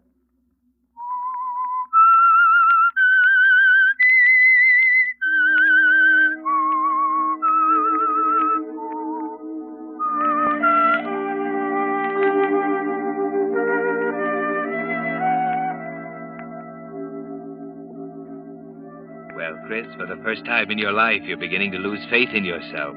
The shadow of a doubt is slowly making itself felt inside you. You keep telling yourself it must be a coincidence. How else could you and Kathy have had the same dream at the same time? A courtroom filled with roses. Yet she couldn't have pulled that one out of the air. It's too fantastic. It can't be coincidence. Yet what else can it be? Once again, you lie awake for hours trying to find an explanation. And then, just as before, it's all there in front of you, the same courtroom, just as you saw it last night from the press section. You're sitting there just as before, watching the witnesses, listening to statements by the attorneys. But this time, instead of roses, the courtroom is filled with Easter lilies. The same variety you found in the florist's shop. Then slowly it melts away, and you lapse into the restful blackness of sleep.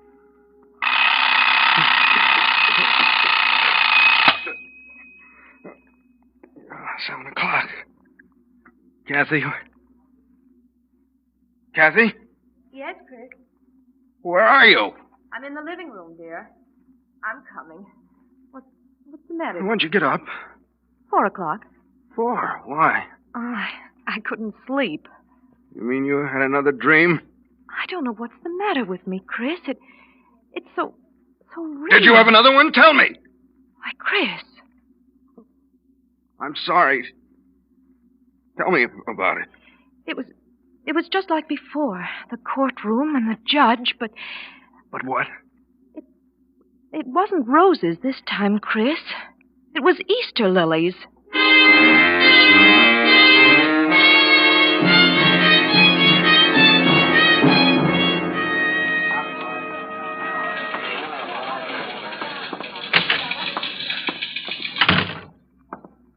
You want to see me, Chief? Yeah, I just wanted to talk to you for a minute. What's wrong, Chris? Huh? What's eating you? Well, I don't know. Well, for years I point you out to all the Cubs as a shining example. Everything a star reporter should be. And suddenly your stuff starts coming in so garbled I can't use There's it. nothing wrong, Chief. Don't hand me that. I know you too well. Something's eating your heart out, and I want to know what it is. Well, it's none of your business. It is my business.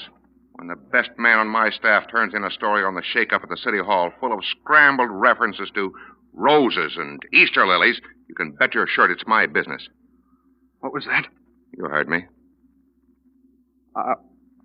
I guess I've just been working too hard. Is that all? Yeah. Yeah, Chief, that's all. I doubt it. You've been through a lot tougher grinds than this, and I've never seen you fall to pieces yet. What's the matter, Chris? You look like a ghost. I told you that there's nothing the matter. I just need a rest. All right, then take one. A long one. How long? As long as you want, on full salary. And don't come back until you can write a straight story.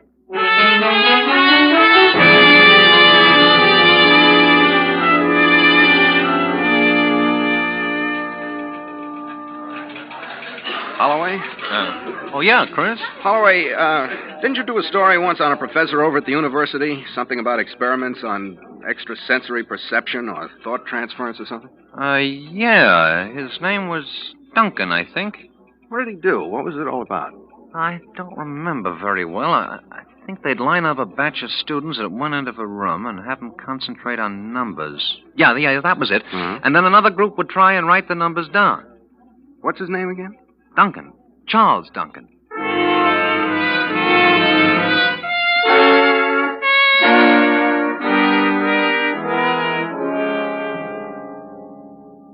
I really don't like to appear too definite on this, Mr. Claggett. Nothing has been proved conclusively. You mean there's no such thing as thought transference, Professor Duncan? It's hard to say. It's a very unscientific attitude to take, assuming that two minds are, in tune, so to speak.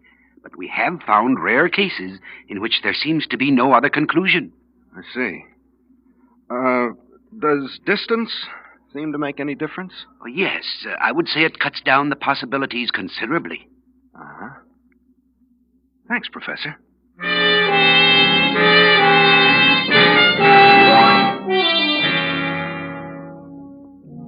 That's the only way you can explain it, isn't it, Chris? You and Kathy must be one of the rare cases the professor talked about. There's no other answer. It's maddening to have carried it off so perfectly, to have won the outside battle so completely, only to lose your grip on the secret while you're asleep and the bars are down. And there's only one defense, isn't there, Chris? He said that distance did make a difference. Hello, darling. Chris, what in the world are you doing home so early? Oh, I had a talk with Jones. He says I need a rest. Well, he's right. So how would you like to go away for a couple of weeks? Where? Oh, Tahoe, maybe? Why, I think that's a wonderful idea, Chris. Could you be ready this afternoon? Well, I don't know. It's a rush order. Oh, there wouldn't be much packing. We'd just knock around our old clothes. Well, I'll try. Great. I knew you would. What about you? Well, I was about to tell you. I'll have to join you later. There's some things I got to clear up, you know. Well, why can't I wait? We could go up together. Now, don't be that way, darling. I want you to have it all ready for me when I arrive. I'll get your reservations on the 3 o'clock train. How about it? Well, all right, Chris. Great. Well, gee, look at the time. We got to hurry. Come on, I'll help you.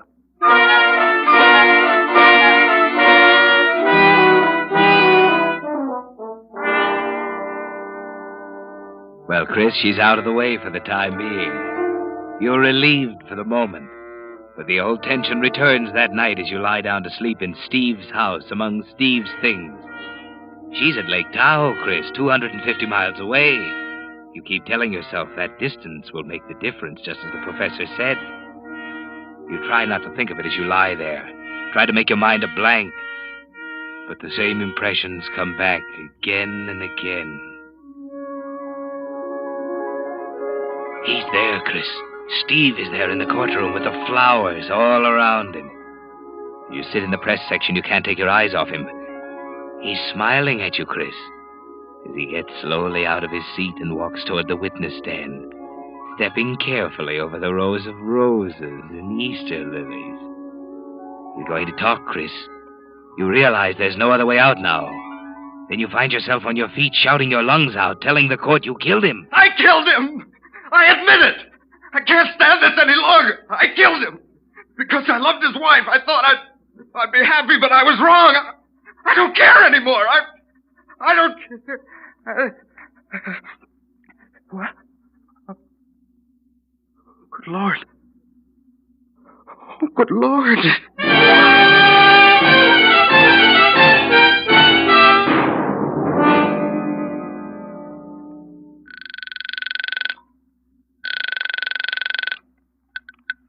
Martin's Cove, Lake Tahoe. Hello, this is Christopher Claggett. I'd like to speak to Mrs. Claggett, please. Just a moment. Yeah.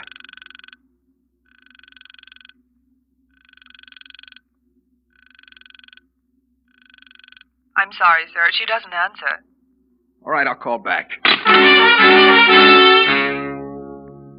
She doesn't answer, Mr. Claggett. I'll tell her you called. Hello? Hello, Kathy. Hello, Chris. Where have you been, Kathy? I've been calling you since 8 this morning. It's 4 o'clock. I know it. Why didn't you answer? I couldn't. I was so upset by... Chris, I had the dream again. It was awful. You're lying. No, Chris, no, It's impossible. You couldn't have. It was your trial, Chris. Steve was there testifying. Stop it, Kathy. I tell you, Chris, it was real. I could swear I was right there in the courtroom. I said stop it. Listen, Kathy, listen to me. You've got to let me explain. Don't do anything. Don't see anybody. I'll be on the next train. It leaves Berkeley in an hour.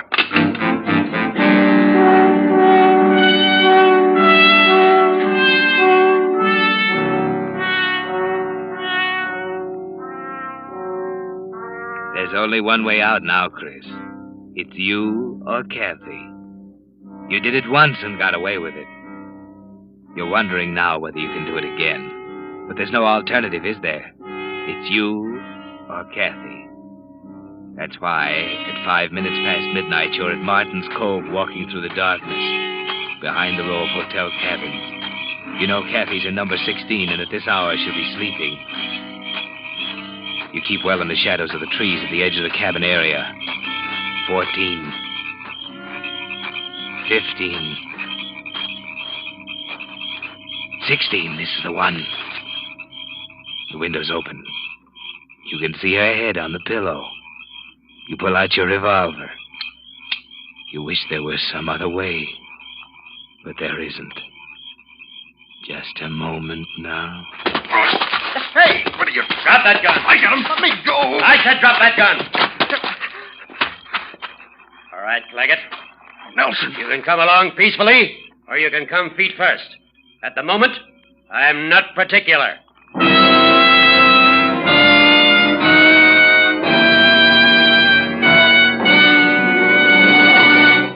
The Whistler will return in just a moment with the strange ending of tonight's story. Meantime, here's an interesting feature about the new 1946 cars.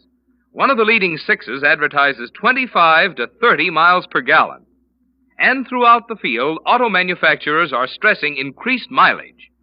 This is being done not just as a matter of economy, but because mileage is the result of better performance, a proof of greater efficiency. Well, as you know, Signal gasoline has long been famous as the Go Farther gasoline. But here's the important point. Signal Oil Company, always quick to give the motoring public the advantage of new trends, new improvements, has actually engineered new Signal gasoline to help you go farther than ever.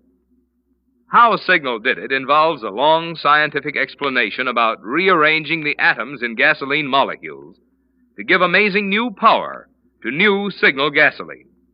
The immediate noticeable results of this new power are quicker starting, faster pickup, and higher anti-knock. But because this increased power means you'll be shifting less, and shifting is the demon that wastes gasoline, your speedometer will prove to you that it's a fact. You do go farther than ever with new Signal gasoline. And now, back to the Whistler.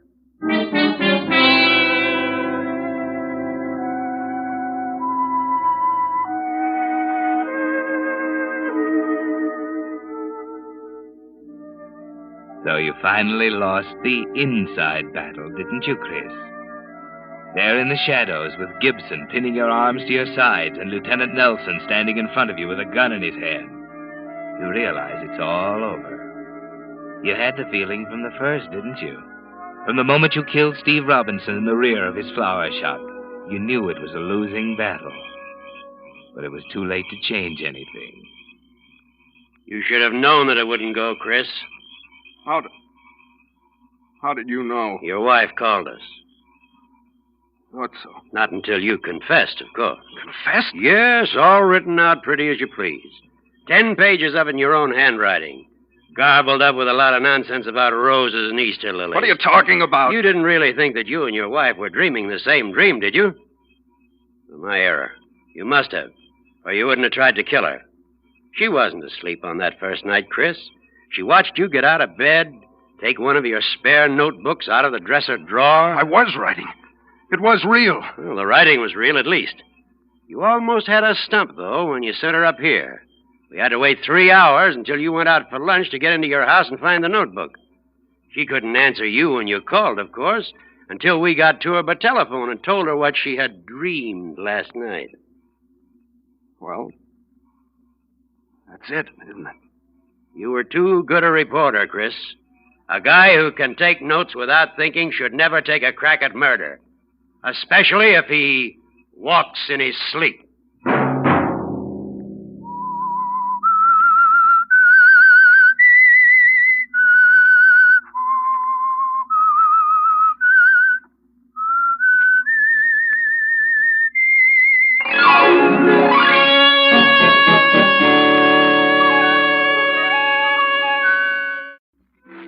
And now, the Whistler's strange story.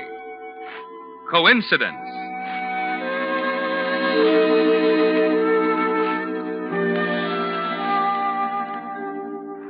Coincidence can kill a man, and do it as effectively and brutally as a professional murder. Yes, coincidence can be a murder weapon, particularly when it falls into the hands of someone like Francia Legrand. It began shortly after her sister Elise had separated from her husband and moved to the Strathmore Apartments on the west side of Manhattan. And naturally, Francia didn't know at first that coincidence was working behind her. But it was there one night when she returned from an errand. Did you go to the drugstore, Francia? Yes, here you are.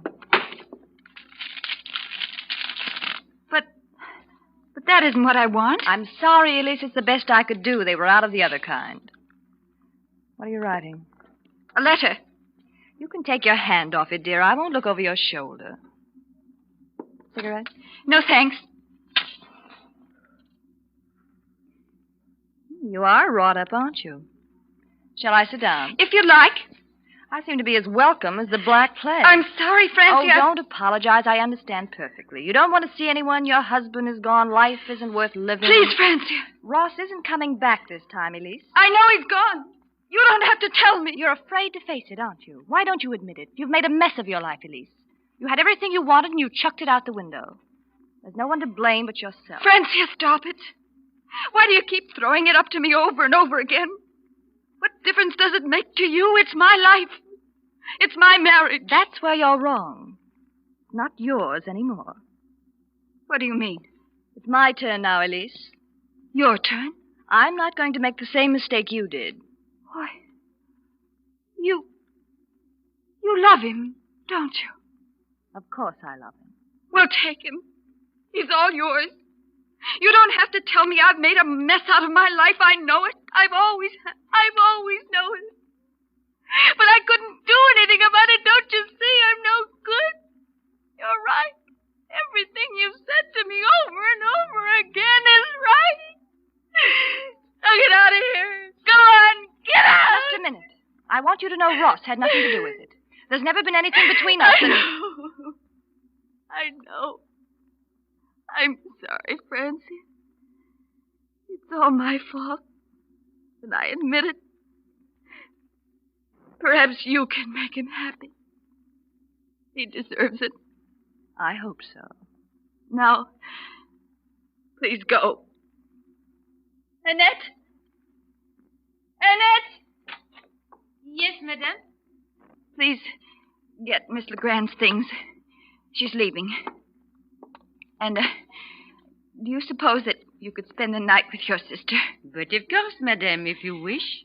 I'd rather you would. Tonight, I'd like to be by myself.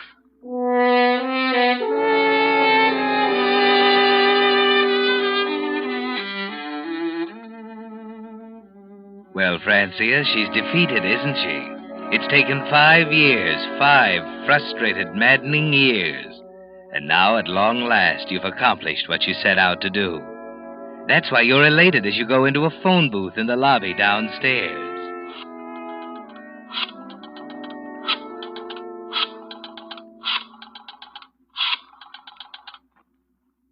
Hello, Ross. This is Francia.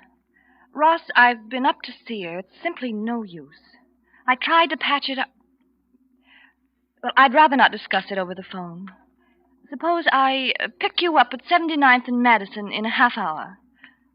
Well, it's no use, Ross. She wouldn't listen.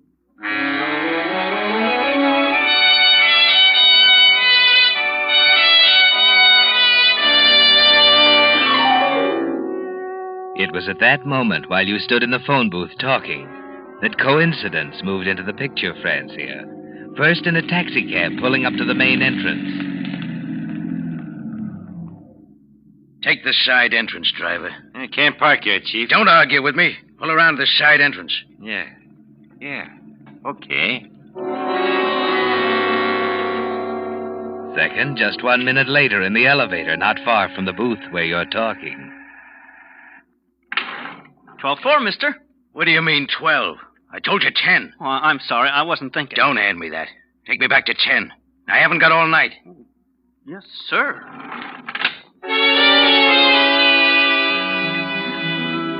And third, at the entrance of apartment 1072, next door to your sister, Elise. Joe!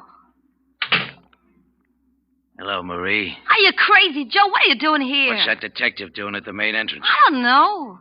You, wouldn't turn me in, would you? Know any more now, Marie? No, Joe. Joe, listen. Joe, please. You and I got some talking to do, honey.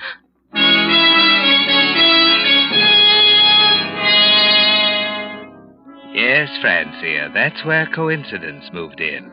When Joe Fortescue, gambler, fugitive from justice, walked down the corridor to apartment 1072, next door to your sister Elise, the machinery of coincidence was in full motion.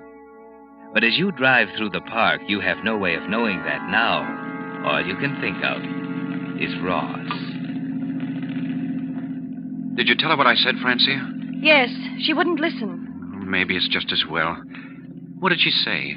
It's all over, period. Just that? Just that. Oh, I knew it'd never work out, Ross.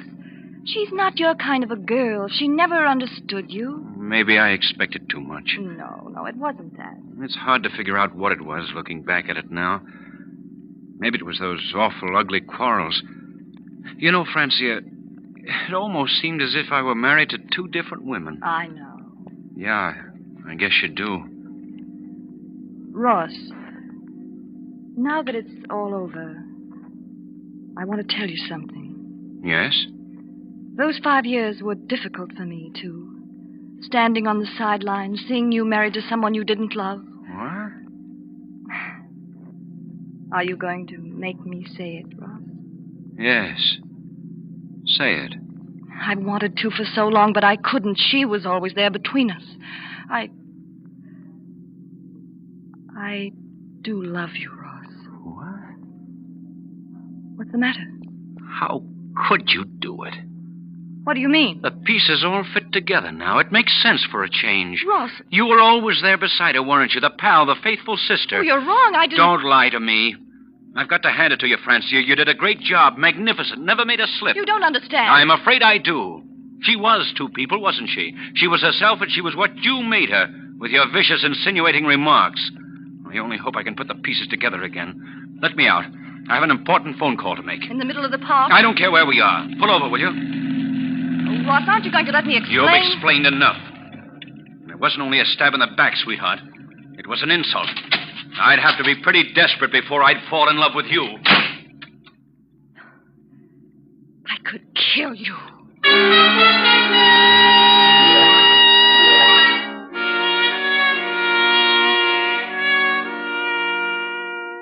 You could kill him, couldn't you, Francia?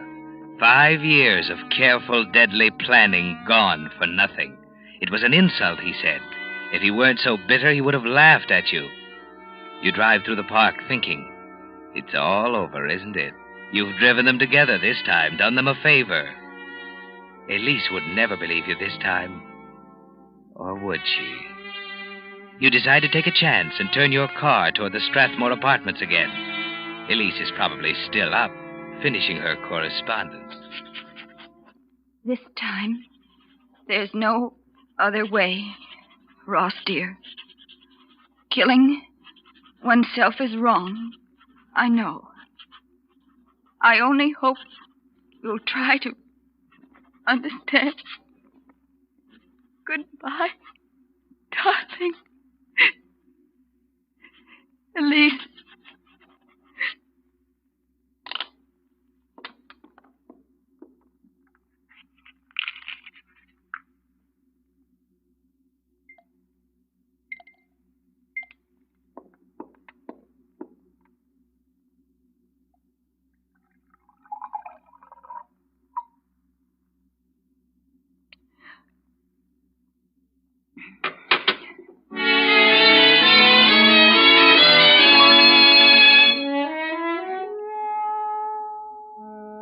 Yes, Francia, Elise has caught up on her correspondence.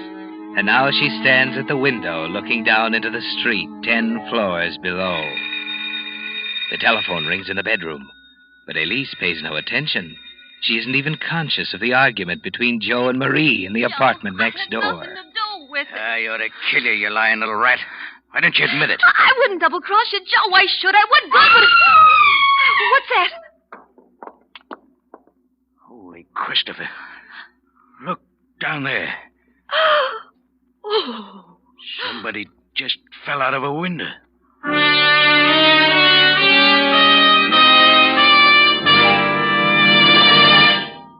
Signal. New Signal gasoline. With the prologue of tonight's story, Coincidence, the Signal Oil Company brings you another of the strange tales by The Whistler. If you drive a car, this timely warning from the National Safety Council is for you. During 1 year, 97,800 persons were killed right here in America in accidents.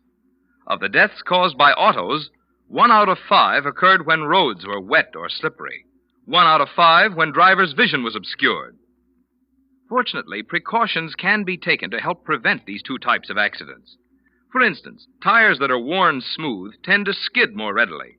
but a deep, heavy retread job, the kind Signal gasoline dealers are prepared to give your tires, will restore their grip on the road, help you stop more quickly. And if a worn windshield wiper is leaving streaks across your vision, Signal gasoline dealers will install a fine new Rainmaster blade while you wait. So have your tire tread and your windshield wiper checked the next time you're at your neighborhood Signal gasoline dealers. You'll feel a lot better, knowing your car is prepared for the wet weather driving ahead. And it may help save a life. Possibly your own. And now, back to the Whistler.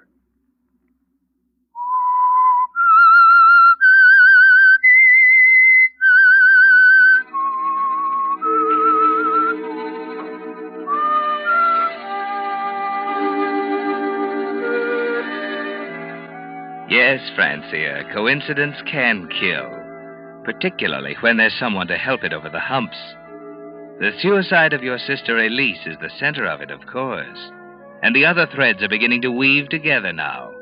The thread Joe Fortescue contributed when he got out of the taxi at the side entrance of the Strathmore Apartments at 10:30 and went directly to room 1072 next door to Elise. The thread that put Ambrose Marks, detective, in the lobby at the same time. And most important of all, the thread that placed you and Ross together in your car at 5 minutes to 11 in the middle of Central Park. There's an excited crowd milling around the base of the apartment building as you arrive. Quiet, everybody. We haven't identified her yet. What's the matter? Some woman's hurt. Maybe killed here. Stand back, away from the curb, everyone. That's a detective. She fell from a window up there, Let me through, please. Stand back, please. Let me through. Who is she? Who? We don't know. Now stand back, lady. Well, where's the body? Maybe Sorry, lady. Now please move on. But I tell you Later, lady. All right, folks. The lady's Let me through dead. here, please. There's nothing we can Pardon do me, for please. her. Thank you. Let me through, please.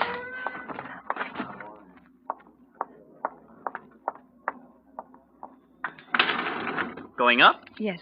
What floor, ma'am? 10, please. Right. Have they found out who she is yet? No. Great guy, Detective Marks. Ain't even figured out what floor she jumped from yet. Or was thrown from. What do you mean, thrown? I got my own ideas. A guy came up here a while ago who looked like he was ready to put the fix on somebody. All bundled up with a scarf over his face. You mean it was murder? What else? Oh, what was that floor again? 10. Funny.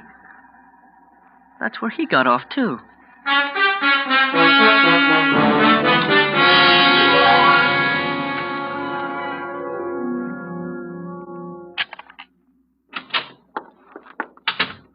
Elise? Elise, are you in here? Lights, where's that switch? Oh, yes. Well, here's her medicine. That note she was writing. Ross, darling, I'm going to kill myself tonight, and I want you to know why. It's clear now that I can't live either with you or without you. It was Elise.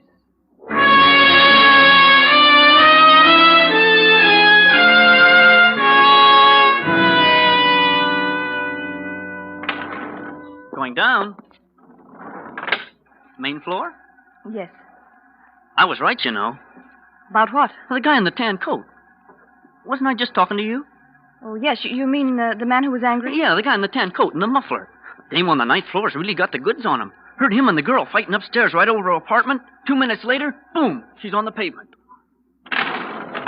There you are. Main floor. Just a minute. Going up. 10, please. Oh, Hey, what's the matter? Where are you going? I'll be right back. Hello, Ross. Oh, it's you. On your way up to get your nickel's worth? I've been up. She isn't there. Well, I'll go up and wait. And by the way, you might as well go. I want to see her alone. Naturally. Any objections? No. Well, that's mighty decent of you. Say, what's the matter? Why are all these people in the lobby? And where did that boy go? He's over there with the police lieutenant. Police? Well, what are they doing here? There he is, Chief, in my elevator. That's the guy. Are you sure? Positive. That's the guy in the tan coat.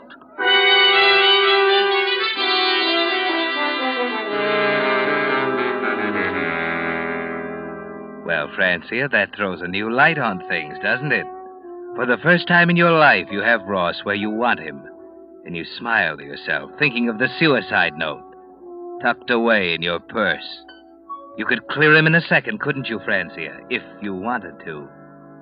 But you'd rather watch him squirm, stammering answers to Detective Marks's sharp questions, trying to fight his way out of the tangled mass of circumstantial evidence, piling up around him after you've both identified the body. All right, Mr. Mansfield. The taxi driver and the elevator boy have both identified you positively as the man in the tan coat who got off at the 10th floor shortly before your wife's death. The lady in the apartment downstairs says it was your voice she heard in the apartment overhead. Listen, Lieutenant, I tell you there's something wrong somewhere. Miss LeGrand, isn't it true that Mr. and Mrs. Mansfield had several serious quarrels during the past month? Well, Oh, Ross, what'll I say? I'm asking you, Miss LeGrand. I'd rather not answer. Oh, you'd rather not answer. You know how that sounds, don't you? All right, it's true. We hadn't been getting along. But that has nothing to do with tonight. All right, Mansfield, we don't seem to be getting anywhere. I'll ask you to be available to the DA's office on 15 minutes' notice until the inquest is held. That clear? Very well, Mr. Marks.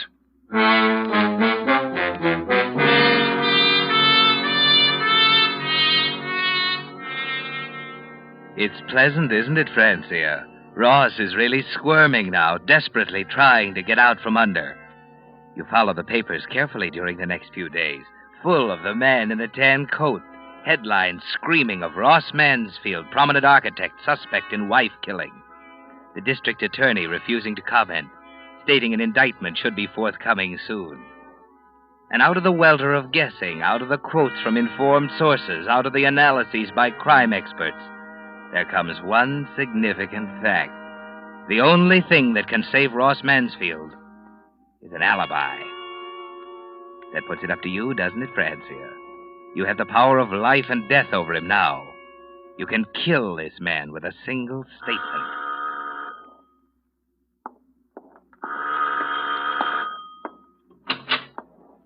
Hello, Ross. What are you doing here? It's rather important, or I wouldn't have come. All right. Have you, decided what you're going to say at the inquest tomorrow? Of course. There's nothing to worry about, Francia. All we have to do is tell the truth. Ross, do you still feel the same about me? How can you talk like that? Well, I'm only asking you. Skip it, will you? You don't have to jump at me. Francia, she was my wife. I loved her. She's dead. Does that mean anything to you? No, it doesn't, does it? It ought to, though. It ought to be on your conscience as long as you live. What are you talking about? They're right. She didn't kill herself. You murdered her. Just the same as if you'd shot her with a gun. That's where you're wrong. You killed her, Ross. Or, haven't you read the papers? Well, don't say anything. I'm going. See you tomorrow at the inquest.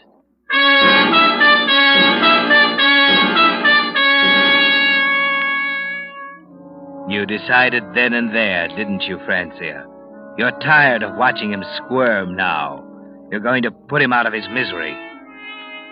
It was murder, wasn't it, Francia? He's right. But murder doesn't bother you.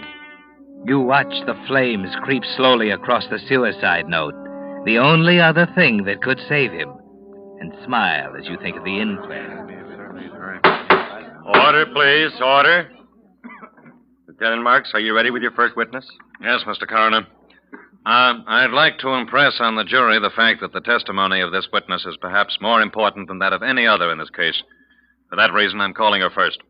Miss LeGrand, will you take the stand, please? You swear to tell the truth, the whole truth, and nothing but the truth to help you God? I do. Sit down. Miss LeGrand, what is your relation to the deceased? I'm her sister. Would you say that the marriage of Mr. and Mrs. Mansfield was a happy one? No. There were quarrels? Yes, lots of them. Have you any idea what caused them? I think so. What? Mr. Mansfield was rather fond of me. Francia, you know that's not true. Just a minute, Mr. Mansfield. Proceed, Lieutenant. Well, is it true, Miss LeGrand? It is. He's in love with me. I see. Now, this is very important, Miss LeGrand. Were you or were you not with Mr. Mansfield riding in your automobile in Central Park between the hours of 10:45 and 11:05 on the night of your sister's death? I was not. You realize you're under oath. I do. You realize the consequences of this testimony. Yes, I do. I didn't see him all evening. I swear I didn't. Is that enough? Yes, Miss Legrand. That's enough.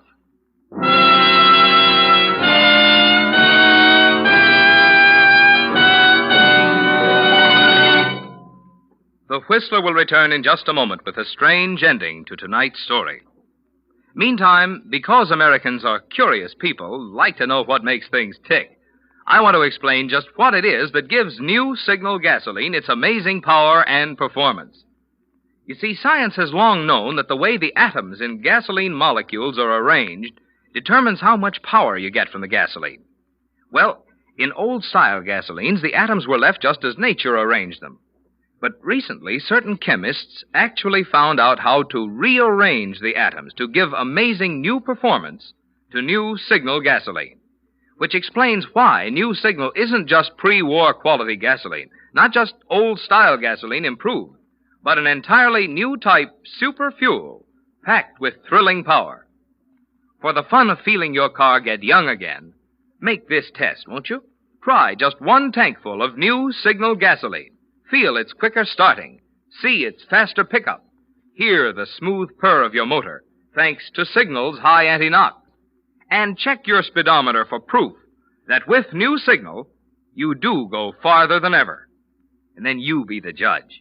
See if you don't agree that new Signal actually is the new post-war gasoline you can prove is superior. And now, back to the Whistler.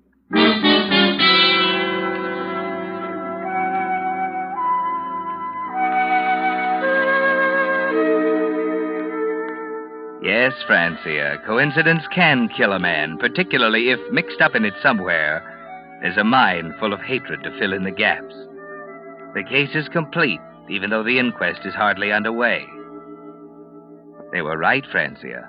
Everything depended on your testimony on the alibi.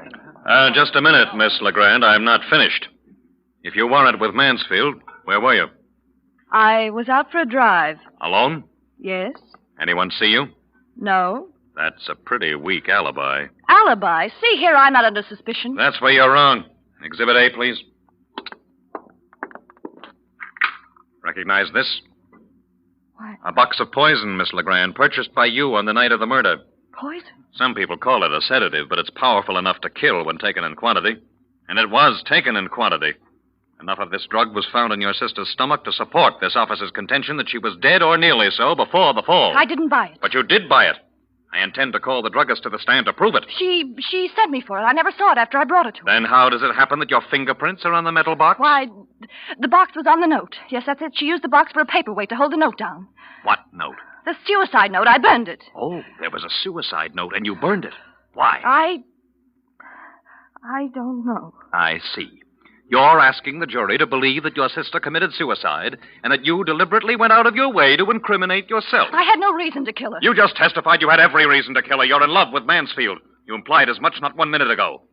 You hated your sister, didn't you? I didn't hate her. We got along beautifully. And I'm prepared to put your sister's maid on the stand to testify that you had a crucial quarrel with Mrs. Mansfield over her husband less than an hour before she was murdered. She wasn't murdered.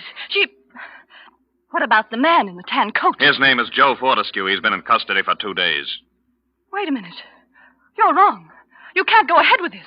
You're accusing me of murder. Right. Murder in the first degree. Premeditated. Willful. Oh, you can't. They'll send me... Oh, no, listen. Lieutenant, you've got to believe me. That's Please, just believe what me. we're doing. We're believing you. We believe you when you say your relationship with Mansfield was not exactly platonic. I know. We believe you when you swear you weren't with him at the time of the murder. Oh, but I lied. Ross, tell them I lied. I couldn't have killed her. I was with you. Wasn't I, Ross? Wasn't I with you?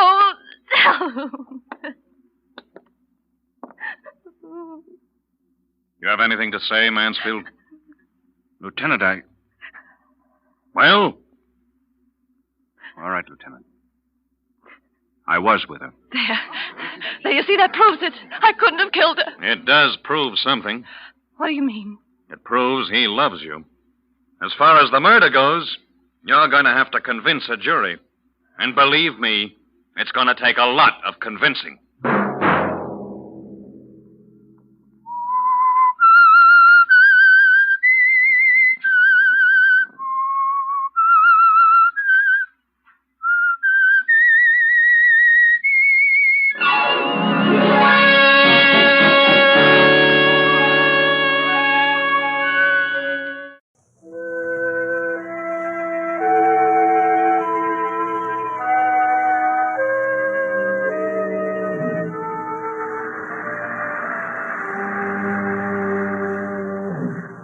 In the night, the convoys form, ship by ship, slipping into line, moving out past the Golden Gate, past the fog-enshrouded Seal Rocks in a cold dawn, past rocks where the tourists go, where the lovers go. You heard a scream? Yes. But the ships are not disturbed. They move on out into the Pacific, leaving far behind the body of a girl lying face down on the rocks, their wash reaching for her hair. Just a girl who fell off a cliff. Fell or was pushed.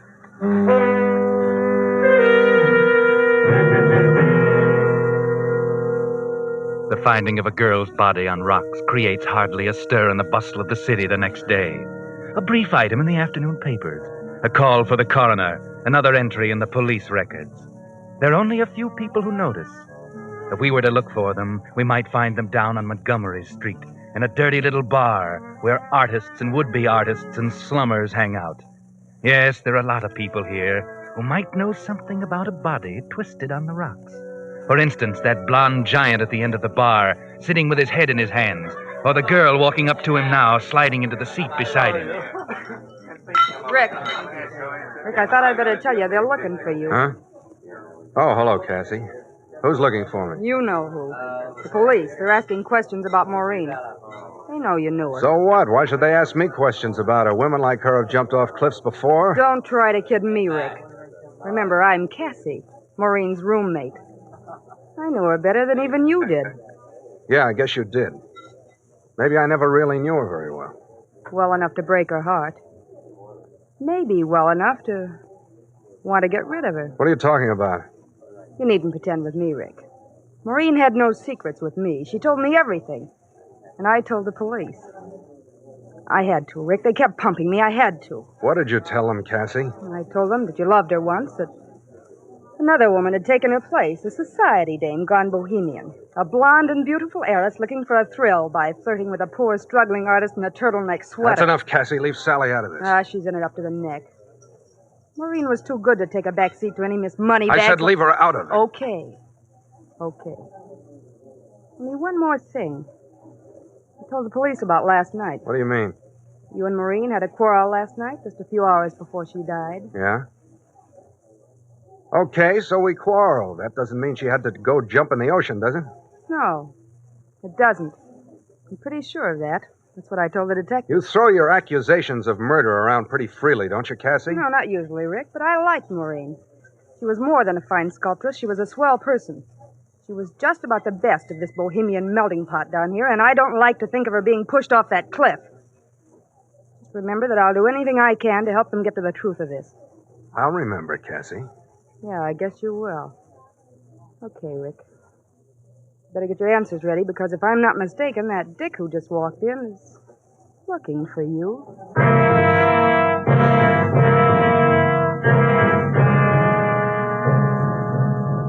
Yes, Rick. He's looking for you. You know that. You've been expecting it.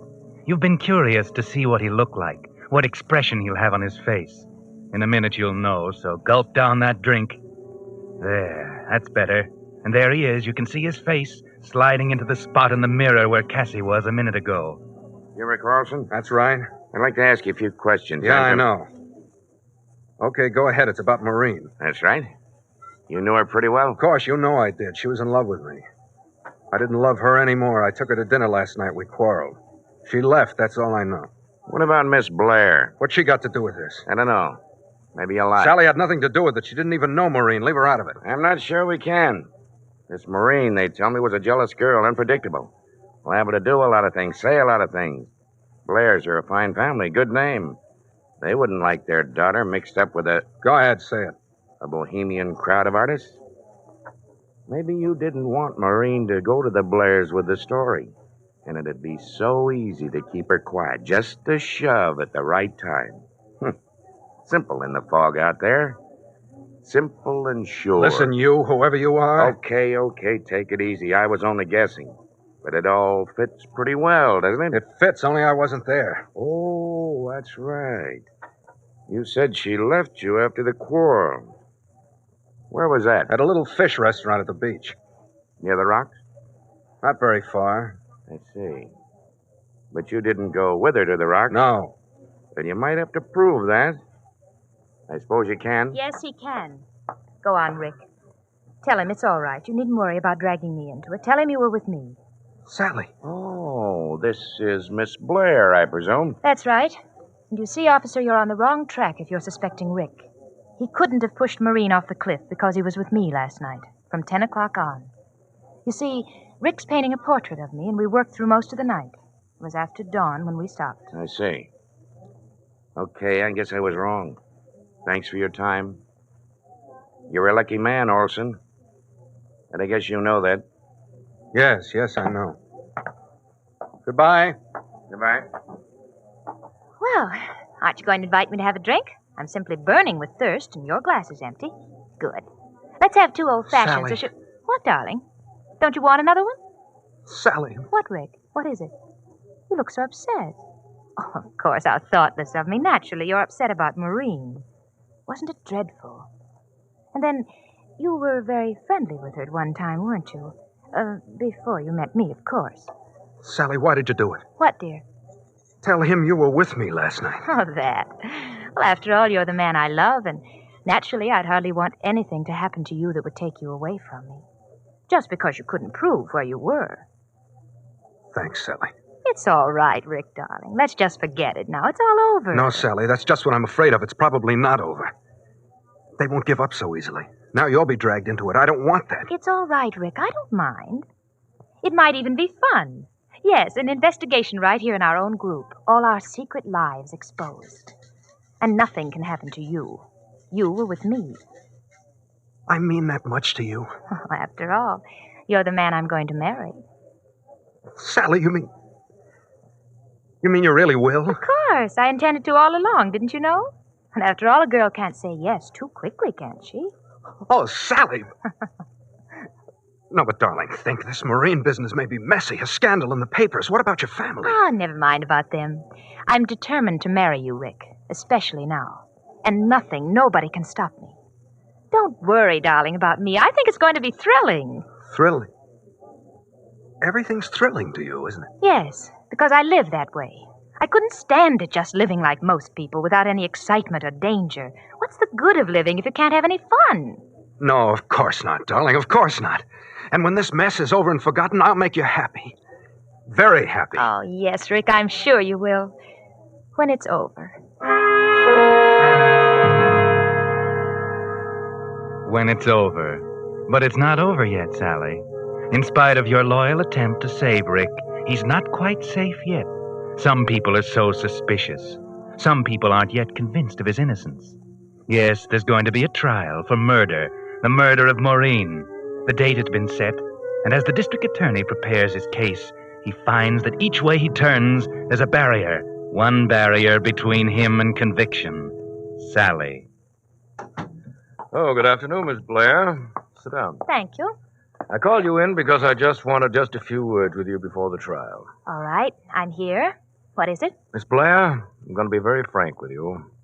All the evidence in the Morrison girl's case points to the guilt of Richard Olson.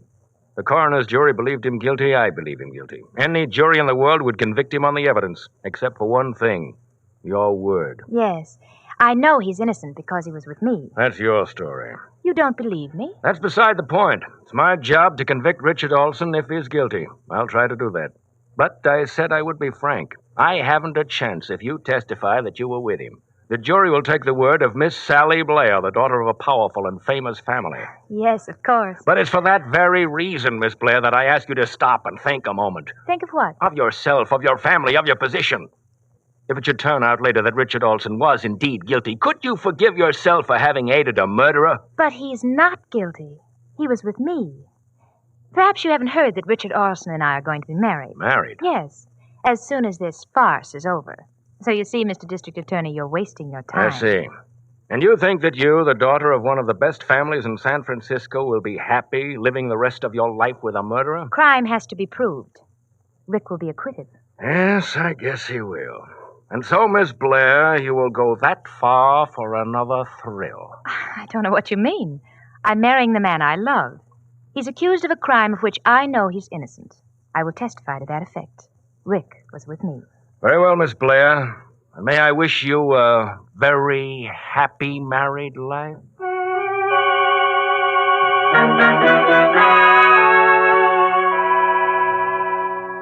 And so, Rick, you're going free, thanks to Sally and her testimony.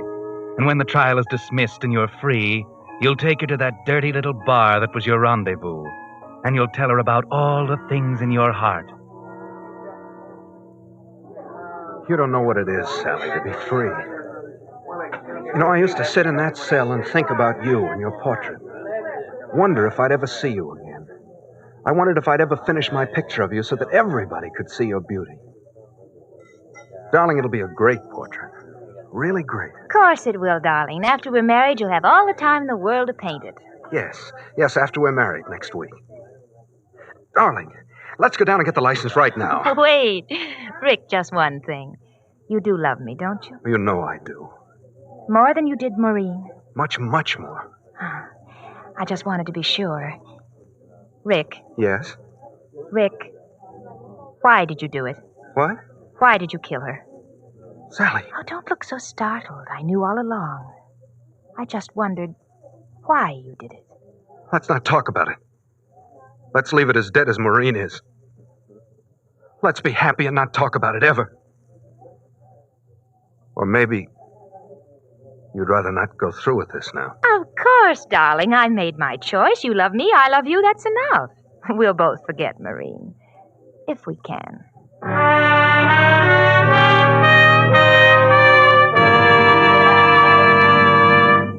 You are listening to the Signal Oil program. Let every go signal remind you that you do go farther with Signal gasoline.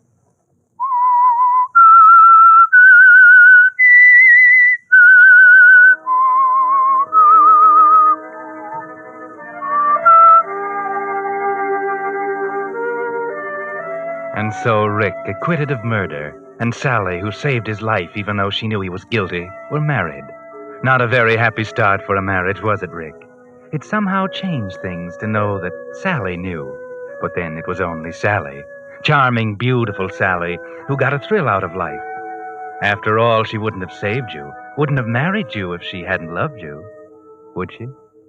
Sally, hurry, come see. What, dear? The portrait, I've finished it. It's wonderful. Come and see it. Just a minute. I'm doing my hair. But aren't you excited? Of course, darling. Can't you wait? No. Oh, all right, Rembrandt. Where is it? Don't joke, sweet. This is my masterpiece, cast not upon it a jaundiced eye. It's very good, Rick. I think it will sell. Sell, by Jupiter. The woman's a commercial money grabber. Sell nothing. It'll be famous. Do you really think so? I'm glad. It's a great painting, Sally, because you're in every line of it. You and my love for you. That's very sweet of you, Rick. You're so cool. Why? Well, I thought you said the portrait was of me. Yes, and so a composite of all the loveliness of the world. Rick, I don't have green eyes. Neither does the... So she does. You know, I didn't realize it. I meant to make them blue. And my nose doesn't turn up like that. I'm not complaining, you understand. If someone Now, else... don't start that again, please. Rick, are you really happy with me? My gosh, what a question. Oh, but you never go out. You just sit here night after night and brood. I like to stay home. Rick, are you in love with a girl with green eyes? Don't be silly. I love only you, and you know it. Besides, you yourself say I haven't left this studio in weeks. A fine clandestine love affair, that is. Let me see the picture again, huh? Here. Mm-hmm. Didn't Maureen's nose turn up that way? And if I remember, her eyes were green. Just that shade of green. Is your conscience bothering you, Rick? Shut up. We weren't going to talk about it. Why don't you want to talk about her? What are you so afraid of? Does she haunt you? Stop being jealous of a corpse, Sally. Can't you stop hating her now that she's dead? I'm not jealous, Rick. And it was never Maureen I hated, never. That has a chilling sound. What are you driving at? Or is that what killing someone does? Does it make you fall in love with them? Let go of me, Rick. Don't hurt me. I'm your wife, remember? You don't have to be afraid of me. You know that, don't you? I'm not sure. You're so afraid. I thought it would be exciting being married to a murderer. That we'd have a deadly secret to share as no one else could. But it's dull. We can't do this, and I can't say that because you're afraid. You'd like to hate me, but you don't even dare do that. Loving me is all that keeps you together. It's dull, Rick. I imagine that you'll manage to find some amusement. I imagine I will. Sooner or later.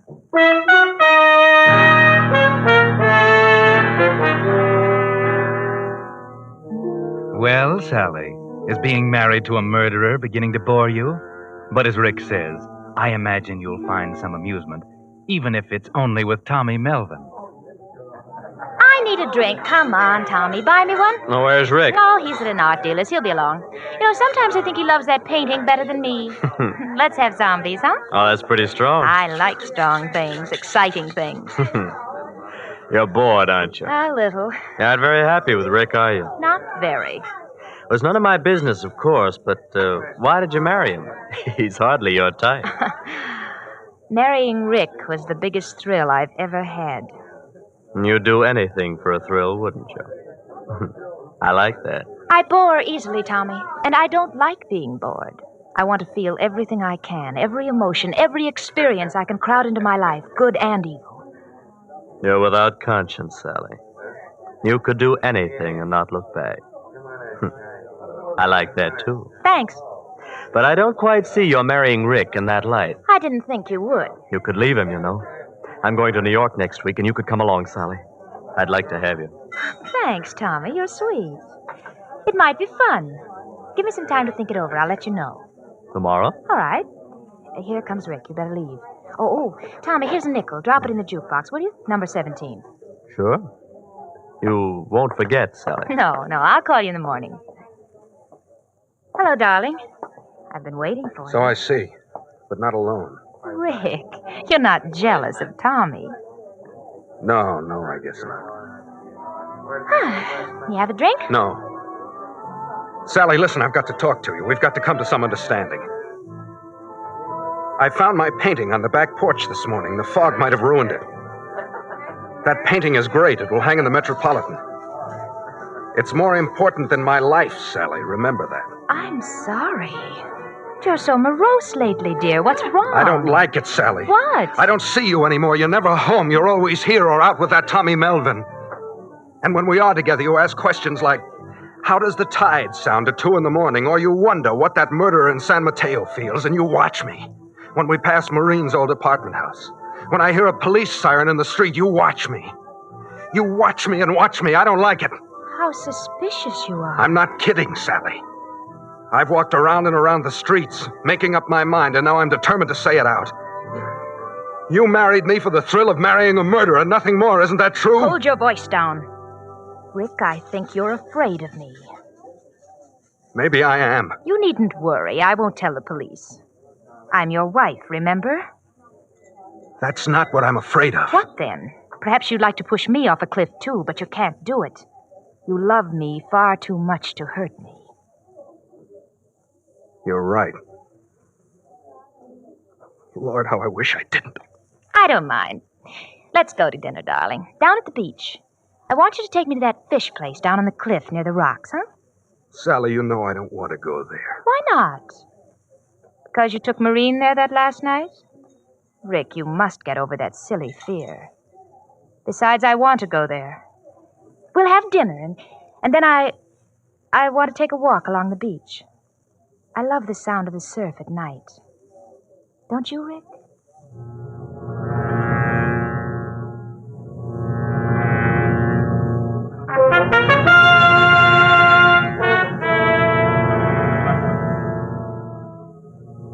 There's something strange here, Rick. Something very strange. You sense it, too, as you sit opposite her at dinner. Just like you sat opposite Maureen that night. Only there are things you don't notice, like those pills she slipped into your coffee cup. And when you leave and start walking down the beach, you aren't really aware of where you are. Sally! Sally, slow up. I can't seem to keep up with you. Come on, dear. We're almost there. I feel sort of strained. I don't understand. Sort of sleepy and tired, huh? Come on, Rick. Here, give me your hand. Huh? There. Now, sit right over here. Where, Sally? Where are we?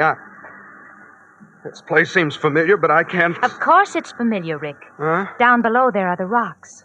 The rocks?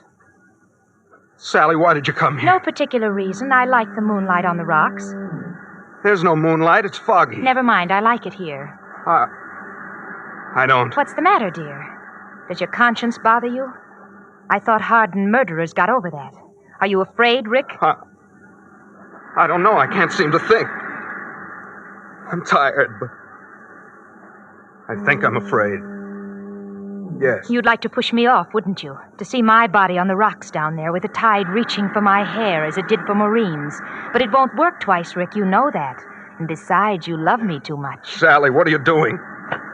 Let's get away from here. Wait, I want to tell you something. Let go of my elbow. I'll tell you first. I'm going to leave you, Rick. I'm going to New York with Tommy Melvin. What? But you won't care, Rick. Because, you see, I'm not going to fall off this cliff tonight, Rick. But you are. You were right. I married you only for the thrill of being married to a murderer. Sally, what are you saying? But that's a thrill that paled very easily. Murder itself will be a much bigger one. Are you crazy? Do you think I'll let you push me over? You can't stop me, Rick. You see, you can't even stand up without weaving. You won't be able to lift a finger to stop me. I put your own sleeping powders in your coffee. It's nothing a doctor will turn up, but it's enough. Sally, you can't get away with it. Why not, Rick? They'll say your conscience bothered you, that you returned to the scene of your crime and killed yourself. It will be very neat. You weren't a very good killer. I'll be a much better one. No, Sally, in God's name, go. Goodbye, my darling. You'll be with your green-eyed love in the water, and I shall be free of you both. Let go of my arm. It was fun, but you were afraid. You won't be afraid anymore, Rick. Sally, Sally, stop. Sally! Goodbye, Rick.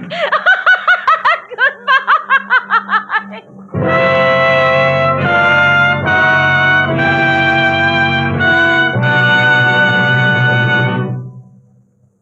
But that's not all of this strange story.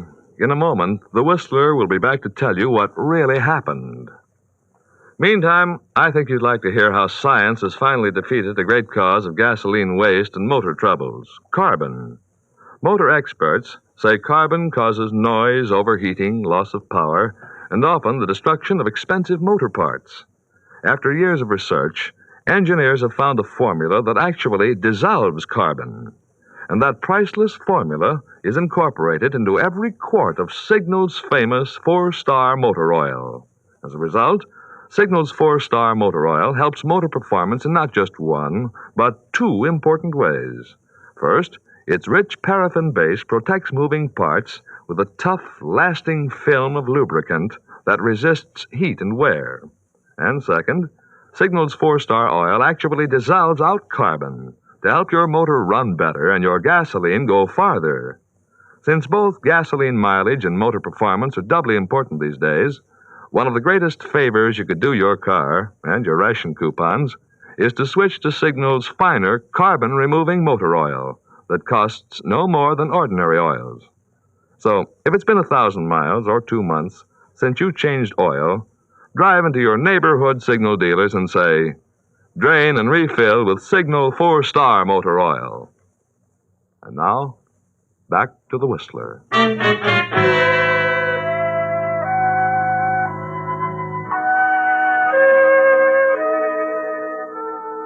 Yes, Sally got her biggest thrill at last.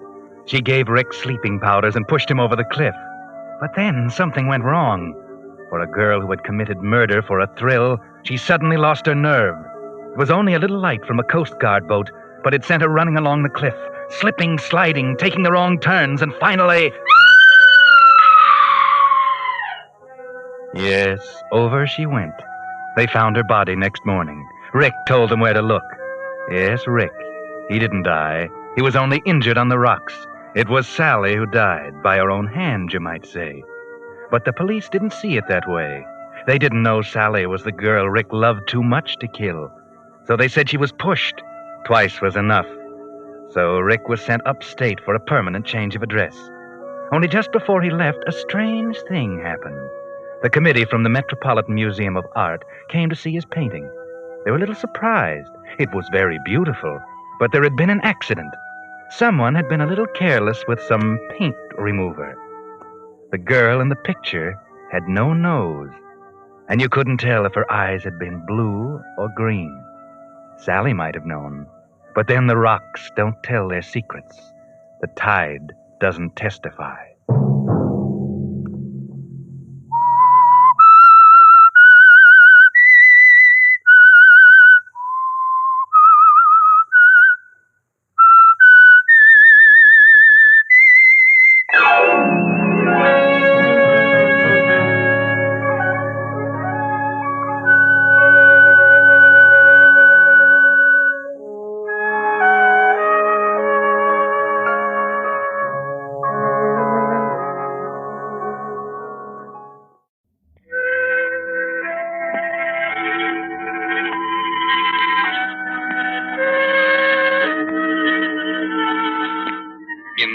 Wilderness of equatorial Africa, a land of violent rains and oppressive heat, a small village huddles at the mouth of an American-owned mine. Carefully set apart from the squalid native huts stands the house of Paul Arnold, manager of the mine, master of the village. On this sticky afternoon, Paul is busy with his reports. Suddenly his door is opened and a tall man in dirty whites enters. Yes? Nothing. I just wanted to tell you 4 more in the last hour. Maybe you want to add that to your report. I can take care of the reports without your help. So? Perhaps you can run the mine without my help. Perhaps you can run the mine with half the natives dead of malaria. I told you I've done everything possible. Dr. Kent should have been here days ago. Until he arrives, there's nothing more we can do. We could have forced the natives to take the quinine before this... Coming from you, that's a laugh. You've been here long enough to know you don't force these devils into doing anything. When Kent gets here, we'll take care of it. Until then, I don't want to hear anything more about it. Bien. But I think this doctor must have taken one look at Africa and turned back. Yes, Ahmed. Pardon, Mr. Arnold. The automobile from Yana. Oh, good. You'd better give up thinking, Pepe. That's Kent now. Come on. Oh, Ahmed, stir up some of the natives to help with the luggage. If I can, Mr. Arnold? Never mind ifs. Do as you're told. Yes.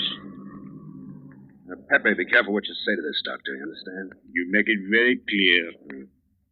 Oh, welcome, Dr. Kent. Hello. Well, we got here finally. Well, we'd almost given you up. I'm Paul Arnold, of course. Let me...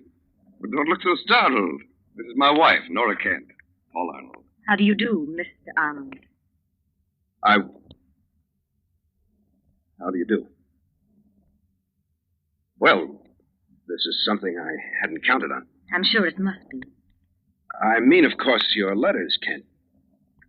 You didn't say anything about bringing your wife. I know. Nora decided to come at the last minute. Well, this is an honor, an unusual honor. We'll do our best to make you comfortable, Mrs. Kent. I'm sure I'll be able to manage quite well.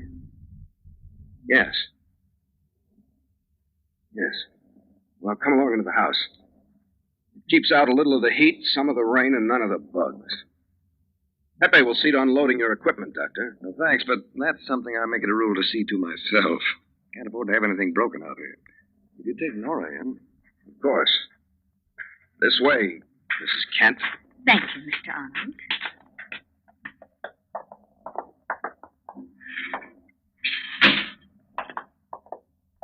Nora. Nora Martin. Surprised, Paul. Surprised? Good Lord. Oh, Paul, it's worth it. It's worth every unbearable mile of the trip out here just to see the look on your face. Yes, I must be very amusing. Just a clown. Don't have to be nasty. You, married to Kent. When did that happen? When do you suppose? After you ran away so suddenly. I ran away. You're not going to pretend my leaving had anything to do with it. I'm not pretending anything. No, this is all very open and above board, isn't it? Your husband, does he know anything about me? I suppose you've told him all about us? I've told him nothing. Didn't even know it was your mine we were coming to until after we left. Otherwise, you wouldn't have come. You didn't say that. You thought it. You hate me, don't you, Paul? What do you expect? To be welcomed with flowers and kisses after the way... That's all past, Paul. Perhaps we weren't just right for each other then. Well, I know it'll sound crazy to you, Paul, but I need you now. You need me? You have no idea why I'm out here. You couldn't possibly know.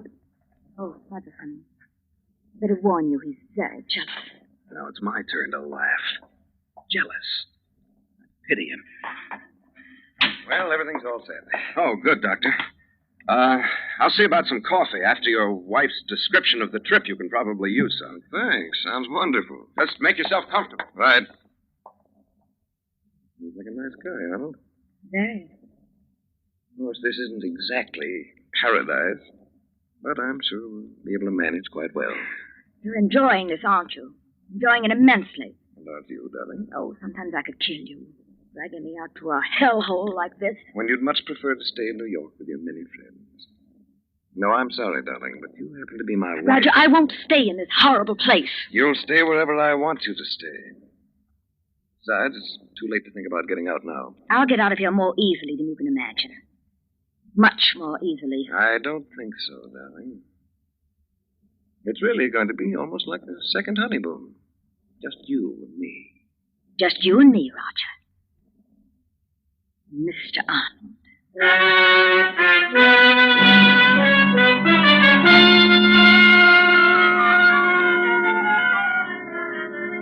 So Paul Arnold's guests, Dr. Kent and his lovely wife, Nora, begin a delightful stay in Africa. They unpack, eat sparingly of a dull dinner, and spend the evening in equally dull conversation. Now it's the following morning, and while Nora sleeps late, Paul and Dr. Kent begin the work at hand. How far to this building you say I can use for a clinic, Arnold? It's there, just ahead through the grove. Not too well isolated from the village. Not too large. This is Africa, Doctor. You can't expect to find everything exactly to your liking. I realize that. I'm alarmed about the death rate. From your reports to the company, I didn't gather it was nearly this bad. Most of the deaths have occurred since you and Mrs. Kent left the States. By the way, where is Mrs. Kent this morning? I'm surprised she's not with you. What do you mean by that? Well, you did insist on bringing her out here. Do you think it was a mistake, is that it? Since you ask, yes, it is. If I were you, I'd send her back as soon as possible. Perhaps. But Nora happens to be my concern. If you don't mind, I'd rather not discuss it. As you say. Who's that fellow making all that noise? The native medicine man. He's calling off the evil spirits. My competition, eh? Yeah, so far he hasn't been very successful. No, but don't underrate his influence with these people. What's that? I don't know. Sounds like trouble in the village. Come on. Right. Pepe! Pepe, what's the trouble? The usual thing. This fellow refuses to work. All right, take care of it. Just a minute. I'd like to talk to him. Go ahead. You others, go on. Get back to your houses. You. What's your name? Me, Nebo. Why aren't you at the mine? Digging in us evil. Bring curse. Big sick. But we're going to take care of the big sickness. You go back to the mine. Nebo, go to Mazaka. Mazaka? What do you mean?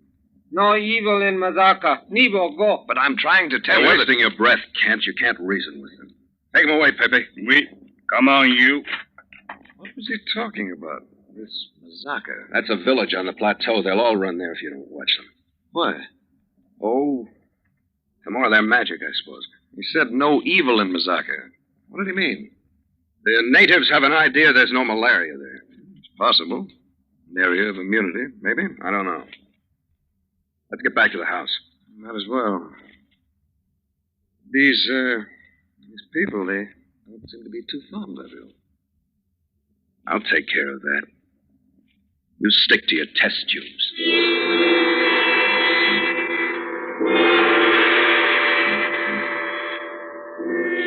Yes, Kent, stick to your test tubes. There's not time to lose. The mine's output, you know. Besides, Nora's beginning to act strangely, almost as if some kind of a plan were beginning to take form in her pretty head. And you really can't watch her properly while your job is yet to be done. Can you, Doctor? Still experimenting, eh, Kent? No, hello, Arnold. Glad you're here. Just tried to call you at the mine, but I couldn't seem to make the phone work. Maybe you didn't crack it right. Anyhow, what's up? Find out something?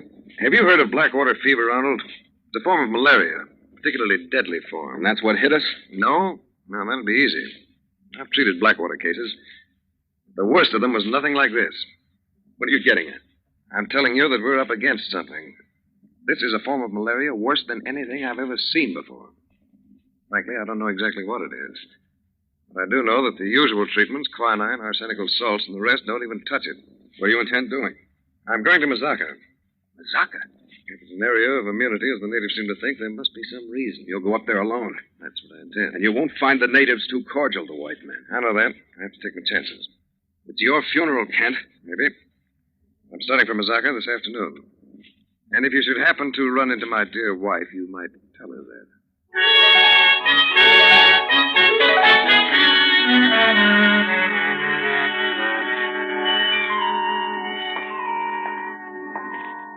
Well, Nora, I see you've packed my toothbrush.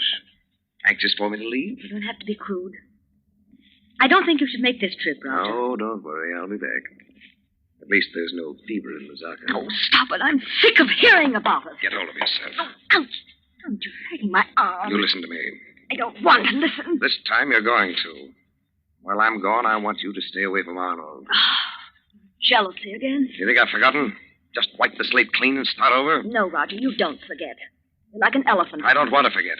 Night after night, you running around while I planned how to do away with myself so I could stop thinking. You were always so busy. You resented the fact that men found me beautiful. We'll see how much good your beauty does you out here. Oh, Roger, can't you give up this trip to Iraq? Can't we both get out of here? I'll change. I'll do anything you say, only let's leave this place. After you've learned your lesson, Nora. All right, Roger, have it your way. You make me glad for every hour I've made you suffer. Yes, come in. The guides are waiting, Kent. Fine, I'm ready. Why don't you give up this insane trip? Still trying to talk me out of it? It's for your own good. I wonder if all you're worried about is my health. You're a stubborn fool. Remember, I told you. You too? That's my second warning in the last few minutes. Well, I'm off. Oh, yes, one thing more, Arnold. While I'm gone, see that Nora doesn't leave this house. Don't worry. I'll be here, waiting.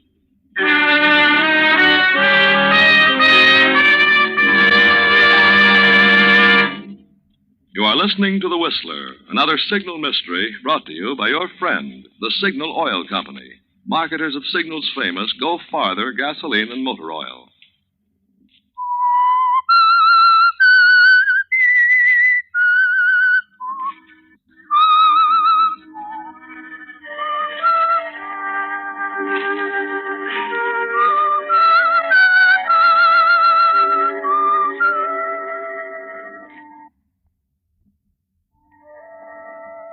Well, a fine send-off.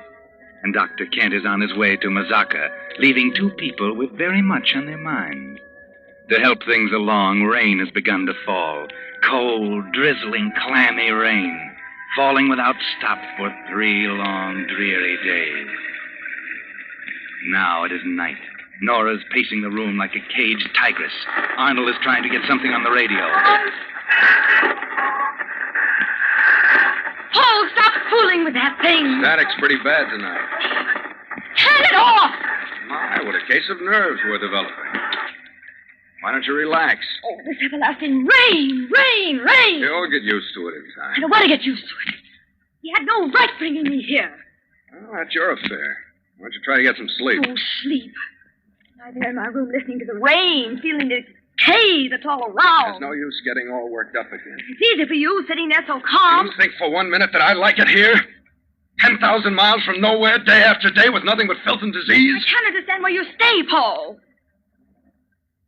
I have my reasons. You could go back where there are people. The theaters, the cafes.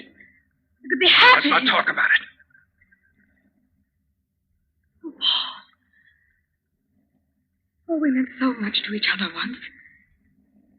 You killed all that. We could go away together. Anywhere. Start all over again. Well, I promise I'll make you happy. Like we were before. You couldn't make any man happy. You love me. You still love me. Stop it, Nora. We're meant for each other. Our meeting here again proves Keep away from me. We'll go away now. Tonight. I love you. I swear it. Very pretty. Fine performance. Oh. You never could love anyone. Men are just something that you fit into that world you've built around yourself. But it's true. I do love you. It isn't going to work this time. Oh, can't you forget what's past? Oh, no, because I know what you're after. You want to get away from here, and I look like a convenient return ticket home. How can you say that? You're afraid. Afraid of being out here with him. No. Roger will do anything I say. I overheard your little love scene when he left. Looks like he's finally onto your tricks. Oh, stop it. And now he's going to make you pay. I'm your last hope, but it isn't going to work. You know everything, don't you? I know you, Nora. You're bad medicine. Just a minute, we have visitors. Who is it? Ahmed, the chief of the natives is here to talk to you. Just a minute. Nora, go to your room. Gladly. All right, come in. Why are you here, Chief Osman? My brother, the fever has him. What do you want from me? The new one. When does he return from Azaka? No, 2 or 3 days. You send for him now. Maybe he say my brother. I've got my own troubles. You told me the new one will help us. Can't you understand? It takes time. Too much time. The fever very bad. I'm sick and tired of hearing you complain. Get out. For so long you do nothing, bring no help. I said get out. You tell company nothing. You want my people to die, I know.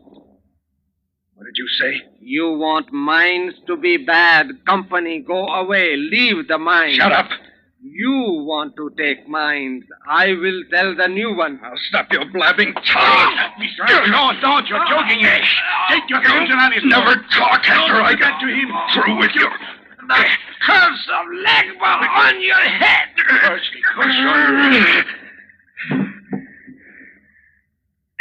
All right, now talk, you stupid fool. You killed him. Chief Osman. He threatened me. You heard him? The curse is evil. You should not have killed him. He deserved it, always talking. All right, take him out of here. Make sure they won't find him. And if you say anything about this, I shall take him. remember, Ahmed, not a word to anyone.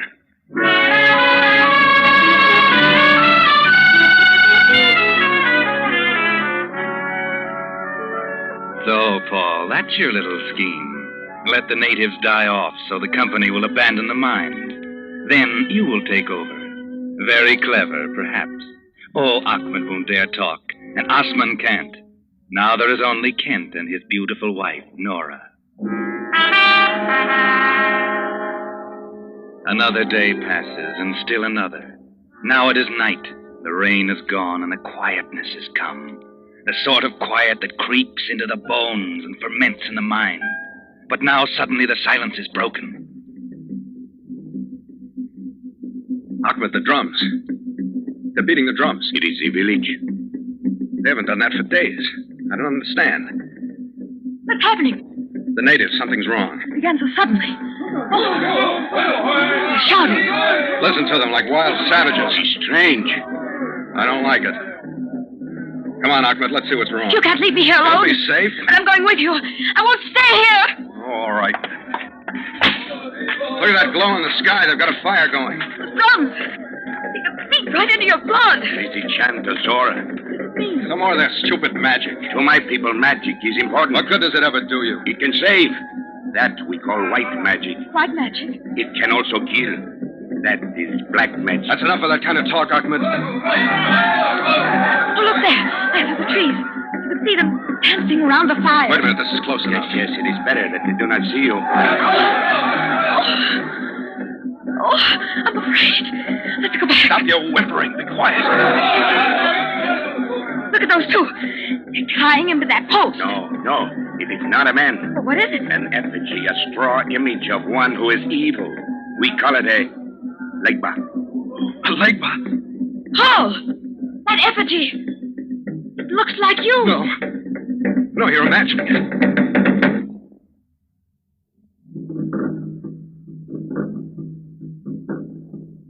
That man holding the white spear.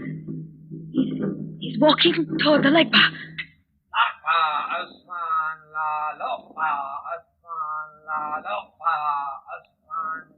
Ahmed, what's he saying? He says, O Osman, great chief, thy death shall be avenged. Osman! They found him.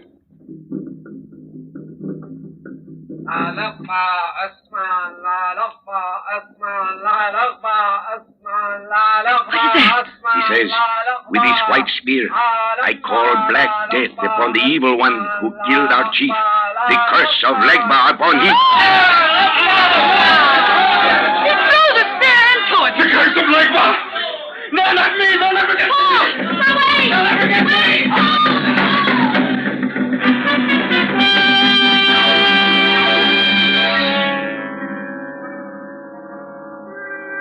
That's right, Paul. They'll never get you, not you. That's right. Hurry madly back to the house. Now get your things together. Hurry, there's no time. You've got to get away. Have to hurry, there's no time. Who's there? It's us, Paul. What's the matter? I'm getting out of here right now. But there is no boat for 3 days. I'll hide out in jail. Now hurry, Ahmed. Help me. Oh, listen to me. Don't bother me. There's no time. I'm going with you. You can't leave me here. Don't be a fool. Your husband. My chance. I'm going with you. I'd be crazy to take you. You're poisoned. No use, Paul. You'll never get on that boat without me. Why not? Because I know why you're running away. That effigy. It was you. No, I tell you, it wasn't. You killed that chief. Unless you take me, the police will be waiting for your chair. You tell them? You know I would. Get your things. Hurry. I'll be ready in a minute. Ahmed, bring my other bag. I have it here. And your gun. Good, I may need it. Oh, what else? A car. Someone is coming. Kent, you're back. I heard drums, natives on the road. What's going on here? They've gone mad. I don't know what... Arnold, your bags. What's happened? I'm getting out. They're after me. What are you talking about? They'll kill me. The curse of Legbus. Calm down, man. Listen to me. I'm all ready, Paul. We can... Roger. Nora. And your bags. You were going with him. Now, wait, Kent. I can explain. Yes, I'm going with him. We love each other. Nora, she's lying. Can't you see she's lying? We've loved each other for a long time. That's not true. And now Paul is taking me away. No, he isn't. I'll kill him first. Keep away from me. I've got a gun. You sneaking rat. Stay back. Stay back, I tell you. Don't. Kill him. You made me do it. Ahmed, quick, the car. Yes, I'll go. No one can stop us now, Paul. Stay here and rot. Paul, you can't. You can't. I'll go mad. You won't. Here, my gun. You do it yourself. No, Paul. Paul, wait for me. Wait, Paul. No use, Nora. Gone. Roger. I thought you... Just got me in the shoulder. He will come back for me. He will. Couldn't get away. Just a telephone call. They'd stop you in the boat. Bring him back. You think you've got me now? That you'll keep me here? Come here. You think I'm beaten that everything will go just like you wanted? Listen. Well, you're wrong. You're wrong. Nora. You better start changing your plans. Nora. Beginning right now. Ah!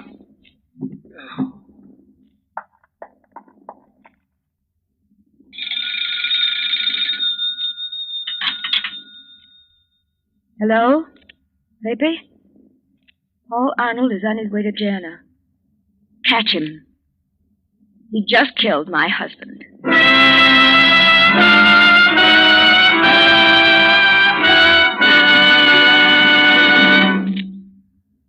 Now, in just a moment, the Whistler will return to give you the strange ending of tonight's tale.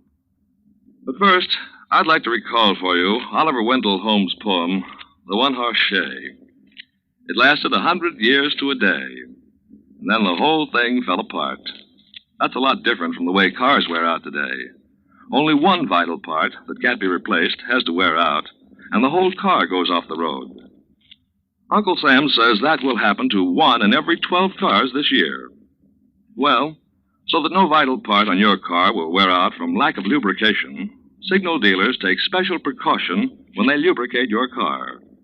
They use the famous Signal Safety Chart, on which the maker of your particular car shows every lubrication point and the exact oil or grease it should have. Before your signal dealer returns your car to you, he checks every point on your car against the safety chart. Not just once, but twice, so not a single part can be missed. That's your guarantee that every part on your car will have its full share of the lubricant that will help it last out the duration. Yet you pay no more for this finer, longer life lubrication. So if it's been 1,000 miles or 2 months since last lubrication, why not protect your car by driving it into your neighborhood signal dealers for a signal safety chart lubrication? And now, back to the Whistler.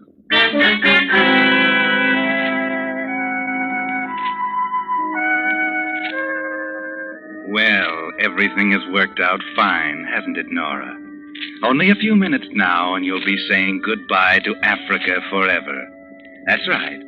Sit down at your stateroom dressing table. Admire your beauty in the mirror. You did get away after all. Of course, poor Paul. But he's getting just what he deserves.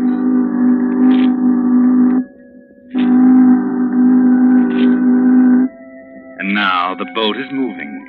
You think you played your cards well. Of course, you couldn't know that Roger had found the answer to the strange form of malaria, that he was planning to take you away. You couldn't know that. So admire yourself in the mirror. Oh, what's the matter? No use breaking the glass, Nora. It's too late. You've seen it. That strange pallor to your skin. The fever is in your beautiful body, Nora. The fever Roger said was much worse than Blackwater. But of course, Roger is dead, and he can hardly save you now.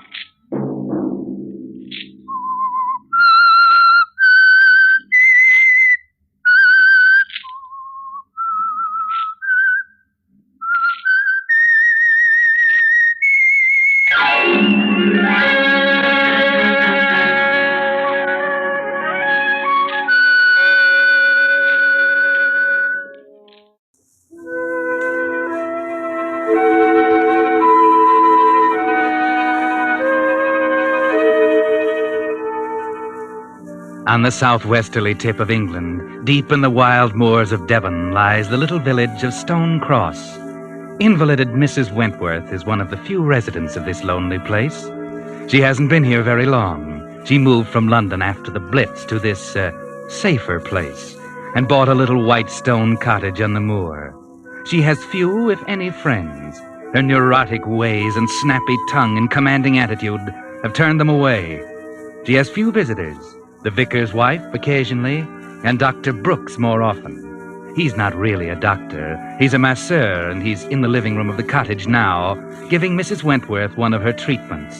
It's not going too well. The unseasonable weather seems to have upset Mrs. Wentworth. Come now, try. Just once more, Mrs. Wentworth. Oh, please, Doctor. Don't ask me to try to move again. It's agony. Agony, I tell you. But you don't try. Please try to understand it's really mostly in your mind. It's a psychoneurosis. I can't believe the pain's as bad as you say. My dear man, it's only by sheer pluck I stopped from fainting because of the excruciating agony in my legs. And this beastly weather has made it 10 times worse. I don't think you should make me exercise. You know what the heart specialist in London told me. No exertion or excitement. Besides, I don't think they help me. Well, haven't you felt any improvement from all this massage treatment? Well, the swelling seems to have gone down a bit. Swelling? Mrs. Wentworth, you've never had any swelling. Oh, yes, I did. And the aching, if only you knew. Sometimes I feel like giving up. So do I. What do you mean? I mean, if you won't try, then there's nothing more I can do for you. You say my massages don't help you, and you don't do your exercises, and you don't follow your instructions, and you don't take your medicine. Certainly.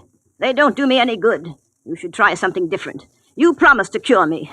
You ought to be ashamed of yourself. You're sworn by oath to administer to the sick and to relieve the suffering, and you say it's a waste of time. Very well. I'll see what else I can do. You'd better, or I'll cut you out of my will without a penny. Sometimes I think you're letting me die on purpose, just to see if you can get your hands on the money. But let me tell you this. If I don't feel better, a lot better very quickly, I'm going to get a fresh will drawn up. Now, please don't say foolish things, Mrs. Wentworth. I don't need your money. I assure you all I'm doing is my very best to make you well and have you walking again. And what about my wheelchair? You said you'd fix that too. Hark at it. All the time, squeak, squawk, squeak, squawk, squeak, squawk. It's getting on my nerves. Well, I really don't have time now. I have to be back at the village hall by 6 to assist at the post-mortem. Post-mortem? Who on? Old Mrs. Lynn. She was found dead last night, probably murdered. Good heavens, the vicar's wife. Yes, the vicar's wife. Oh, how awful. I never hear anything out here. I don't think you should leave me stuck out miles from everywhere with a murderer at large in this awful storm. I think it's an outrage. Olive will take care of you. I really must go. I'll phone you if I get any worse. Yes, do that. Olive will let you out. I can let myself out, thank you. Good night. Good night.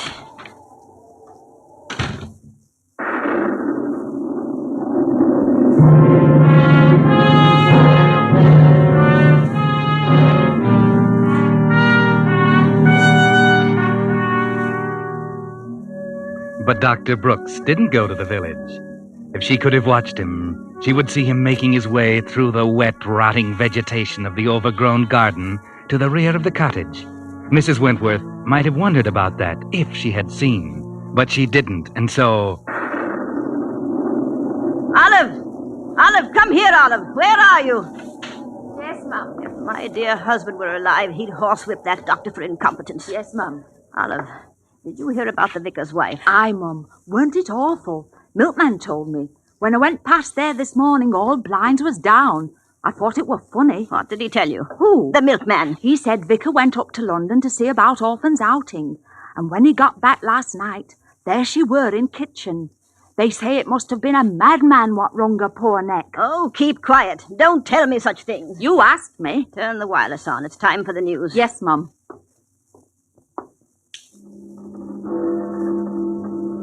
That's right. Leave it there. Anything else, Mum? No, I don't think so. Yes, Mum.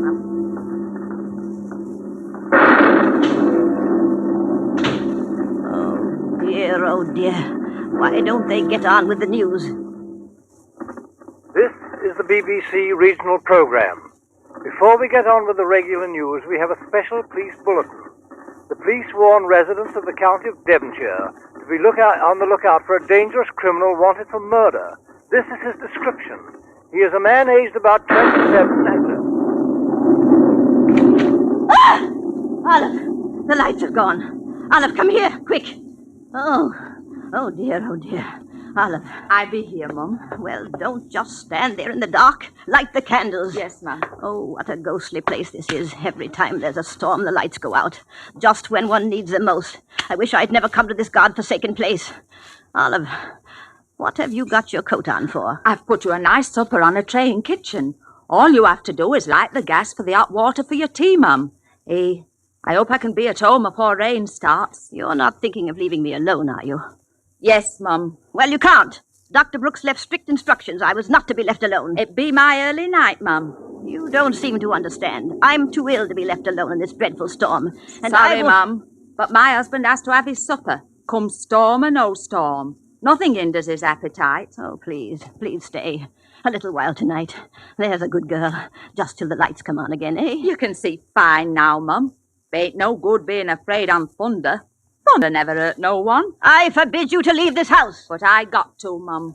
I warn you, Olive. If you go now, I'll cut you and your husband out of my will. I'm an old woman. I won't live much longer.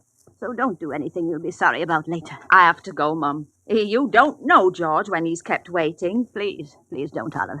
Please don't go. If you'll stay, I'll give you that hat and that coat you liked in the village. I'll buy it for you tomorrow. I'm so afraid. I'm old and I'm lonely. I'm dreadfully afraid. Please say you'll stay, Olive. Sorry, Mum, but I've got to get home. I'll be back in morning. Good night. How can you be so unkind, you ungrateful girl? Come back! Come back, Olive! Come back!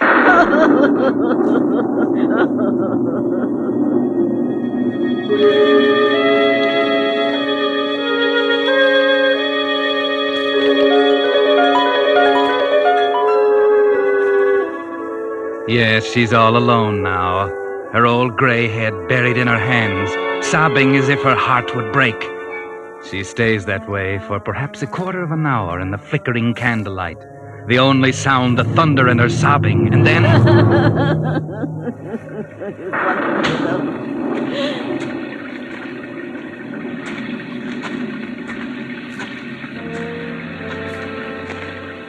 What was it? What was that? Oh, it must have been the rain. I don't hear anything now. Couldn't have been that man, that murderer. No, it couldn't. No one would want to harm me, a poor old invalid. No, I won't think of such things. I won't. No, I don't want to be alone. A man is peering in the window. He's silhouetted by the lightning. He's moving away toward the door. Who's that? Is that you, Olive? Is anyone there? Oh, what an awful night. I shouldn't be left here alone. I'll have a heart attack. Oh, dear. I won't be left alone. No, the telephone.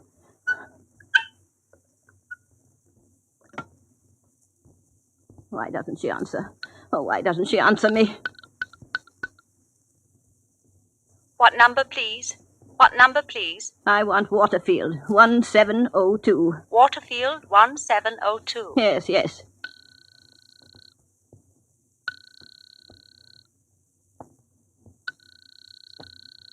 They do not reply. But they must reply. That's the village hall. They're having a post-mortem on that poor... Sorry, they do not reply. Well, keep trying them. There must be someone there. The man is in the room now. I can just see him in the dim, flickering candlelight. He's hiding in the shadow of the doorway.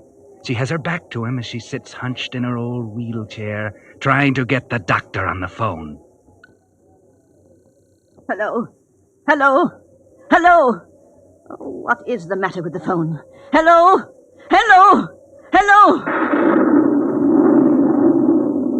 The man is right behind her now.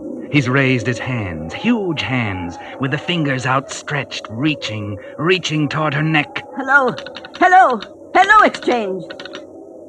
Oh, drat the phone, drat the whole blessed place. What a place. What am I to do? What was that? I could have sworn I heard... Who's there? Oh, there's someone right behind me. Who is it? Who? Ah!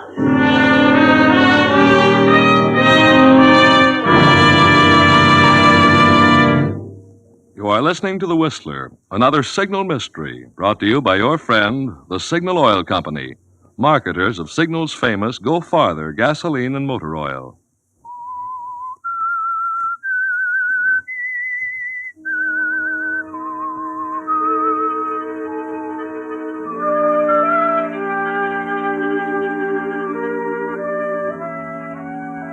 As the storm clouds thunder across the countryside, the invalid, Mrs. Wentworth, left alone in her solitary cottage at the edge of the moor, is startled by a hulking figure intruding into her living room. Could it be the murderer who is roaming the countryside? Could it be? Who are you? Evening, Mrs. Wentworth. Hope I didn't frighten you. Oh, it's you, George. Yes, you did frighten me. I knocked, and as you didn't answer, I thought better come on in and see how everything were all right. Well, thank you, George. I'm very pleased you did. I told Olive I didn't want to be left alone, but she had to go and get your supper. I know. I just seen her. She told us how thunder had made you a bit jumpy. So I told Les, never mind about my supper. I said, I'll go and cheer the old girl up. Won't be long, for he has you laughing like a 16-year-old. Oh, George, you shouldn't talk like that. You really are a one, you are. Come here by the fire and get warm, eh? What you need is a drop of parsnip wine. Get roses back in your cheeks. I'll get it for you. Oh, you're a good boy. Get my supper, will you, George? It's all ready. Olive left it on a tray on the kitchen table. Won't be a couple of shakes or duck's tail. Oh, what a difference it makes if you aren't all alone. I didn't think I was going to eat a thing.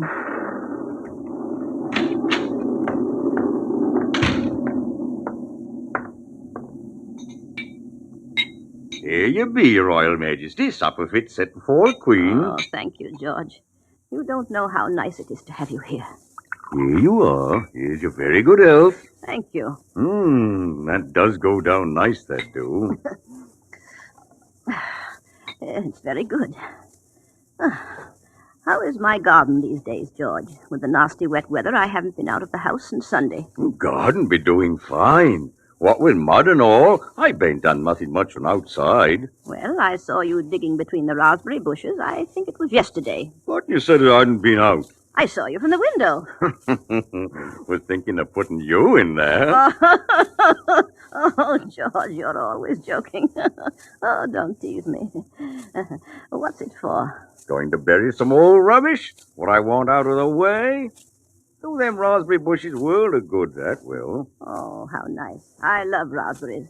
Do you think I'll get a good crop? If you ask me, I think you'll get more. What you bargained for? Oh, I do hope so. And how are the other things getting on? I don't know what I'd do without you. You've worked wonders around here. It's a real pleasure to have you working for me. And real pleasure to work for you it'd be. Not like working up to vicarage. Old Parsony be moaning about, always moaning about something. If it bade one thing, be another. Not like us'n. Us'n gets on all right, don't us? Oh, you are a one, you are. I had forgotten you used to work at the vicarage. Tell me, George, did you hear any gossip in the village about what happened to the vicar's wife? They say she was murdered. Yes, I heard 'em talking. Some say she weren't, some say she weren't. If she asks me, I says it were a good riddance. But let's forget about her. Here, drink up now. Here's your very good health again. I shouldn't really. Oh, come along. Won't hurt you, my pretty. I'm feeling a lot better now. You cheered me up, George. I think the storm is passing over now.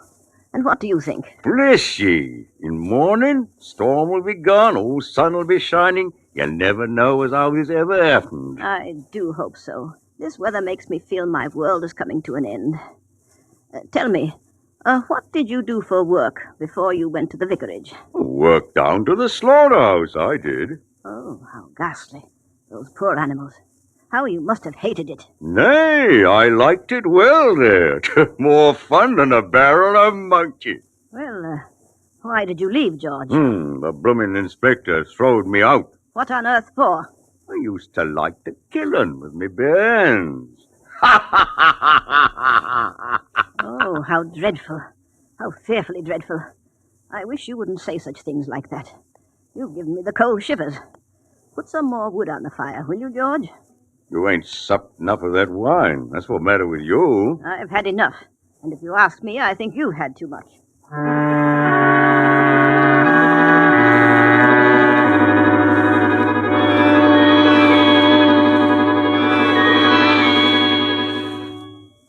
George gets up and puts more wood on the fire. The blaze gives long, weird, fantastic shadows to the scene as he moves behind her chair.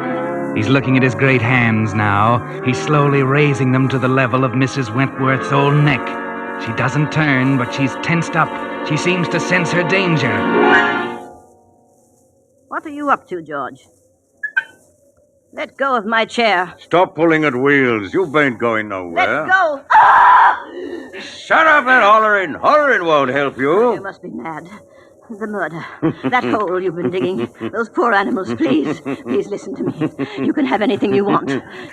You won't tell it no tales of this away. You can have my money, all of it. I'll give it to you. I'll get it. Don't you worry about that.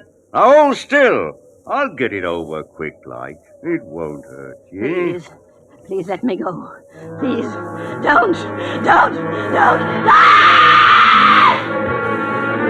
She's struggling, trying to move the chair by pulling at the wheels, but he holds it easily with one hand, while with the other he's reaching for her scraggy, fragile old neck. At the touch of his fingers, she struggles up from her chair and runs from him.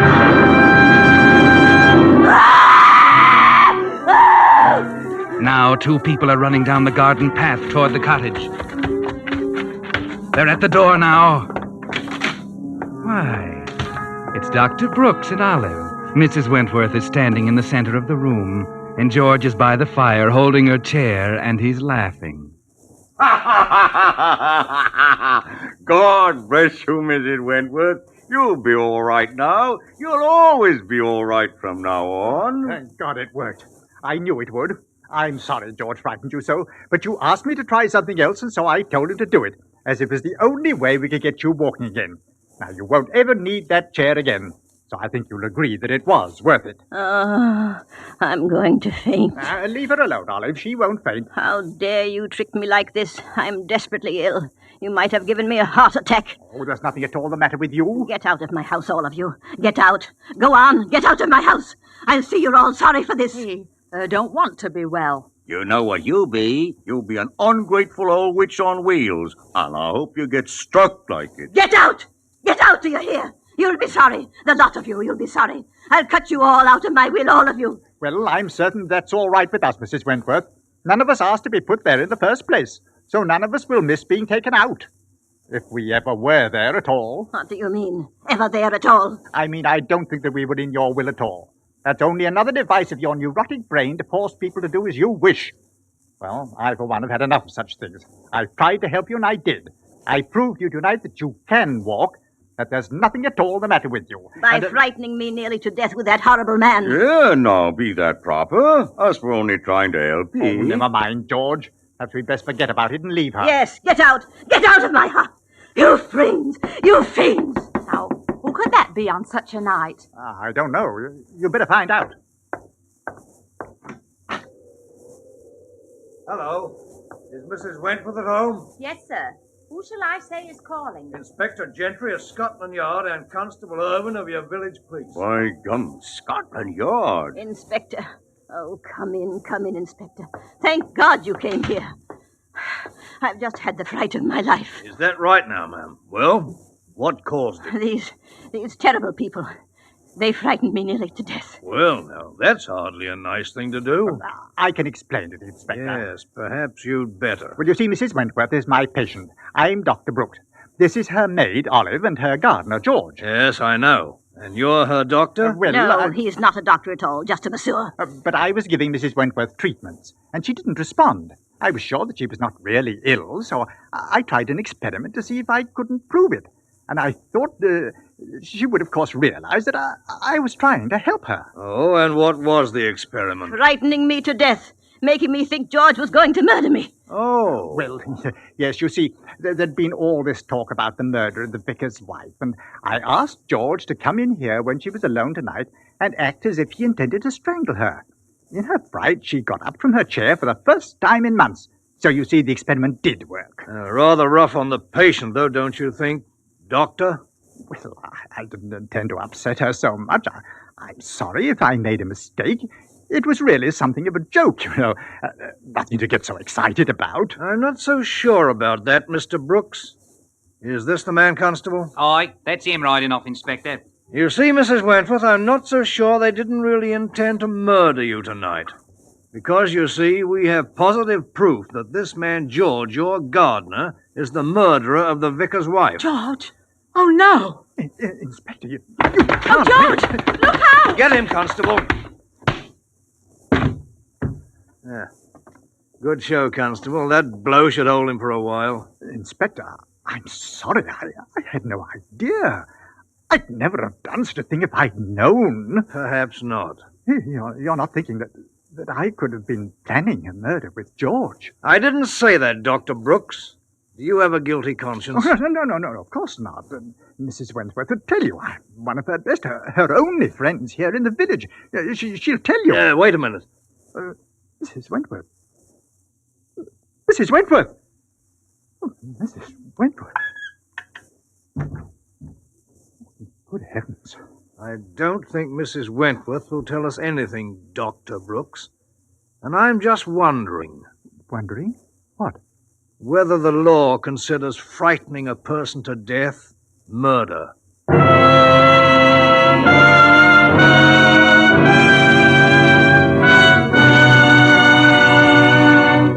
Now, in just a moment, the Whistler will return to give you the ending of tonight's tale.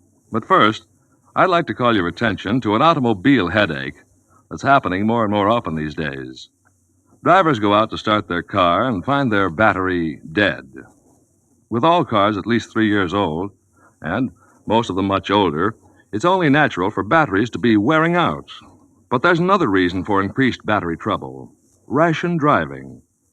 The little driving we do these days can't put back into the battery the charge used up by long-standing and frequent starts. As a result, most batteries remain in a run-down condition and wear out sooner. Now here's a tip. So that the cold months ahead don't catch you with a battery that can't take it, see your neighborhood signal dealer now for a complete free battery inspection. Your signal dealer has just received a fresh stock of quality batteries built to Signal's own specifications for longer service. Batteries so fine, they're fully guaranteed up to 2 years. Throughout winter, and for many months to come, you'll be assured of quick starts if you arrange with your Signal dealer now to get a new deluxe quality Signal battery. And now, back to the Whistler.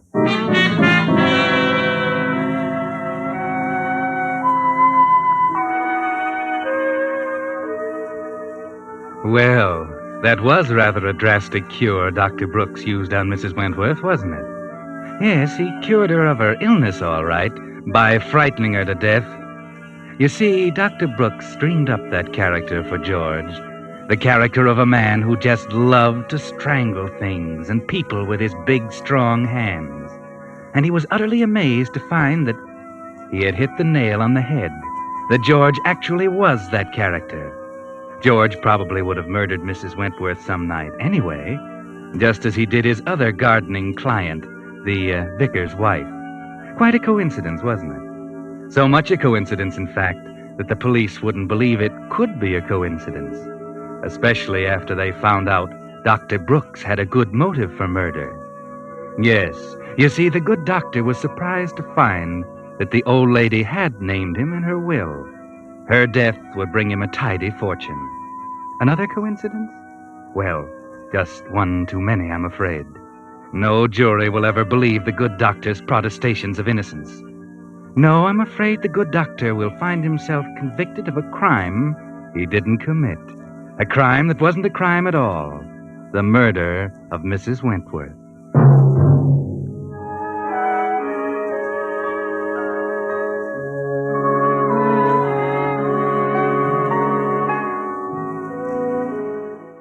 Wait a minute. Have you heard the strange tales of the Whistler?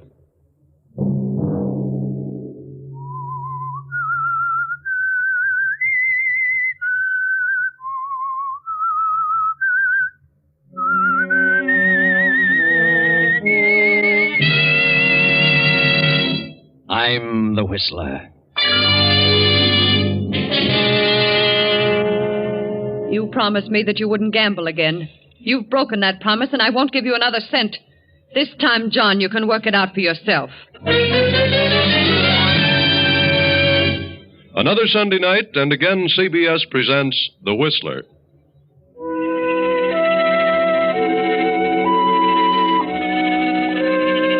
I, the Whistler, know many things, for I walk by night. I know many strange tales, many secrets hidden in the hearts of men and women who have stepped into the shadows. And so I tell you tonight the amazing story of Avarice. John Abbott lives in a vast house on the outskirts of town. But it isn't John's house. It belongs to his wife. John has never had a penny he could honestly call his own. But then John has always been lucky. John Abbott is somewhat of a gambler who was fortunate enough to marry a wealthy young widow, Marcia Howard, wife of the late motor magnate Burton Howard. But John has pulled a few tricks bordering on the shady side of late, and Marcia has come to distrust him. She has paid off a number of his gambling debts, but this time he's really in a spot. John got into a poker game with Mike Flynn, lost, and paid off with a worthless check. Hello, Mike. How are you? I haven't seen you since that big night last week. Where have you been keeping yourself? Where have you been keeping yourself? Well, my wife's been rather ill, you know. I've intended to get in to see you and the boys for some time. Did you try real hard, John? Try? Why? What do you mean? I kind of got an idea you were trying to avoid me. Oh, why should I? Would you have dropped in today if Muggsy hadn't tipped you off that I wanted to see you? Why, of course I would. In a pig's eye. I resent that, Mike. You do? Well, I resent this. What? This rubber check. You got a lot of nerve horning in on a game when you can't pay off. Well, why was it returned? Insufficient funds, according to the slip. Yeah, I can't understand that. Must be some mistake. There's no mistake, John. You didn't have $4,000 in that bank, and you know you didn't. I checked on it. Well, I'll take care of it. You've got nothing to worry about. Then fork over. I don't carry that much money on me. Then you'd better dig it up, John. Oh, I can't walk out and pick it off a tree, you know. You know where to get it in a minute. Do I? Sure. Your wife is rolling in money. That's not as easy as you think. See, Marcia doesn't approve of gambling. Neither do I. When you can't back your bid. Well, I can get it. You've got to give me a little time. Take a few days. John, I'll give you till Saturday at noon to get me that money. Saturday? Well, that's almost impossible. This is Wednesday. How much time do you need? Well, I don't know, but I'll get it as soon as possible. Do you have to have cash? Not necessarily. I see. What do you have in mind, John? Why, nothing at the moment. Better think of something. Yes, I will. Oh, I'll get it. Any good security will do. I quite understand. But whatever it is, I'll expect it by noon Saturday. Otherwise, well, I could turn it over to the district attorney, or I could have a pal of mine take you for a little drive in the country some afternoon. Oh, I'll get it, Mike. I'll get it. I'll have something for you Saturday at noon. I don't know what it'll be, but I'll have it. That's fine, John. It's fine. I'll be expecting you. Thanks, Mike. Thanks for the extension. Sure. Always glad to help out a friend. Yes. Well, so long. So long, John.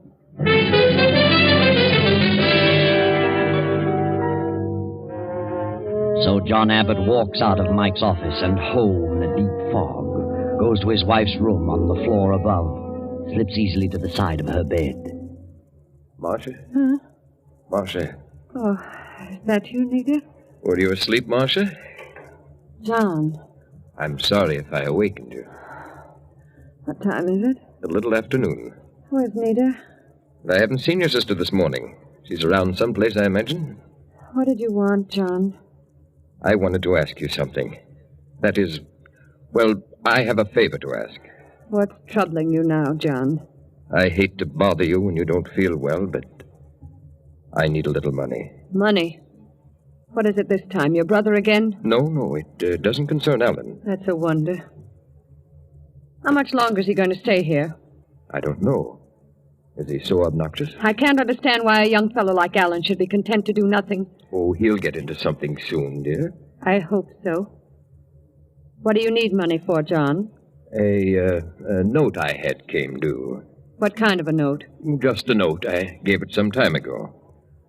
How much? $4,000. $4,000? Yes. Do you mean to say that you owe someone $4,000?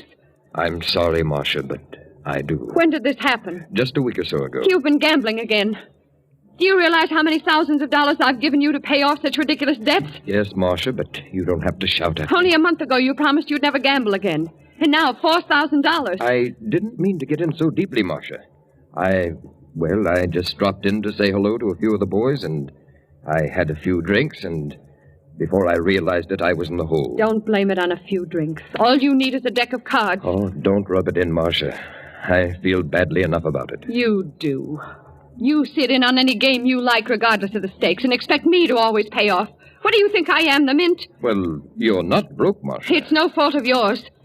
If I let you handle my money, I wouldn't have a dime. What did you give, an IOU?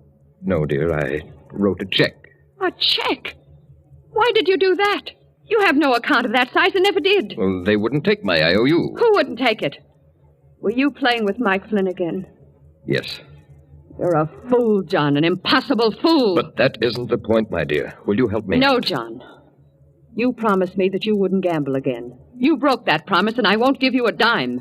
You can work it out for yourself. Where would I get $4,000? Why don't you try working for a change? Well, I don't expect you to give it to me. I'll pay it back. You pay it back? Do you think I believe that?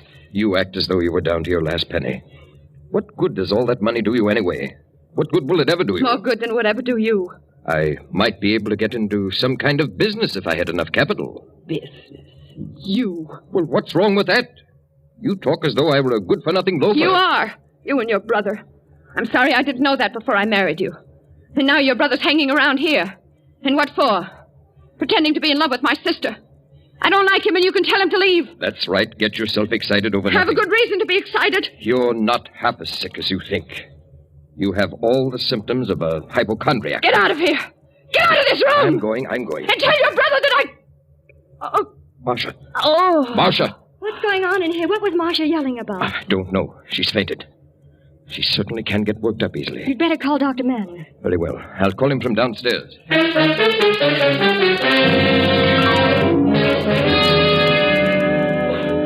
Dr. Manning. Oh, yes. This is John Abbott. I wonder if you could come over here. Marcia has had another spell.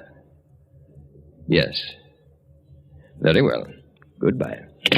What happened, John? I don't know, Ellen. She gets excited over the least little thing. Yeah? What was she yelling about? Oh, I went in to ask her about something, and she blew up. What did you say to her? Why? Was it something about me? No, I needed a little money to cover a note. And I happened to ask her at the wrong moment. Note? You mean a check, don't you? Check? What do you mean? That $4,000 check you gave Mike Flynn? What do you know about that? I heard about it. So? You think she'll let you have the money? I don't know, Ellen. I rather think she will, eventually. What do you mean, eventually? You've got to have it by Saturday. Yes, that's right. Sure in a tough spot, John. I'd hate to be in your shoes. Why? Mike Flynn is a bad egg to fool around with. I know how to take care of Mike. Yeah, I hope so. I'm going out for a few moments. I'll be back by the time Dr. Manning gets here. Okay.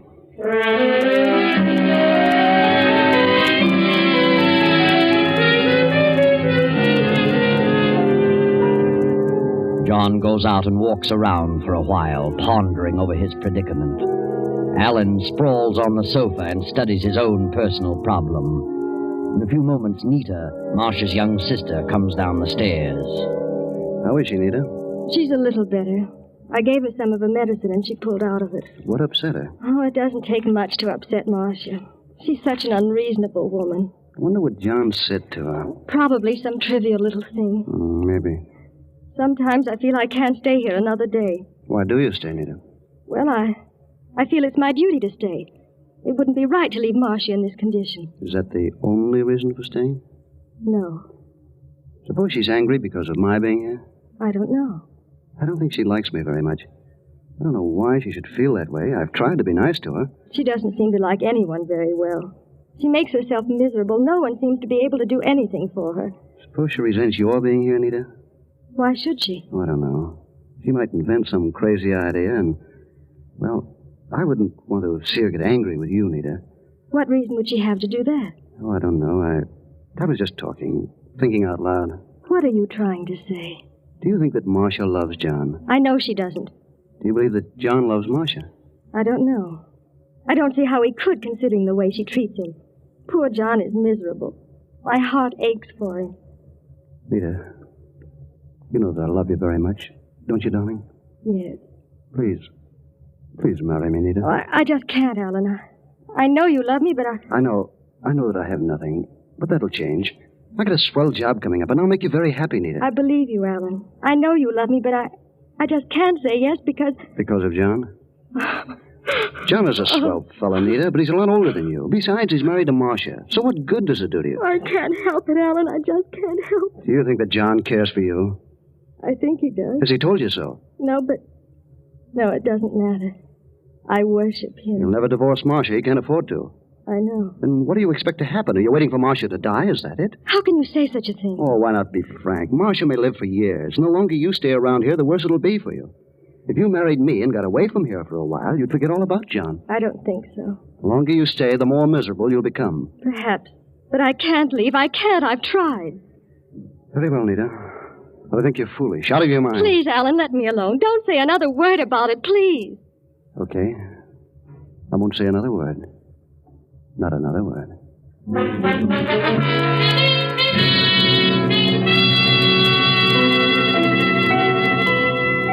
Dr. Manning visits Marcia.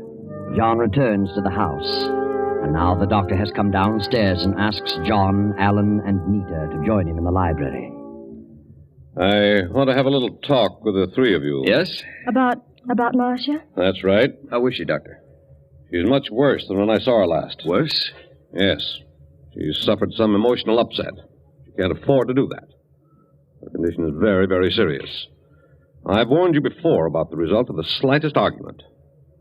I don't know what occurred this morning, but I warn you that another such occurrence will cost her life. Is she that bad? I'm going to be frank with you, John. For her own good, I had to tell her the truth. I think I should tell you. The truth? I doubt if Marcia will live more than a year. What? Yes. On the other hand, if she suffers no further emotional stress, she may live 2 or 3 years. Poor Marcia. I didn't realize it was that serious. I'm sorry to have to tell you this, but I feel that you should know all the truth. It is quite a shock, Doctor, but I appreciate your letting me know. Yes, we all do. Of course. Well, I must run along now. I want to have a few words with your housekeeper, Mrs. Simmons, about Marcia's diet. Good day, Doctor, and thanks for coming over. It's really serious. I thought Marcia was more or less of a hypochondriac. I really did. Yes, so did I. Well, this puts a new light on the situation. What situation? Well, I'm sorry I caused Marcia to become upset. Yes. We must be very careful from now on about what we say to her. Yeah, that's right. Very careful. All of us.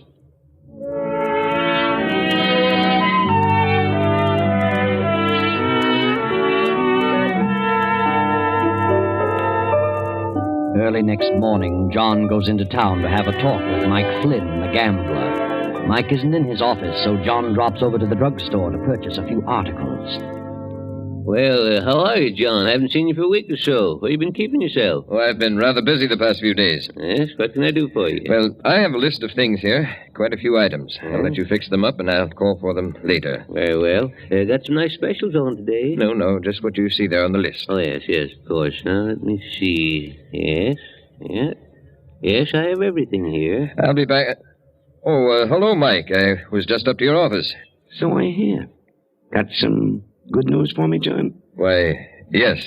That is, well, I think things are going to be all right. That's all? I'm glad to hear it. For your sake. I wanted to ask a little favor of you, Mike. Favor? Yes. Well, that all depends on what it is. What you got in your mind, John? Well, I suppose we go over to your office. Okay. Whatever you say. Just wrap those things up, Mr. Smith. I'll call for them in half hour or so. Come on, Mike.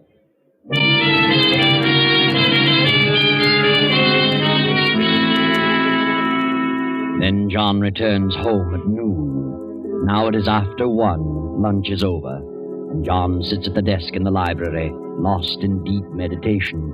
The library door opens and Nita slips quietly to John's side. John? Oh, yes, Nita. I didn't hear you come in. I opened the door very quietly. I thought you might be taking a nap. No. I was just thinking things over. I know how you must feel, John. I've developed a bit of a headache. I didn't sleep a wink last night. I'm so sorry for you, John. May I rub your head? It might help a little. Oh, thanks, Nita. I'm all tied up in knots. Does that help? Oh, yes. Helps a lot. Sweet of you, Nita. You're an awfully nice girl. Thanks, John. Yes, the man who gets you for a wife is certainly going to be lucky. Think so? I know so. Are you really in love, Nita? Yes, John. I'm sure I am. And I hope it lasts. But with a girl like you, sweet and kind and gentle, it's bound to last. Yes? You know, Alan is a very good boy, but he's got to be handled carefully. Quite a bit like me. I know my shortcomings, and Alan has the same. We were both raised with a silver spoon in our mouths. Then we were suddenly thrown out into the world on our own, and we just couldn't take it. I had nothing to offer anyone, so I just followed the line of least resistance. Have you, John? Alan is just like me, but fortunately he's young enough to be changed. He can learn new tricks. The right girl could help. And you are the right girl. Think so? Yes. You're as different from your sister as night from day. But I don't love Alan. But you just said you did. No, John, I didn't. I did say I was in love, but not with Alan. But he's mad about you, Nita. I know, he's nice, but I don't love him, and never will. Well, then if you're in love, and it isn't Alan, then who is he? Don't you know? No. Oh, John. John. Nita. Nita. Oh, John, forgive me, but I can't help it. What do you mean? Don't you know, John? Look at me, Nita. Yes, John, I know it's despicable, but I can't help it. I love you. Well, of all things. Nita. I've loved you from the day we first met. But Nita, darling, what's ridiculous. You can't mean it. I do. I've tried to fight it, but I can't. I'm married to your sister. Marcia doesn't love you, not the way I do, and you don't love Marcia. How do you know that? I can tell, I know. Oh, you're miserable, John. Am I? Yes. Marcia has treated you terribly. How you've gone on this long, I'll never understand. But I love you. I'll always love you. Don't you care for me at all? Yes, Nita. I'll have to confess. I do. Oh, John. John, darling. Oh, it won't work. In the first place, I'm married to Marcia. In the second place, I'm older than you. In the third place, yes? I'm in a spot. A very ticklish spot. I can't afford to, well, break off with Marcia. What do you mean? I owe a certain man $4,000. I must pay him by this coming Saturday, or I might go to jail. What? Oh, he couldn't do that. Yes, he could. And he might even take me for a ride. Kill you? Yes. Oh, John. Did you tell Marcia? That was the cause of her relapse. She refused? Absolutely. Well, that only proves she doesn't love you. She's mean and hateful. Sometimes I think she's insane. Do you? Maybe she is. You mustn't give up hope, John. You will get the money. How? There'll be a way, John. There must be a way. We'll make a way. Make a way? What do you mean? I'm not sure, but we'll find it.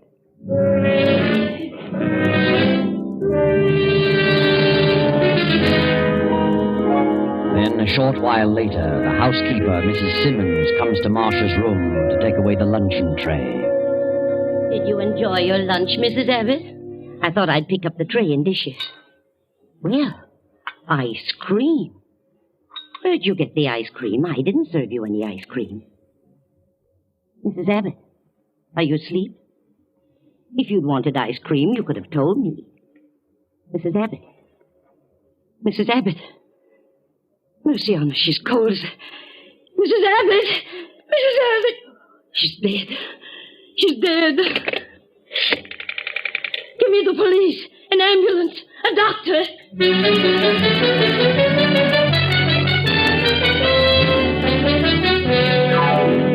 The police arrived, the ambulance arrived, but Marcia was dead. Quite dead. Why the police were called, only the housekeeper knew. But once the police arrived, they followed it through to an autopsy. Now the officers have returned to the Abbott residence. Captain Barnes is speaking. You're Mrs. Simmons, the housekeeper? Yes, that I am. Mm-hmm. And you're Nita, Mrs. Abbott's sister? Yes. And you? I'm Alan Abbott, John Abbott's brother. You live here? I'm visiting here. I see. Mrs. Simmons, you served lunch to Mrs. Abbott? I did. What did you serve? I served chicken soup, creamed carrots, toast, and tea. And, ice cream? No, You didn't serve ice cream? I did not. Are you positive, Mrs. Simmons? I'm positive. You don't have to shout. I thought you didn't hear me. I heard you. Will you two step out of the room for a moment? I want to talk to the housekeeper alone. Of course, Captain. Certainly. Mrs. Simmons, how long have you been with Mrs. Abbott? You mean, how long have I worked here? That's right. Too long. Didn't you like it here? I don't want to talk about it. Didn't you like Mrs. Abbott? I certainly did. She was so good to me. I worshipped her. Poor thing, poor thing. You came here the day she married her first husband, didn't you? Yes, and they were so happy. It was very pleasant here then. You mean there came a time when things ceased to be pleasant? Yes, that's what I mean. When did things take on a change? After she married John Abbott. How long after she married Abbott did her health begin to fail? It was about a year. Did they quarrel often? Yes, quite a bit. What about? Well, about money. Mr. Abbott didn't have a cent when they were married. And he's never earned a cent nor done a day's work since. He was always gambling, always losing money. Her money. Then she got disgusted and clamped down on him. And shortly after that, she began to fail. Yes, and she changed completely. She became morose and cranky. You just can't realize what a change there was in her unless you knew her. How long has Alan Abbott been visiting here? Visiting? Mm-hmm. He's way past the visiting stage, the lazy loafer. Been living here over 6 months. How long has Nita been here? She came to live here over a year ago. Mrs. Abbott asked her to stay with her when she first took ill. And that was a big mistake. Mistake? To have her sister here? What do you mean? I'm talking too much. I don't want to get mixed up in this. I'm leaving this house at once. I'm afraid you're going to stay right here, Mrs. Simmons, until I tell you to go. You mean I'm arrested? We call it detained, until this is cleared up. What are you doing here anyway? Why are you snooping around asking so many questions? Why did you call the police when you found the body? I don't know. I was just excited. You didn't call the doctor. You called the police. What was in your mind to cause you to call the police instantly? I don't know. I really don't know. She's had bad attacks before, and you always called Dr. Manning. But this time you called us. Why? I don't know. Then I'll tell you, because you knew she'd been murdered. Murdered? I didn't. Then you must have suspected it. Who'd you suspect, her husband? No. Alan? No. Nita? I don't know what you're talking about. Then it must have been you who served the ice cream. I didn't serve ice cream. But it was served. And there was arsenic in it. Arsenic? Rat poison. Mrs. Abbott was murdered. I knew it. Her husband did it. No, she did it. Nita did it. Why? Because she was madly in love with John. She wanted Marcia out of the way. I knew she was a devil. Bring them all in, Murphy. Nita, your sister was served ice cream at lunch in this dish. Mrs. Simmons says she didn't serve it. Well, what about it? I'll ask you that. What do you know about it? Why, I... Wait a minute. What's the ice cream got to do with it? I'll tell you in a moment. Did you serve that ice cream, Nita? You don't have to answer that, Nita. Did you? Yes. Yes, I did serve it. What did I tell you? Where did you get the arsenic? What? Arsenic? Mrs. Abbott died of arsenical poisoning. This dish contains arsenic. Where did you get it? Why should I do such a thing? You had a motive. You were in love with John and wanted your sister out of the way. That isn't true. You bought the ice cream and you served I did not buy it. Then where did you get it? I don't know. You'd better tell. You're in a tough spot. Wait a minute. Nita did not do it. She couldn't have done such a thing. I bought the ice cream. I gave it to Nita to serve to Marcia. And you put the arsenic in it. Nita would never do that. She isn't the kind. John did it. And he had a motive. What motive? He gave Mike Flynn a rubber check for $4,000. Mike gave him till Saturday or he'd turn it over to the DA. Marcia refused to help John out, so he killed her. Is that true about the check? Yes, but I didn't kill Marcia. That's ridiculous. Of course it is. And if anybody had a motive to kill her, it was Alan. What? Yes. Alan was in love with me, asked me to marry him. But I knew what was back of it. Nita. He wanted to marry the money he knew Marcia would leave to me. I did not. I told him I loved John and turned him down. He was jealous of John. If Alan poisoned Marcia, he figured John would be blamed and that would put John out of the way. He put the arsenic in the ice cream. He must have. She's crazy, absolutely crazy. She's not the only one. The housekeeper accuses Nita. Nita accuses Alan. Alan accuses John. And both men trying to protect Nita. But I've got a piece of evidence that definitely pins it on one of you. How about it, Sergeant? What'd you find? I checked the box of rat poison we found in the pantry. It was purchased yesterday noon, and the poison register was signed by John Abbott. The druggist confirmed it. You all right, John? Yes, I bought it, but I swear I'm innocent. The evidence is all against you, John. And as to Nita's part in it, well, it'll all come out in the trial. But wait, it isn't over yet. The door bursts open and Dr. Manning rushes in, waving a special delivery letter just received at his office. Read it, Doctor. Listen to this. John doesn't love me. He cares for nothing but my money. He's in a spot over a bad check, a spot in which he deserves to be. Alan is no good and pretends to be in love with Nita, but he really wants to marry her for the money he thinks I'll leave her. My sister is in love with my husband, which disgusts me. If I leave my property to her, John will marry her at the first opportunity. This house is filled with nothing but avarice and greed. I can bear it no longer. The thought of hanging on to life under these conditions for another year is intolerable. A few minutes ago, I slipped down the back way and found some rat poison. Removed a portion of it, slipped back to my room, and mixed it with the ice cream. Enclosed is a short will, witnessed by Mrs. Simmons. I leave all my property, personal and real, to the children's home at Montebello. This will end the disgusting situation created by my late husband's fortune. Signed, Marcia Howard Abbott. Well, there you are. None of them killed Marcia, but they certainly had the motives. Now, all of them are left to face the world penniless. And there's still a $4,000 check standing between John and Nita. Too bad.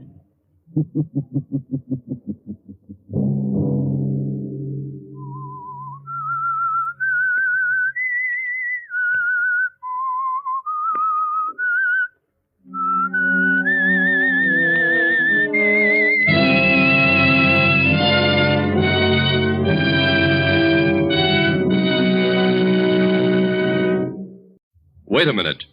Have you heard the strange tales of the Whistler?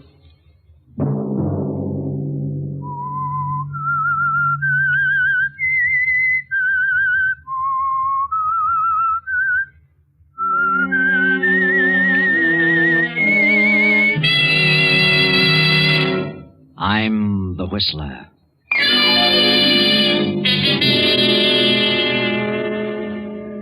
I refuse to accept the responsibility of the failure of our marriage. I know who caused it, and I know who she is. I refuse to give you up to her. And so, I have made a decision. Another Sunday night, and again CBS presents The Whistler.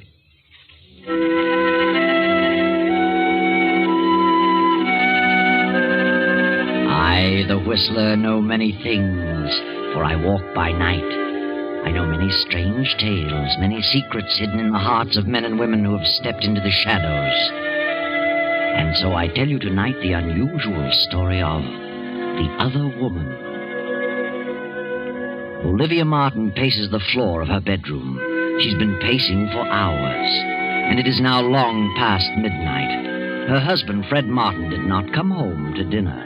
He was detained at his office on business. So he said. But Olivia knows that it isn't his advertising business that detains him. And she knows, too, that tonight will be the climax and the final crash of their marriage. The end of everything for Olivia. She knows what Fred is going to say tonight. For months she has been fearful of this moment, and now it has come. Olivia, you awake? Yes? Come in. I thought you might be asleep. How could I sleep? You know better than that. It's 1 o'clock, isn't it? Yes, Fred. I didn't realize it was that late. You don't usually bother to see if I'm awake. Don't I? For the past 2 months, you've passed right on to your own room. Yes. Yes, I guess I have. Get your business settled? Yes. Yes, I had quite a bit to attend to. Have dinner at the club? Yes, at the club. Then why didn't you answer my call? I had you paged. They said you hadn't been there this evening. Oh? Well, perhaps I hadn't arrived yet. Really? What did you want? I don't know. I don't remember now what I called you for. I see. Well, I think I'll turn in. Good night, Olivia. Why don't you say it? Say what? What you came here to say. What makes you think I had anything particular to say? I know. I don't know how, but I've known all evening you were planning to tell me something when you got in. Oh, that's nonsense. No, Fred. I've known for months this was coming. I know what sort of business detained you. Another woman. What? First, I believed you. As the weeks passed and I realized you were growing colder, the whole thing became clear to me. Then I knew you were evading me, that you were lying about those business appointments at night. Go on.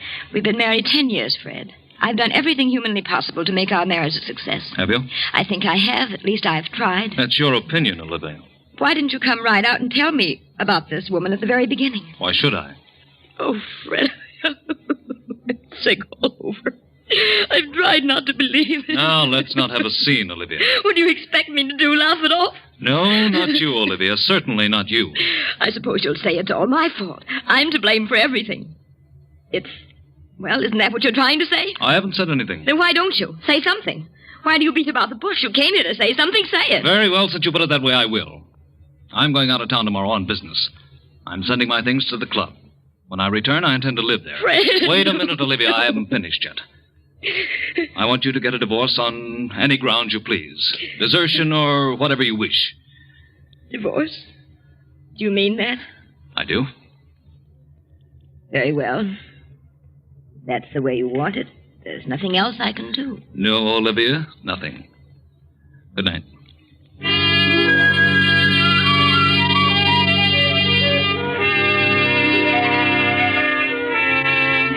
So Olivia sobs herself to sleep.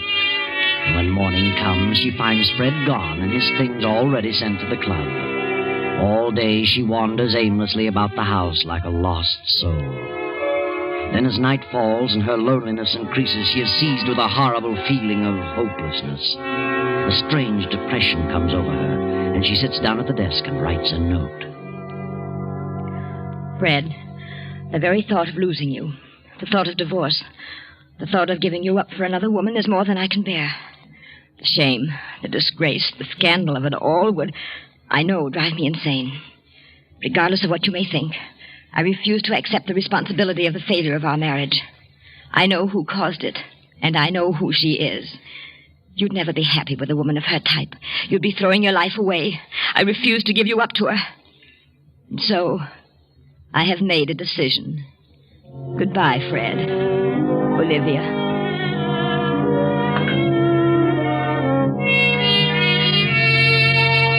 Olivia addresses the note to Fred at his club, steps out and drops it in the nearest mailbox.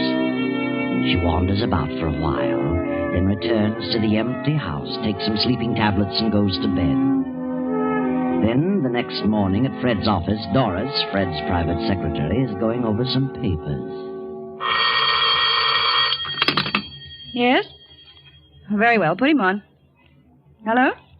Yes, Mr. Goldberg. This is Doris Hammond. Mr. Martin's out of town for a few days. Yes. Well, Miss Bartow is head of the art department. I'll have her check on it right away. Yes. Yes, goodbye. Yes? Tell Rita Bartow to come in here, please. Miss Bartow isn't coming in today. She's staying home. Has a bad cold. Oh, I see. Well, we'll send Jack Mallory in then. Yes, Miss Hammond. You want to see me, Miss Hammond? Oh, yes, Jack. I understand Rita's ill, isn't coming in today. No, I guess not. Well, Mr. Goldberg over at Lake Laboratories wants to know which ad she intended to run next week. Only Rita knows about that. Perhaps we'd better send them over to Rita's apartment and have her select the one she wants to use. Very well. Who shall I send? Well, I don't know of anyone who'd rather go on that errand than you, Jack. Well, how'd go if you insist? I don't think I have to insist, especially where Rita's concerned. All right. I'll run over there. I thought you would. Thanks, Doris. See you later.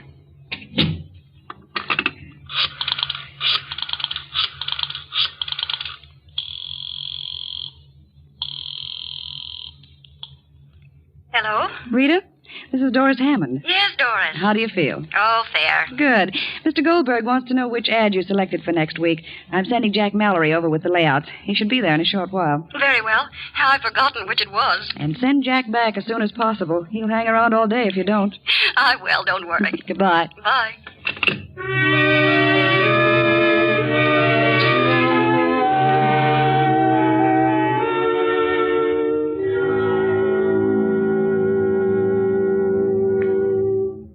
Hello, Rita. How do you feel? Oh, all right. Just didn't feel like coming to the office today. I thought you had a bad cold. No, not too bad. I'll be all right tomorrow. Mr. Goldberg wants you to select the layout for next week. Here they are. Which do you want? Well, I'd planned on this one. But I think you should make this section in red. Oh, I see. That's easy. I'll fix it up in a jiffy. Stands out better this way. We'll use this one for the week following. Okay. You look mighty lovely, Rita. Thanks. Where were you going, all dressed up? Well, I've got to go out of town this afternoon on that Henderson deal. I wanted to put it off until next week, but Mr. Martin insisted that I get it settled as soon as possible. I'll be back on the afternoon plane tomorrow. You shouldn't be running around too much, darling. Well, I don't really have a cold. It's that sinus. You've had a lot of trouble with that in the past year or so. Yes. There's nothing much can be done about it, I guess. Thank heavens it only strikes me in winter. Why don't you try a change of climate, Rita? Change of climate. I should think you'd like California. I've always wanted to go there. I've had an idea that I could do very well. Some nice jobs in the movie art departments. I'm not interested in movies. I thought about going out there and settling down, buying a nice little home and really enjoying life. Why should a bachelor do all that? You have ideas about getting married, Jack? Yes. Yes, I have, Rita. Good. I'm glad to hear it. What time's your plane leave? At 2. How about a little lunch while you're waiting? Something warm. Very well. Oh, leave your bag here. We'll pick it up later. All right. I've got something important to talk to you about, Rita. Important? Yeah. I got a nice raise this week. That's fine, Jack. I want to ask you a question about you and me. Yes? Go ahead. No, not now. Come on, we'll talk about it during lunch.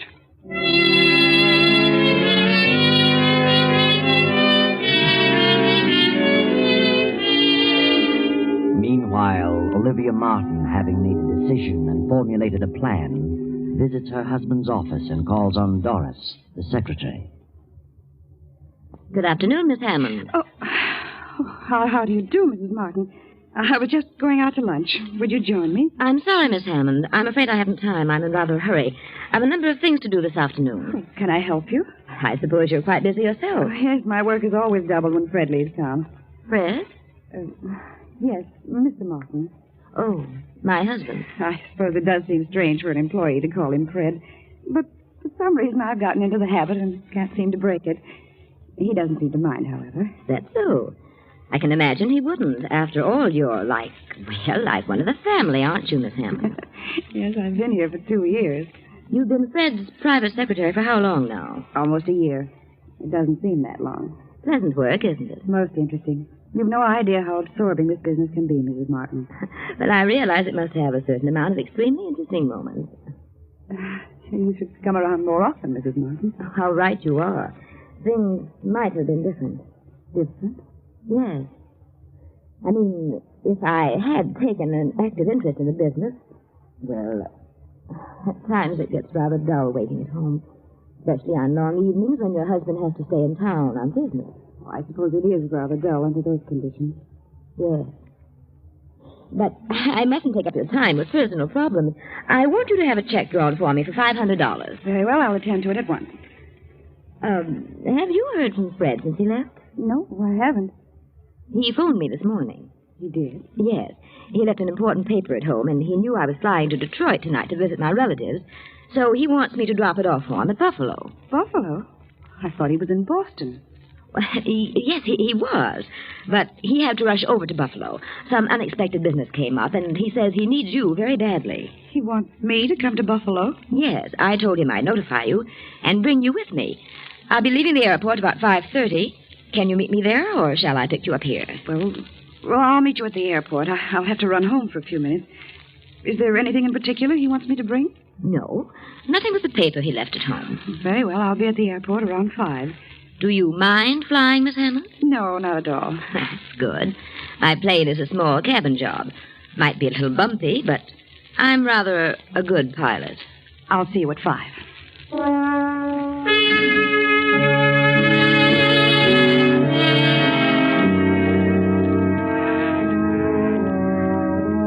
Shortly after noon, rain begins to fall. Round 2, the storm becomes heavier.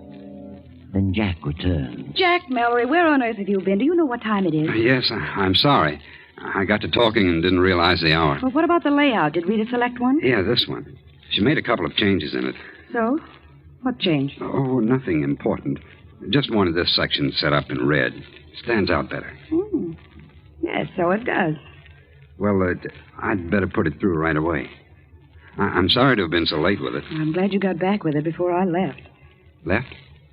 Where were you going? Mr. Martin phoned. He wants me to join him in Buffalo. Something important has come up. Buffalo? Mm-hmm. I thought he was in Boston. He had to run over there in a hurry. Buffalo, huh? Strange. What's strange? Huh? Well, I mean his being in Buffalo. What's strange about it? Oh, I don't know. I suppose he could be in Buffalo. Well, what's the matter with you, Jack? Why? Oh, nothing at all. Here, lean over here. What? Why? A little closer. What? What's the matter? Well, of all things, now I've seen everything. You've actually had a drink. You of all people. Well, I don't approve of it as a rule, but I walked back from Rita's place. I got my feet a little wet in the rain. Felt kind of chilly. I was afraid I was catching cold, so I dropped in at a bar on the way back and had a drink. Well, I hope you don't get sick. Can't afford to have you and Rita both out. No, that's right. A lot of work to be done this week. Here, take off that top coat. It's damp. Let me have it. Now hang it over the radiator. Well, What's wrong? how on earth did you do this? You spilled ink on the front of your coat. Yeah. Well, what do you know? Fine thing. I just got it yesterday. I must have done that over at Rita's when I blocked that section in red. You'll have to get it out as soon as possible. Hand me a towel from that closet and dampen it. Oh, don't bother, Doris. I'll have it cleaned tomorrow. Get some of it out now. Thanks. Certainly hard to get off. Well, it's probably dried in by now. The cleaners can get it out. Strangest ink I ever saw. Doesn't seem to be ink. More like blood, if you ask me. Blood. Let me see. It is strange. Let me see that layout. Does seem a little darker than this on the card. Maybe the cloth has something to do with it. Perhaps. Better let the cleaners worry about it. What time are you leaving, Doris? In a few minutes. I'm flying from the airport around 5. Well, good luck, Doris. See you in a few days. Thanks, Jack. Take care of yourself. And lay off the liquor. That's bad stuff to get started on. Are you kidding? What do you think?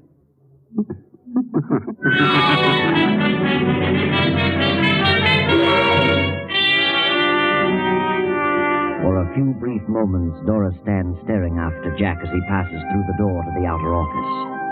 Then she picks up the towel, studies it for a moment. Suddenly she tosses it into the desk drawer, leaves the office, and goes home.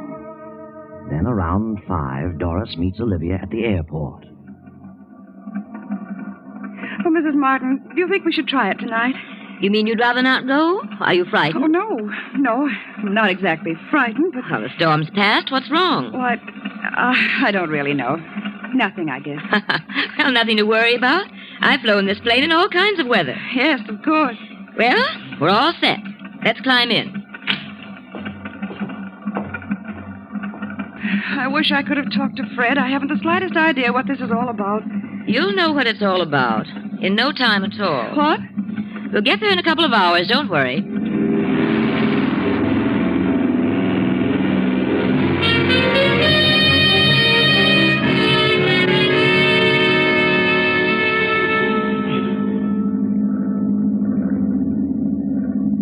How far have we come now? Oh, I don't know. About 75 miles, I should say. Where are we? I can't see a thing. We're not far from Monticello. How can you tell? Can you see that down there? No, not too well. I'm flying by instruments. I hope we don't run into a storm. Frankly, I don't like to be in a plane during a storm. Well, I don't know of anyone who really does. We could have taken a train. We could have, but on this particular trip, I was in somewhat of a hurry to get to my destination. Tell me, Doris.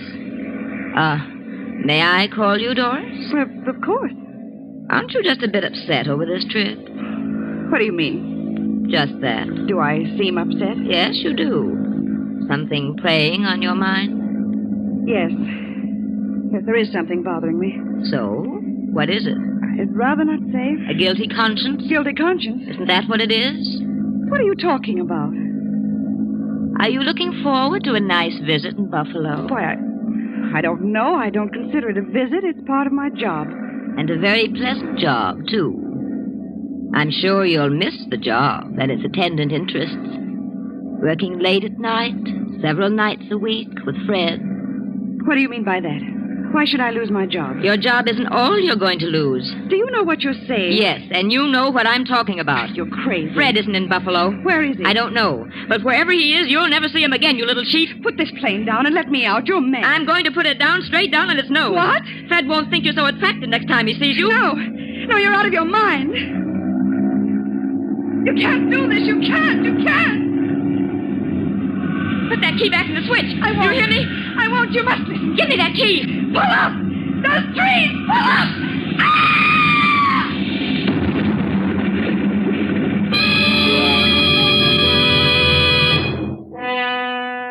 By some strange quirk of fate, Olivia is foiled in her plan of suicide and murder. A farmer rushes to the crash, finds Olivia thrown clear and still alive. Now, an hour later, in the farmhouse.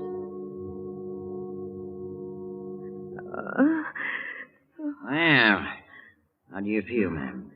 What? Why, who are you? I'm Doc Sanders. Doctor? Where am I? You're on Jake Barrett's farm. Found you right after the crash. Believe me, you're mighty lucky. Lucky? What do you mean? Well, you were thrown clear when you hit the treetops. Got off with a few scratches and a couple of rattling good bumps, but not a busted bone anyplace. What happened to my passenger? Well, I'm sorry to say she's dead. Dead? She's dead. Yeah, she wasn't as lucky as you. I'm lucky, am I? Don't you think so? No. No, I don't. I'm not lucky. That isn't the way. Now, take it easy. I know how you feel, but you couldn't help it, ma'am. These things just happen sometimes. No, they don't just... What were you going to say, ma'am? Nothing. I wasn't going to say anything. Oh. Well, they located your husband, ma'am. Jake's driving you back to New York tonight. Now, you'll be all right.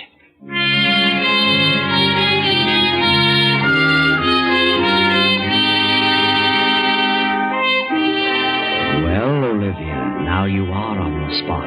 Your vicious plan was only partly successful. Now you've got to face Fred. And how are you going to explain the situation? How are you going to explain Doris's presence in your plane?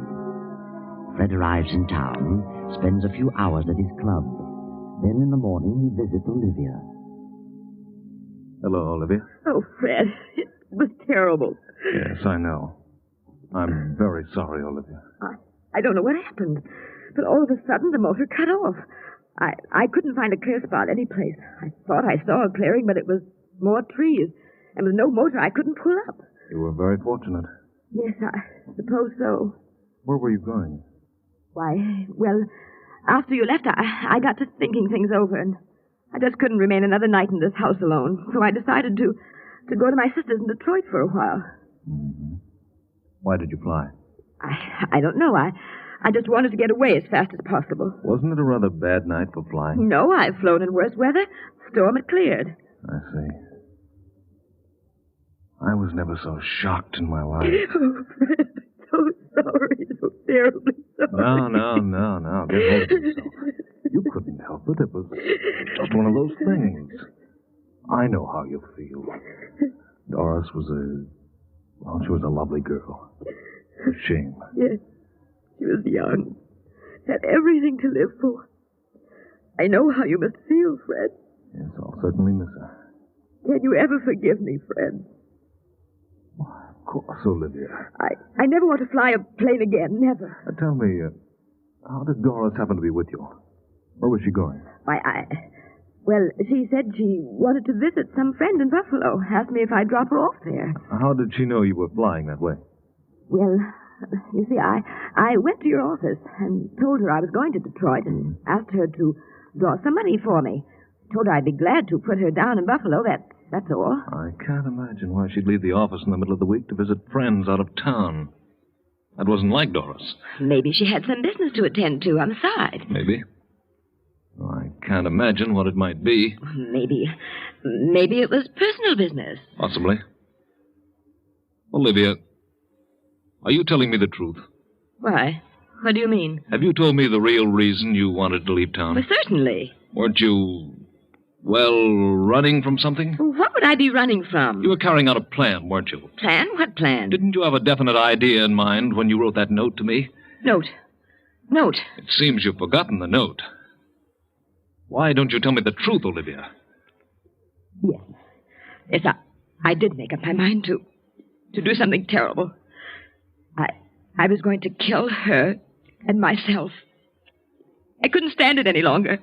But after I mailed it to you, I seemed to come to my senses. I saw things clearly and realized how awful such a thing would be. I just couldn't go through with it. So you decided to forget the idea and go on to Detroit? Yes. I swear I changed my mind about killing her. I couldn't be a murderer. You really expect me to believe that? Fred, you must believe me. You must, please. I know what you think, the note and everything that's happened. That note is certainly definite evidence against you. Note? Yes. Oh, Fred, I swear I didn't. That's easy to say, but the note is too convincing. Where is the note? You must destroy it. Don't tell anyone about it, please, Fred. What time was it when you visited my office? Oh, I don't know. About noon, I think. And you mailed the note the night before? Yes. And you made up your mind to leave town. You went to the office, told Doris about it, and left at 5. Yes, that's right.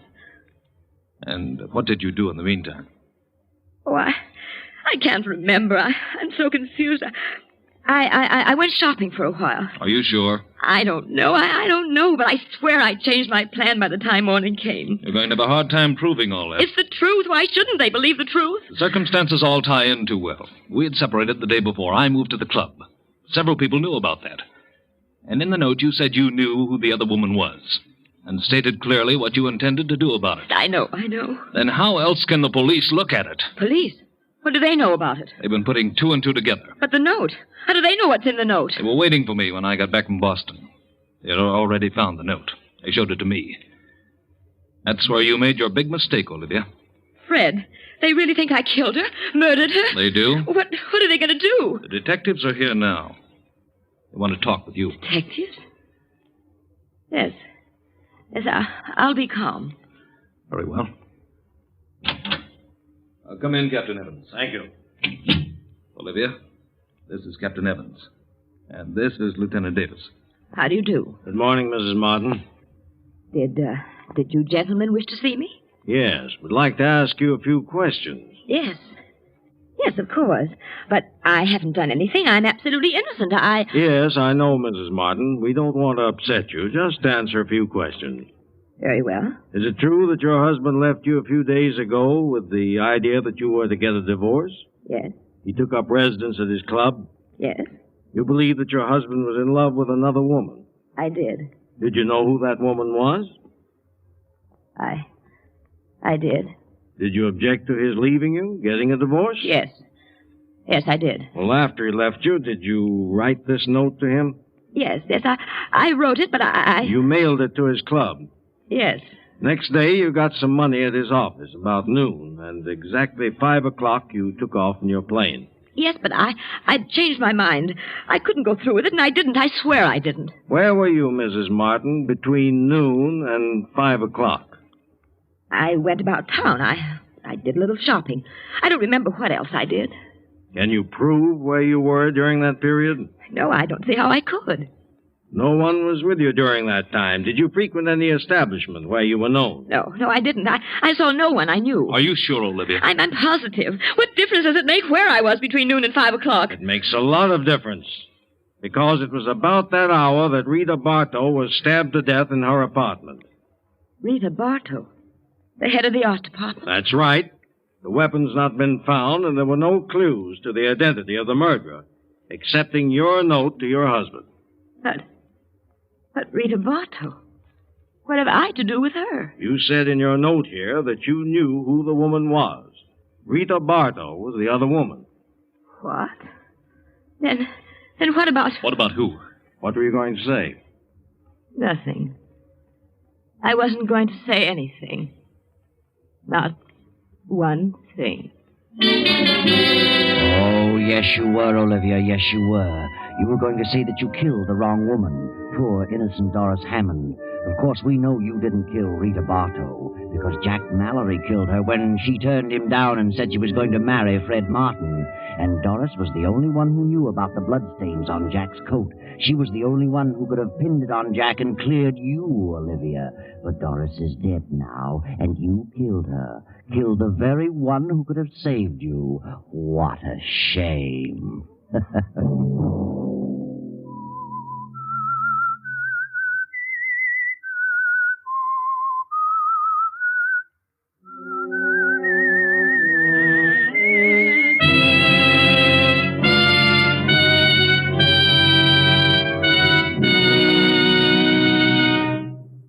Wait a minute.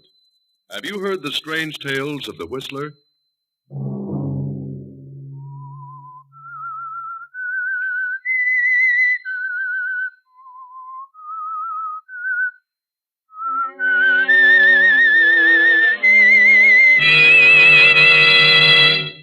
I'm the Whistler.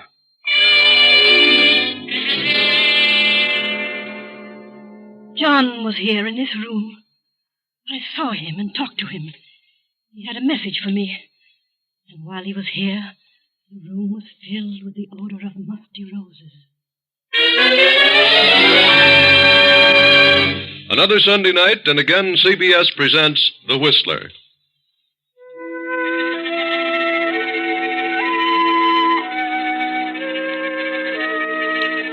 I, the Whistler, know many things, for I walk by night.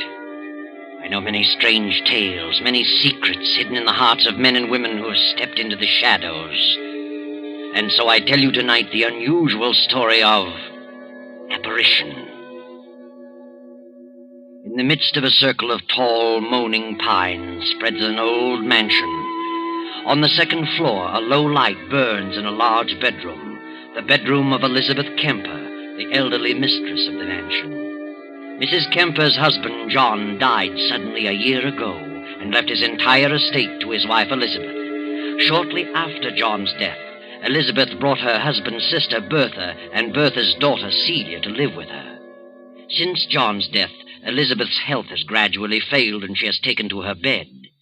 In the meantime, Elizabeth's only sister, Mary, has come to live in the great house, and Mary's son, Herbert.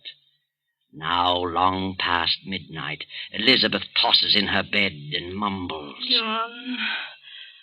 John, what is it? What do you want? Why don't you say it? Suddenly, Elizabeth's door bursts open, and Bertha moves into the room and stands beside the bed. Elizabeth? Elizabeth? Huh? Elizabeth! It's Bertha. Oh, Bertha. Oh, yes, Bertha.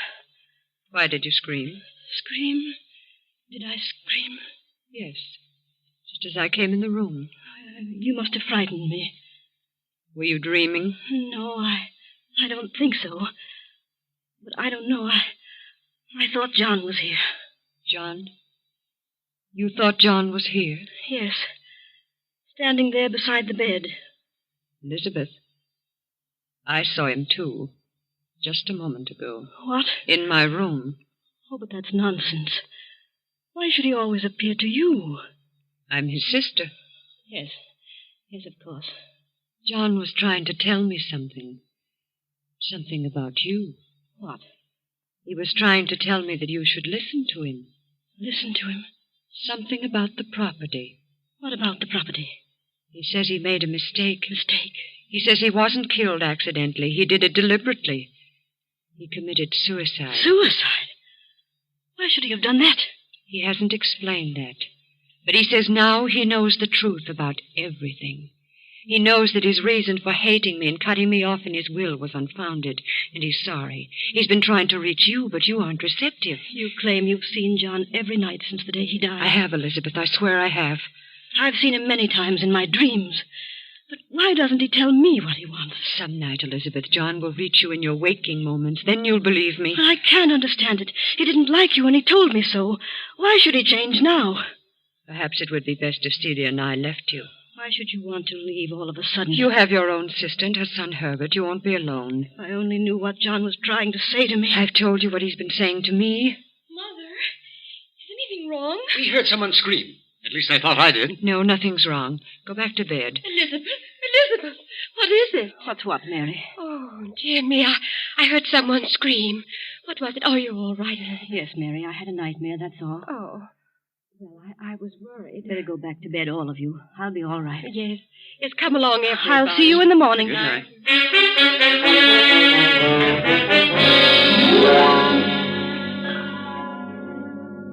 But, Mother, why do you keep frightening Aunt Elizabeth by telling her about Uncle John? I'm not frightening her. She should know the truth. But she is frightened. Why, she's getting worse and worse. Are you sure you have seen Uncle, really? Do you dare suggest that I'm lying? Is that what you mean, Celia? No, Mother. I didn't mean that honest. It's better. Don't you ever say such a thing again. But why doesn't he appear to Aunt Elizabeth? She only dreams about him. That's something that can't be answered. There are those who are gifted with the powers to see those who have departed. See them and talk with them. I'm one of those so gifted. Do you understand? Yes, Mother. John is trying to get a message to Elizabeth about me. And because he finds it difficult to reach her, he's chosen me as the medium. What is the message?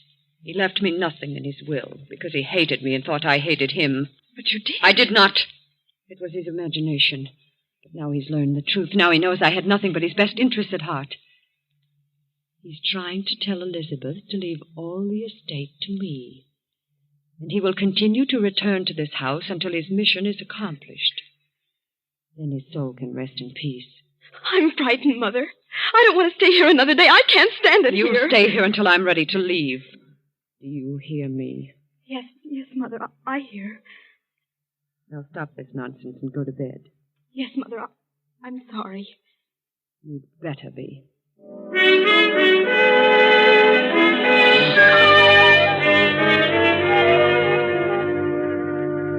In another part of the great house, Herbert is talking with his mother, Mary, Elizabeth's own sister. Now, Mother, get hold of yourself. Oh, I'm terribly frightened, Herbert. Why should you be frightened? Nothing can harm you. What have you to be afraid of? Oh, there's something awful in this house. I can feel it. I don't want to stay here any longer. We must leave before it's too late. I'll admit that strange things are going on, but I'm not ready to leave here. Not just yet. We don't belong here, Herbert. Elizabeth is your own sister. I don't think John wants us here. You really believe that John's spirit is walking around this place every night? Well, what else? Then why doesn't he say what he's trying to say and get it over Well, with? I can't stay here much longer. I'll lose my mind. I can imagine John's not wanting Bertha here, since he stipulated in his will that Aunt Elizabeth must never give Bertha $1 of the estate. What's he got against you? Nothing. Oh. He didn't say that Elizabeth couldn't leave you a part of it. Well, all I want to do is to get out of this house. Well, I don't feel that way about it. Why should you walk out and leave everything to Bertha? Well, that's why John's staying around here. He doesn't want anyone here. Well, ghost or no ghost, I'm not walking out at a time like this. Then I will. I'm leaving here tomorrow. Oh, no. No, you're not leaving. We're both staying until Aunt Elizabeth makes her will. You're staying here whether you like it or not. You hear? Yes, Herbert. But nothing good will come of it. I'm convinced of that. No? Well, we'll see about that. Good night, Mother.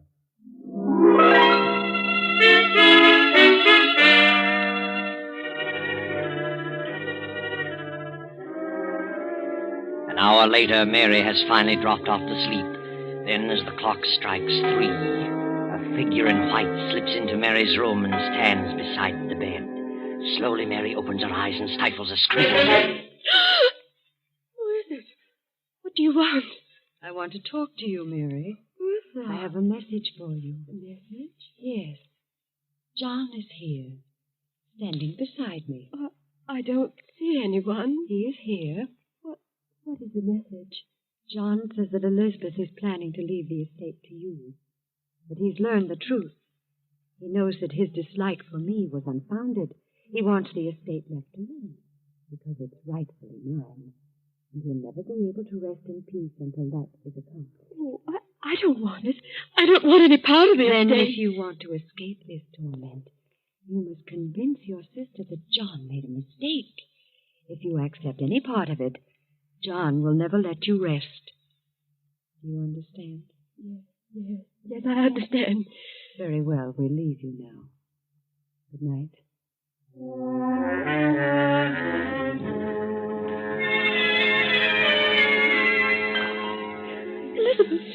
Elizabeth, wake up. Oh, what? Wake up. Oh, Mary, what's wrong? You're shaking like a leaf. He was in my room. Who? John, he was in my room. Mary, what are you saying? He had a message. He said you were planning to leave the estate to me, according to his will. But he made a mistake about Bertha. He wants you to leave it to her, so he can rest in peace. Mary, are you out of your mind? No, you must believe me. I don't want any part of the estate. Oh, please promise me. Leave it to Bertha and have done with it. I refuse to accept it. Get control of yourself, Mary. I'm leaving here in the morning. I'm frightened. And if you had any sense, you'd leave too. If you stay here, you'll go mad. Very well, Mary. If that's what you call gratitude, you can go. Oh, I'm sorry, Elizabeth, but I won't remain another night. Are you sure you saw John? Well, no. No, but he was there in my room. Did you talk with him? No, that is, Then how do you know he was there? Bertha told me he was there. Bertha? Was she there, too? Oh, yes. She told me what he wanted. He said he couldn't reach you. Oh, why should John appear to everyone but me? Oh, I don't know. But I know he was there. I could sense it. I knew there was someone in the room with Bertha. It must have been John. Oh, let Bertha have the estate or something terrible will happen to all of us. Oh, please, Elizabeth. Go to bed, Mary. We'll talk about it tomorrow. Yes, Elizabeth.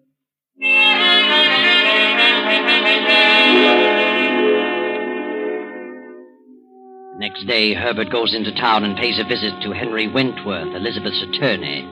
Wentworth was also John's attorney for many years and was familiar with the family for 2 decades. Mr. Wentworth, you drew John Kemper's will. Yes, I did. Have you any idea why he cut his sister Bertha off without $1? No, but in the last 5 years, John turned against Bertha. Turned against her violently. Why?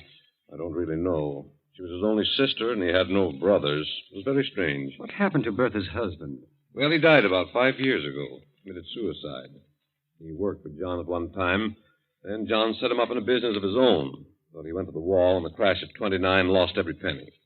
Just couldn't take it, so he killed himself. He left nothing? Nothing but an insurance policy to his wife, Bertha. Didn't amount to much. $5,000, I think. Were John and Bertha's husband on good terms? Apparently the best of friends. How did Bertha's husband die? Took poison. Overdose of sleeping tablets. Oh, I see. But from the day Bertha's husband died, John, her brother, seemed to turn against Bertha. And shortly changed his will, cutting Bertha off. I was the only one who knew about it until the will was read. Have you any idea why he changed the will? No, none whatever. It was none of my business. Yes. Well, thank you, Mr. Wentworth. I appreciate your telling me this. Good day.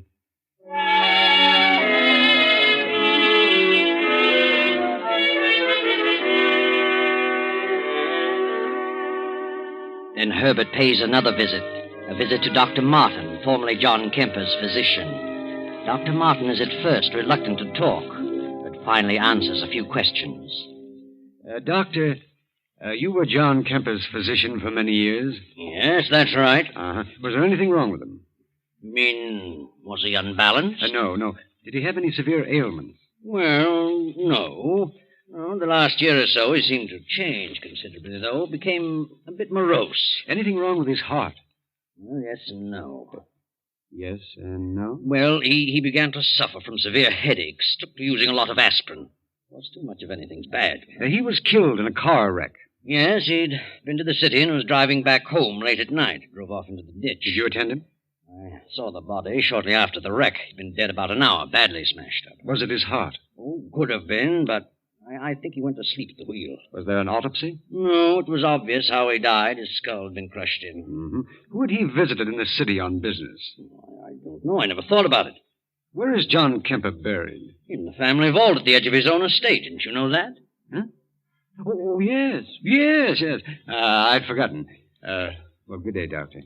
And thanks for the information.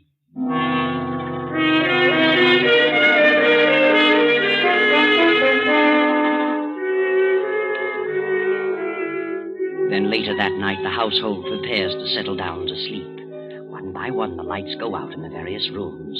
Now only that in Elizabeth's room remains. Will there be anything else, ma'am? No, Higgins. That'll be all. Has everyone gone to bed? Oh, yes, ma'am. They've all retired. Is the milk warm enough? Yes. Good night, Higgins. Good night, ma'am. I hope you rest well tonight. Thank you, Higgins. The moon bathes the estate in its eerie glow. The big clock strikes off the hour. Then, in the distance, there is the howl of a dog. A mournful howl of impending doom, John's dog crying in its loneliness. Across the lawn from the family vault walks a haggard figure in the moonlight, a figure with long white hair walking toward the house. Then a few moments later, the weird figure appears in Mary's room, stands in the shadows, and points at Mary. What do you want? Who are you? I am John. John? Oh, good heavens. I've come back to talk to you. You must hear me. I hear you. I made a great mistake in life. I hated my sister, but I know all things now. Bertha's a good woman. I'm doomed to walk this place without rest until I've made amends. Do you understand? Yes. Yes, I understand. If Elizabeth refuses to listen to my pleas and leaves this estate to you, you will never rest a moment under this roof. For I can never leave. It rightfully belongs to Bertha, and to her it must go. Oh, I don't want it. I don't want any part of it. I won't stay here. I promise. Just let me alone. I will. If you and your son leave here at once. We will. We will. Oh, where are you? John? Are you here? John? Mary gasps and suddenly falls back on her pillow. Poor Mary has fainted dead away. From the darkened stairway, the great clock chimes out the hour, 3 o'clock. Elizabeth, eyes closed but still awake, senses a presence and slowly opens her eyes. Standing close beside her is the white-haired figure, its face hidden in the shadows. No, Elizabeth, don't turn on the light. Who is it? You wouldn't want to see me. I've been out there too long. John! John! At last I've reached through to you. Oh, I must be dreaming again. Why are you whispering, John? I'm not whispering, Elizabeth. Can't you hear me? Yes, I can hear you. What is that odor? Yes, a strange odor. Like the smell of flowers. The musty odor of roses.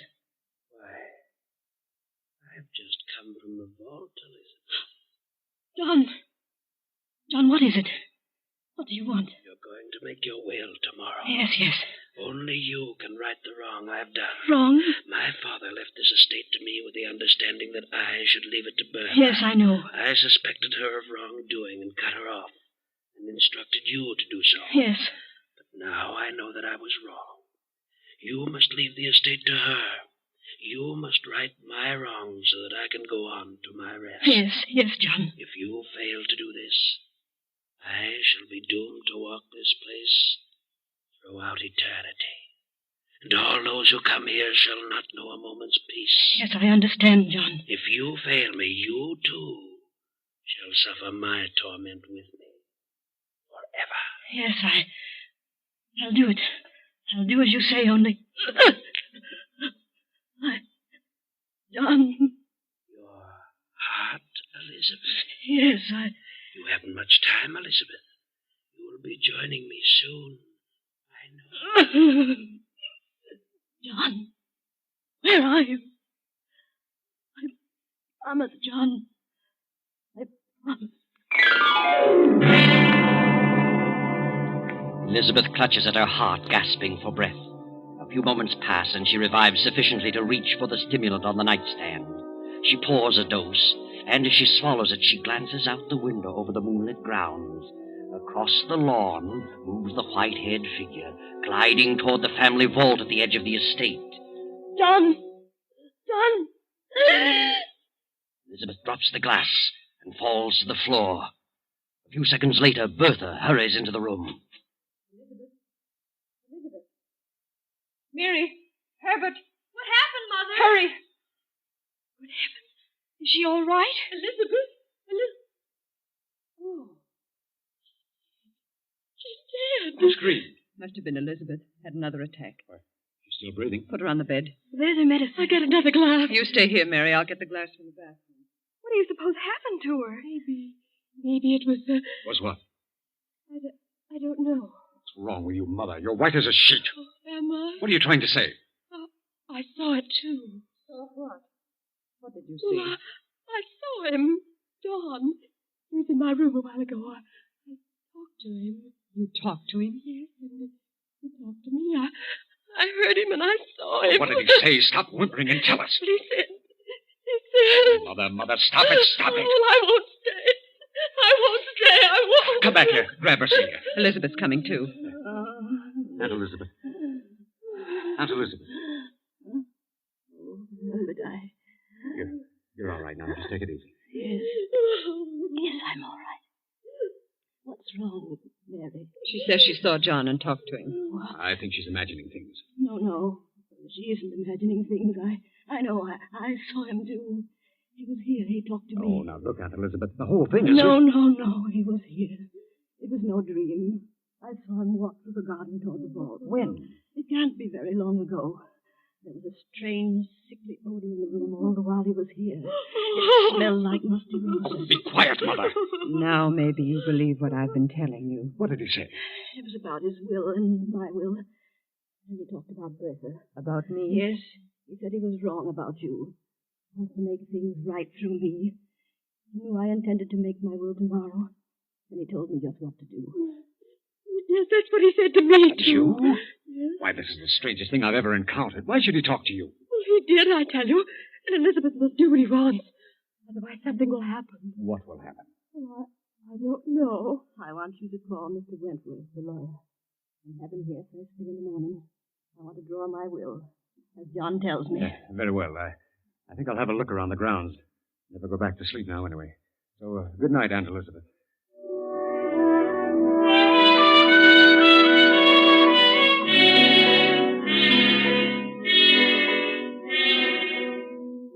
Herbert wanders about the grounds for a while and finally goes to Higgins, the butler, and after some persuasion obtains the keys to the family vault. The next morning, the lawyer, Wentworth, visits Elizabeth in her room. Well, how are you this morning, Elizabeth? Much better, Mr. Wentworth. You had a bad night. Yes, I guess I had another attack. Oh? Mr. Wentworth, I want to draw up my will. I should have done it long ago, but, well, something held me back. I see. Well, I'll take down the data and have it typed, then bring it back for you to sign. I'll be in court all day, probably through the evening. So I'll have to come around 11 tonight. Very well, as soon as possible. Good. Now, let's have the particulars. Yes. To my sister, Mary Wilton, I leave the 5-room cottage in Danbury. To my nephew, Herbert Wilton, I leave $1,000 in cash. Yes. And to my husband's sister, Bertha Mallory, I leave all other property, personal and real, amounting to some $400,000. What? Please. Amounting to some $400,000, according to my late husband's wishes. What do you mean? John stipulated that you leave not a penny to Bertha. John has changed his mind. When did he change his mind? Since his death. Don't you think we'd better postpone this until you feel better? I want my will drawn just as I have told you. What do you mean by saying John has changed his mind? How could he? He told me so last night. You know what you're saying. Yes. I saw John. I talked to him. He was wrong in his attitude toward Bertha. This is ridiculous. I want it done as I say. Very well. I'll draw it up this way. But I certainly think that... You think I'm insane? Since you bring it up, yes, I do. So did I, at first. But I'm not. I'll be expecting you around 11 tonight, Mr. Wentworth. Yes. Yes, of course. I'll be here.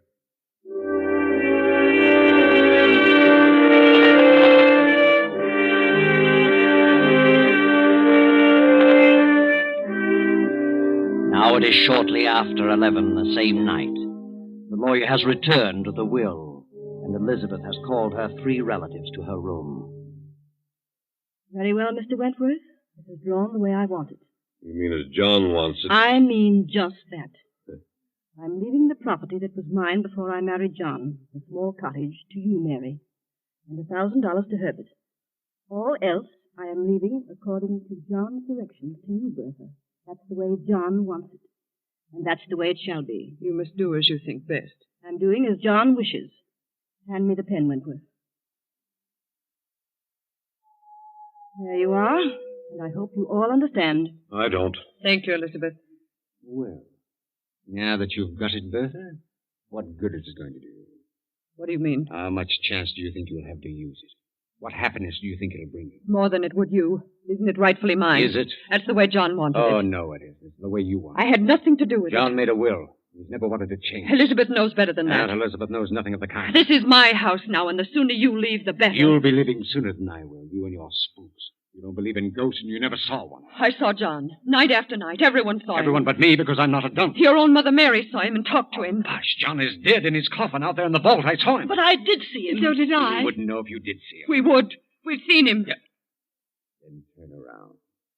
Turn around, all of you. And look. John! Good Lord. It's him. Is that John? Is it? Yes. Take off your wig. Higgins. Yes, the butler. There's your spook. I'm sorry, ma'am. You can go, Higgins. I'll explain everything. Bertha hired Higgins to impersonate John. That's a lie. Higgins would never have done it if he'd known about the murders. I trapped him into it. He confessed everything. Murders? What do you mean? I got wise to the whole thing. I investigated the whole story about Bertha's husband and John's accidental death. They were both murdered. You're lying. I had the bodies exhumed and examined. They both died of an overdose of sleeping tablets.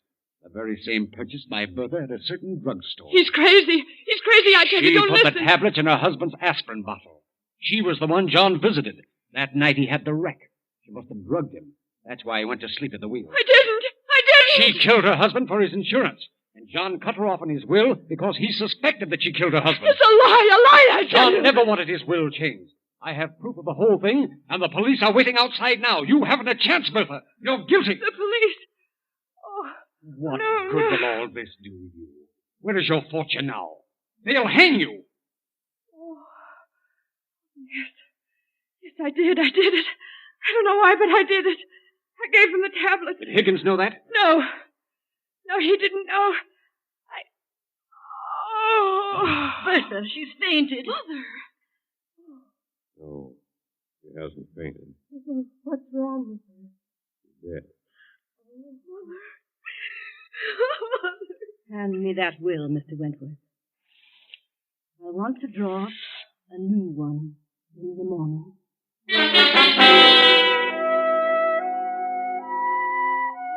Well, there you are. That's the story.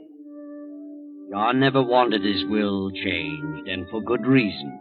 He really knew the truth. But wait a minute. How did you figure this one out, Herbert? You didn't really have those bodies exhumed, did you? I didn't have them exhumed. And if I had, there would have been no traces of sleeping tablets left. And there were no police waiting outside. I was bluffing, working on pure hypothesis. But it did work. Yes, it worked, Herbert. And it afforded me a very nice story indeed. Thank you, Herbert. You're welcome.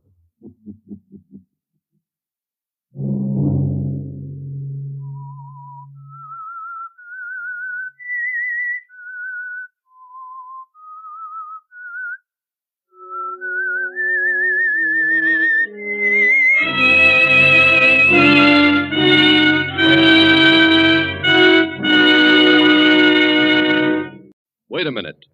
Have you heard the strange tales of the Whistler?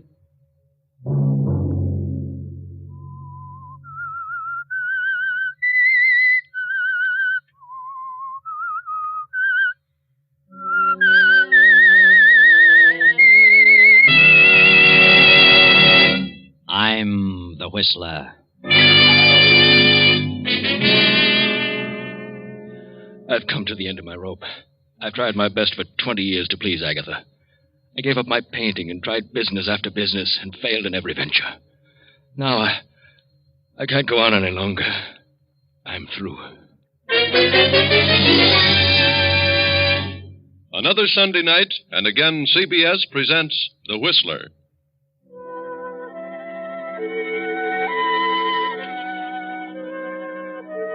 I, the Whistler, know many things, for I walk by night. I know many strange tales, many secrets hidden in the hearts of men and women who have stepped into the shadows. And so I tell you tonight the amazing story of the Alibi. Poor Henry Farrington paces the library floor. Through his mind run the events of the past 20 years, from the day when he married the wealthy young widow Agatha Durant. Henry hadn't $1 of his own then, nothing but charm. He still hasn't $1 of his own, and now very little charm. Henry was a struggling artist, but Agatha was a businesswoman and was determined to make Henry a businessman. And Henry had tried hard. Agatha backed him in venture after venture, bossing him, completely dominating his every moment. But Henry experienced nothing but failure, and gradually Agatha's love turned to disgust. Now, 20 years later, his artistic talent long since vanished, he realizes what a wreck Agatha has made of him. What are you doing in here, Henry? Morning, Agatha. I said, what are you doing? Why, I'm just thinking. That's what I thought. What are you doing with the lights on in the daytime? Why, it's cloudy this morning. Bit dull in here. You don't need lights to think. Turn them out. Yes, Agatha. Are you going to do nothing but mope around again today? What do you want me to do? You know what day this is? Why, no. What day is it? Perhaps I've forgotten. You'd forget your head if it weren't tied down. It's the 1st of the month. You go into town and collect the rent on the store buildings. Very well, Agatha. Shall I deposit it in the bank? No. Bring it back here. And hang on to it. You lost it last time. Or so you said. I did lose it. You need a nursemaid to follow your every move. You've done a pretty good job of it. Did you order the garden hose yesterday? No, I forgot it. I had a lot on my mind. Yeah? What's bothering you now? Well, I've got a chance to get in on a pretty good deal. I need some money. What kind of a deal? Well, it's an oil lease deal. Who with? Joe Hammond. A 50-50 proposition. Joe Hammond? You know better than to talk to me about Joe Hammond. He's done pretty well. Yes, for himself. Double-crossed everybody he ever came in contact with. He's a good lawyer. You mean he was? Good thing I caught up with him and had him disbarred. He'd have stolen every dime I had. It only takes $2,000. $2,000? Add up all the thousands I've given you to put over business deals, and you'd have a fortune. You haven't an ounce of business sense in your whole body. I never said I had. That was your idea. You started me on my business career, and you can take the consequences. What do you mean by that? I'm going in on that deal. I need $2,000. And one way or another, I'm going to get it. I wish I knew what you mean. You'll know later. Where are you going? Into town to collect the rents. You better bring it back with you. I will, Agatha. I'll bring the rent and... And what? And the hose. Of course. Good morning, Agatha. Threatening me. Well, I'll soon fix him. Agatha stands staring after him. Terrible thoughts race through her mind. Thoughts of fear, disgust, hatred, money, death, revenge. Her head begins to whirl. She can scarcely breathe. Her eyes bulge in terror, and she clutches at her heart, her throat. Higgins! Higgins!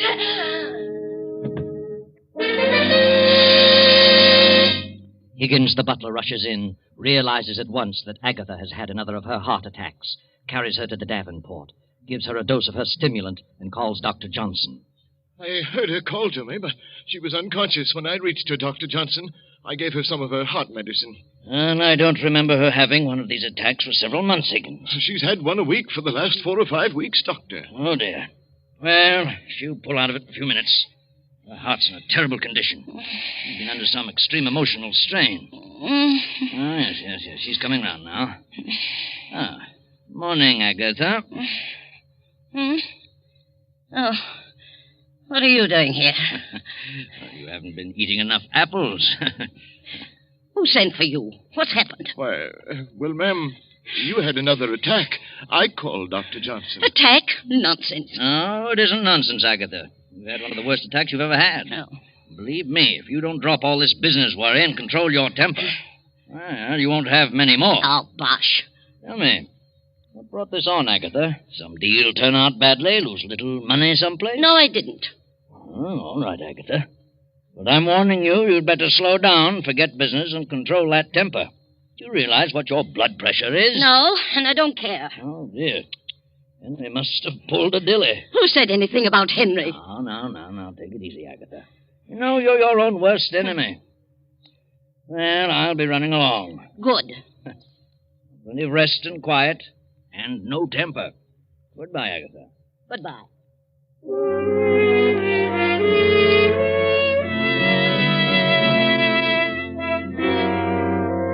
Poor Henry walks around town for a half hour and finally gets up sufficient courage to see Joe Hammond, the ex-lawyer.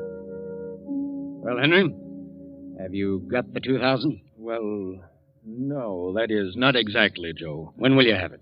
I can raise it, but it'll take a little longer than you gave me. Now, look, Henry, I bought that lease and gave my check for 4,000.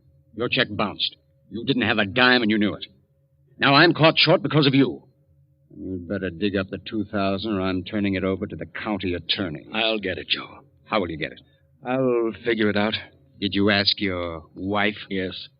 But she refused when I told her it was a deal with you. Oh, you're a sap, Henry. You know she hates me. I've told her she was all wrong about you. I couldn't stand to be around a woman like that. Sometimes I can hardly stand it myself. I'd kill her. What did you say? I said I'd feed her ground glass. She's done enough to me. And if I had to put up with her as you have, well, I'd do something about it.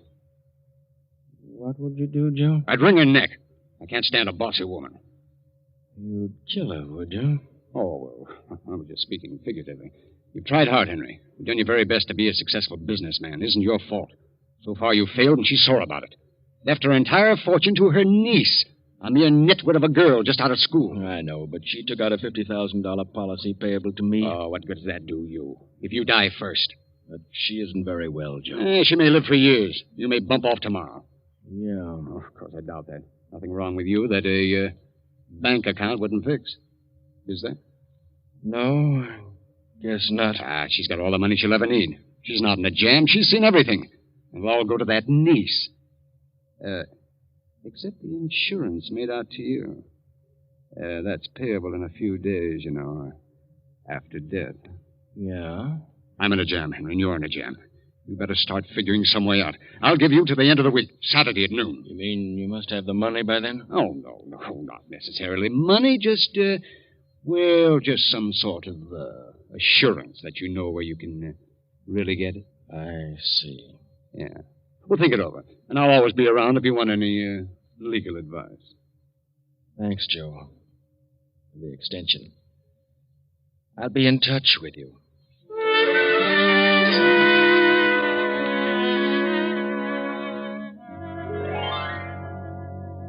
Agatha is in her room now, sleeping. Her niece has come home from college, having graduated, and brings with her a young man. The two young people are waiting for the aunt to wake up. Well, believe me, Janet, this is certainly a swell place. I had no idea it was like this. I thought you'd like it, Grant. I've never lived in a house with more than 6 rooms. This place must have at least 15. More than that, darling. Mm-hmm. Your Aunt Agatha certainly must have a lot of money to be able to keep a place like this. She has. She has more than she knows what to do with. What'd the butler say happened to her? Oh, she had another attack. It's her heart. She has a terrible temper and pays no attention to the doctor's warnings about getting excited. According to Higgins, the doctor said he doubted if she could stand another like the one today. Must be in pretty bad shape. Do you think she'll like me, Janet? Why shouldn't she? I do. Oh, I warn you, she's a sour face and grouchy. But don't let her upset you. She'll get used to you. I love you very much, Grant.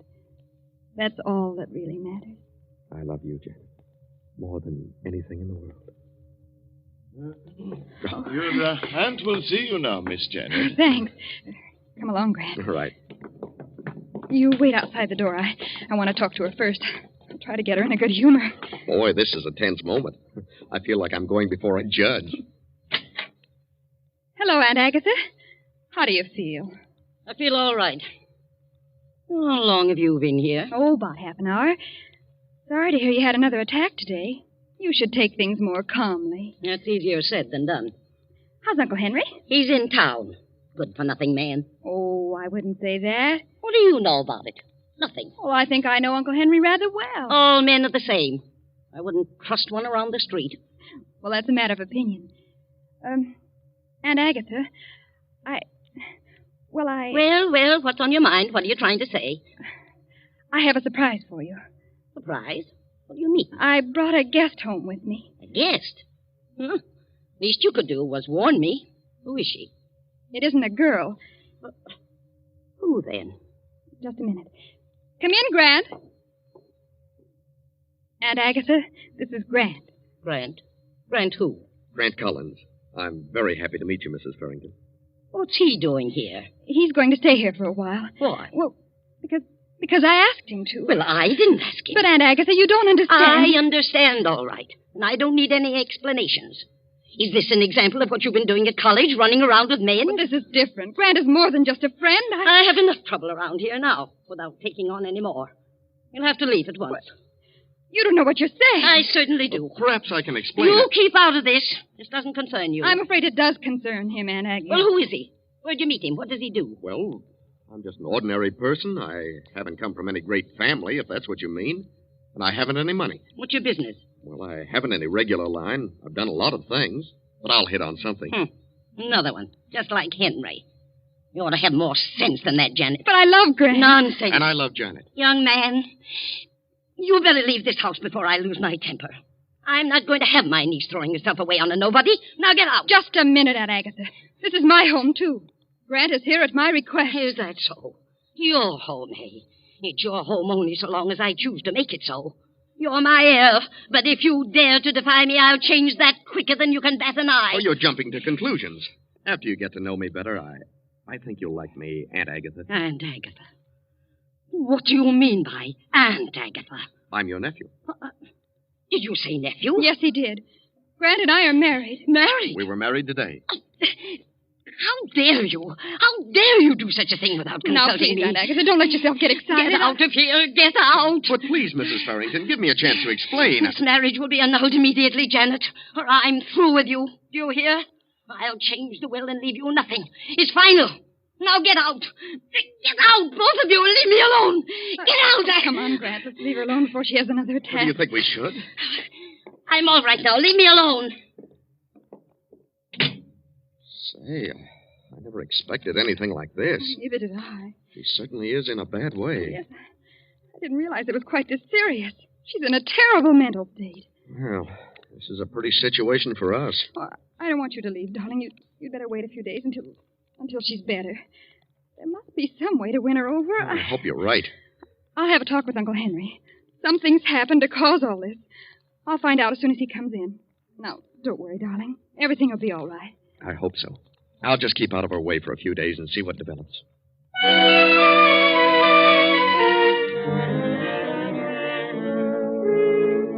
Now, long after dinner, Uncle Henry sits alone in the library, deeply lost in thought. On the desk before him is a small calibered revolver. His fingers toy with the weapon, and as the door opens, he slips the gun into his desk drawer. Janet closes the door and steps into the room. Uncle Henry? Huh? Oh, come in, Janet. I wanted to talk with you alone. Talk with me? Very well. What is your opinion of Grant? Why, I like him. Fine boy. Do you suppose it would do any good if you talked to Aunt Agatha? Aye. You know as well as I do how she feels about me. And in her eyes, Grant is an exact counterpart of me. She thinks it's the same situation over again. And she's determined that you won't have to put up with a failure as she did with me. But how does she know he'll be a failure? I'm her yardstick for all men without means.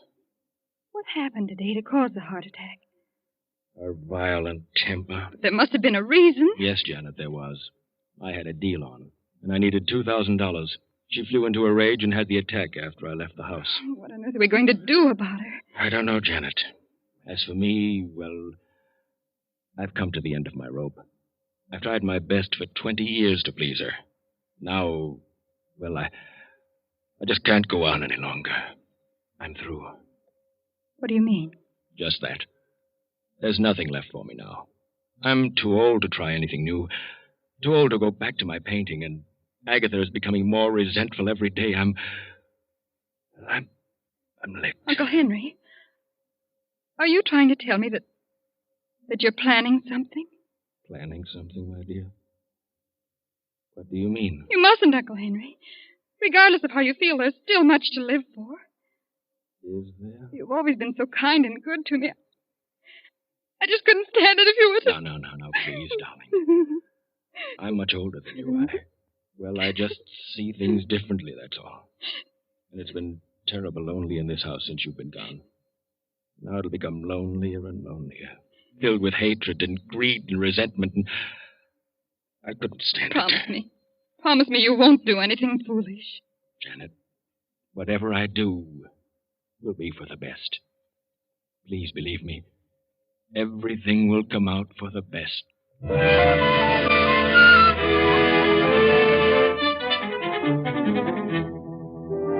Around 12 o'clock that night, Janet, Grant, and Henry go to their rooms. The big house settles down to sleep. Then, 2 hours after midnight, Agatha stirs uneasily in her bed. An eerie figure in white stands beside her. She opens her eyes. What? Who's there? I want you, Agatha Barrington.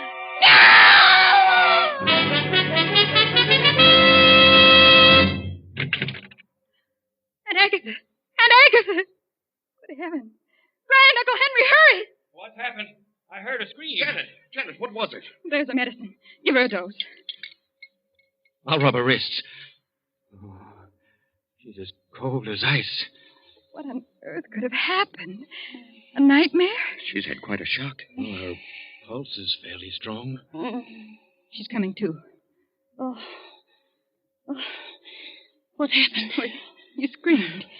You had fainted when we got here. Yes. There was someone in this room. I saw it. Saw what? I don't know what it was. It was a figure in white. Auntie, you must have had a nightmare. Maybe so. It could have been a nightmare, but it seemed so real. Look. The window to the balcony is open. Did you open it, Aunt Agatha? No, I never keep it open. Look outside, Grant. You mean it might have been a burglar? My diamonds. It could have been a burglar. And your scream frightened him away. Look in the box in the drawer. I did. They're all here. Not a sign of anyone outside. You feel better now? What's happened, ma'am? Anything wrong? No, Higgins, nothing's wrong. Go back to bed, all of you. I'll be all right. And lock that balcony window.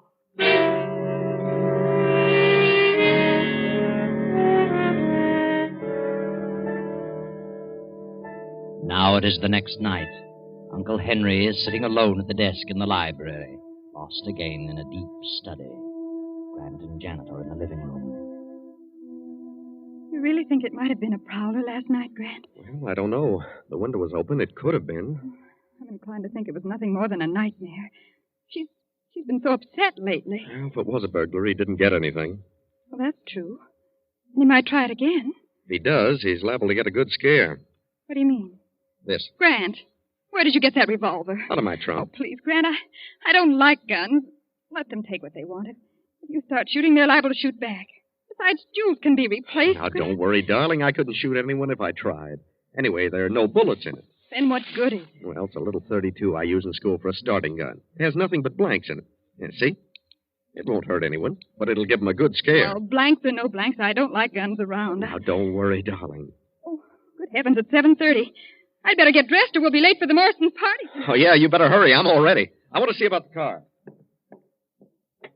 Oh, Higgins. Yes, sir. Come in, sir. I was just having a little coffee and a bite to eat. Would you care for anything, sir? No, thanks. Did Rollins check my tires and gas? I did, sir. Rollins and the others are all off tonight. I put your car in front. Oh, thanks. Excuse me, sir. Barrington residence? Yes? Oh, yes, Mr. Hammond. He's dozing in the library. I'll get him. What? Oh, I see. Yes, I'll tell him. Goodbye. Joe Hammond wants Mr. Farrington to come over to his place this evening. I'll tell him. Excuse me, sir. Anything else I can do for you? Oh, no, I'll be running along in a few minutes. By the way, since Mr. Farrington's going out, you'd better look in on Mrs. Farrington once in a while. Oh, I will, sir.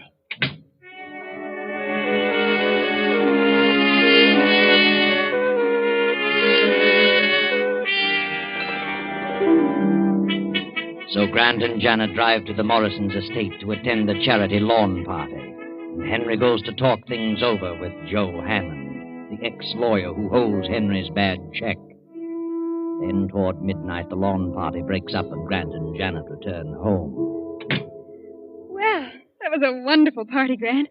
I never saw so many people. Friends I haven't seen for 4 years.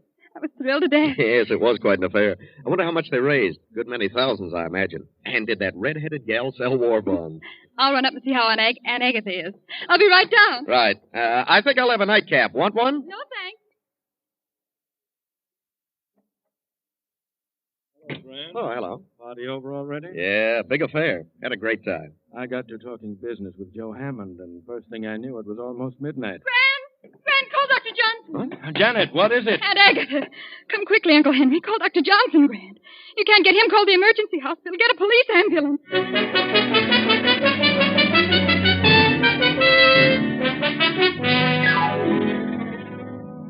I'm still trying to get Dr. Johnson, Janet. Never mind, Grant. The police surgeon says we won't need Dr. Johnson. Did he pull her out of the attack? No. He couldn't do a thing for her. She was dead when they got here. Good heavens. She must have had a severe attack. Well, you see, Grant, Just a minute, folks. I'd like to ask a few questions, and I'd prefer that you didn't carry on any conversation with each other. No conversation? What's he mean, Janet? Never mind. I'll get around to that. Take all their fingerprints, Davis, while I'm talking. Yeah, Captain. I demand an explanation. What do you mean, fingerprints? How long have you known Janet Farrington? Oh, about 6 weeks. Where did you meet her? At a dance, a party. Did you know all about her? Who she was, her family? Certainly. What do you know about him? Why, I just knew I loved him, and that was enough. I take it your financial condition is not so good, Grant. Well, no, I haven't any money, but what's that to do with it? Did Agatha Farrington object to your marriage? Yes, she did. She threatened to change her will unless we had the marriage annulled, but... Did you care whether that happened, Grant? Well, certainly. I didn't want Janet to lose her inheritance. What are you getting at? Grant had nothing to do with it, I tell you. I know what you're inferring, and it's ridiculous. Grant didn't marry me for my money. What's this about prowlers around the house? Well, we aren't sure there were prowlers.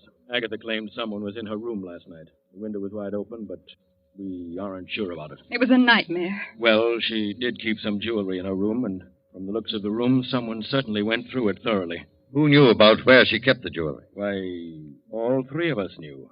And Higgins the butler knew about it. Where's Higgins? Why, I never thought of that. Probably in his room. I'll look. Higgins! Higgins! He's unconscious! Yeah. He's been blackjacked. Higgins! Higgins! Mr. Farrington, what's wrong? Who slugged you? Slugged me? Why, I've been asleep. That's what you think. Feel the bump on your head. Good heavens. Did you hear any shots tonight? Shots? No, I was in my room. I must have dozed off in the chair. Then it must have been a burglar. What goes on here? Anyone would think you were trying to cook up a murder. No, Grant. The murder's already been done. What? Yes. Mrs. Farrington was shot in the chest. Twice. Shot? But that's not possible. Shot? Here you are, Captain. We found this gun in the young fellow's room. It's been fired twice. Well, this is silly. That's a starting gun. Nothing but blanks in it. Who fired it? What? I haven't the slightest idea. All right, Davis. Take the gun and the bullets from Mrs. Farrington's body and have ballistics check on them.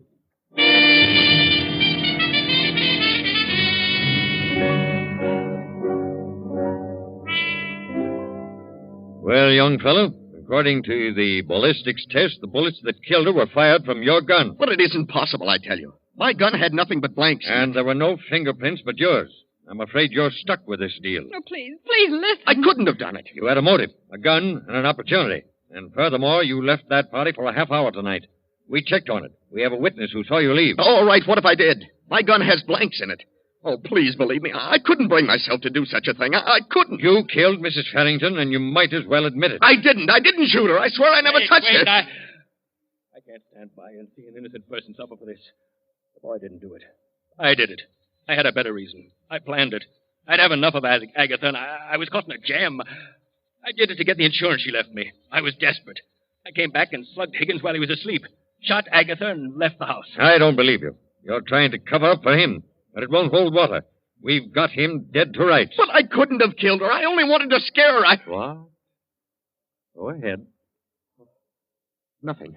Then you did come back here. Spill it. Well, all right, I did come back. Grant, what are you saying? I had the gun, but there were nothing but blanks in it. I doped Higgins' coffee before I left the house. I came back and went to her room. I fired the blanks. Why? Well, I knew she had a weak heart.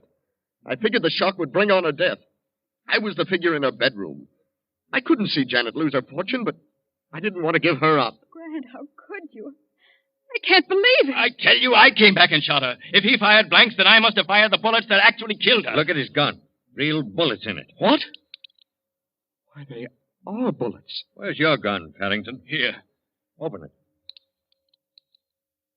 Great Scott. Why, they're blanks. That settles it. Come on, young fella. We've had enough talk about this. The evidence is all against you. Yes, Grant. The evidence is all against you. And nothing can save you now. Try as he might, Henry can never convince anyone that he planned to kill Agatha. Although it is true he did come back and fire at her, just as you did, Grant. But it was definitely you and your gun that fired the fatal bullets. Of course, I know what you're wondering. How did the real bullets get in your revolver? You know, don't you, Janet? Tell us what happened. I saw Uncle Henry put a revolver in his desk as I stepped into the library that night. I was afraid he was going to kill himself. When Grant showed me his gun with the blanks, I switched the shells in their guns to keep Uncle from committing suicide. You see, I never dreamed that Grant had a plan afoot to cause my aunt's death by mental murder. There you are. Another tale of greed and revenge and hatred, all unraveled as neatly as you please.